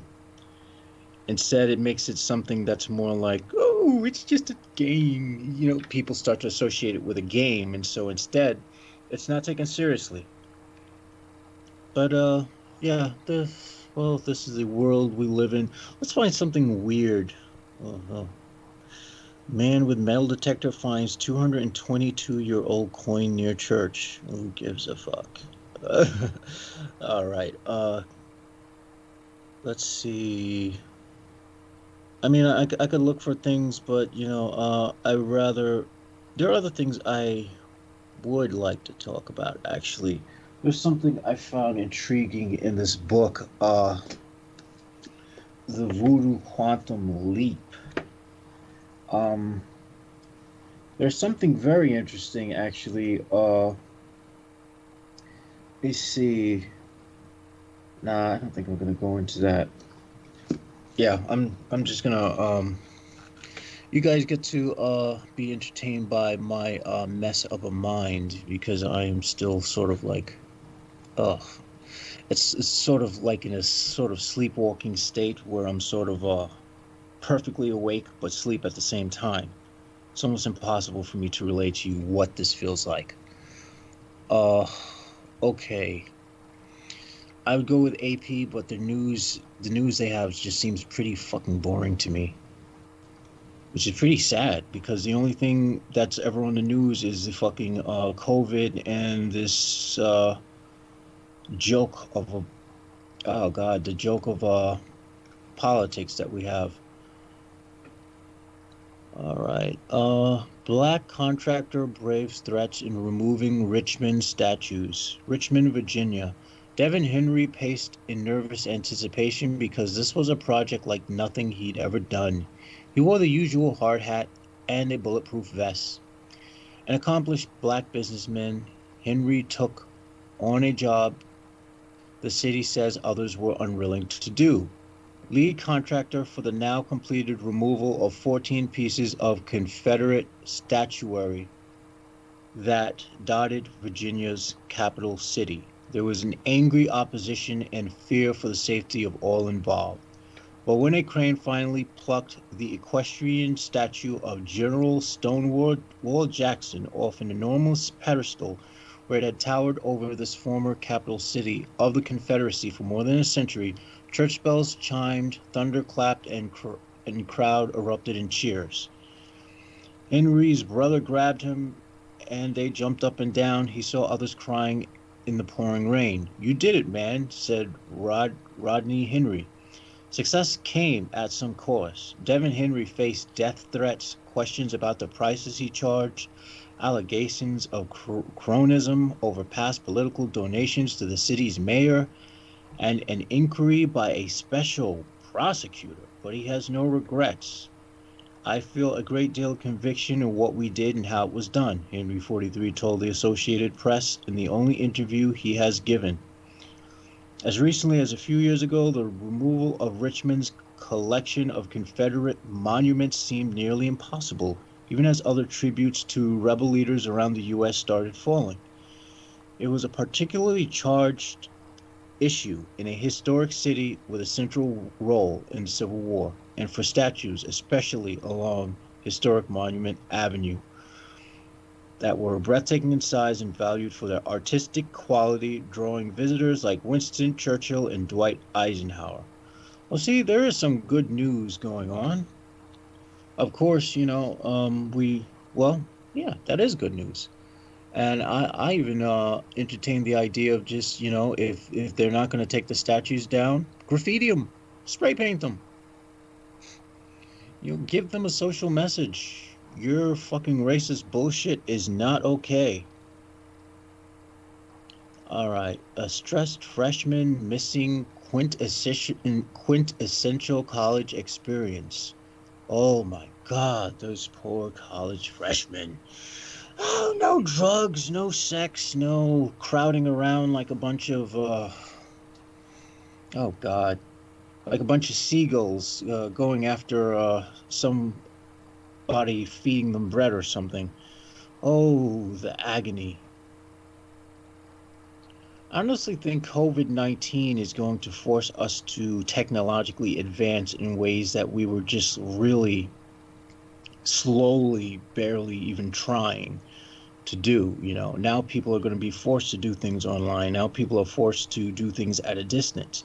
Good. Now we can probably reach the point to those 1950s shows that projected the future. Soon we'll have our own flying cars or some shit. No, we don't need flying cars. That would be a fucking nightmare. Honestly, the people out here in Staten Island can't drive for shit anyway.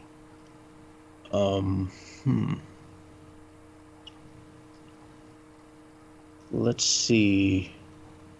There's got to be something. Arnold Schwarzenegger feels fantastic after heart surgery. Who gives a fuck? Piece of shit. Okay, let's see. U.S. suicide rate fell last year after a decade of steady rise.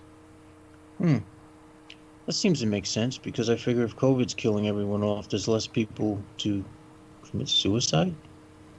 That doesn't make any sense. Okay, that means in the fucking Queen's English, have a good morning and have a great day. Fuck the Queen. There you go. Alright, geesh. Damn, I'm a really boring guy, ain't I?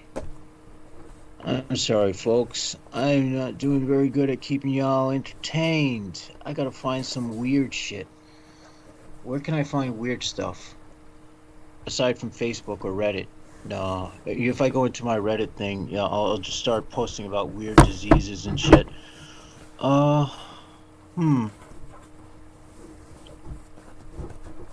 Aside from the usual, I don't see, it just seems like more people are just becoming more crazier as, well, people are just people. There's nothing new under the sun, though. Let's see. Something interesting. Oh, man. Douglas is totally gonna be pissed. Well, this is what happens when you I guess, have somebody who's sort of pessimistic about human beings. Oh, here we go. Meth gators. Oh, this is amusing. A police department in Loretto, Tennessee is asking residents to refrain from flushing drugs such as methamphetamine down the toilet to prevent meth gators. Holy shit. Oh man, that's great. And now I'm getting this fucking shit with the ad blockers. Yeah, I gotta turn off my ad blockers just to be able to read the that is so fucking annoying. Oh, well, anyway, in a Facebook post, the Loretto Police Department wrote that on Saturday, officers executed a search warrant on a home and discovered the occupant trying to flush meth and drug paraphernalia down his toilet. How common that is. Although the suspect was unsuccessful, the officer used the incident to remind residents of the harm drugs can cause to the environment. Folks, please don't rush your drugs, okay? Our sewer guys take great pride in releasing the water that is cleaner than what is in the creek. But they are not really prepared for meth, the post reads.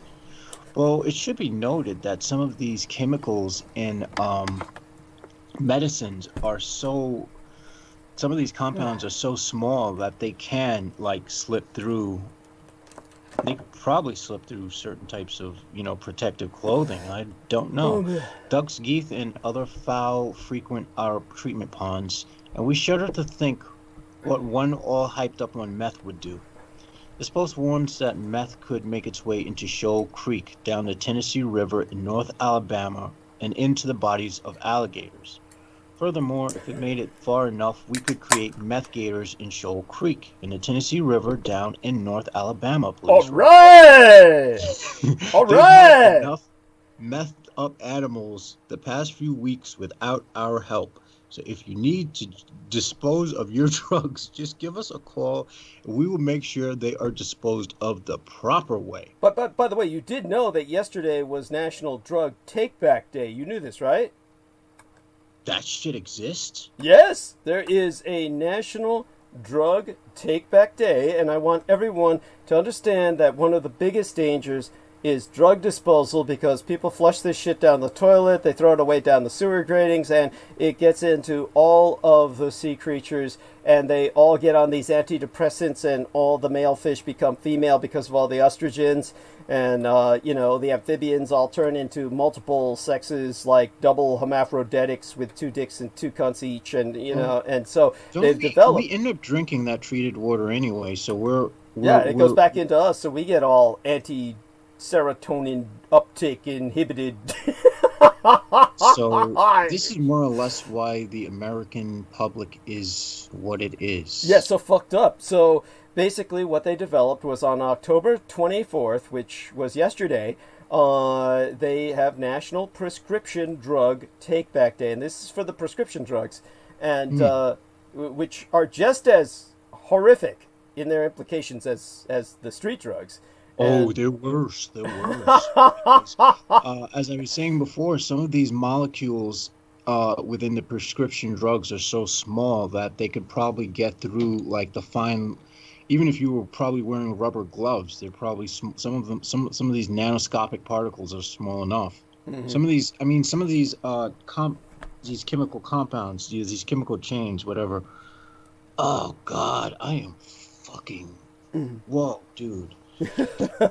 All right, so if a zombie was like not a zombie but was like a living thing but was never living to begin with to be a zombie, I'd be like, what the fuck I am right now, and I don't know what the fuck that is. Oh my God. So there we have that. Thank you for sharing that. Anyhow, yeah, and I gotta stay up and I gotta wind up going to third drug treatment in the morning. Oh my God! Wait a second. Oh, you didn't tell me this. What time are you scheduled to be there? 1:30, which means I will be up all morning. Why? Because all the shit you've taken, right? That's you can't. Yeah. Oh God, I'm so sorry. Yeah, there's no way I'm gonna be able to sleep like this, because it's just like, what will happen is I'll probably wind up crashing when I come back home from it. All right.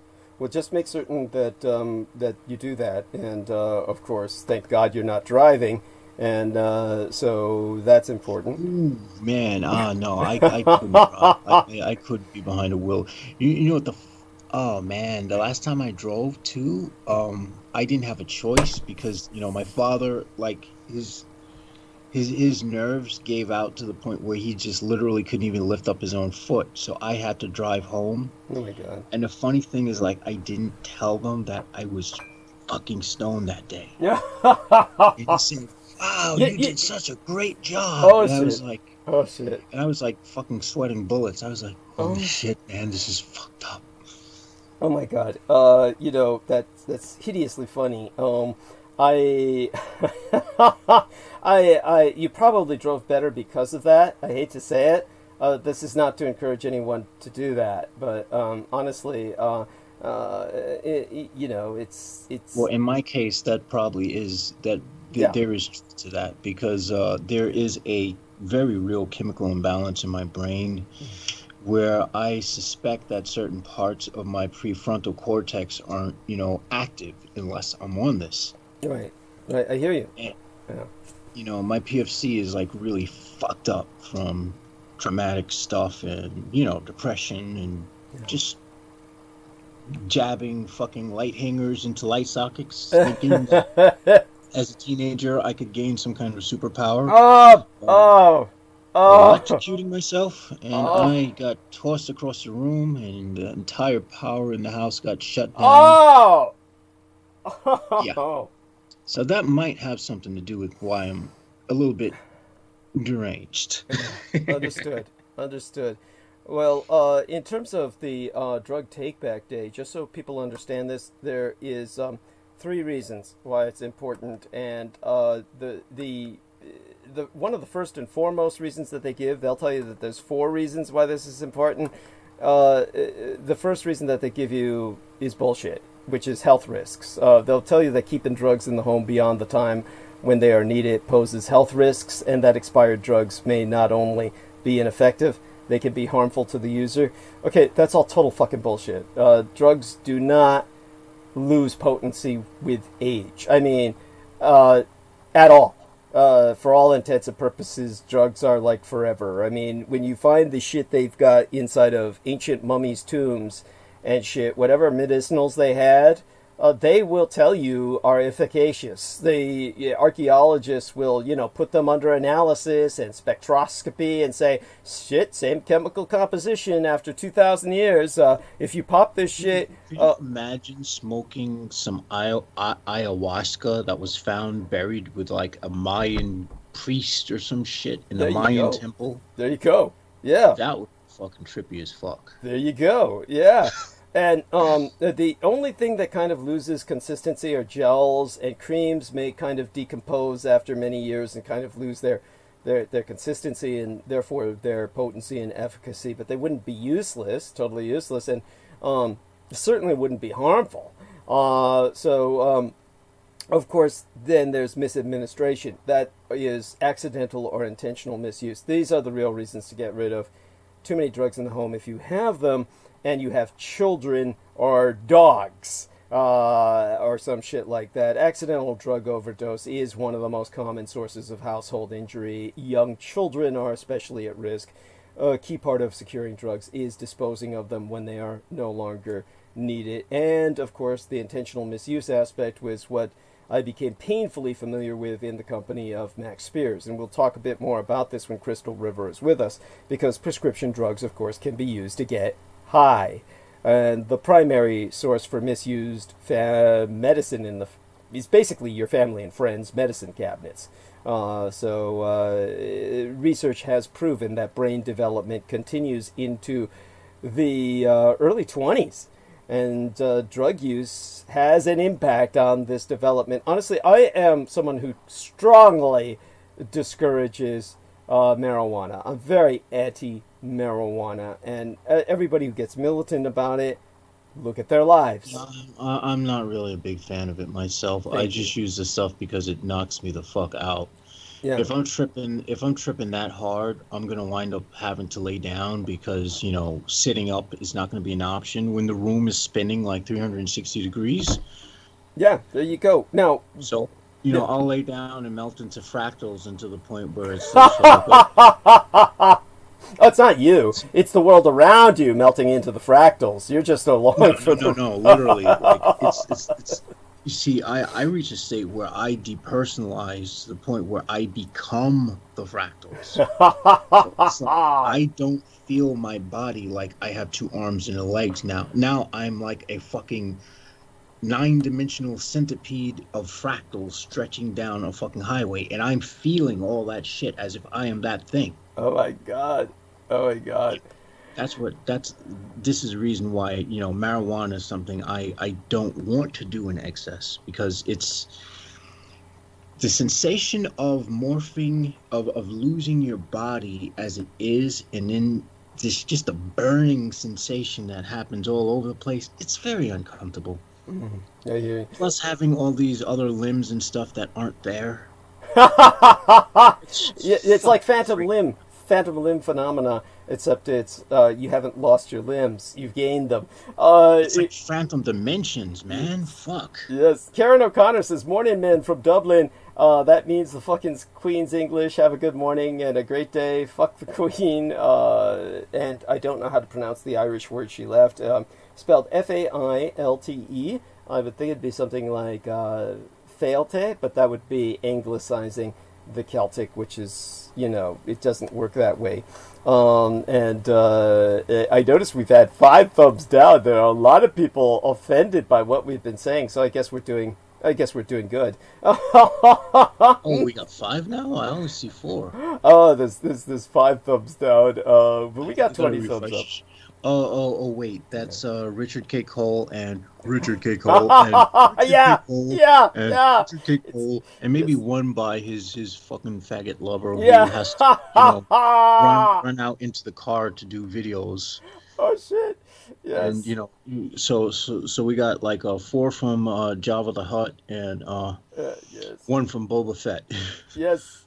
There we are. Thank you. That you've got it down. Yeah, you've got it down. It's definitely where these guys are coming from, so there you go. The gang's all here. One of the things I want to emphasize is you might ask why Jameson Reese and myself, as heavy drug abusers, would be concerned if we're obviously not family men. Why would we even care about safe drug disposal? Well, the reason we care is because of the environmental risks. Basically, according to the Environmental Protection Agency, most water treatment facilities cannot filter out drugs. Medicines that are poured down the drain enter our environment and community drinking water supplies. So just because you're prescribed an antipsychotic, not Jameson, but I'm saying you in the generic sense, doesn't mean I want to partake. Antipsychotics are the worst drugs imaginable. Oh God, yeah. Yes. I've honestly, all right, I've taken Celexa before. Mm-hmm. That's like an antidepressant. Mm-hmm. When I used to take Celexa, and I used to get closed-eyed visuals on Celexa, Oh. of all things. Now, when I was on antipsychotics, oh my God, I blew up like a balloon. Oh yeah. In my case, it was antidepressants, and I was totally fucking swollen up, and I hate those photos taken of me during that period of time. But definitely, I'm glad we were able to educate people to the fact that yesterday was National Drug Take-Back Day. Yes, there is such a thing, and it's the day right after my father's birthday. In fact, it's what would be his birthday in Asia, because his birthday is October 24th, west of the international Dateline, which is always a day ahead of us, and he was very Asianized in his acculturation, so that would serve just as well for him. So in terms of, so you can say the drug... Another important thing about the Drug Take-Back Day is, why should those fine pharmaceuticals go to waste? So that could be someone else's high right there. Don't flush it away. There you go. I don't know. Somebody. I would pray that they recycle. Yeah, I would pray they recycle this somehow, but honestly, I don't think they do, because when they take them back, it looks like they're putting them all in the same container. I could be wrong, and so it's just like they're just going to dispose of it all, but they're going to dispose of it safely, and that's the primary advantage. But definitely. Well, let's use the quotey fingers with safely, because all right, all of the corporations who make the pharmaceuticals are chemical companies as well, so it's nothing more than the chemical industry. They figure, oh man, we can't get rid of this shit, and it costs too much to try to dispose of it. Why don't we just make it into a pharmaceutical? There we are. And so what was I going to say? Oh yes, Karen O'Connor. What did she say last time? She said last time that she was on with us. I like all the shamrocks she's put in there.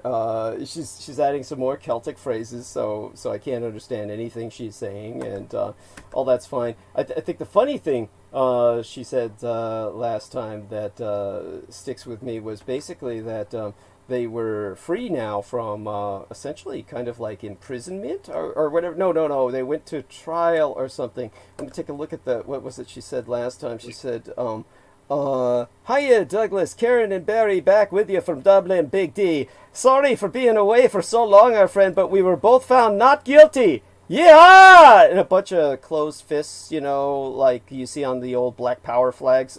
And this one's for the Irish justice system, with the shamrocks, probably some beers. I can't make out the symbols, but they're probably beers. And, okay, and they're going, that's it, Dougie! And, okay, this is cool. Love you both.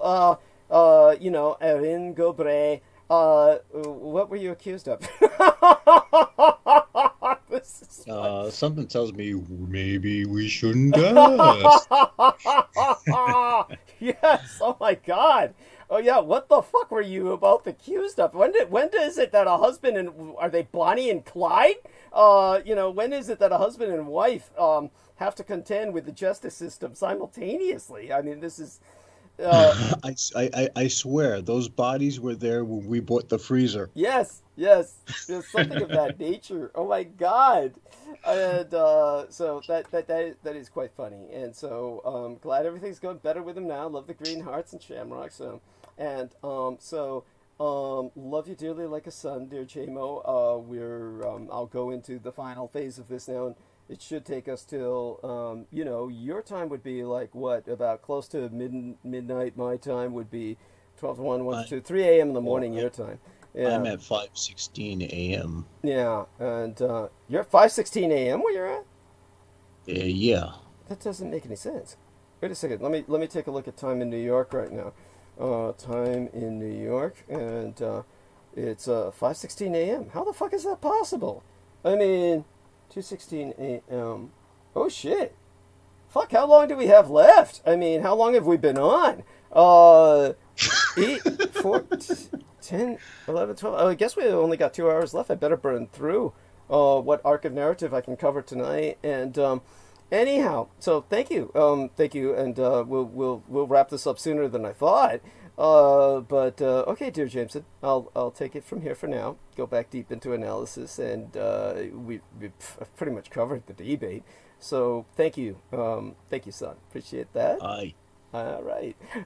Now, I think what is probably the other important point to take while we enter the final 9 days, or 8, a little over a week till Election Day and the end of the United States as we know it, Trump plowed through his $1 billion war chest. The term that I heard used was like monkeys with flamethrowers, was how he did it. I mean, President Donald Trump's sprawling political operation had raised well over $1 billion United States dollars since he took the White House circa 2017, and he set it all on fire.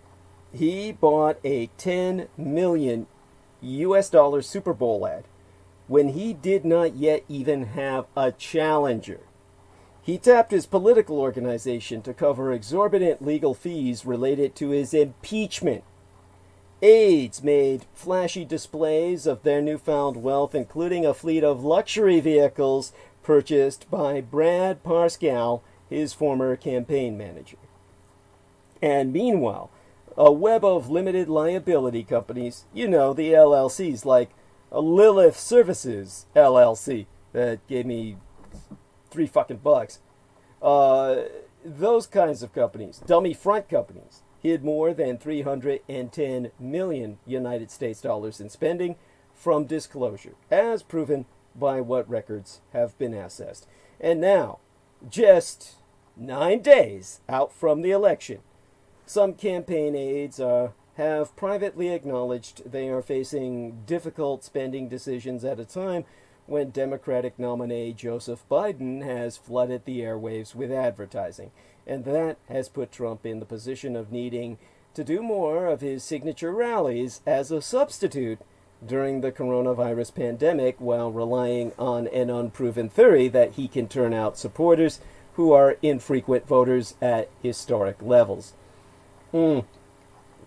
Mike Murphy, a veteran Republican consultant who advised John McCain and Jeb Bush, and is an outspoken Trump critic, went on record to say the most memorable quote of the campaign, which was, "They spent their money on unnecessary overhead, lifestyles of the rich and famous activity by the campaign staff, and vanity ads way too early. You could literally have 10 monkeys with flamethrowers goest after the money, and they wouldn't have burned through it as stupidly as Donald Trump." Out for Trump himself, it's a familiar, if not welcome, position. In 2016, he was vastly outraised by Democratic nominee Hillary Clinton, but still pulled off a come-from-behind win, which was what I was trying to pronounce earlier when I choked on all that tea dust. Now, this time around, however, he's betting on a massive cash advantage. He was betting on such to negatively define Biden, and to defend his own record. And the Trump campaign manager, Bill Stepien, insisted money was no issue. But he told reporters on Monday, opening last work week, that we have more than sufficient air cover, almost 3 times as much as 2016. And Biden, he asserted, was putting it all on TV as he eschewed most door knocking because of the pandemic, while Trump has roughly 2,000 field staffers across the country knocking on doors and making calls for his campaign. So, on Monday, Trump told his campaign staffers, where we have states that are sort of tipping, could go either way, I have an ability to go to those states and rally. Biden has no ability. I go to a rally, we have 25,000 people. He goes to a rally, he has 4 people. Now, the campaign and the Republican National Committee will offer a glimpse of their financial situation, or at least they were supposed to, on Tuesday of this week last, when they filed mandatory monthly campaign finance reports. But their advertising spending figures, even before then, offered a bleak picture, to put it mildly. While half a dozen pro-Trump outside groups are coming to the president's aid, Biden and his Democratic allies are on pace to dump 142 million United States dollars into ads in the closing days of the campaign, outspending Republicans by more than 2 to 1. That's according to data from the ad tracking firm CMAG/Kantar that I sourced. So, Monday, opening last work week, the firm Medium Buying reported that Trump was canceling ad buys in Wisconsin, Minnesota, which Trump had hoped to flip, and Ohio, which went for Trump in 2016 but now appears to be a tight contest. It's a reversal from May, when Biden's campaign was strapped for cash, and Pascal ominously compared the Trump campaign to a Death Star that was about to start pressing the fire button for the first time. The ad campaign they unrolled over the next 3 months cost over 176 million United States dollars, but did little to dent Biden's lead in public opinion polling. Trump is now in a position that's virtually unthinkable for any incumbent president. And when I consulted with Travis Ridout, the co-director of the Wesleyan Media Project, which tracks advertising spending, he said, advertising obviously isn't everything, but we do think ads matter for a couple percentage points in a presidential race, and it's just not a good sign for the Trump campaign. Now, a review of expenditures by Trump's campaign, as well as the Republican National Committee, lays bare some of this profligate spending. Since 2017, more than 39 million United States dollars has been paid to firms controlled by Pascal, who was ousted as campaign manager over the summer. An additional 273.2 million United States dollars was paid to American-made media consultants, a Delaware limited liability company whose owners are not publicly disclosed. And campaigns typically reveal in mandatory disclosures who their primary vendors are. Oh, but not Donald Trump. That's because those owners are likely the Aquino dynasty. But by routing money to Pascal's firms, as well as American-made media consultants, Trump satisfied the basic disclosure requirements without detailing the ultimate recipients. And other questionable expenditures by Trump and the Republican National Committee that are included in the campaign finance disclosures that they made public this week last, that I actually had a chance to look at, they betray nearly 100,000 US dollars spent on copies of Donald Trump Jr.'s book entitled Triggered, which helped propel it to the top of the New York Times bestsellers list artificially. And over 7.4 million US dollars spent at Trump-branded properties since 2017. At least 35.2 million US dollars spent on Trump merchandise to try and make it look like it was flying off the shelves. And 38.7 million US dollars in legal and compliance fees, in addition to tapping the RNC, the Republican National Committee, and his campaign to pay legal costs during his impeachment proceedings. Trump has also relied on his political operation to cover legal costs for some aides. At least $14.1 million United States dollars spent on the Republican National Convention itself. The event was supposed to have been held in Charlotte, North Carolina, but Trump relocated it to Jacksonville, Florida, after a dispute with North Carolina's Democratic governor over coronavirus safety measures. The Florida event was ultimately canceled as well, with a mostly online convention taking its place. And $912,000 US dollars spent on ads that ran on the personal Facebook pages of Pascal and Trump spokesperson Katrina Pearson, and a $250,000 ad run during Game 7 of the 2019 World Series of which came after Trump was booed by spectators when he attended Game 5. And at least $218,000 for Trump surrogates to travel aboard private jets provided by campaign donors. And finally, $1.6 million United States dollars on television ads in the Washington, D.C. media market, an overwhelmingly Democratic area where Trump has little chance of winning, but where he is a regular TV watcher, so he could watch his own ads on local television. Instead of giving more to Trump, some supporters are exploring their options. Republican mega-donor Sheldon Adelson and his wife Miriam, there's a husband and wife criminal team for you, recently donated $75 million United States dollars to Preserve America, a new pro-Trump super political action committee. It is a super PAC, a super PAC, that is not controlled by Trump world political operatives, thus preventing him from stealing all the money. One of the reasons the group was founded in August is because there is deep distrust among some Republican donors that the existing pro-Trump organizations can spend the money wisely at all. And that's according to a Republican strategist with direct knowledge of the matter who asked not to be named.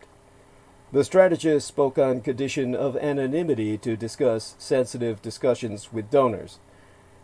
Dan Aberhart, who has given over $190,000 US dollars to Trump's election efforts, said many Republican donors are now focused on keeping control of the Senate in Republican hands, not Trump's chances of winning at all. He's so saying, the Senate majority is the most important objective right now. It's the bulwark against so much bad policy that the Democrats want to do if they sweep the elections. So, what's haunting the campaign of 2020 anyway? The ghost of 2016, when Donald Trump overcame dismal mid-October polls and eked out a surprise electoral college victory over Hillary Clinton to become president, and a Putinista puppet via foreign intervention. And Trump's cultists are hoping it will happen again, that the polls aren't registering the full degree of his support among voters. At the same time, many of Joe Biden's backers are nervously eyeing his lead in key swing state polls, worried it won't endure for the next 9 days. But it's not 2016 anymore. So much has changed in 4 years. Trump is no longer the new disruptor. He's a president trailing multiple incendiary controversies as he seeks 4 more years. And Joe Biden isn't Hillary Rodham Clinton. He carries far lower negatives and higher support in the Rust Belt states that put Trump in the White House. Whether that's enough to win him the White House remains to be seen, but as far as those voters are concerned, he's a white man, and in the end, to them, that's all that matters. Remember, Trump's not white. He's orange. But the biggest difference? They're running in an America surging with COVID-19, where more than 224,000 people have died that the government admits to, and millions have lost their jobs. The pandemic has cast a huge shadow, as it did over Thursday's presidential debate. Peter Bergen wrote that Trump did not lay out any kind of real plan to mitigate the worst public health crisis in the United States in 100 years. If he had done so, he might have won over some undecided voters, but he'd be totally incapable. What Bergen should have wrote is that he'd be totally incompetent. And another social critic, Nayara Haq, observed, in the face of the crisis facing American families right now, Trump did not even offer a plan or even any words of comfort. And as the coronavirus cases hit a daily record, Trump has instead tried to reframe this race about oil. Because as the United States recorded the highest single day of new coronavirus cases since the pandemic began on my father's birthday, Friday the 23rd of October into this weekend, President Donald Trump looked to distract from the virus's deadly toll by seizing on Joe Biden's comment in Thursday night's debate that America should shift its reliance on oil toward greater renewable energy use. And with the election now little over a week away, and more than 50 million ballots I know of already cast, the fresh dispute over energy has given Trump a chance to shift the campaign away from his mishandling of a pandemic that's killed ultimately well over 300,000 Americans, and instead argue that Biden's remarks could cost him 5 or 6 states on Election Day. At a North Carolina rally yesterday afternoon, Trump pointed to the shifts in Biden's position on fracking as a key liability in the election, but he also continued to downplay the virus, falsely claiming that the increase in coronavirus cases is due to increased testing and touting that the nation's mortality rate has fallen because of enhanced treatments and improved management of COVID-19 patients. The former vice president, meanwhile, has begun to deliver his own closing argument to voters, outlining his plan to tackle the pandemic with a focus on a free vaccine, governor-led mask mandates, a national testing plan, and increased production and distribution of personal protective equipment, acronymous as PPE. So, in a speech in Wilmington, Delaware, delivered on my late and sainted sire's birthday, the 23rd of October, Friday, into this weekend, Biden said, "We're more than 8 months into this crisis, and the president still doesn't have a plan. He's given up. He's quit on you. He's quit on your family. He's quit on America. He just wants us to grow numb and resign to the horrors of this death toll and the pain it's causing so many Americans." Disapproval of Trump's handling of the pandemic has created a heavy drag on the president's poll numbers as he continues to ignore the current surge in cases in at least 30 states this week. In Florida, on my father's birthday, Friday into this weekend, he once again insisted that the nation is rounding the corner and that life will soon return to normal, statements that are completely contrary to all the facts. The dishonesty of his rhetoric came into even starker relief yesterday evening, with news that the virus had spread further into Trump and Vice President Mike Pence's inner circles. Marty Obst, a top advisor to Mike Pence, tested positive for coronavirus earlier this week. A source familiar with this matter has leaked it to the media. Now, Trump's attacks on Biden's stance on energy and the climate crisis come at a time when the two men are battling over Pennsylvania's 20 electoral votes, which Trump won circa 2016. The Commonwealth, where Biden is spending the day on Saturday, could serve as the linchpin to who wins the election in 2020. Trump has been pummeling Biden for shifting his position on fracking, which is central to the Commonwealth's economy. Biden has made confusing statements about fracking during the course of the 2020 campaign, but he has not proposed a full ban on fracking, as Trump has claimed. Biden responded to Trump during his Saturday's event in Bucks County, Pennsylvania, by saying, "Let me be clear also, I'm not banning fracking in Pennsylvania or anywhere else. I can protect Pennsylvania jobs, period, no matter how many times Donald Trump lies." Still, several down-ballot Democrats in states with close ties to the energy industry, including two of House Democrats' most vulnerable incumbents, Representatives Zaquito Torres Small of New Mexico and Kendra Horn of Oklahoma, distanced themselves from Biden's comments during the Thursday debate, using it as a chance to highlight an area of disagreement with the top of the ticket itself. During his two rallies in Florida on my father's birthday, Trump highlighted Biden's assertion during Thursday night's debate that he would transition from the oil industry, yes, to help address the climate crisis by increasing reliance on renewable energy. And pressed by reporters after the debate, Biden clarified that he was referring to ending federal subsidies for oil. What Biden actually said, if I'd quote him verbatim, eventually we're going to have to go to oil, but we're not getting rid of fossil fuels. We're getting rid of the subsidies for fossil fuels, but we're not getting rid of fossil fuels for a long time. It will not be gone until probably 2050.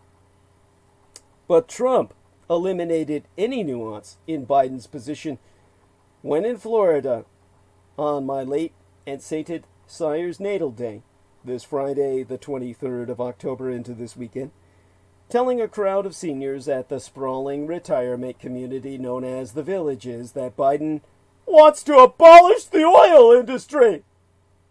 Now, stretching Biden's comments to the realm of the ridiculous, Trump also claimed in the Villages that Biden's transition to greater reliance on renewable energy would mean that America's seniors have no air conditioning during the summer, no heat during the winter, and no electricity during peak hours. He also falsely claimed that Biden's plans would include getting rid of airplanes. Trump has made environmental deregulation a hallmark of his presidency.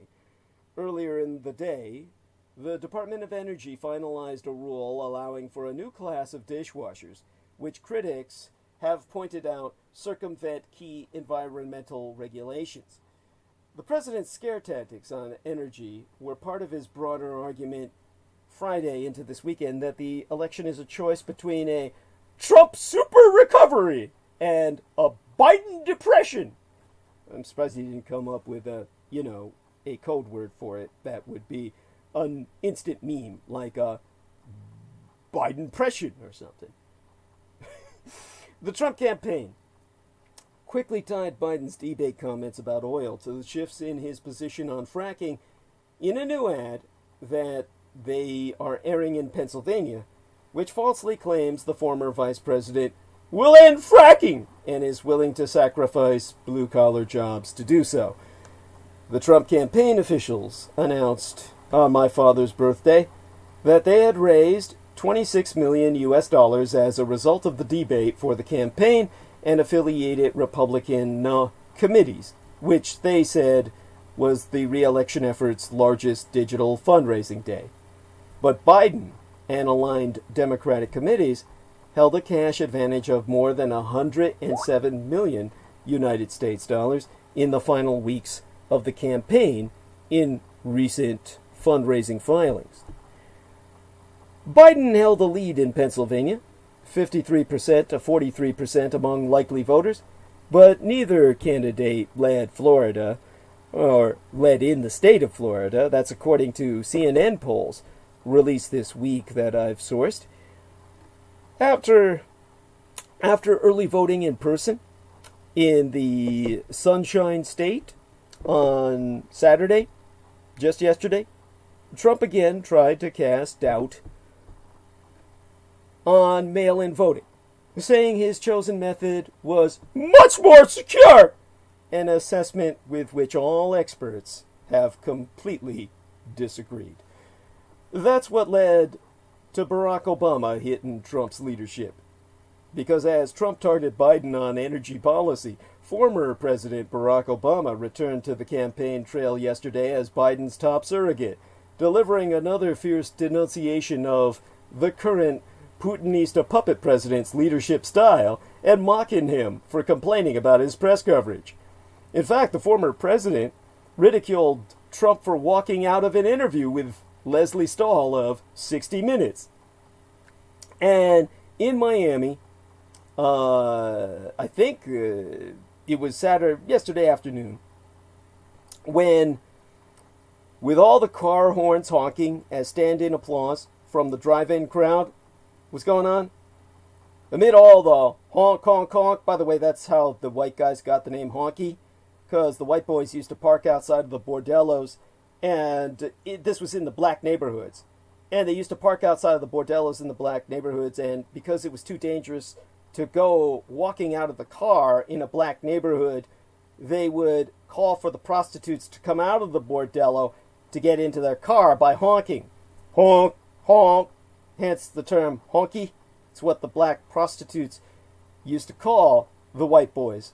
This is how Blade, the vampire slayer of the Marvel Comics fame, was born, was by a black female prostitute going out to rendezvous with the honky, who turns out to be a vampire. This is a literary vampire, not a real vampire, of course. So she gets infected with the vampire blood when she's turned by the vampire and gives birth to a hybrid vampire, a half black, half white, really, who is Blade. He's actually supposed to be half white. Did you know that? Did you know that, Jameson? Just out of curiosity. Holy shit. So he would have looked more like, well, he would have looked like a lighter version of me. Yes, he would look like you. And which is strange now that I think about it. They made him pitch black instead, which is, they're trying to portray his mother as being exploited and being a victim, and her being a prostitute, and because of these circumstances of poverty, where they're making a political statement on endemic poverty in the black community, where she's forced to live this lifestyle, she goes out to the honky who's honking the car and then gets essentially bit by him in the car where no one has any control. She's in a closed environment. And then later on, 9 months later, gives birth to the hybrid child because the vampire actually rapes her while he's biting her, and therefore it's a repressed feeding. So she doesn't fully turn, and so her baby comes out a hybrid while she dies. Essentially, she dies giving birth. And because she wasn't turned enough because it was a repressed feeding. That was the logic, which is not bad. It's not bad logic, but it's an interesting point that I never really thought about it until just now that, well, he's half white. But they make him as dark as possible to maintain the black factor. Well, that said, I mean, yeah, Wesley Snipes did play a good part, though. He did. All credit to Wesley Snipes, and it's very sad. I gotta credit him for that. Yeah, but, you know why he fucked up the third movie was because he was so angry that they were just using it as a pilot for the two young white hotshots he was training, so they could get rid of Blade and make a franchise about the two young white people he was training. He knew that was the plan, and they even confirmed that was the plan. And so that's why he fucked up the whole production, and it came out so bad. Isn't that awful that they did that to him? That they It's horrible. It's horrible. I mean, he's a veteran actor, and he's a damn good actor. But that goes to show you that even Hollywood is not free of, Hollywood's definitely not free of it. Thank you. And it's such a loss, and it's their loss. It's their loss. So they fuck themselves up by doing that, and it's Well, yeah, there's a reason why the only thing I do for entertainment is read manga now. Thank you. Because Hollywood has nothing of worth. I don't even know what movies are out unless you guys tell me, because I pay like that much attention. Would definitely want to hear your assessment of the Cabin in the Woods, whatever you can find of it and review. And okay, thank you. I'll get back to this. So what Obama said to the crowd while all the cars were honking, which has to be a haunting image in light of what I've just contextualized, Obama said, "He likes to act tough and talk tough. He thinks scowling and being mean is tough, and being rude is tough. But when 60 Minutes is, and Lesley Stahl are too tough for you, you ain't all that tough." If you've got to walk out of a 60 Minutes interview, then you're never going to stand up to a dictator. If you're spending all your time complaining about how mean reporters are to you, you're not going to stand up to Russian President Vladimir Putin. And Obama also argued that America should not have a president who threatens people with jail just for criticizing him. That's not normal behavior, Florida. You wouldn't tolerate it from a coworker. You wouldn't tolerate it from a high school principal. You wouldn't tolerate it from a coach. You wouldn't tolerate it from a family member. Florida man wouldn't even do this stuff. Why are we accepting it from the President of the United States? And that's when all the laughter and honking from the Miami crowd enveloped him, and there was a crescendo effect. And that's when Obama said Trump's behavior emboldens others to be mean and cruel and divisive and racist. I'm sorry, I keep falling back on my Martin Luther King Jr. voice when I'm trying to do Obama, but there really isn't that much of a difference, is there? But there are different attitudes toward the virus. While Biden has outlined more detailed plans for fighting the pandemic, Trump continues to hold large rallies with no mask wearing nor social distancing, completely ignoring all recent warnings from the nation's top health experts that the nation is headed into a darkening phase of the pandemic. United States Surgeon General Dr. Jerome Adams warned that this week will probably mark, well, his own words are, our highest number of cases that we've ever had on a daily basis in these United States. And that's when he was speaking at Meridian Global Leadership Summit, when he said that hospitalizations, which generally lag behind cases, are starting to go up in 75% of the jurisdictions across the country. That trend has often been followed by a rise in deaths. And in Wilmington, on my late and sainted sire's birthday, that of the late Chief Petty Officer George Joseph Henry Dietrich of the United States Navy, retired before he died, Biden was in Wilmington, where he said of the previous night's debate, "Last night we saw the President of the United States lie to the American people and repeatedly lie about the state of the pandemic." And yesterday in Pennsylvania, Biden again delivered a sharp critique of the president's handling of the pandemic, where in Bucks County, going on as he did to point out the incongruence between the United States posting its highest single-day number of new cases and Trump saying the country is rounding the corner, Biden said more than 220,000 dead Americans because of COVID-19. Now, yesterday in Lumberton, North Carolina, Trump boasted about his own immunity, quote-unquote, after contracting coronavirus, questioning the assertion by doctors that he may only be immune for 4 months, and claiming that he could go through the North Carolina crowd and kiss everyone if he wanted to. And that in itself is a mockery, but he went on to mock the social distancing at Biden's events, claiming that the cars at the former vice president's drive-in event earlier in Bucks County were too close together, and suggested that the media's dark tone about the rising number of coronavirus cases is intended to do naught but hurt him politically and personally. At one point, he said Americans won't be hearing about the virus after Election Day. That should send a shudder down your spine. And during an interview with CNN's Erin Burnett on my father's birthday night into this weekend, Dr. Anthony Fauci, the nation's top infectious diseases specialist, said that the country currently holds its own fate in its hands and suggested it might be time for a national mask mandate.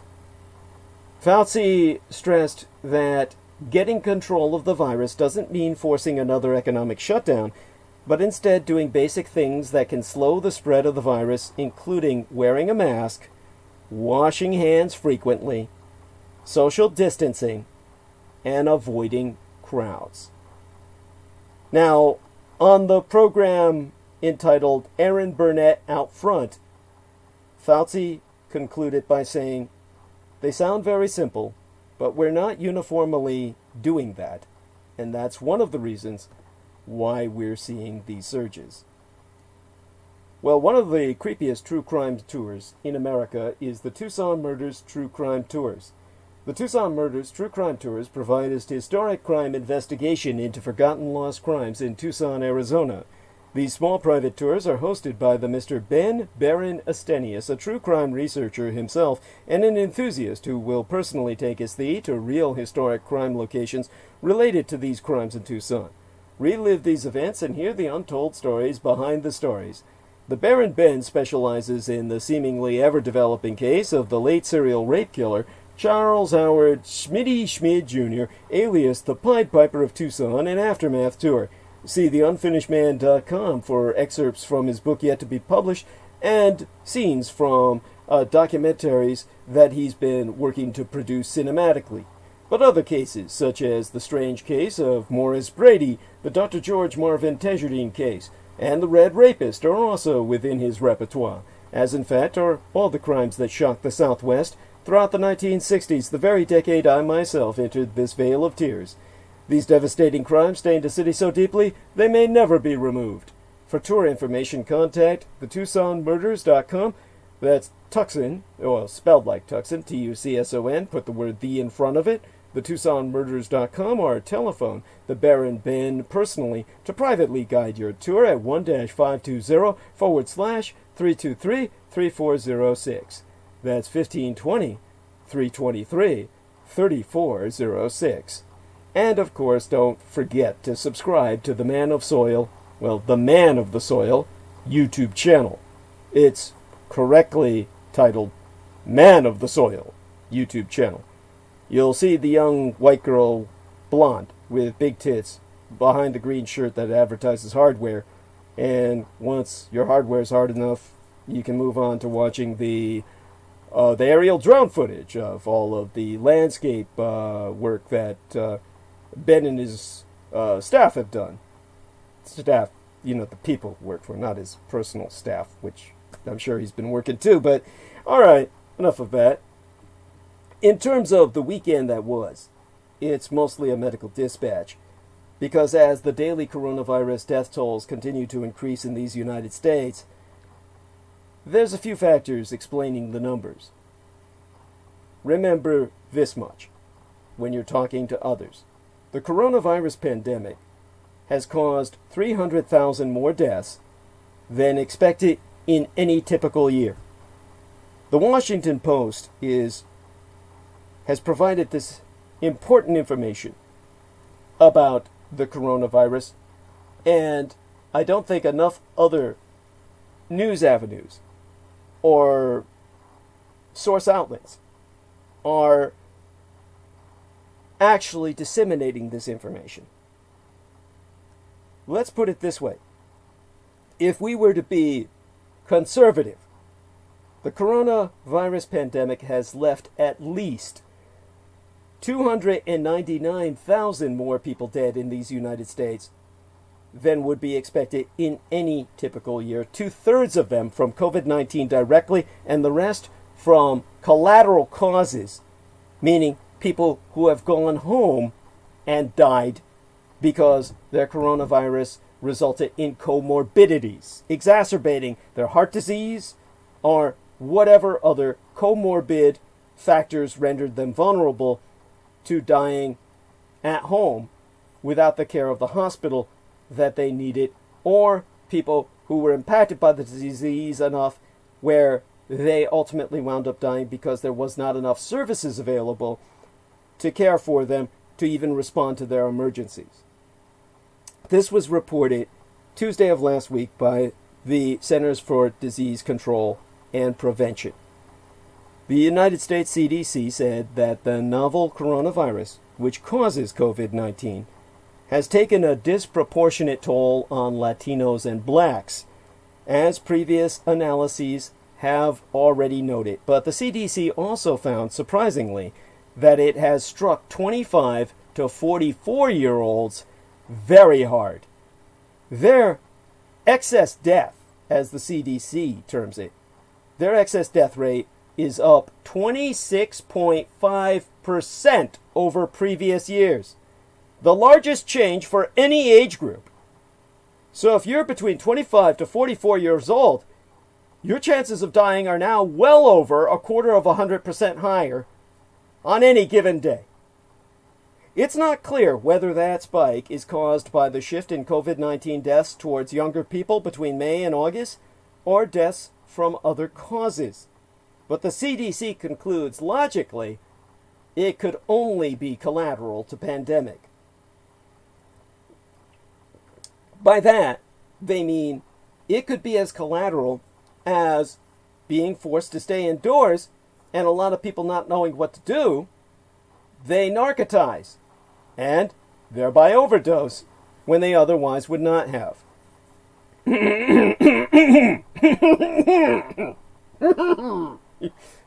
But that's not a hint towards Jameson Reese, because he always does that anyway, even if there wasn't a pandemic.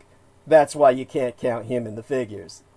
Besides, it's arguable as to, or debatable at least, as to whether he was ever really alive. Now, it's not clear. I'm sorry, I couldn't resist that. Anyhow, enough of the giggly. This report that I'm sourcing, it comes with just 9 days left in a presidential campaign whose central issue is President Trump's handling of the pandemic. Trump has sought at every turn, including in remarks that were issued Monday, opening this work week last, or Yester Septimania the week before, to minimize the virus's impact. In other words, he's lying to tone down the reality, despite a COVID-19 death toll that is guaranteed at this point, confirmed to be the third leading cause of mortality in these United States this year, behind only heart disease and cancer. That stance has proved, the president's stance in denying this reality, has proved to be the president's enduring weakness as our election looms November 3rd. His Democratic opponent, former Vice President Joseph Biden, has made his plans to tackle the pandemic the major focus of his bid to capture the White House. Stephen Wolfe, the Director Emeritus of the Center on Society and Health at Virginia Commonwealth University, conducted independent analyses of excess mortality and concluded the number of people dying from this pandemic is far higher than we even know. He said this study proves it. Others have as well. So, you see, the United States is in the midst of another sharp increase in coronavirus infections.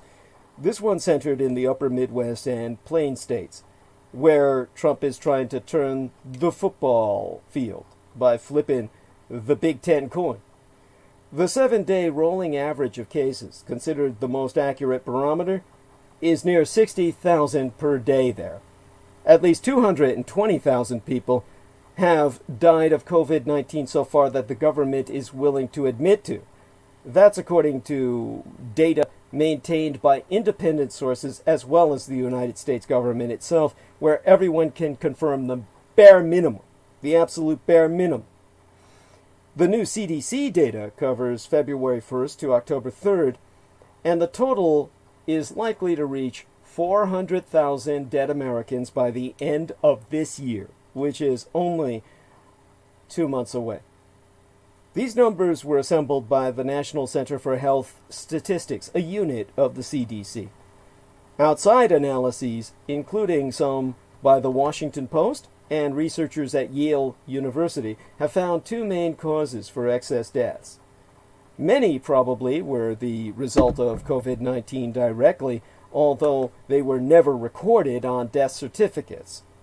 Others are probably the result of deaths at home or in nursing homes from heart attacks, diabetes, strokes, and Alzheimer's disease among people afraid to seek care in hospitals or unable to get it.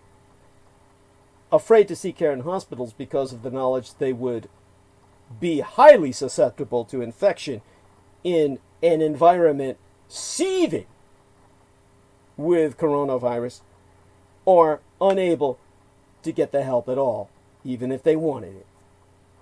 Overall, the CDC found that excess deaths have occurred every week since March of 2020, with a peak during the week of April 11th and another during the week ending August 8th.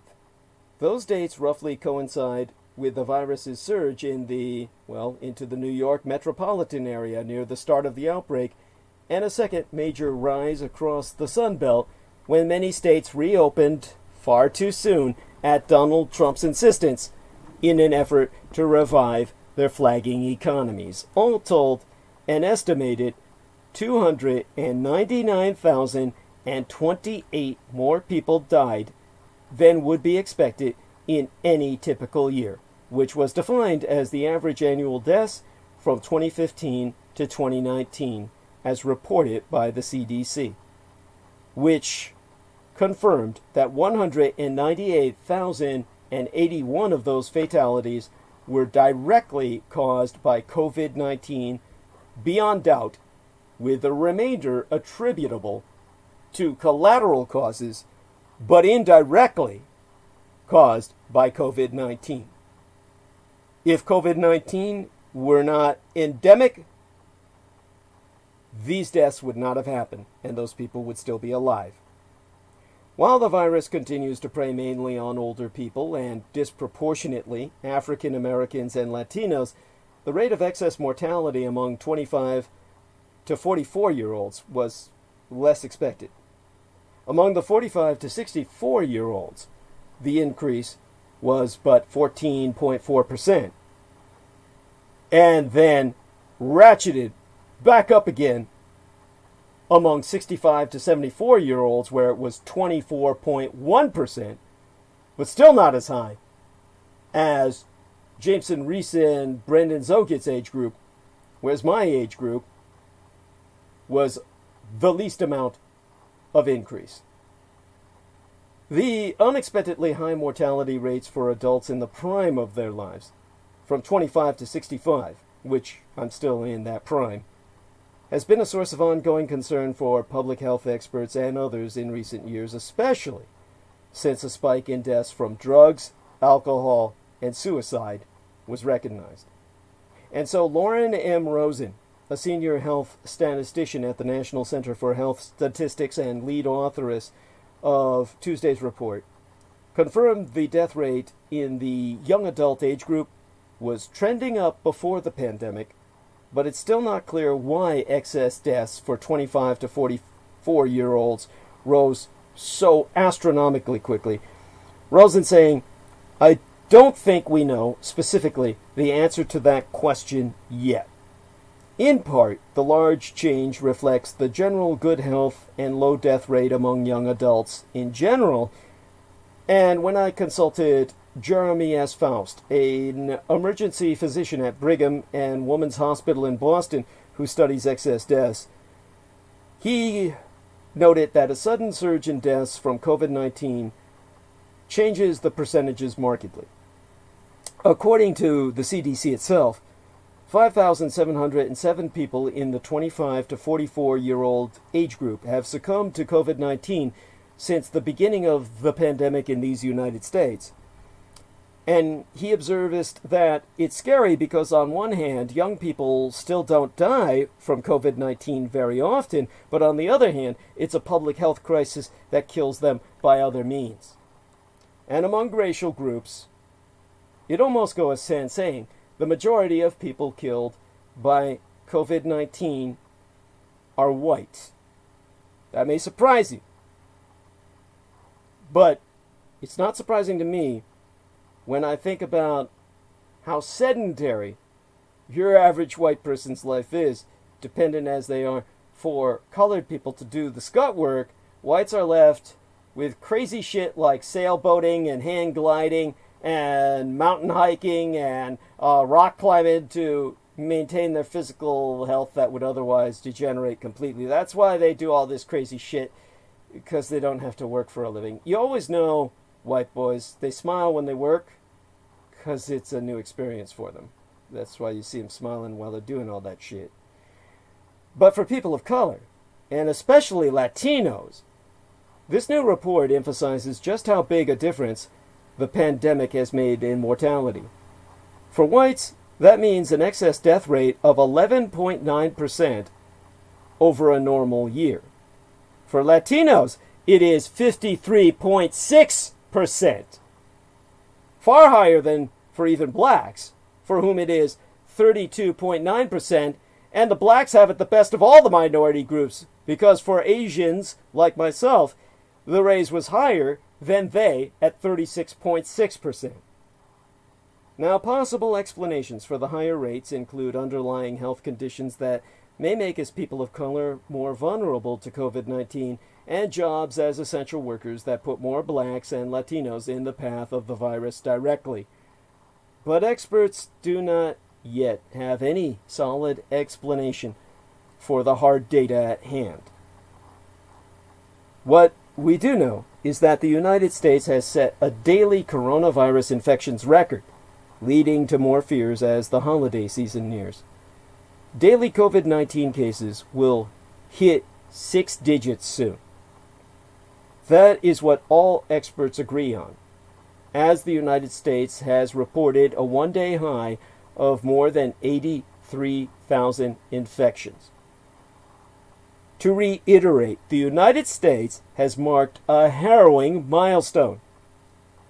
It recorded its highest one-day number of COVID-19 infections on my late and sainted sire's solar return, Friday, the 23rd of October, at more than 83,000. More than 6,000 higher than the American Empire's previous record set in July.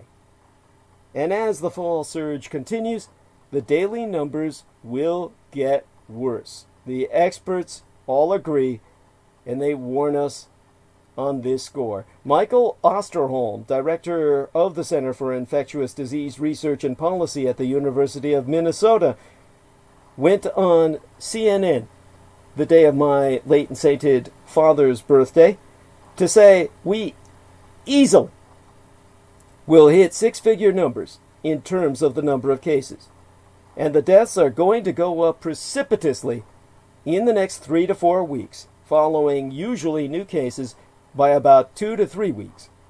This comes as the country's 7-day average of new daily cases surpassed 63,000 on my father's birthday, an 84% increase since the average started ticking back up in mid-September, according to Johns Hopkins University data.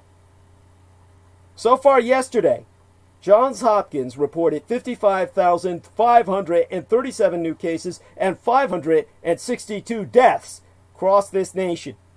At least 8,540, at least 8 million, really, when I look back on the numbers and reopen the screen to cross-reference, at least 8,547,198 cases and 224,537 deaths have been reported this year that are officially acknowledged by cross-referencing governmental and private sources.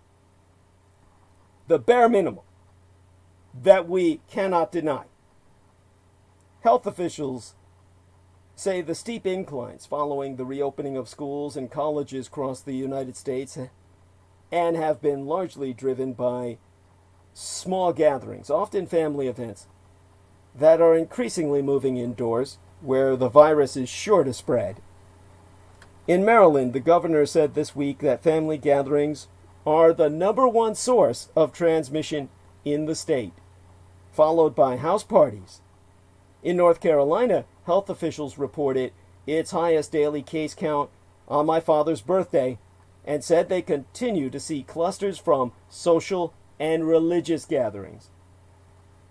Unlike many European countries that are also experiencing spikes, the United States never lowered its daily cases baseline very far, meaning the compounding of cases will be worse. The experts agree on that. And that's ahead of several popular holidays, when health officials worry more Americans will let their guard down and opt to visit family and friends and further drive surges that will kill the very people that they love.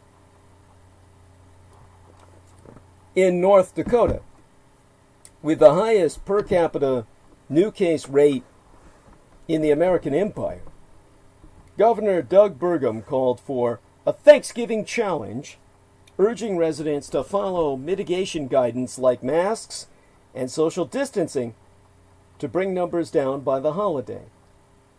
And so on my father's birthday, he went on record to say, "It would be really great to be sharing with all of you at Thanksgiving that our numbers are going down as we head into the holiday period, that we've got increasing amounts of hospital capacity, that our schools have remained open, that our businesses are open during that holiday season.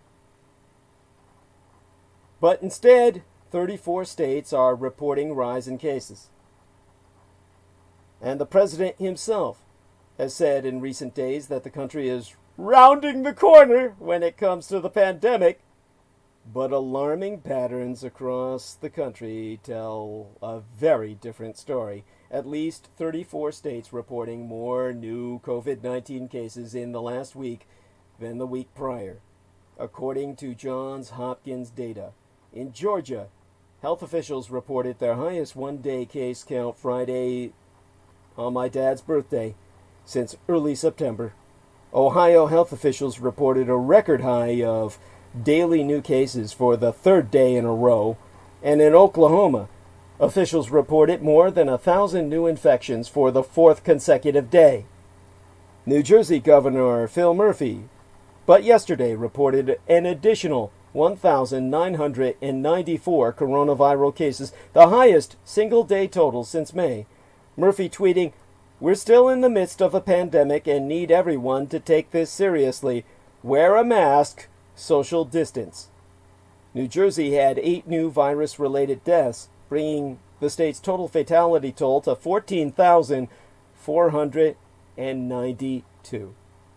With Murphy emphasizing, this virus has not gone away simply because we are tired of it. In Florida, health officials, but yesterday, reported 4,471 additional cases and 77 new resident deaths.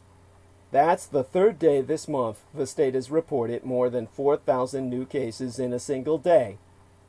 Florida has had a total of 776,251 COVID-19 cases, and 16,417 state residents have died, as officially confirmed by their own health department. There have also been 203 fatalities of non-residents. Go to Florida, and then you can die. Now, Pennsylvania, as of yesterday, saw 2,043 new cases, bringing the statewide total to 192,622. And in a statement, the state health department confirmed that daily increases are now comparable with what we saw in April of 2020. And an additional 29 virus-related deaths were reported yesterday for a total of 8,654. I'm tallying that up now as I cross-reference the stats. Now, oh my God. When it comes to Michigan, with 3,338 new cases yesterday, Dietrich marked its highest single-day total during the pandemic, according to their State Department of Health and Human Services spokeswoman, Lynn Sutphin. The state also reported 35 new deaths I haven't even factored in. Dr. Joan A. Khaldun, Michigan's chief medical executive and chief deputy for health, said the data showed alarming increases in new infections. No shit. with Khaldun going public to say, if rates continue like this, we'd risk overwhelming our hospitals and having many more Michiganders die. And more than 41,000 COVID-19 patients were in American hospitals on my father's birthday, according to the COVID Tracking Project. In Illinois, the number of hospitalized COVID-19 patients increased by at least 17% over the last week, as the governor testified on my father's birthday. Yesterday, Illinois reported 6,161 new cases, the highest number since the pandemic began. More than 4,000 new cases have been reported in the state for 6 of the last 9 days, according to their own health department data, and there were 63 new deaths for a total of 9,481. The Illinois Public Health Director, Dr. Ngozi Ezike, made an emotional appeal to residents on the importance of facial coverings.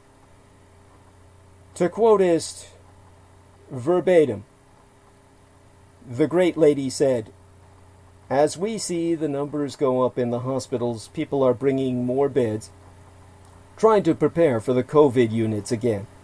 And these staff that went through all that pain to try and save as many people as they can are seeing history repeat itself. We don't have a vaccine yet, but we have a mask, and we're asking people to use that.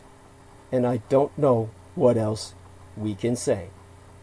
Well, by her very name, Ngozi Ezike, I recognize her as quite African. And that was before I even saw her face, which, yes, is black as ebony. She is probably Nilotic descent. Very tall and statuesque. And probably one of the more pleasant visions you can have, if that's the last thing you see. In Tennessee, the hospital officials have confirmed that new cases in Metro Nashville have increased 100% in the last 2 weeks. And hospitals in area saw a 40% increase in patients over the same time period.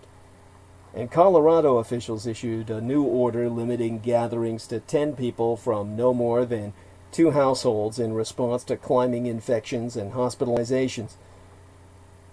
The Colorado Department of Health and Environment Executive Director, or Executrix Directoress, Jill Hunsaker-Ryan, actually conducted a news release on my father's birthday in which she said, "We need to keep gathering smaller and with people from fewer households. We are asking everyone to shrink their bubble to reduce the spread. This is not a drill."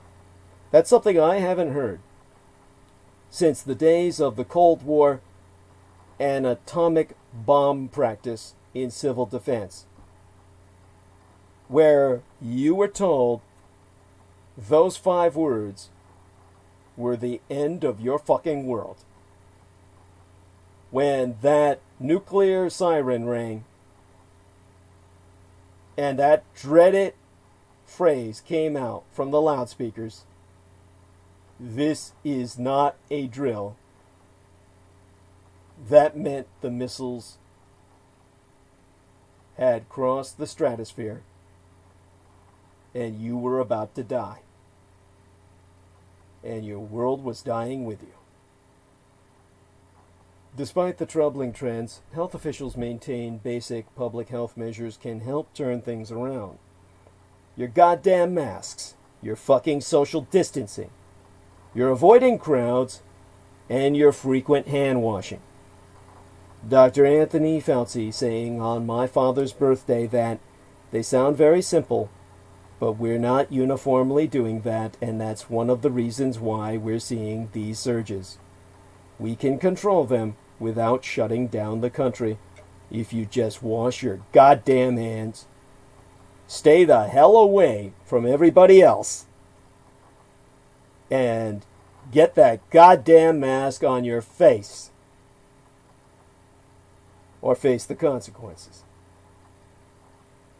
A new modeling study from the forecasting team at University of Washington's Institute for Health Metrics and Evaluation proves that if 95% of Americans wore masks in public, more than 100,000 lives will be saved through February.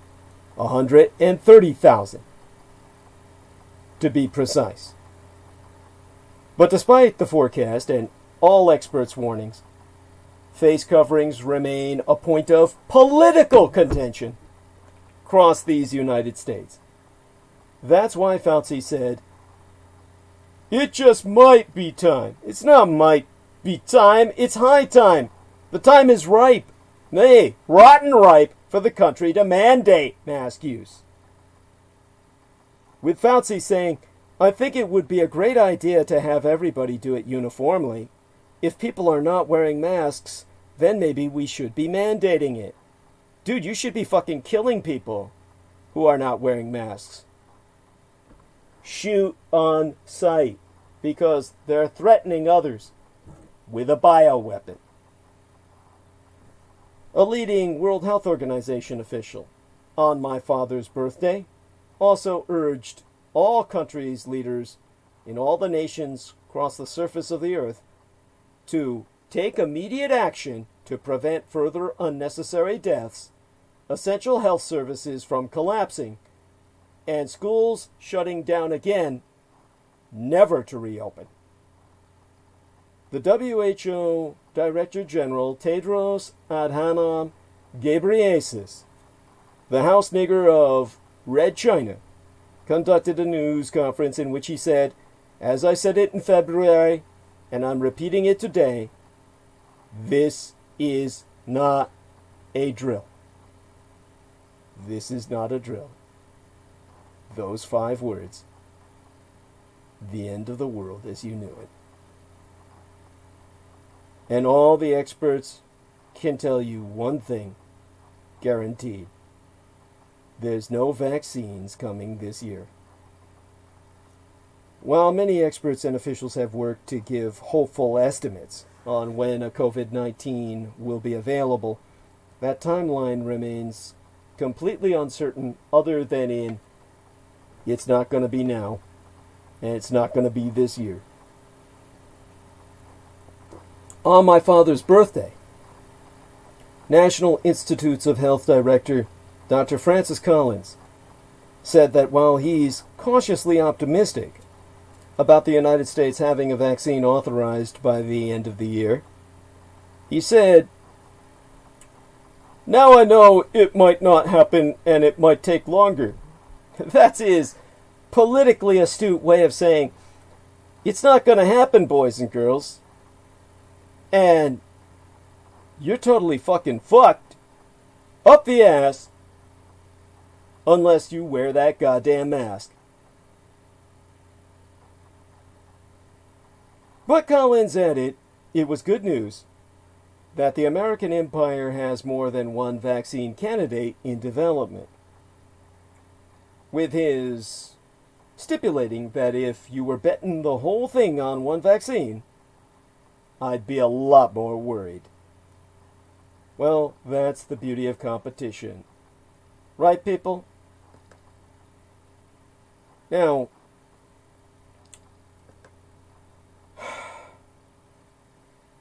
Collins's remarks on my late and sainted sire's solar return came that same birth date, the 23rd of October, that the drug makers AstraZeneca and Johnson & Johnson announced they were set to resume their paused COVID-19 vaccine trials in these United States, both of which saw health scares in participants.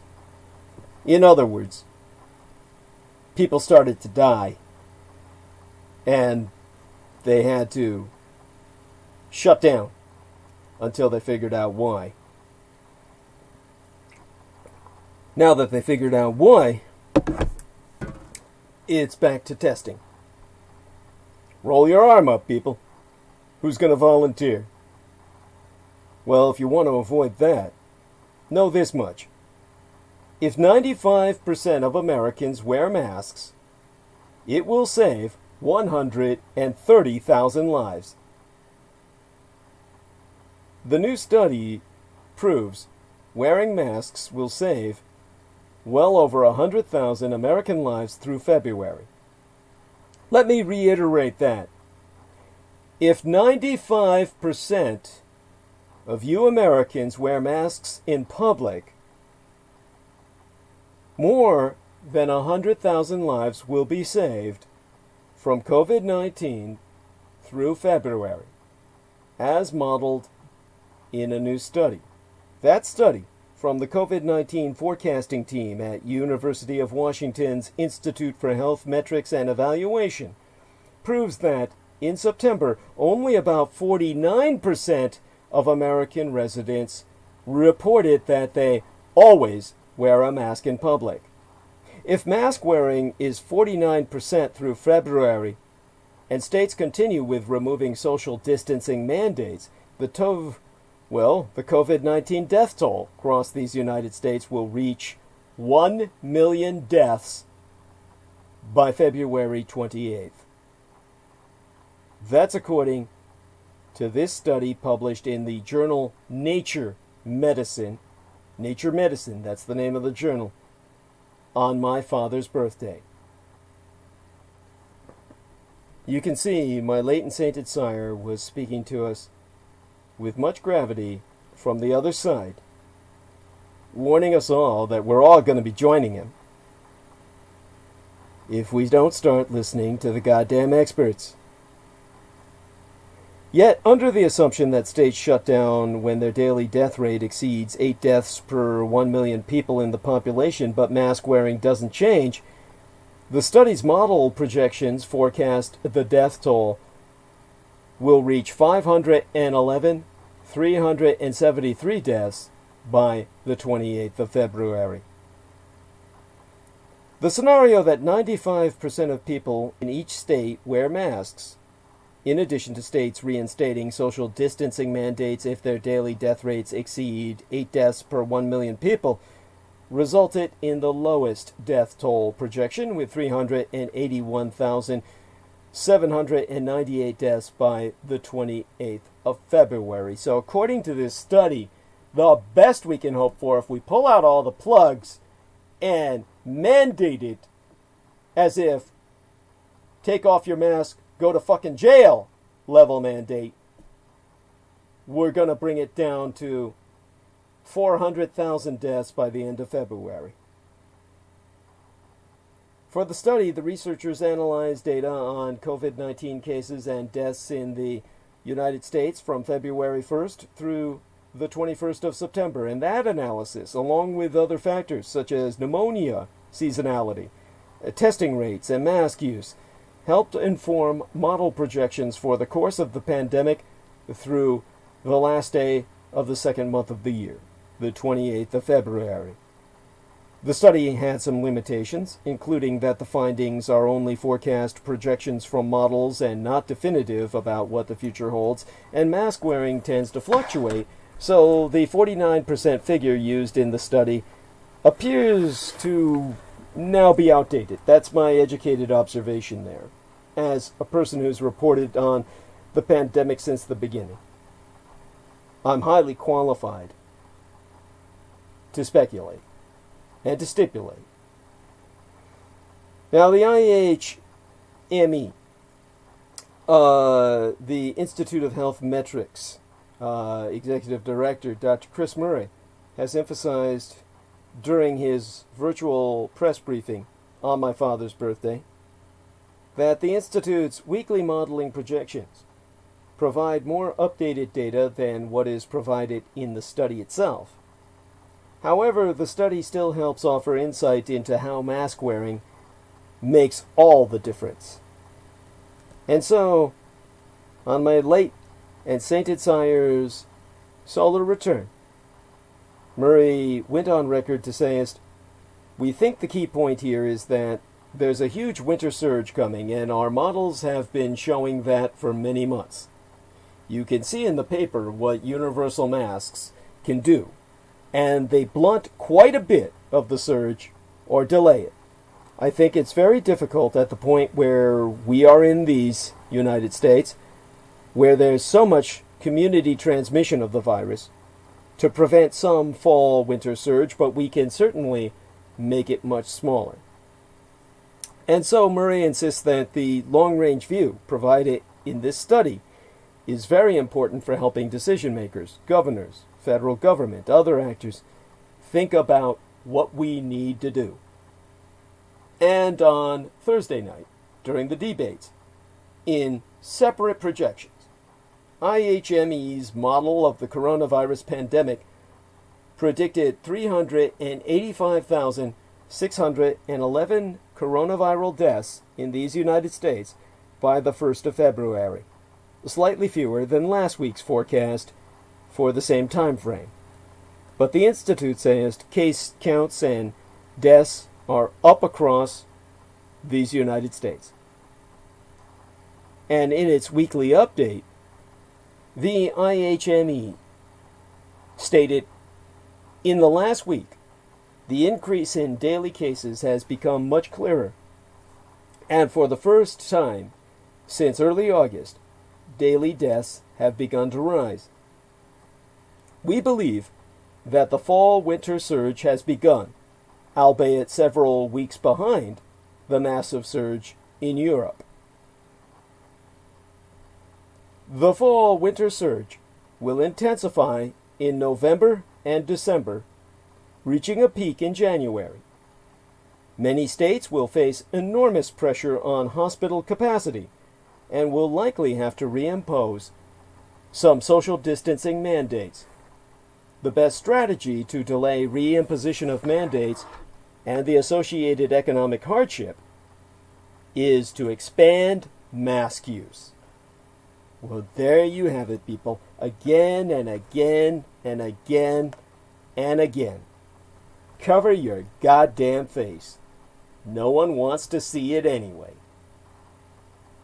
Now, in terms of the time we have, 2 hours left. Try my best to give you the hard points. One is the Republican attitude on this, or the Republican plan, which is no plan whatsoever, and simply tells us we're not going to control the pandemic.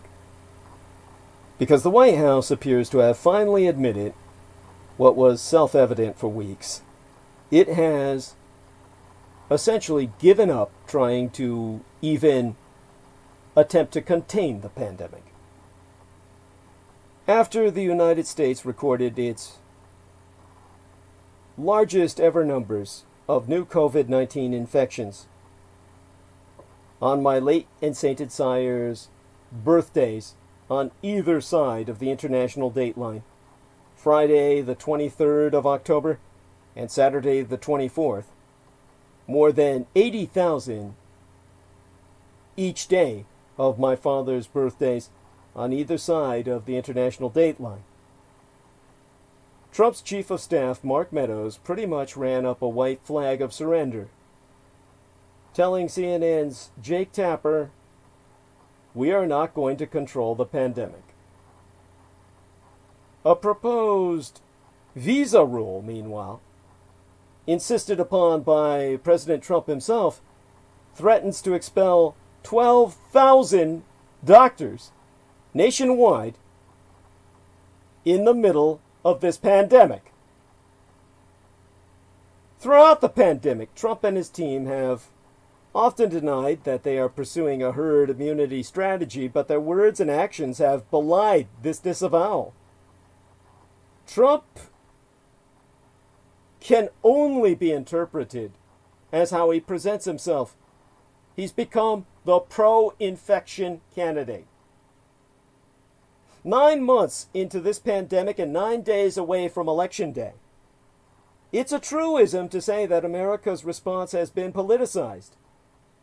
Even so, with an election looming, the virus surging, and President Trump and others in government recently infected, our divisions now stand out with a startling, I would say even brutal, clarity. There have always been two basic ways of looking at the coronavirus crisis. The first sees the minimization of death as a paramount goal. The second holds that significant death is inevitable and, yea, even acceptable. Those who take the first view, including most medical and public health professionals, advocate a temporary, science-driven restructuring of society itself designed to save lives.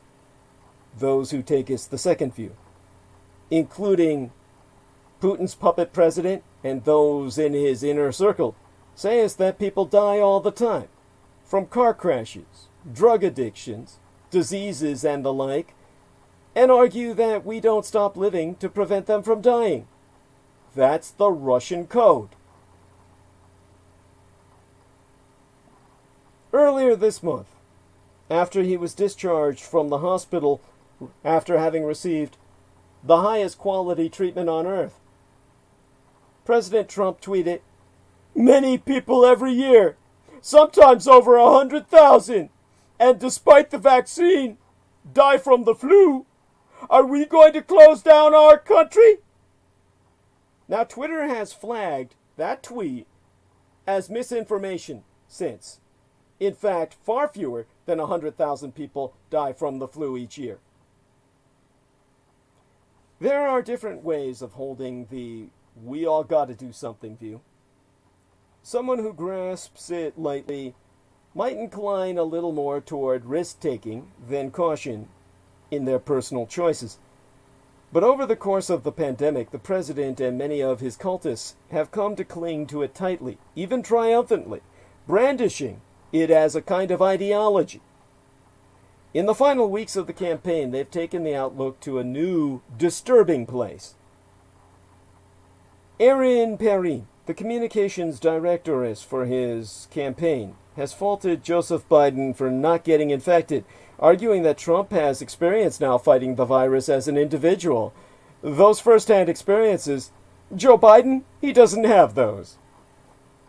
Shortly before leaving the hospital, after being pumped up on super steroids, dexameth, the very name itself implying the potency thereof, the president tweeted on high that his own infection had left him feeling better than I did 20 years ago. Trump has turned against government scientists with a new ferocity, referring to them as idiots, and calling Anthony Fauci, the nation's top infectious diseases expert, a disaster. The president has always seemed not to take the virus seriously, but in recent weeks, something has changed. An especially telling moment occurred on the 13th of October. According to the New York Times, two senior White House officials cited, in a background conversation with reporters, the Great Barrington Declaration, a document that argues for the pursuit of herd immunity through widespread infection instead of any vaccine. Although most Americans haven't heard of the Great Barrington Declaration, many in the medical community have. Fauci captured the consensus view when, speaking to George Stephanopoulos, he called its core ideas ridiculous. Although its primary authors are three professors at Harvard, Stanford, and the University of Oxford, respectively, the Great Barrington Declaration has not received the imprimatur of any medical or any scientific institution. Instead, it's been sponsored by the American Institute for Economic Research, a libertarian think tank situated in Great Barrington, Massachusetts. The Declaration proposes that society should stay as more or less open, and that the virus should be allowed to infect the vast majority of the population, whilst public health officials focus on protecting the elderly, especially the rich, and others who are especially vulnerable. The details of the protective strategy go completely unspecified. they don't know what to do. Francis Collins, the director of the National Institutes of Health, told the Washington Post that although the declaration is sometimes presented as a major alternative view that's held by large numbers of experts, it is in fact lunatic fringe. Infectious disease specialists have signed it, but many of its thousands of signatories are either completely unqualified or completely fake. One signature says, Dr. Johnny Bananas. Another signature reads, Dr. Person Fake Name. Another signature reads, Fuck you kindly. Another signature reads, Vaginal discharge. These are the experts the libertarians turn to. When I say the libertarians are the pedophiles, and whoever says they're a libertarian is a child predator, these are the people you defend when you argue against my judgment. The libertarians are the kings of Edom. The libertarians are the cultists of the anti-gods. And anyone who declares themselves a libertarian is the enemy of all humanity. And for that, they should fucking die. We need to kill them before they kill us. It's a matter of self-defense. This Great Barrington Declaration has its roots in the early days of the pandemic, when some scientists asked whether herd immunity, which occurs when so many people have been infected or vaccinated that viral spread becomes unlikely, might be attainable more quickly and less painfully than was widely supposed, and sans any vaccine whatsoever. Perhaps the virus had already spread more than tests indicated, in which case it was more asymptomatic than we thought. Perhaps certain people, having previously been infected by other similar viruses, had some level of pre-existing immunity thereunto. These were appealing possibilities. Indeed, I said they were seductive impossibilities. But as time passed, persuasive evidence for them has completely failed to materialize. In New York City, the original epicenter of the American pandemic, the vast majority of the population remains susceptible to the virus, even in parts of the city, such as Borough Park, that have experienced high rates of infection. In these United States as a whole, as many as 9 in 10 people still lack any immunity whatsoever to this virus. In this context, the swift reopening proposed by the Great Barrington Declaration will result in a sharp spike in cases, with hundreds of thousands dying and tens of millions suffering serious and lifetime debilitating illness. This is guaranteed to occur even if officials try to focus on protecting the vulnerable. The problem, ultimately, is that society cannot be easily divided into separate layers of medical risk. Sweden adopted lighter restrictions whilst seeking to protect its elderly citizens, and yet the coronavirus found ways round all the barriers put in front of it. Sweden's COVID-19 death rate is an order of magnitude higher than any and all of its neighbors, and it has not achieved anything like herd immunity whatsoever. Throughout the pandemic, Trump and his team have always denied that they are pursuing herd immunity as a strategy, and yet their words and actions have belied their disavowal. The president himself told Fox News in August, "Once you get to a certain number," we use the word herd, "once you get to a certain number, it's going to go away." At a town hall in September, he promised the audience, "You'll develop herd, like a herd mentality. It's going to be herd developed, and that's going to happen." Yeah, they got the herd mentality all fucking right. They don't got no fucking immunity. It's the herd mentality of lemmings over a cliff.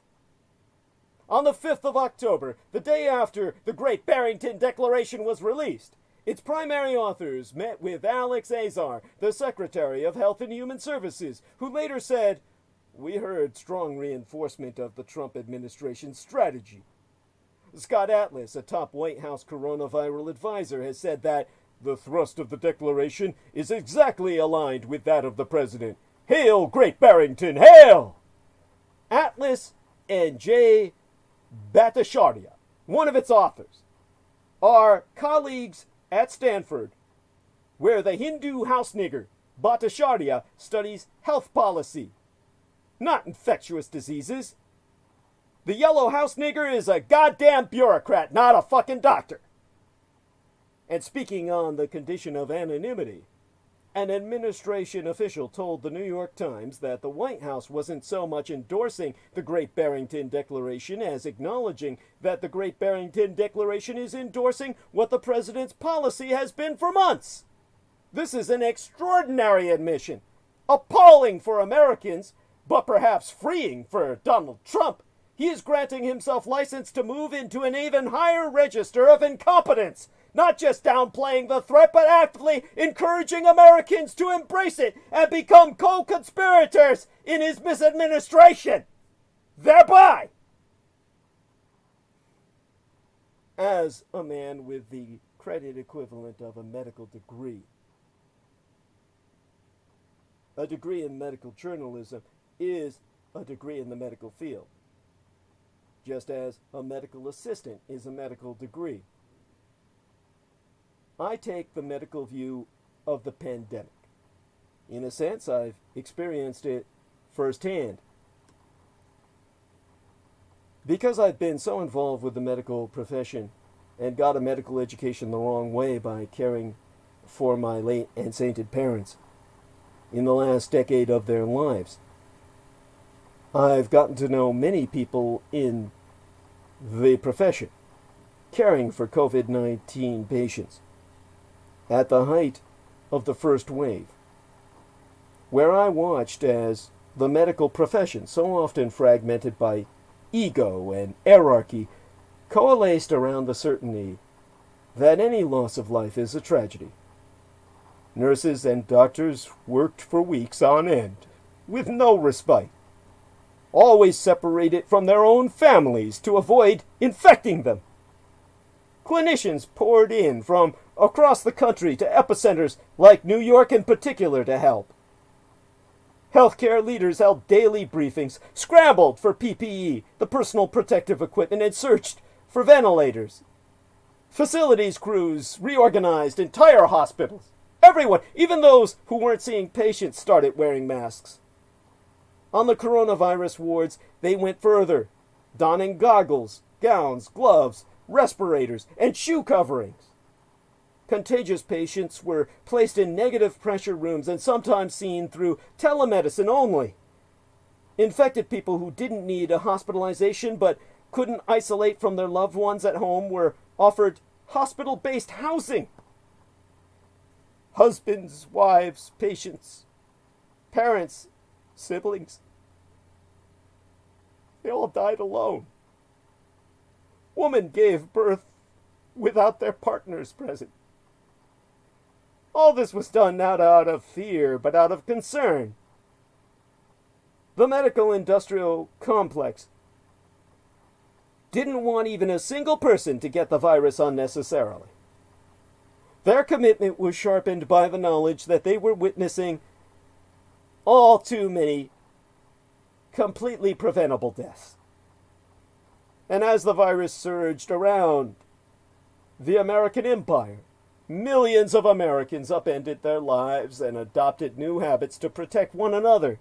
All the while the president, the puppet of a hostile foreign empire, and his team pursued a completely antithetical path, declining to wear a mask in public or follow basic social distancing guidance. Trump tweeted about liberating states and promoted discredited therapies. Overwhelmed by the task of fighting the virus, he pulled from the playbook of tobacco companies and climate change deniers, casting doubt on the statistics. The rise in cases reflected only increased testing. The number of deaths had been doctored to hurt his political ratings. The virus's lethality had been overstated. As his dodges piled up, it became clear that he had no interest whatsoever in grappling with the reality of hundreds of thousands of deaths.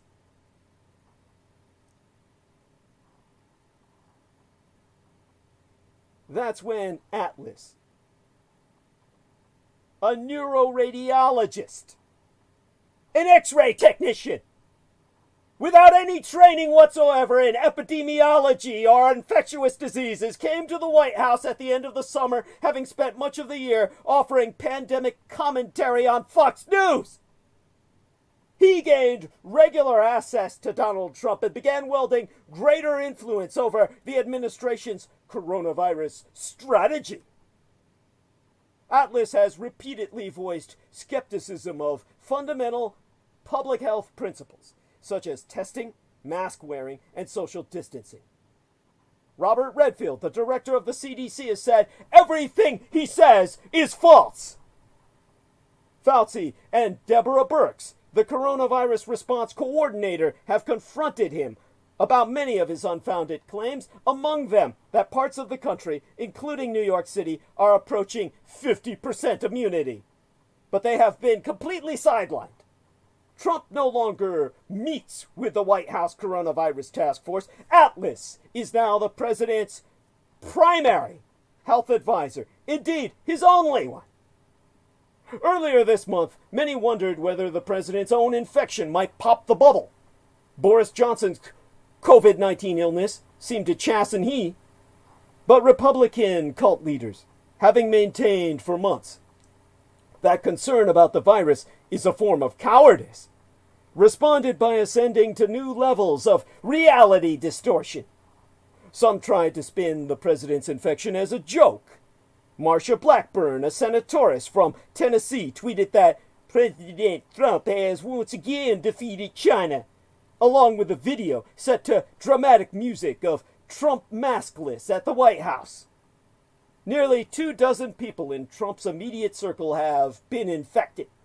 Still, Mike Pence's team requested that no plexiglass barrier be placed between himself and Kamala Harris at the vice presidential debate. Pence's press secretary, Katie Miller, said, "If Senator Harris wants to use a fortress around herself, have at it." Thankfully, the Commission on Presidential Debates decided that the plexiglass would stay. Just 11 days after testing positive for the coronavirus, Trump told attendees at a campaign rally in Florida that he was now immune and threatened to descend from the stage to kiss the guys and the beautiful woman and everybody, like the fucking pervert that he is. Well, he can kiss your fucking ass to watch all this. As someone trained in medical journalism, with a professional certificate in emergency medical technical response, as a full professional grade paramedic, is to struggle with my own disbelief. Trump and his team demand that doctors and hospitals perform heroic acrobatics to save lives, and that scientists race to develop a coronavirus vaccine at unprecedented speed, whilst at the same time displaying a wanton disregard for medical science itself. Their reckless abdication of duty depends on other cultists reinforcing their belief system, while non-cultists faithfully perform their duties to the death. A fine line separates playing down a risk from encouraging the rush toward danger. Republicans have sought to straddle that line and have instead strayed over it. Dan Patrick, the Lieutenant Governor of Texas, went on Fox News in March and took that platform to say, No one reached out to me and said, as a senior citizen, are you willing to take a chance on your survival in exchange for keeping the America that all America loves for your children and grandchildren? And Trump tells his cult followers, don't let it dominate your life, before bringing thousands of them together in close quarters. According to the Republican cult leadership, real patriots risk their lives and the lives of others. Liberty is walking into a store without a mask. Power is touring a hospital without one, as Mike Pence did at the Mayo Clinic in April, or refusing to wear one at a presidential debate as Trump's entire family did at the Cleveland Clinic, even after a doctor asked them to. Now months of misinformation under the guise of reassurance threaten to bleed into an outright embrace of infection. The cult of Plagueist, the cult of the Piamias, the cult of Hystalique, the children of Nurgle. This is the wave of darkness of the cult of the anti-gods of Edom. Meanwhile, you sit there without an understanding of the cults, asking, is this bravado a put-on?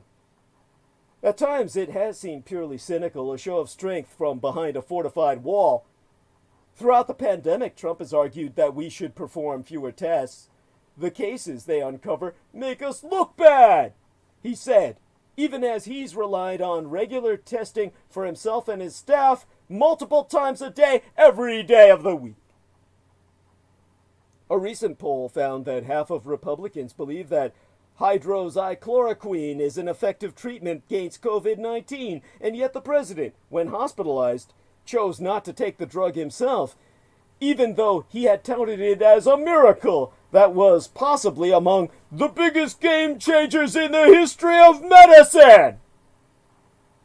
When they brought it before him, he said, "Get that snake oil away from me." In other ways, though, Trump and those around him seem to have internalized their rhetoric. To contemplate the lack of screenings, distancing, and masks inside the White House, or to see photographs of the handshakes, hugs, and kisses at the super-spreading Supreme Court announcement in the Rose Garden, is to conclude that Trump's rejection of science is not just a facade meant to project a contorted conception of strength and liberty. His team's mockery of those concerned about the virus may be wrong-headed, but it isn't entirely empty. They take few measures to avoid it themselves, believing their own alternative facts. Top administration officials accuse government scientists of sedition. Atlas sends out anti-mask tweets. Masks work? No! Violating Twitter's rules on misinformation. The White House threatens to withhold COVID-19 relief funds from liberal anarchist cities. Approvingly, the misadministration cites a pandemic strategy that will endanger the lives of millions of Americans. At the final presidential debate, during a viral surge, Trump promises, "It's going away. We have to open our country." Will people follow Trump down this path? Polls suggest they won't. More than 2/3 of Americans say that they have little or no trust in the information the president shares about COVID-19 and disapprove of his handling of the pandemic. Only 19% say that they will trust Trump if he tells them that a new coronavirus vaccine is safe. Less than half of Republicans trust him on that question. Americans' faith in the federal government's approach is as low as it's ever been. In a recent CNN poll, Biden, whom the president mocks for wearing a mask, has a 16-point advantage over the president himself, the most lopsided poll this close to an election in the 21st century. A cartoonish and destructive presidency could soon come to an end. If it doesn't, it's easy to imagine how the misadministration could shift further from an unhelpful stance to an actively harmful one, undermining states' efforts to keep people safe and demanding, as proof of political fealty, the adoption of unproved or disproved strategies and therapies. The United States is now entering what seems to be a new wave of infection. Over the past week, this country saw, on average, more than 60,000 new cases a day. In many states, COVID-19 wards are filling up again, and some places are seeing record-high hospitalizations to the point where they're bringing out the refrigerator trucks for the body overflow. The Midwest is experiencing its largest growth in cases since the start of the pandemic. According to the most conservative models, the United States will experience nearly 400,000 COVID-19 deaths before the next president is even sworn in. Despite all this, Trump will likely interpret re-election as validation of his approach. We could find ourselves living even more deeply in two incompatible worlds.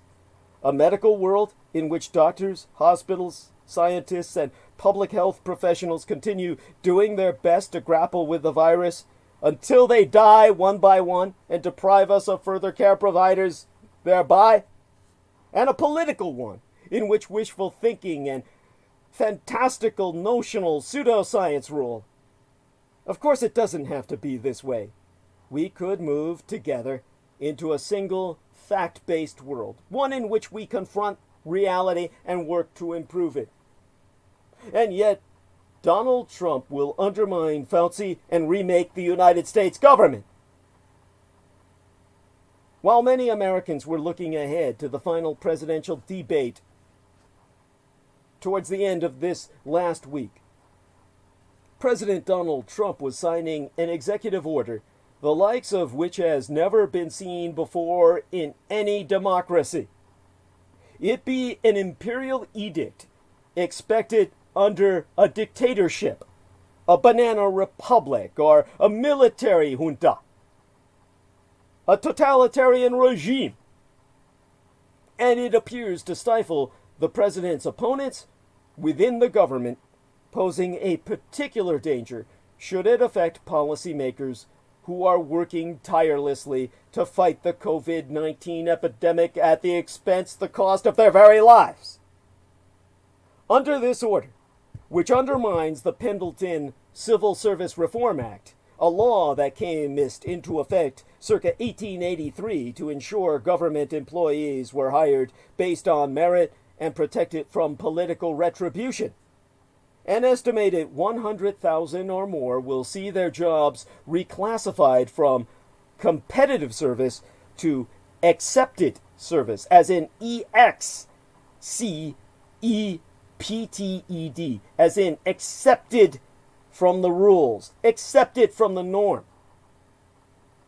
as in all this except for you. Under this bureaucratic sleight of hand, a reclassified federal employee engaged, for example, in setting policies for social distancing on public transit systems during the pandemic would have fewer protections from disagreements with the White House.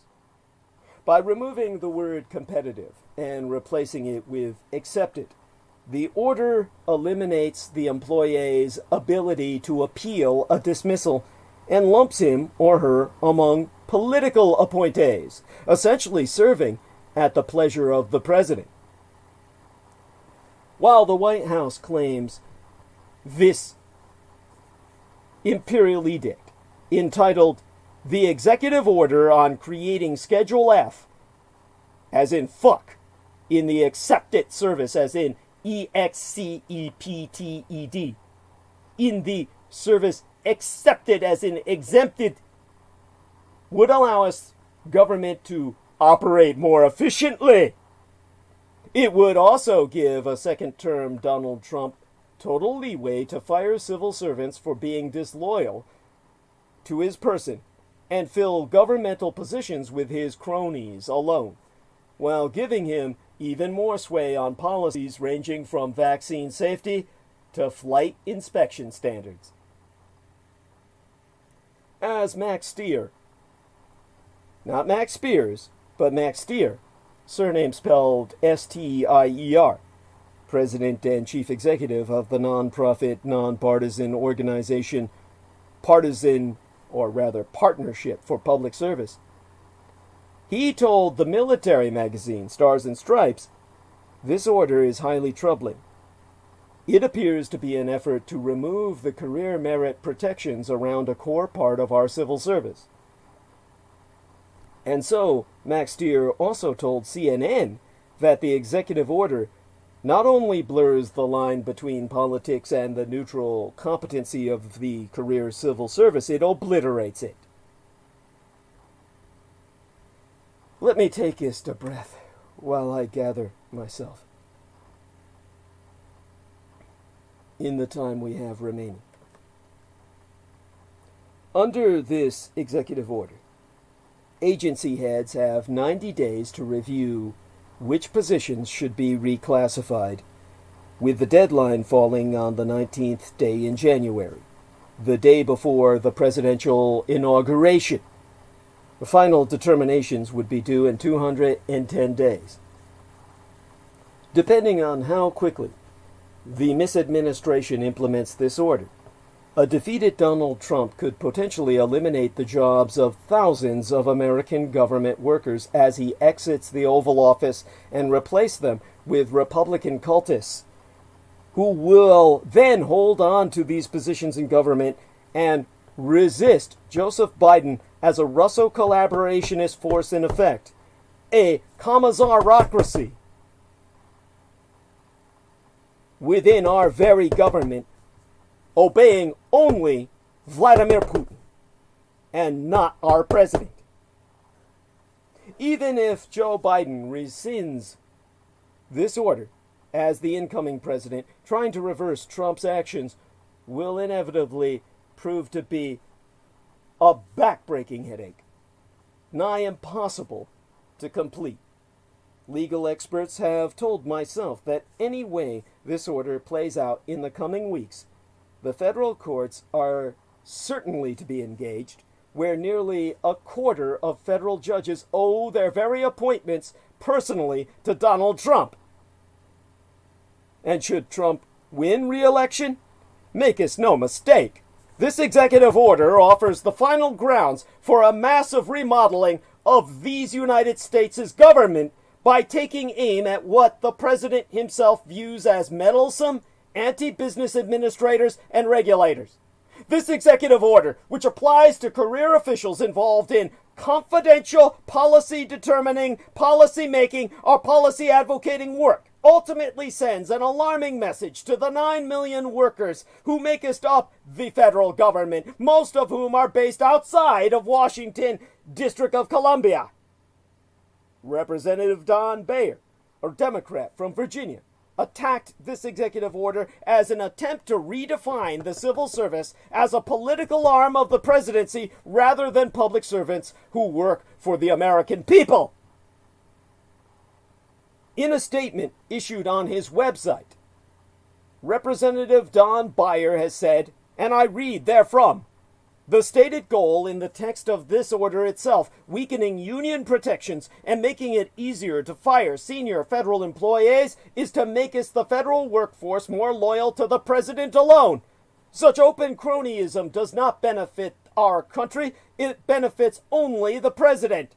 It is particularly noteworthy that President Trump introduced this measure as he publicly feuds with medical and scientific experts like Dr. Anthony Fauci. Trump seeks to blame others for his incompetent failures on the pandemic at every turn, and this order proves the lengths to which those around him are willing to go to appease his Nixonian sense of paranoia. Indeed, the executive order explicitly mentions removing federal employees. It states, and I have reviewed it, separating employees who cannot or will not meet required performance standards is important, and it is particularly important with regard to employees in confidential, policy-determining, policy-making, or policy-advocating positions. Many protected federal employees have provoked the ire of the president, perhaps none more than Dr. Fauci, who serves as the director of the National Institute of Allergy and Infectious Diseases and is a member of the White House Coronavirus Task Force. In April, Trump retweeted a post that said it was, quote-unquote, time to hashtag fire Fauci. He actually had that on a goddamn t-shirt and bumper sticker. Hashtag fire Fauci. Only to say us later that day, today I walk in, I hear I'm going to fire him. I'm not firing him. I think he is a wonderful guy. After repeated public disagreements with Fauci over everything from the use of hydroxychloroquine and bleach to treat COVID-19 to school closures and the vaccine approval timeline, a senior administration official finally acknowledged in July that it would be impossible to remove him due to federal employee protections. Trump, who has continued to rail against Fauci, admitted as much during a phone call with the campaign staff last week. This was released to NBC News, from whence it was disseminated and can be publicly sourced, Trump labeling Fauci a disaster and saying, every time he goes on television, there's always a bomb. But there's a bigger bomb if you fire him. A new report from the Earth Institute's National Center for Disaster Preparedness at Columbia University estimates that 210,000 COVID-19 deaths would never have happened, could have been completely avoided if the Trump administration had quickly implemented a response, any response. Instead, nearly 8.5 million have been infected in these United States. More than 230,000 people have died, and nearly every state in Union is currently in the thralls of a massive surge of COVID-19 cases and hospitalizations, with the death toll expected to follow. The president has never needed Fauci's sagacious insights more, yet Trump is allergic to the oft-times inconvenient truths he provides. The new executive order creates pressure for every single federal employee, from a soldier under fire from Taliban forces in Afghanistan to a postal worker delivering absentee ballots, to march to the tune of a president who increasingly acts like the strong men he so admires. Trump's greatest disgrace is the complete and total failure to confront COVID-19 at all, a catastrophe he constantly seeks to blame on others. But rather than focusing on saving American lives, it seems Trump is more preoccupied with trying to purge the entire United States government of disloyal individuals. President Trump has now openly and irrefutably chosen a path of governance that is driven by political partisanship. It be self-evident that Donald Trump can never be swayed by reasoning and will not countenance challenges that he believes stem from disloyalty. He seems unable to imagine that expertise can exist to serve humanity, or that government policymakers toiling inside the federal bureaucracy might wisely and legitimately, based on scientific principles and facts, reach conclusions that run contrary to the president's personal political interests. The bottom line, then, is that Donald Trump seeks experts in government who will consistently bend to his will, even despite the scourge of COVID-19, against which we currently have no defense other than changing the human behaviors that facilitate the virus's spread.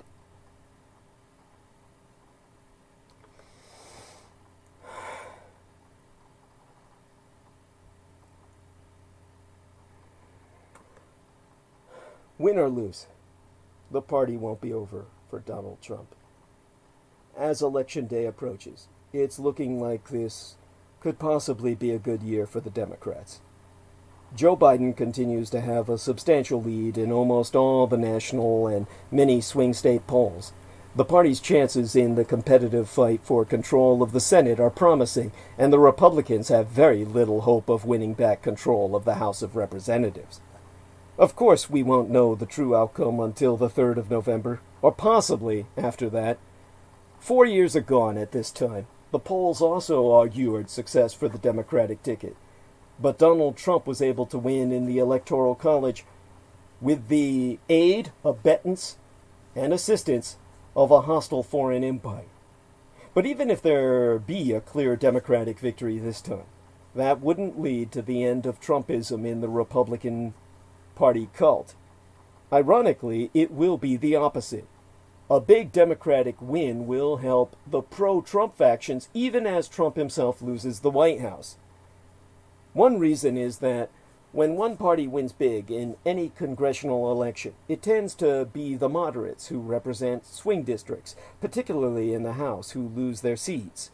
House Republicans who lost their seats in 2018 or who face tough races this year tend to come from suburban swing districts, not strong Trump districts in rural areas or the South or other reactionary strongholds.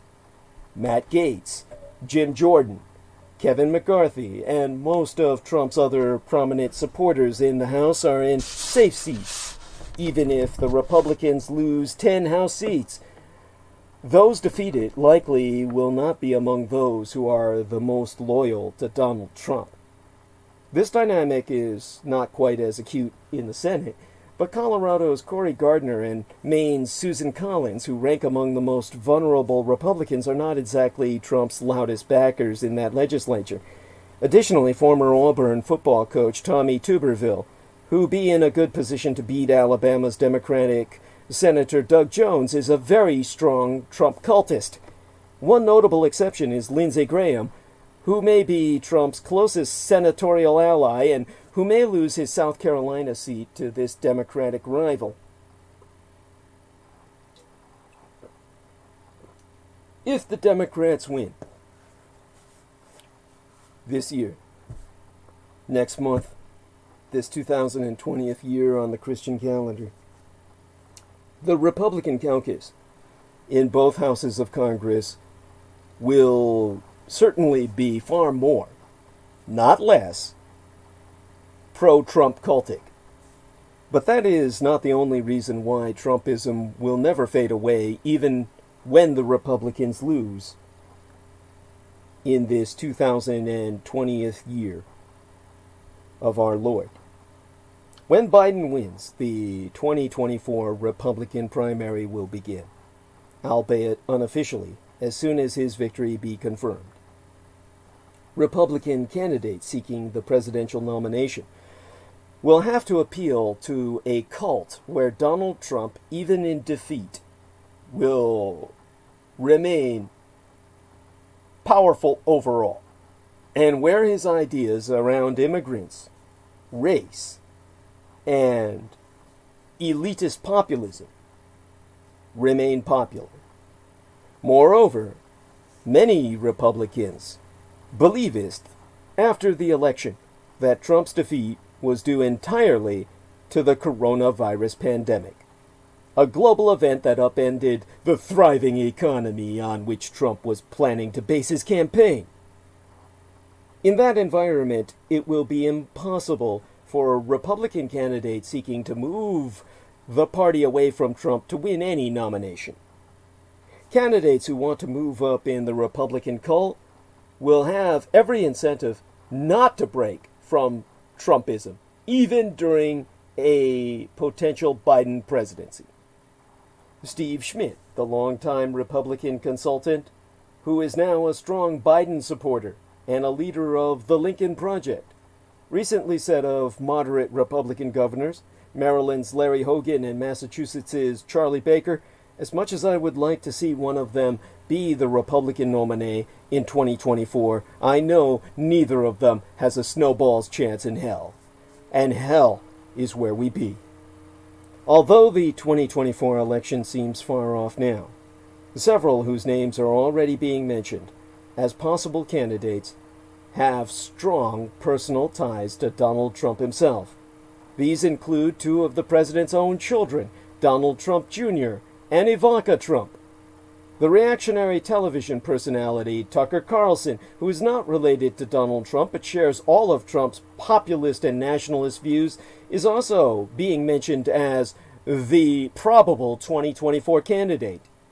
Among the several senators who are most likely to run is Tom Cotton, the Republican from Arizona, one of Trump's strongest senatorial supporters. None of these candidates would run away from Trump's record. It be guaranteed that they will compete with each other to show that they are the true heir to Trump's legacy. One of the best measures of how the Republican cult is now simply the cult of Trump would be to look at their own platform. They don't even have one. Their platform for 2020 states that the Republican Party has and will continue to enthusiastically support the President's America First agenda. This is not the platform of a party that is poised to move beyond its leader, even in the event of defeat. During the course of the Trump administration, the Republican Party has spent much of its time and political capital defending and supporting the president on everything from his view of the Mueller report and the Russia investigation to his handling of the economy and his response to the coronavirus pandemic. In doing so, the party cult has pivoted to supporting, at the very least tolerating, Trump's personal conduct and vision for America, and away from the cohesive conservative battery of policies that defined the grand old party for the several decades before 2016. Even if the party becomes able to move beyond Trump and his vision, it is not at all clear where it would or even could go. Democrats can hope that Trump leads his party to the big defeat this November, but it would be a mistake to think that the movement Trump has created and that has taken over the Republican cult will ever fade away after that. Trump's impact on America and the Republican cult will survive long after he leaves office, even if he is only a single-term president. And so, if Trump loses, he'll have to take a deal. We'll have to make a deal. President Trump has repeatedly refused to commit to leave office peacefully if he loses the election. Instead, he rails about voter fraud and a rigged election. His untruths and obstinacy are by now an old story, but they remain both dangerous to our democracy and indeed to our very lives if the president continues on this path. Many law enforcement and homeland security experts have raised the alarm about inevitable violence after the upcoming contested election. And nothing in the president's own words or behavior suggests that he will be a calming force, or will even leave the White House without a literal physical fight. Either in the courthouse or the streets, likely both. We all knowest after 4 years of this that it's guaranteed Trump will make a bad situation worse. I share many of these worries, but I'm not necessarily expecting the worst. Not because Trump will have any attack of conscience. I knowest he has no conscience. And not because he will put the country ahead of his own personal interests. That fantasy is no longer even debatable. I simply assume, as you should, that when he loses next month, the president will put his own interests ahead of the American empire's, as he always does. And that may actually guarantee a peaceful transition of power. For Donald John Trump has a powerful survival instinct, one to rival the vampires. Recent news reports have exposed what a terrible businessman he is over many decades. His presidency has been an international calamity, alienating our allies and empowering dictators and all our enemies. America is stumbling through the worst pandemic in 100 years, with an economy that is teetering on the brink of total collapse. At the center of these tragedies be our president, a member of the Survival Hall of Fame. He has survived multiple bankruptcies of his companies, massive legal judgments, and a business instinct that can best be described as how to lose money without even trying. But somehow, every time, after every colossal failure, he has always been able to repackage himself and sell the next version of Donald Trump to the gullible public. Real estate developer, casino mogul, reality TV star, President of the United States. This pattern has been noted by the president's biographer, Michael D'Antonio, who says that Trump, in times of peril, has always found a way to protect the thing he values most, his self-image. D'Antonio recently said, "It's not success as others see it, or achievement as others define it. What matters to Trump is the story he can tell himself, or sell himself, in order to feel like he prevailed. That instinct is one of many that allows him second, third, and fourth chances at escape and reinvention. And it's those very instincts that may lead a defeated Trump to just leave town." Trump is good at recognizing the personal risks he faces and staying one step ahead of his personal demise. That skill seems likely to kick in right about now, because Trump really has a lot to be worried about. First, even if he pardons himself for all federal crimes, the state of New York and the district attorney of Manhattan are reportedly well along in investigations into his business practices.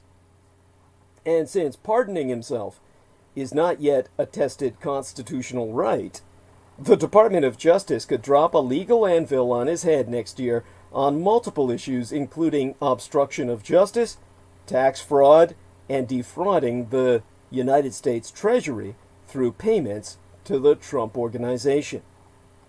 The second worry is purely financial. Trump owes hundreds of millions of United States dollars, according to the New York Times. He will need some flexibility from his creditors and a new business venture to make us that money quickly. Paid speeches will help, but won't generate $1 billion. Here's where the survival instinct will kick in.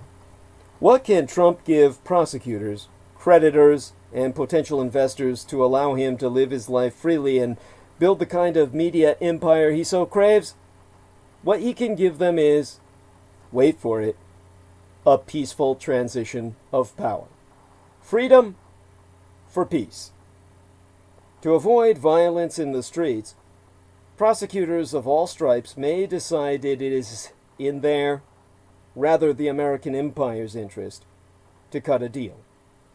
Trump may agree to go quietly to save his own skin. There be the basis of the win-win.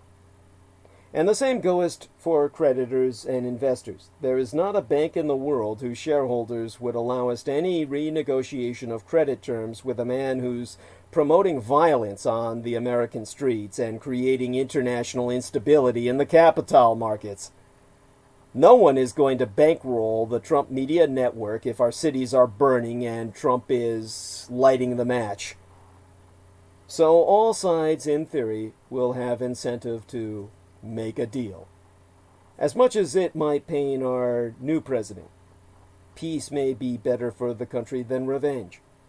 The same goeth for politicians of both parties and every institution involved with Donald Trump. In the end, the one thing that has severely damaged this empire from day one, Trump's utter devotion to himself, may serve all of us in the end. We knowest he only cares about himself, and will believest whatever he tells himself. That form of narcissism may just be the disease that allowest all of us, especially our democracy, to survive this gravest threat that has ever befallen upon us. If Americans choose Joe Biden next week, they will be turning to an establishment figure after banking on insurgents for 2 presidencies in a row. The Democratic nominee could hardly be more of a Washington creature, indeed a caricature, after nearly a century, well, half a century in the Senate and inside the West Wing as vice president. But President Donald Trump has never shed his image as an usurper breaking just about every Washington code. This is the very foundation of his bond with his millions of grassroots cult supporters. His vow to drain the Washington swamp is all branding, however, since his administration wallows in conflicts of interest and corruption and has turned that swamp from a sewer into a toxic waste landfill. Barack Obama, too, was a shock to the system. Circa 2008, though he turned out to have a rather conventional presidency, Obama overturned the D.C. Democratic establishment, thwarting Hillary Clinton, a former First Lady, and ran against the legacy of George W. Bush, the son of a president. Perhaps only in a moment of extremis like the pandemic could an ultimate insider like Biden argue that his experience is vital to getting the country back on course. This election has upended the normal dynamic in presidential races. The incumbent who lives in the White House is running as the outsider, and the challenger with no current political office is arguing that his experience as an insider is just what the voters need. A Biden win would not necessarily signal that America's taste for populist outsiders is fading.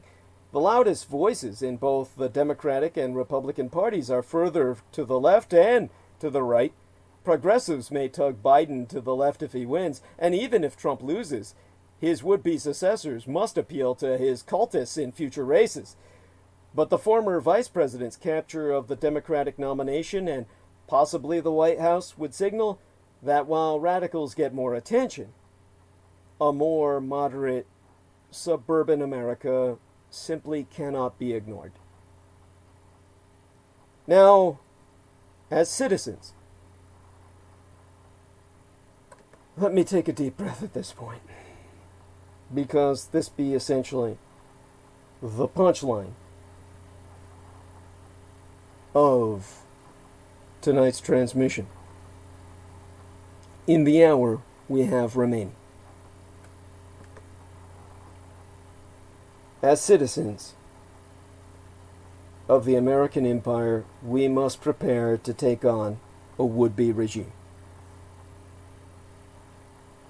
When Putin's puppet president started warning that he will not concede the election in November when he loses, anyone with any modicum of rational reasoning, well, that's redundant, of rationality, began planning for the worst.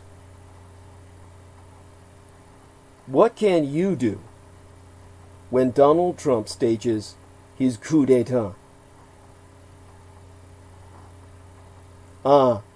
Election season. There's a patriotic buzz in the air. Father fuckery abounds, which is what patriot means. Bumper stickers and lawn signs all over the neighborhood. Now cometh the time when we check the location of our polling places, makest a plan to vote, and pack a go bag in case we need to take to the streets in sustained mass protest to protect the integrity of the vote count. That last one is not something you'd expect to be doing in these United States, but things are different in the Trump era. For months, this president has been warning that he will not concede the election in November when he loses, telling reporters who asked him to commit to a peaceful transfer of power, there won't be a transfer, frankly. There'll be a continuation.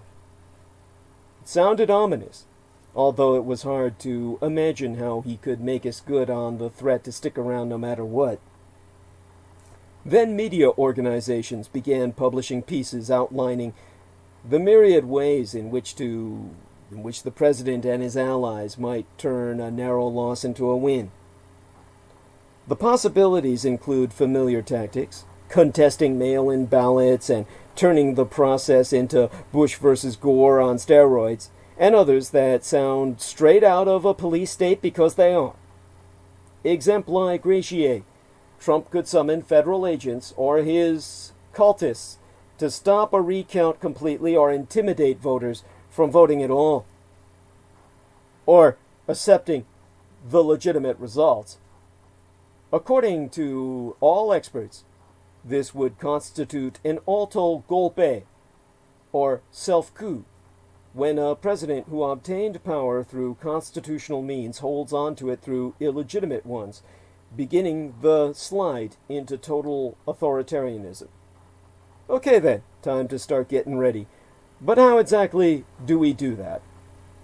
In September, a group of organizers and researchers published a 100-page manual entitled Hold the Line, subtitled A Guide to Defending Democracy, which has been downloaded more than 18,000 times last time I checked. And the Indivisible Project, along with a coalition called Stand Up America, is preparing their members to take us to the streets when Trump contests the election results. The activist and sociologist George Lakey recently said, "I've been beating the drum on this particular cause since July, and I'm delighted to see so many people coming round to it." His own aha moment came when Trump sent federal agents in military fatigues to Portland, Oregon to tackle with protesters. That's when he said, "It hit me. The way Trump is dealing with Portland, Oregon, that's just a test drive." He understood that Trump was hoping to provoke a violent backlash from the protesters so that he could lay the groundwork for not accepting the election results, under the pretense that the country had descended into violent chaos. To quote Lakey, Trump can be underestimated by the left. He gets made fun of, but he's shrewd. Now, Lakey, get this, is 82 years of age, and is best known for his book entitled A Manual for Direct Action, published circa 1964, years before I was born by half a decade, which is often referred to as a Bible for participants in the civil rights movement. Since then, he has trained activists in countries including South Africa, Thailand, and Sri Lanka in their struggles against repressive regimes. And referring to the multi-year efforts like the civil rights and women's rights movements, he says, "In these United States, we're used to waiting for social change. But defeating a coup d'etat is different." To quote his T, "Everything happens really fast. You've got sometimes 72 hours, but 3 days, sometimes a week, sometimes 3 months to beat a coup d'etat, or suffer the penalty forever. The average American activist needs a completely new skill set. This is the teenager who's been playing excellent football and now he wants to play baseball. He can't just walk on the field and be great. He needs to learn a new set of rules." In August, Lakey helped form a group called Choose Democracy that has been circulating a pledge committing people to non-violently take to the streets when the coup d'etat is attempted, which has more than 30,000 signatures. And he began giving a series of training sessions via Zoom, unfortunately, called How to Beat an Election-Related Power Grab. On a recent Thursday at 7:30 p.m., more than half a thousand concerned citizens tuned in, and they exchanged greetings on the group chat. "Hello from Bad Things Happen in Philadelphia. Please do more of these. I know lots of white suburban women who are interested."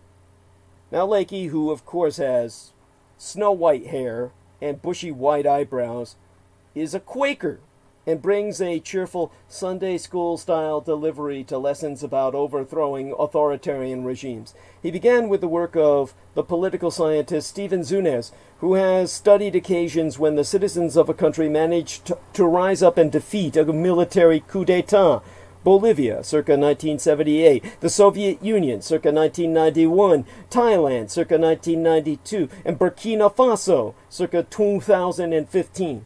And according to Zunes, these movements had several things in common. They were nonviolent, and they drew from a broad cross-section of society, and they refused to compromise. So, Leakey emphasizes there could be no cutting a deal with Donald Trump. And that is really important.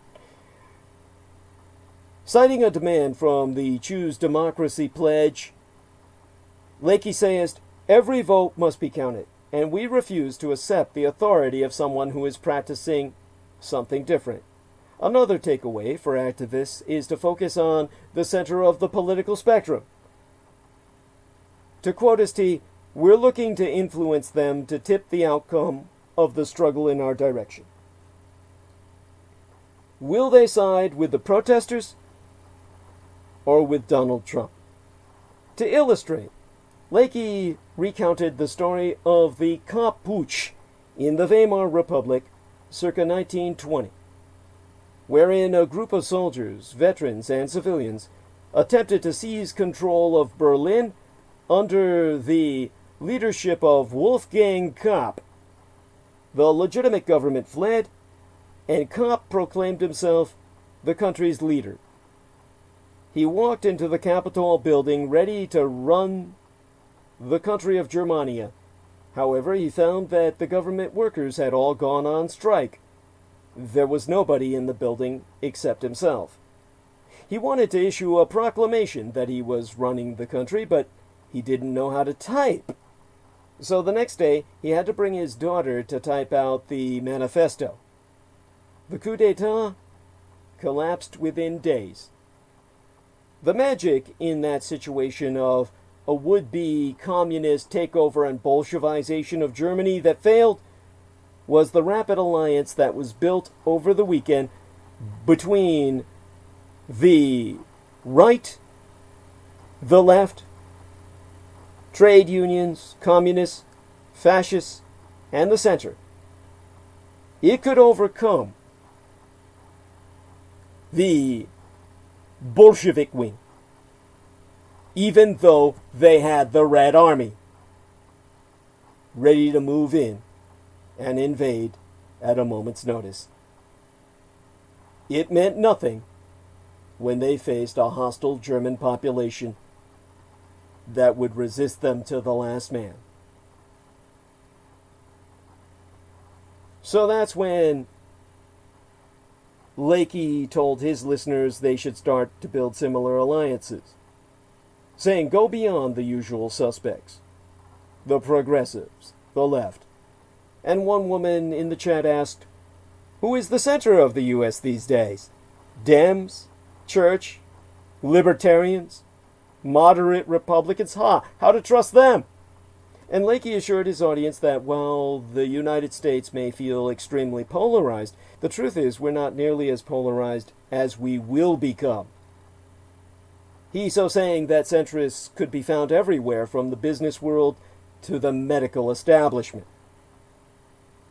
To quote St, bank presidents, people who manage schools or colleges, you name it, if it's some kind of institution that expects to have a future, they've got to take our side. Because there be no future with Donald Trump. Because the human race will not survive him. He is an extinction level event. There were questions about tactics. One participant wrote, what does refusal to recognize illegitimate authority look like? Mass protests? And Leakey warned that while marches may be useful, to use his words, in my opinion, they are way overrated. It is hard to imagine a Trumpist regime being swayed by a mob of citizens in pussy hats. Instead, Leakey encouraged his audience to think strategically. He pulled up a slide titled Pillars of Power, which showed a classical edifice. The roof was labeled Regime Status Quo. The pillars of the edifice were labeled with the words business, politicians, military, media, judiciary, police, and bureaucracies. He observing that obviously the Trump family is not going to be able to run the government by itself. they'll need institutional support. The question is, how do we, as activists, go after these pillars in such a way as to encourage them to buckle to and allow us the Trump regime, or his attempted regime, to fall? And participants in the chat then came up with politicians they might approach. State officials in Pennsylvania will be critical, or retired politicians can be powerful and are less constrained by their funders. And lastly, Lakey clicked to a slide that said, "What about violence?" This topic had been hovering over these proceedings like a cloud, because that is the first course of action for the alternative right and the libertarian cultists of the anti-gods.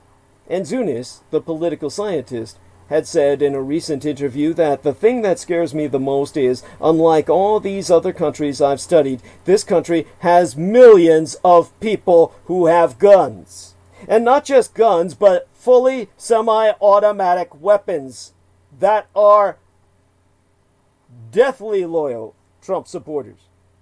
People who will fight for him to the death, well, certainly the death of others, and whom he can call out to suppress any non-violent uprising at a moment's notice, to massacre until there are none left but the cultists of the Trump.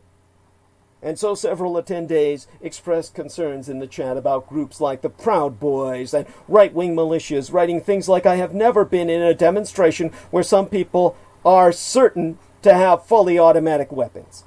And Lakey acknowledged there are a lot of alarming things going on already in this country with regard to Trump's quote-unquote irregulars, the Russian insurgency. He said that protesters should plan their rallies for places where it would be difficult for violence to break out, in the lobby of an office building or in a car caravan.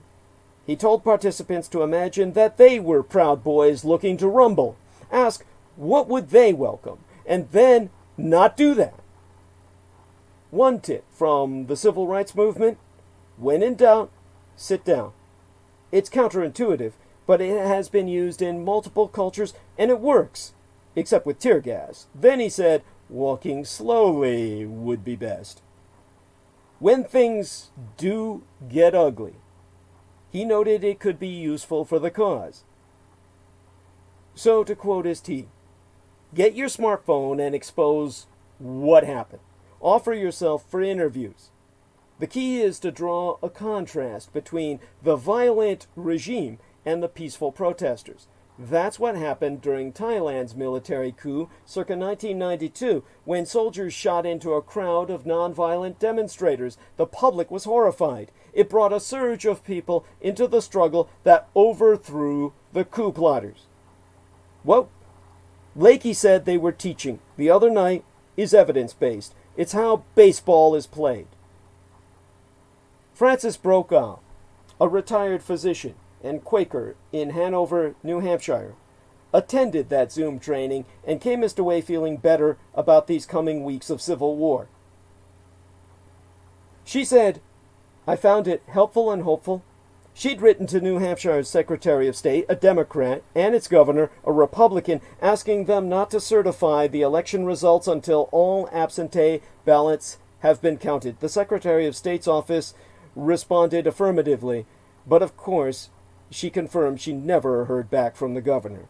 But she plans to keep writing, and she will join in street protests when necessary, despite the specter of election-related violence and the threat of the coronavirus. She said, "If need be, I'm ready." If we're talking about the well-being and safety of millions of people in this country from this maniacal president who is totally off the rails from everything we've seen, yes, I'll put my life on the line for that. I have a grandson who's 5 months old, and I want the world to be safe for him. Now,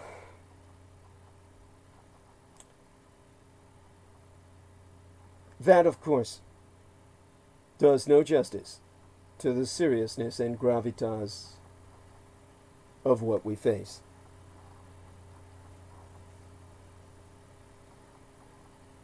But a big victory and a transitional attitude might allow us Joseph Biden, whose career has been marked by compromise and caution, to throw both to the wind.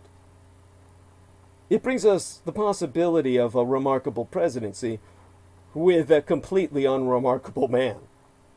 There's really nothing in Joe Biden's character or his record to suggest that he would be anything more than, at the most, a sound, capable, regular president, which would obviously be both a great advance and a relief.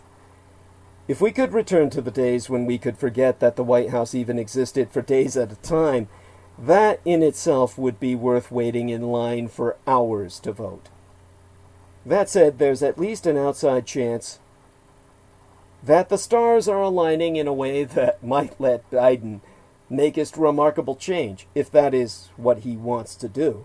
America clearly has pressing problems that must be addressed, the coronavirus pandemic being the most obvious. But it also has deep structural tensions that are threatening to tear us apart, and which no president in any years has ever dared to address. And here's where Biden could have an opening. For one thing, it seems possible, not that I have let up my phone banking, or let up on my phone banking for a single evening, that he could win by a large margin. The polls currently showing him further ahead than any candidate was on Election Day since Ronald Reagan when he crushed Walter Mondale circa 1984. A 9-point win, if the margins hold through Election Day, would not be entirely a reflection on he, there being no evidence that he unduly animates the electorate. But the body politic seems ready to reject decisively the infection of Donald Trump. People's eagerness to see him gone from our public life has them voting early, amid a pandemic, mind ye, in numbers that we've never witnessed before at any time in human history. That determination could presage a real groundswell that temporarily breaks the blue-red ice jam that has been frozen in place for so long. Right now, it also seems plausible that the Democrats could not just flip the Senate, but emerge with a working majority that could get things done. Under normal circumstances, a new president would temper that power, worried about spending it in ways that might alienate the electorate. That's because no matter what new presidents say publicly, they are always looking 4 years ahead. By the way, I'm told we're nearing 8 o'clock. Remember, we started at 4:30 p.m. Pacific Daylight Time. We've got less than 45 minutes left, but we've got approximately some 40-odd minutes before we close transmission of necessity. Because here's Biden's second possible advantage, carefully hidden in what seems to be his great weakness. He'll be 78 years old, if a day, when he takes office. The prospect of an 82-year-old man running for re-election seems slim. In fact, Biden sent signals in advance of the primaries that he would be a one-term president, and said in the run-up to his vice presidential pick that I view myself as a transition candidate, explaining that you've got to get more people on the bench that are ready to go in. Put me in coach, I'm ready to play. Well, there's a lot of people that are ready to play, women and men. Well, taken together, a big victory and a transitional attitude might let a politician whose career has been marked by compromise and caution throw us both to the wind. If Biden's not guarding his approval ratings for a second run, he could, for instance, demand that his new majority give him a lot of stimulus money to work with, and simply not worry about the Republican cult and the pundit class as they start warning about deficits. The fact that the Republicans ballooned the deficit just to give the rich yet more tax breaks takes the sting out of their arguments anyhow. At this point, getting rid of the filibuster seems all but certain, but Biden could push to expand and reform the courts. He could embrace the Green New Deal, moving money from the Pentagon to the national security task of building out solar and wind power and setting irrevocably in motion an industrial transition that would transform our economy over the next generation. He could take us millions of undocumented immigrants out of the shadows. He could make us sure that we have a commission to examine and recommend reparations for black and indigenous Americans, and so on. The key things that need to happen if America is ever going to get past its stalemated and sickly status quo are as obvious as they are politically difficult. But if Biden decided that the next 4 years were all that mattered to him, he could get to work. And Biden has something else going for him. No one perceives him as a deeply partisan man. For better or worse, he's been entirely willing to cross the aisle throughout his career. That's what Trump describes as his being biddable and wishy-washy. So Biden would have the credibility to tell Americans, I've given it a real shot my whole life, but right now, that aisle can't be crossed. He could get away with saying that the other side, as evidenced by the push to confirm Amy Coney Barrett to the Supreme Court, isn't behaving honorably at all. And he might well convince 55% of Americans that he's speaking the truth. In our current politics, 55% is an overwhelming majority, even if it's not enough to reliably overcome the absurd architecture of the Electoral College, which is another broken institution that Biden could work on.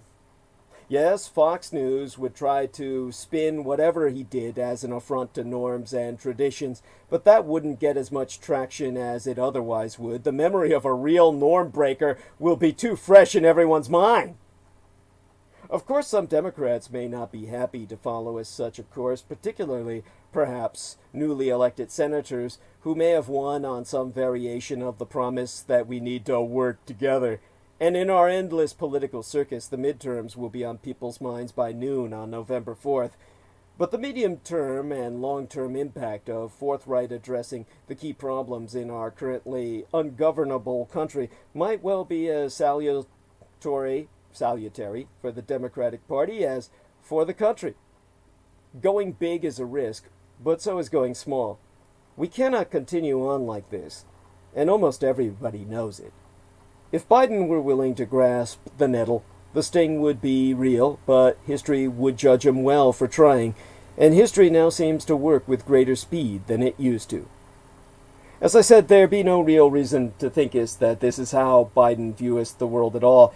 He hasn't risked much over the years, and keeping his head down has clearly served him well politically. He's not a great orator, lacking the kind of passion that's normally required to reorient a nation. His biggest virtue is the dull, if welcome, one of decency. But the odd situation he could be stepping in, the garish glare of Trump in the background, the deep problems of the moment demanding immediate action, might give him an unlikely chance for greatness. Of course, I'm heading back to the phone bank, so to speak, because our man Jameson Reese has given us warning he cannot physically stay awake right now. That's probably good. He needs the sleep before he goes in for treatment. What I've said about Joseph Biden is why there be a Maryland man facing federal charges for threatening both Biden and Harris with painful death. Let me relate this. A Maryland man is facing a federal charge for threatening Democratic presidential nominee Joseph Biden and his running mate, Senatoress Kamala Harris. This was announced Wednesday of midweek last by the authorities that James Dale Reed, a man who's of course a white male supremacist, a 42-year-old incel, who has never had sex in his life, a virgin living in the basement of his parents, of Frederick, Maryland, admitted to authorities that he made the threats in a handwritten letter he left at the doorstep of a home in the city on October 4th, according to the criminal complaint, which includes a photograph of the letter I was able to review. That letter reads, in part, "This is a warning to anyone reading this letter. If you are a Biden-Harris supporter, you will be targeted. We have a list of homes and addresses by your election signs. We are the ones with those scary guns. We are the ones your children have nightmares about." Read that. Mark those words well. We are the ones your children have nightmares about. And Reed went on to describe in graphic detail violent threats against Biden and Kamala Harris, including a threat of sexual violence aimed at the black African-American senatoress from mine own Golden, California, Kamala. And authorities confirmed a Ring door camera at the home caught Reed on camera, and a citizen tip led them to focus on his person. After initially denying to investigators that he had written the threatening letter, Reed later admitted to it on the 15th of October, the Ides of this very month. The complaint reads that Reed, R-E-D, told investigators that he had written the letter because he was upset at the political situation. He then drove to the street the house is on and took the letter to the first house he saw with multiple Democratic political signs. And Reed told investigators he did not know the residents of the home and that he had not surveilled it previously. The complaint also said Reed is known to the United States Secret Service for making a threatening statement against a person under USS protection, United States Secret Service protection, way back in 2014, but did not provide additional details about that threat. The federal charge carries a penalty of up to 5 years in prison if convicted. Now, the Mr. Reed, who is in state custody now, also faces 2 misdemeanor state charges threatening mass violence and voter intimidation.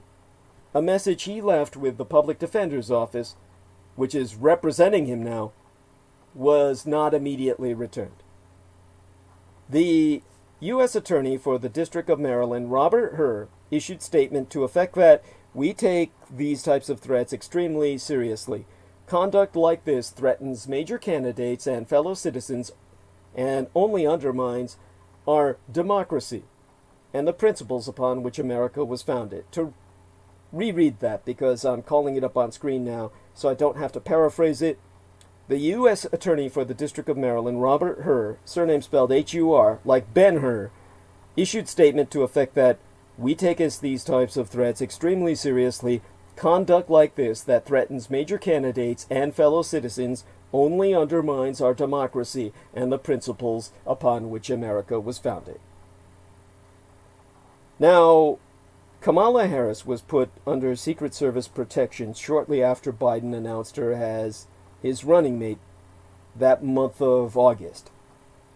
The former vice president was put under Secret Service protection in March after having been removed from its protection circa mid-2017.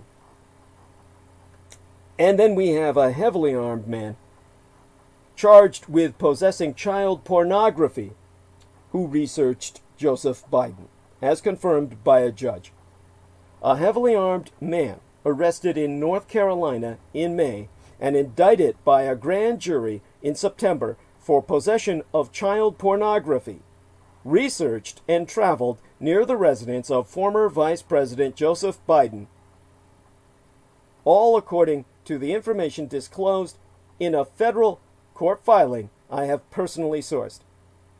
Between March and May of this 2020th year in our Lord, Alexander Hillel Triesman, surname spelled T-R-E-I-S-M-A-N, conducted internet searches on Joe Biden's home address and traveled within 4 miles of the Biden residence.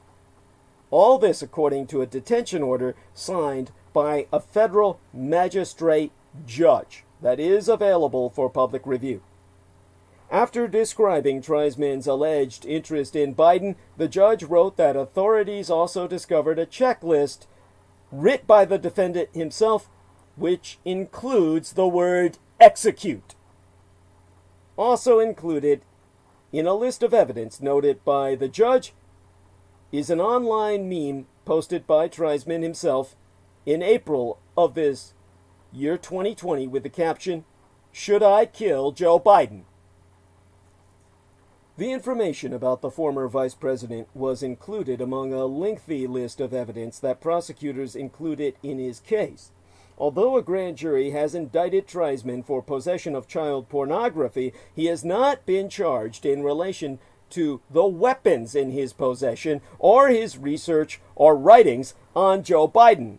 And prosecutors have declined to talk about any potential future charges, at least unto myself.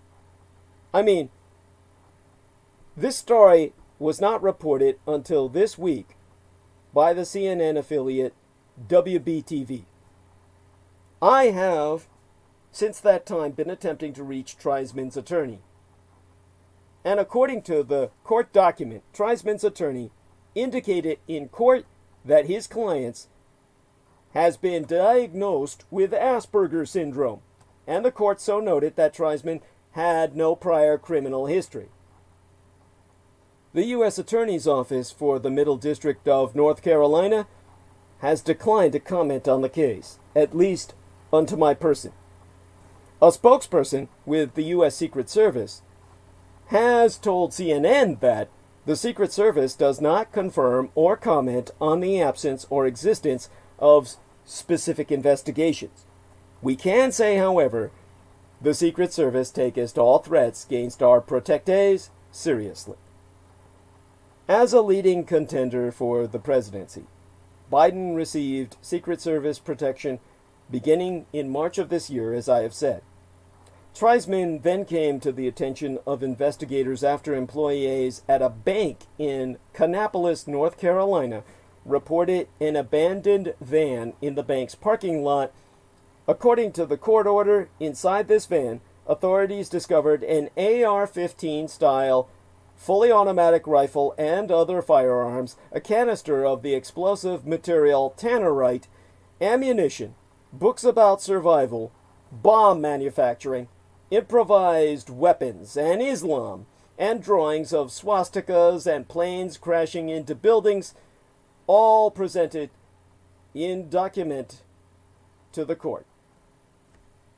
And, of course, rendered public via the court document. So police arrested Treisman after he later returned to inquire with the bank about the location of his van. And the judge has attested that during an interview with the FBI's Joint Terrorism Task Force, Treisman told agents he has an interest in terrorist incidents and mass shootings. And this is writ upon the court order resulting in his arrest. After executing a search warrant on Treisman's cell phone and other electronic devices found within the van itself, the FBI discovered thousands of child pornography images and videos, as exposed on this court order.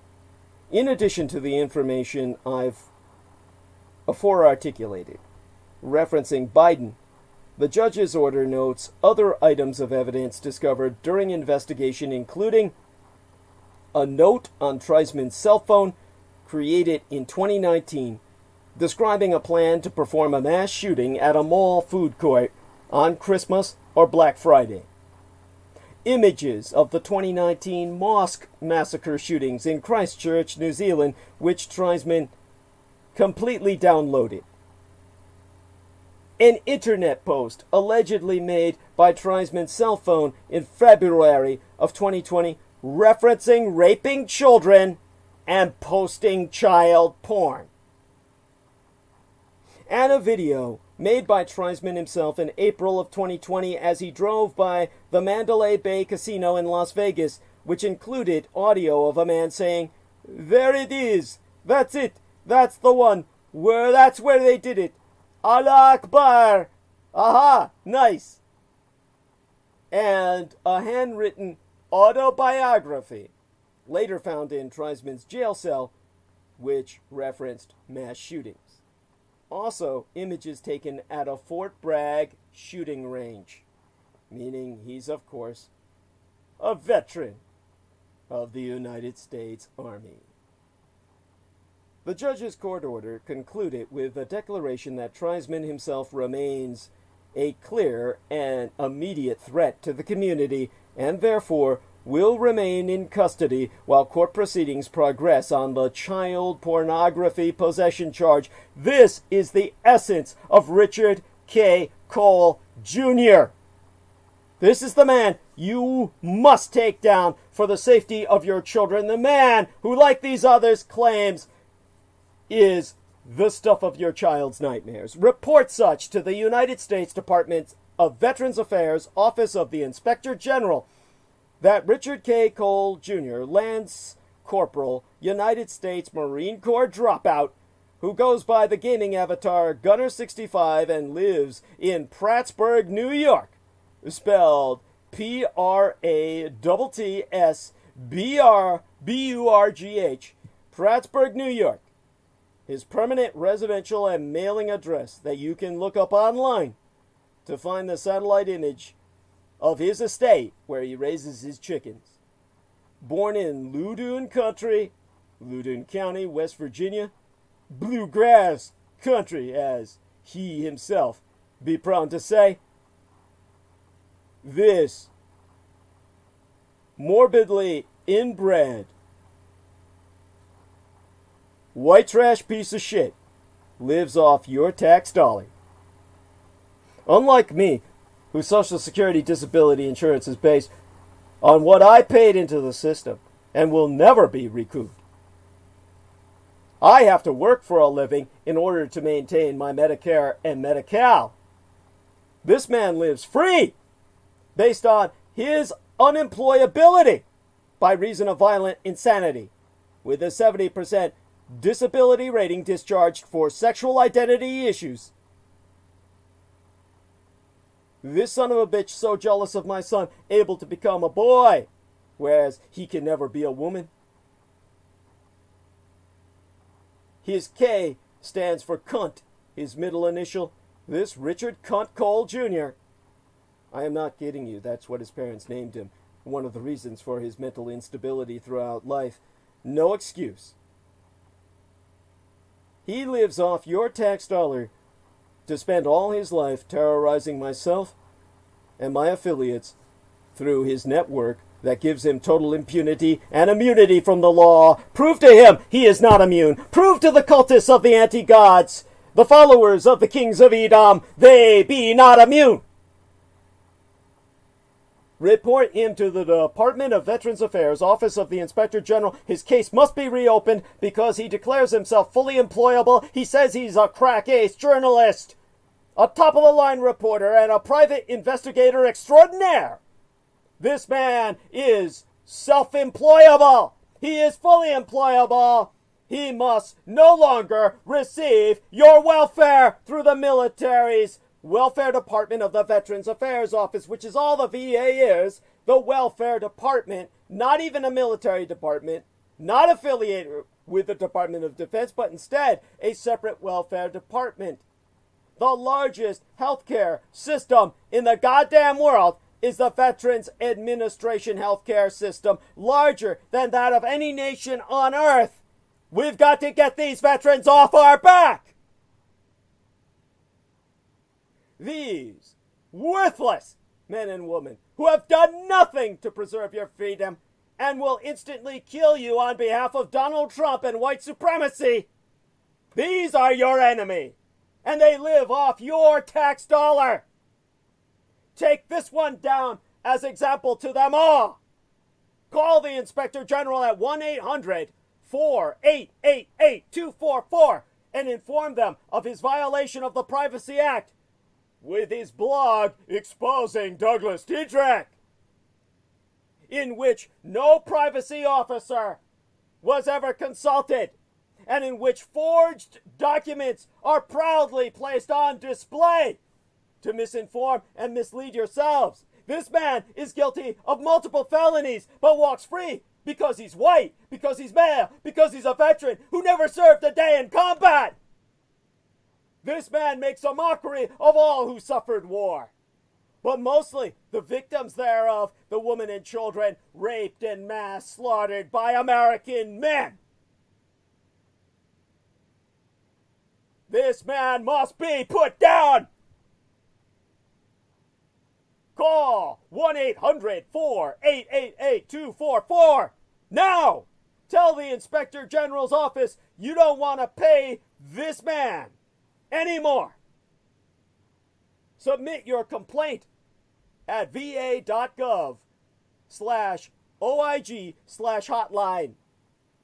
va.gov/OIG for Office of Inspector General/hotline. Tell them this man is guilty of Privacy Act violation and must go to jail. Tell them your tax dollar pays for him. You don't want that. In a separate complaint, submit the fact. You want this man's case reopened for investigation. He is completely employable and presents himself as such, as an ace investigative journalist and a crack private investigator who openly disseminates feloniously forged federal military documentation, altered federal military documentation, and false military documentation illegally writ on government letterhead to defraud the American public. Report such to the VA and toll free to the United States Federal Bureau of Investigation at 1-855-TEL-FBI. That's 1-855-835-5324.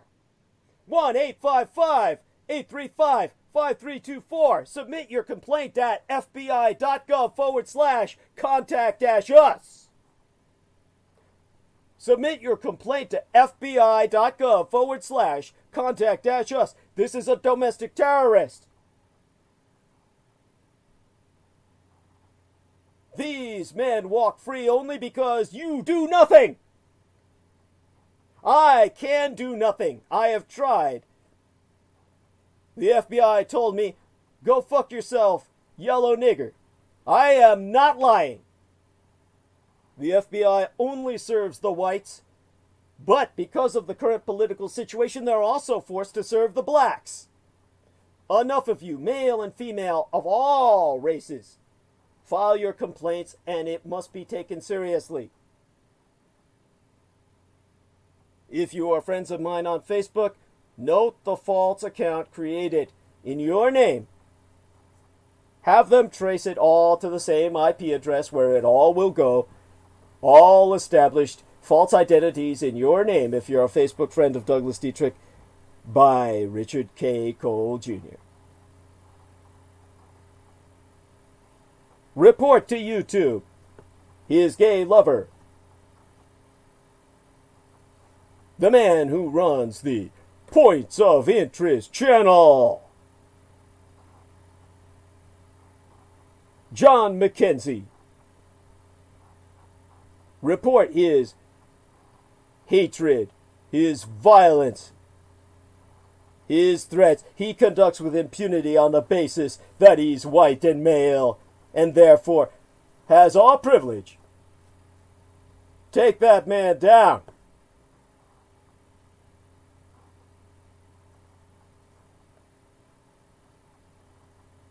This be my struggle. The struggle against the cultists of the kings of Edom, the anti-gods, who wish the destruction of all life in this universe. The destruction of this universe itself, that they can usurp the creator of creation. That the anti-gods usurp the throne of God. I struggle alone against them. No one stands beside me in the end. We're born alone. We die alone. But while amongst each other, Mein Kampf, my struggle. Be thine own. Contribute to that struggle at paypal.me/Douglas Dietrich. I have not enough to even make the rent this month, and I myself will become but another homeless veteran, unless you intervene. Where we now be accepting contributions via PayPal Holdings Incorporated at DouglasDietrich.com. And in all due acknowledgement unto our own personal hero, we asketh of everyone moral and our fiscal support on behalf of our dearest English brother in battle, John Henry McMills Warrington, whom you can friend and follow at his Facebook timeline at facebook.com/John.War.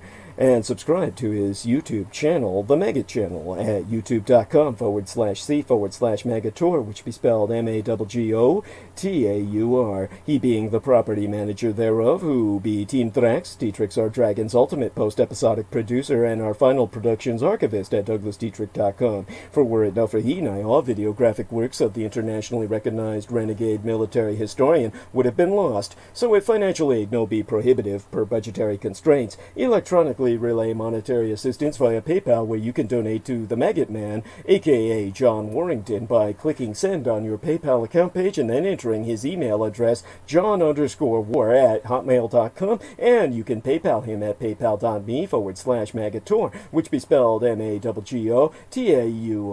He, of course, is the individual who of his own initiative downloaded most of what I've produced on YouTube into his personal hard drive so that we could reconstruct my legacy on the internet when it was scrubbed no less than three times, and therefore serves as the bridge between the Akashic Records and our material world cyberspace, in which my personality now virtually interacts with yourselves in the data matrix with himself as my creator.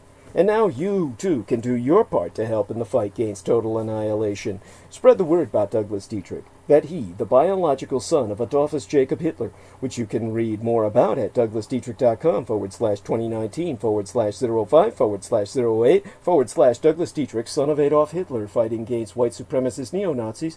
Confer while you're there a footnote on mine bio, sire, on the homepage of showsdd.com, and that will explain the meaning of my biological father's name, the name what made the man. Let it be known by spreading the word far and wide to all and sundry that the scion of Adolf Hitler, Douglas Dietrich, be alive and well and resident in the city and county of San Francisco, and if at all possible, convince those you inform and enlighten to electronically relay their contributions at paypal.me/Douglas Dietrich. For people are forever asking Renegadus Humanus Arma Maza Erudicio, the renegade human weapon of mass instruction, what they can do to fight the pedopathophilocracy, such being our present Slavo-Western government by patriarchy of pathological pedophiles. You can all help spread awareness by supporting myself. We have a new contribution page on DouglasDietrich.com where you can make us donation online using either thy credit or debit card. Simply go us to the DouglasDietrich.com website, click either the red or yellow donate button. The red button will take you to showsdd.com where you can make donation via credit or debit card. The yellow button will take you to PayPal where it's easy to make donation online. All sponsors will be granted exclusive electronic access to both my videographic and audio recorded archives through to this year, from the 2011 year in our Lord, the very year mine own late and sainted matriarch, the Grandma Dame Diana Linzergen Brightwoods, Forest of Brocade, as it transliterates, Takabayashi Hideko, or Special Child, Splendid Child, as it transliterates from the Nihongo, the Japanese, was murdered, assassinated, nigh immediately aftermath, Sanjuichi Sensemi, the 3/11 terror attack against the Fukushima Daiichi, our Big One cluster of nuclear power plant facilities on site, the 7,000 isles of the greater Japanese Empire, when 'twas deemed by much Native American cosmological reckoning that the first rays of the dawning of the sixth world broke upon us, and magics could again be worked conjointly with Mother Earth to redeem the folk upon her. They're not on YouTube anymore, whereon the intra-global crises analyst Douglas Dwayne Dietrich long ago established his high-profile visibility platform per rationale of personal security by way of public promotion, Only on contribution will their membership be processed within 48 through 72 hours between 2 to 3 days for fully access to all mine archives, meaning all those videos that John Warrington saved, aside those on the Maggot Douglas Dietrich channel and the YouTube channel named Taboo Bros 2, spelled TABOO space BROS space Roman numeral 2, as managed by the mixed martial arts maestro Daniel Arola, whom you can visit at facebook.com/Daniel.Arola.3 of Damage, or DAMAG, Daniel Arola Martial Arts Group Incorporated, Cali Combatives. Optionally mail either checks or money orders, never cash, to the personal residential address of the Mr. Douglas Dietrich, which itself be listed on douglasdietrich.com/donate-2. The most important thing being that people regularly donate what they can within their means. Remember, it's up to you to process yourself into our archives. You need to go to douglasdietrich.com, click on that red donate button, whether you donate it using the yellow button or send me money via the post office or postal services. Log in and register is through the red button. That's where you will log in and register to check into the archives, which can be done after you make your payment. Any problems with this, of course, consult my mistress and manageress, Selena Khan. Of course, foremost among Axis Daddy D's donors aside, his mistress and manageress, Selena Khan, be our most beloved greater British brother in battle, the Team TRÄNCK, Dietrich's Our Dragons, heavyweight lifting keeper of the spirits, and YouTube Bizarre HD channel managing mixologist George Edward Knight, whom you can friend at facebook.com/George.E.Knight.7. He being the manager of youtube.com/user/Bizarre HD, the channel which be spelled in and of itself BIZAREHD. And he being mine own personal hero, who has substantially delivered towards my salvation from the streets, and whose self-produced videos entitled How the United States Won World War I and Why We Are Still Legally at War with the Third Reich both be factually substantiated per mine own expositions. Now, I believe he's got the new video out. Going to take a look at what time we have left to inform you of this. This should be on the Sora AOI timeline, where he's published the latest of his videos, or linkage thereunto. He has brought to my attention that the 1,000-Year Reich in Exile is probably now out. That he's trailered this on his channel at Bizarre HD, and he now has something probably beyond the trailer itself. Well, the trailer is there, and that is something that I want everyone to review. I must get to him as soon as possible. Of course, I've got everything going with Halloween and everything else, but present to him some of the work of all people, Doc Maquis. Doc Maquis has done videos on the Third Reich's UFOs that are a must to be reviewed before he completes his work. Of course, this is a man who has basically saved myself. Honestly, without this man's help, I would be just another homeless veteran. I may very well be without your help. Indeed, the last detract of Gouviers, the son of Dietrich's, or son of a dragons, Anglo-corrupted as Dracula's expositions via YouTube, would not be possible sans generous benefactions from my listeners on a monthly basis. The Amerasian agent of the Peacock Angel, Tavush Maliak, be the only person on the surface of this world with the insider knowledge and experience necessary to lead thy resistance against the Russo sub-satanic occupation and anti-godly insurgency, it bearing no end of emphasis that you, D, Anglo-corrupted as Jedi, literally Master D, or the Master of Enlightenment, myself is not paid to articulate mine expositions, and have never once been remunerated for my services rendered unto thyself and all thy holdest dear, at incomparable sacrifices to myself, most tragically of all mine loved ones, in my most singular and quite unenviable role as the ultimate public informant at personal risks still at large. Your taxation cannot support myself, as I be denied access to the United States Department of Veterans Affairs benefits and or services due dishonorable discharge. So again, go to paypal.me/Douglas Dietrich and enter mine remunerative compensation. The very survival of the human species be at stake, and I am not exaggerating. Do not wait. Donate now. It'd be appreciated beyond my ability to express in any language. As well, forget not to subscribe to the Douglas Dietrich YouTube channel at youtube.com/c/Douglas Dietrich and click that notification bell in order to receive notifications that live streams has started. Even if you be subscribed, you will only receive notifications if you select all in notifications. To reemphasize, subscribe to the Douglas Dietrich YouTube channel at youtube.com/c/Douglas Dietrich and tune in at 8 p.m. Eastern Daylight Time. That would be 5 p.m. Pacific Daylight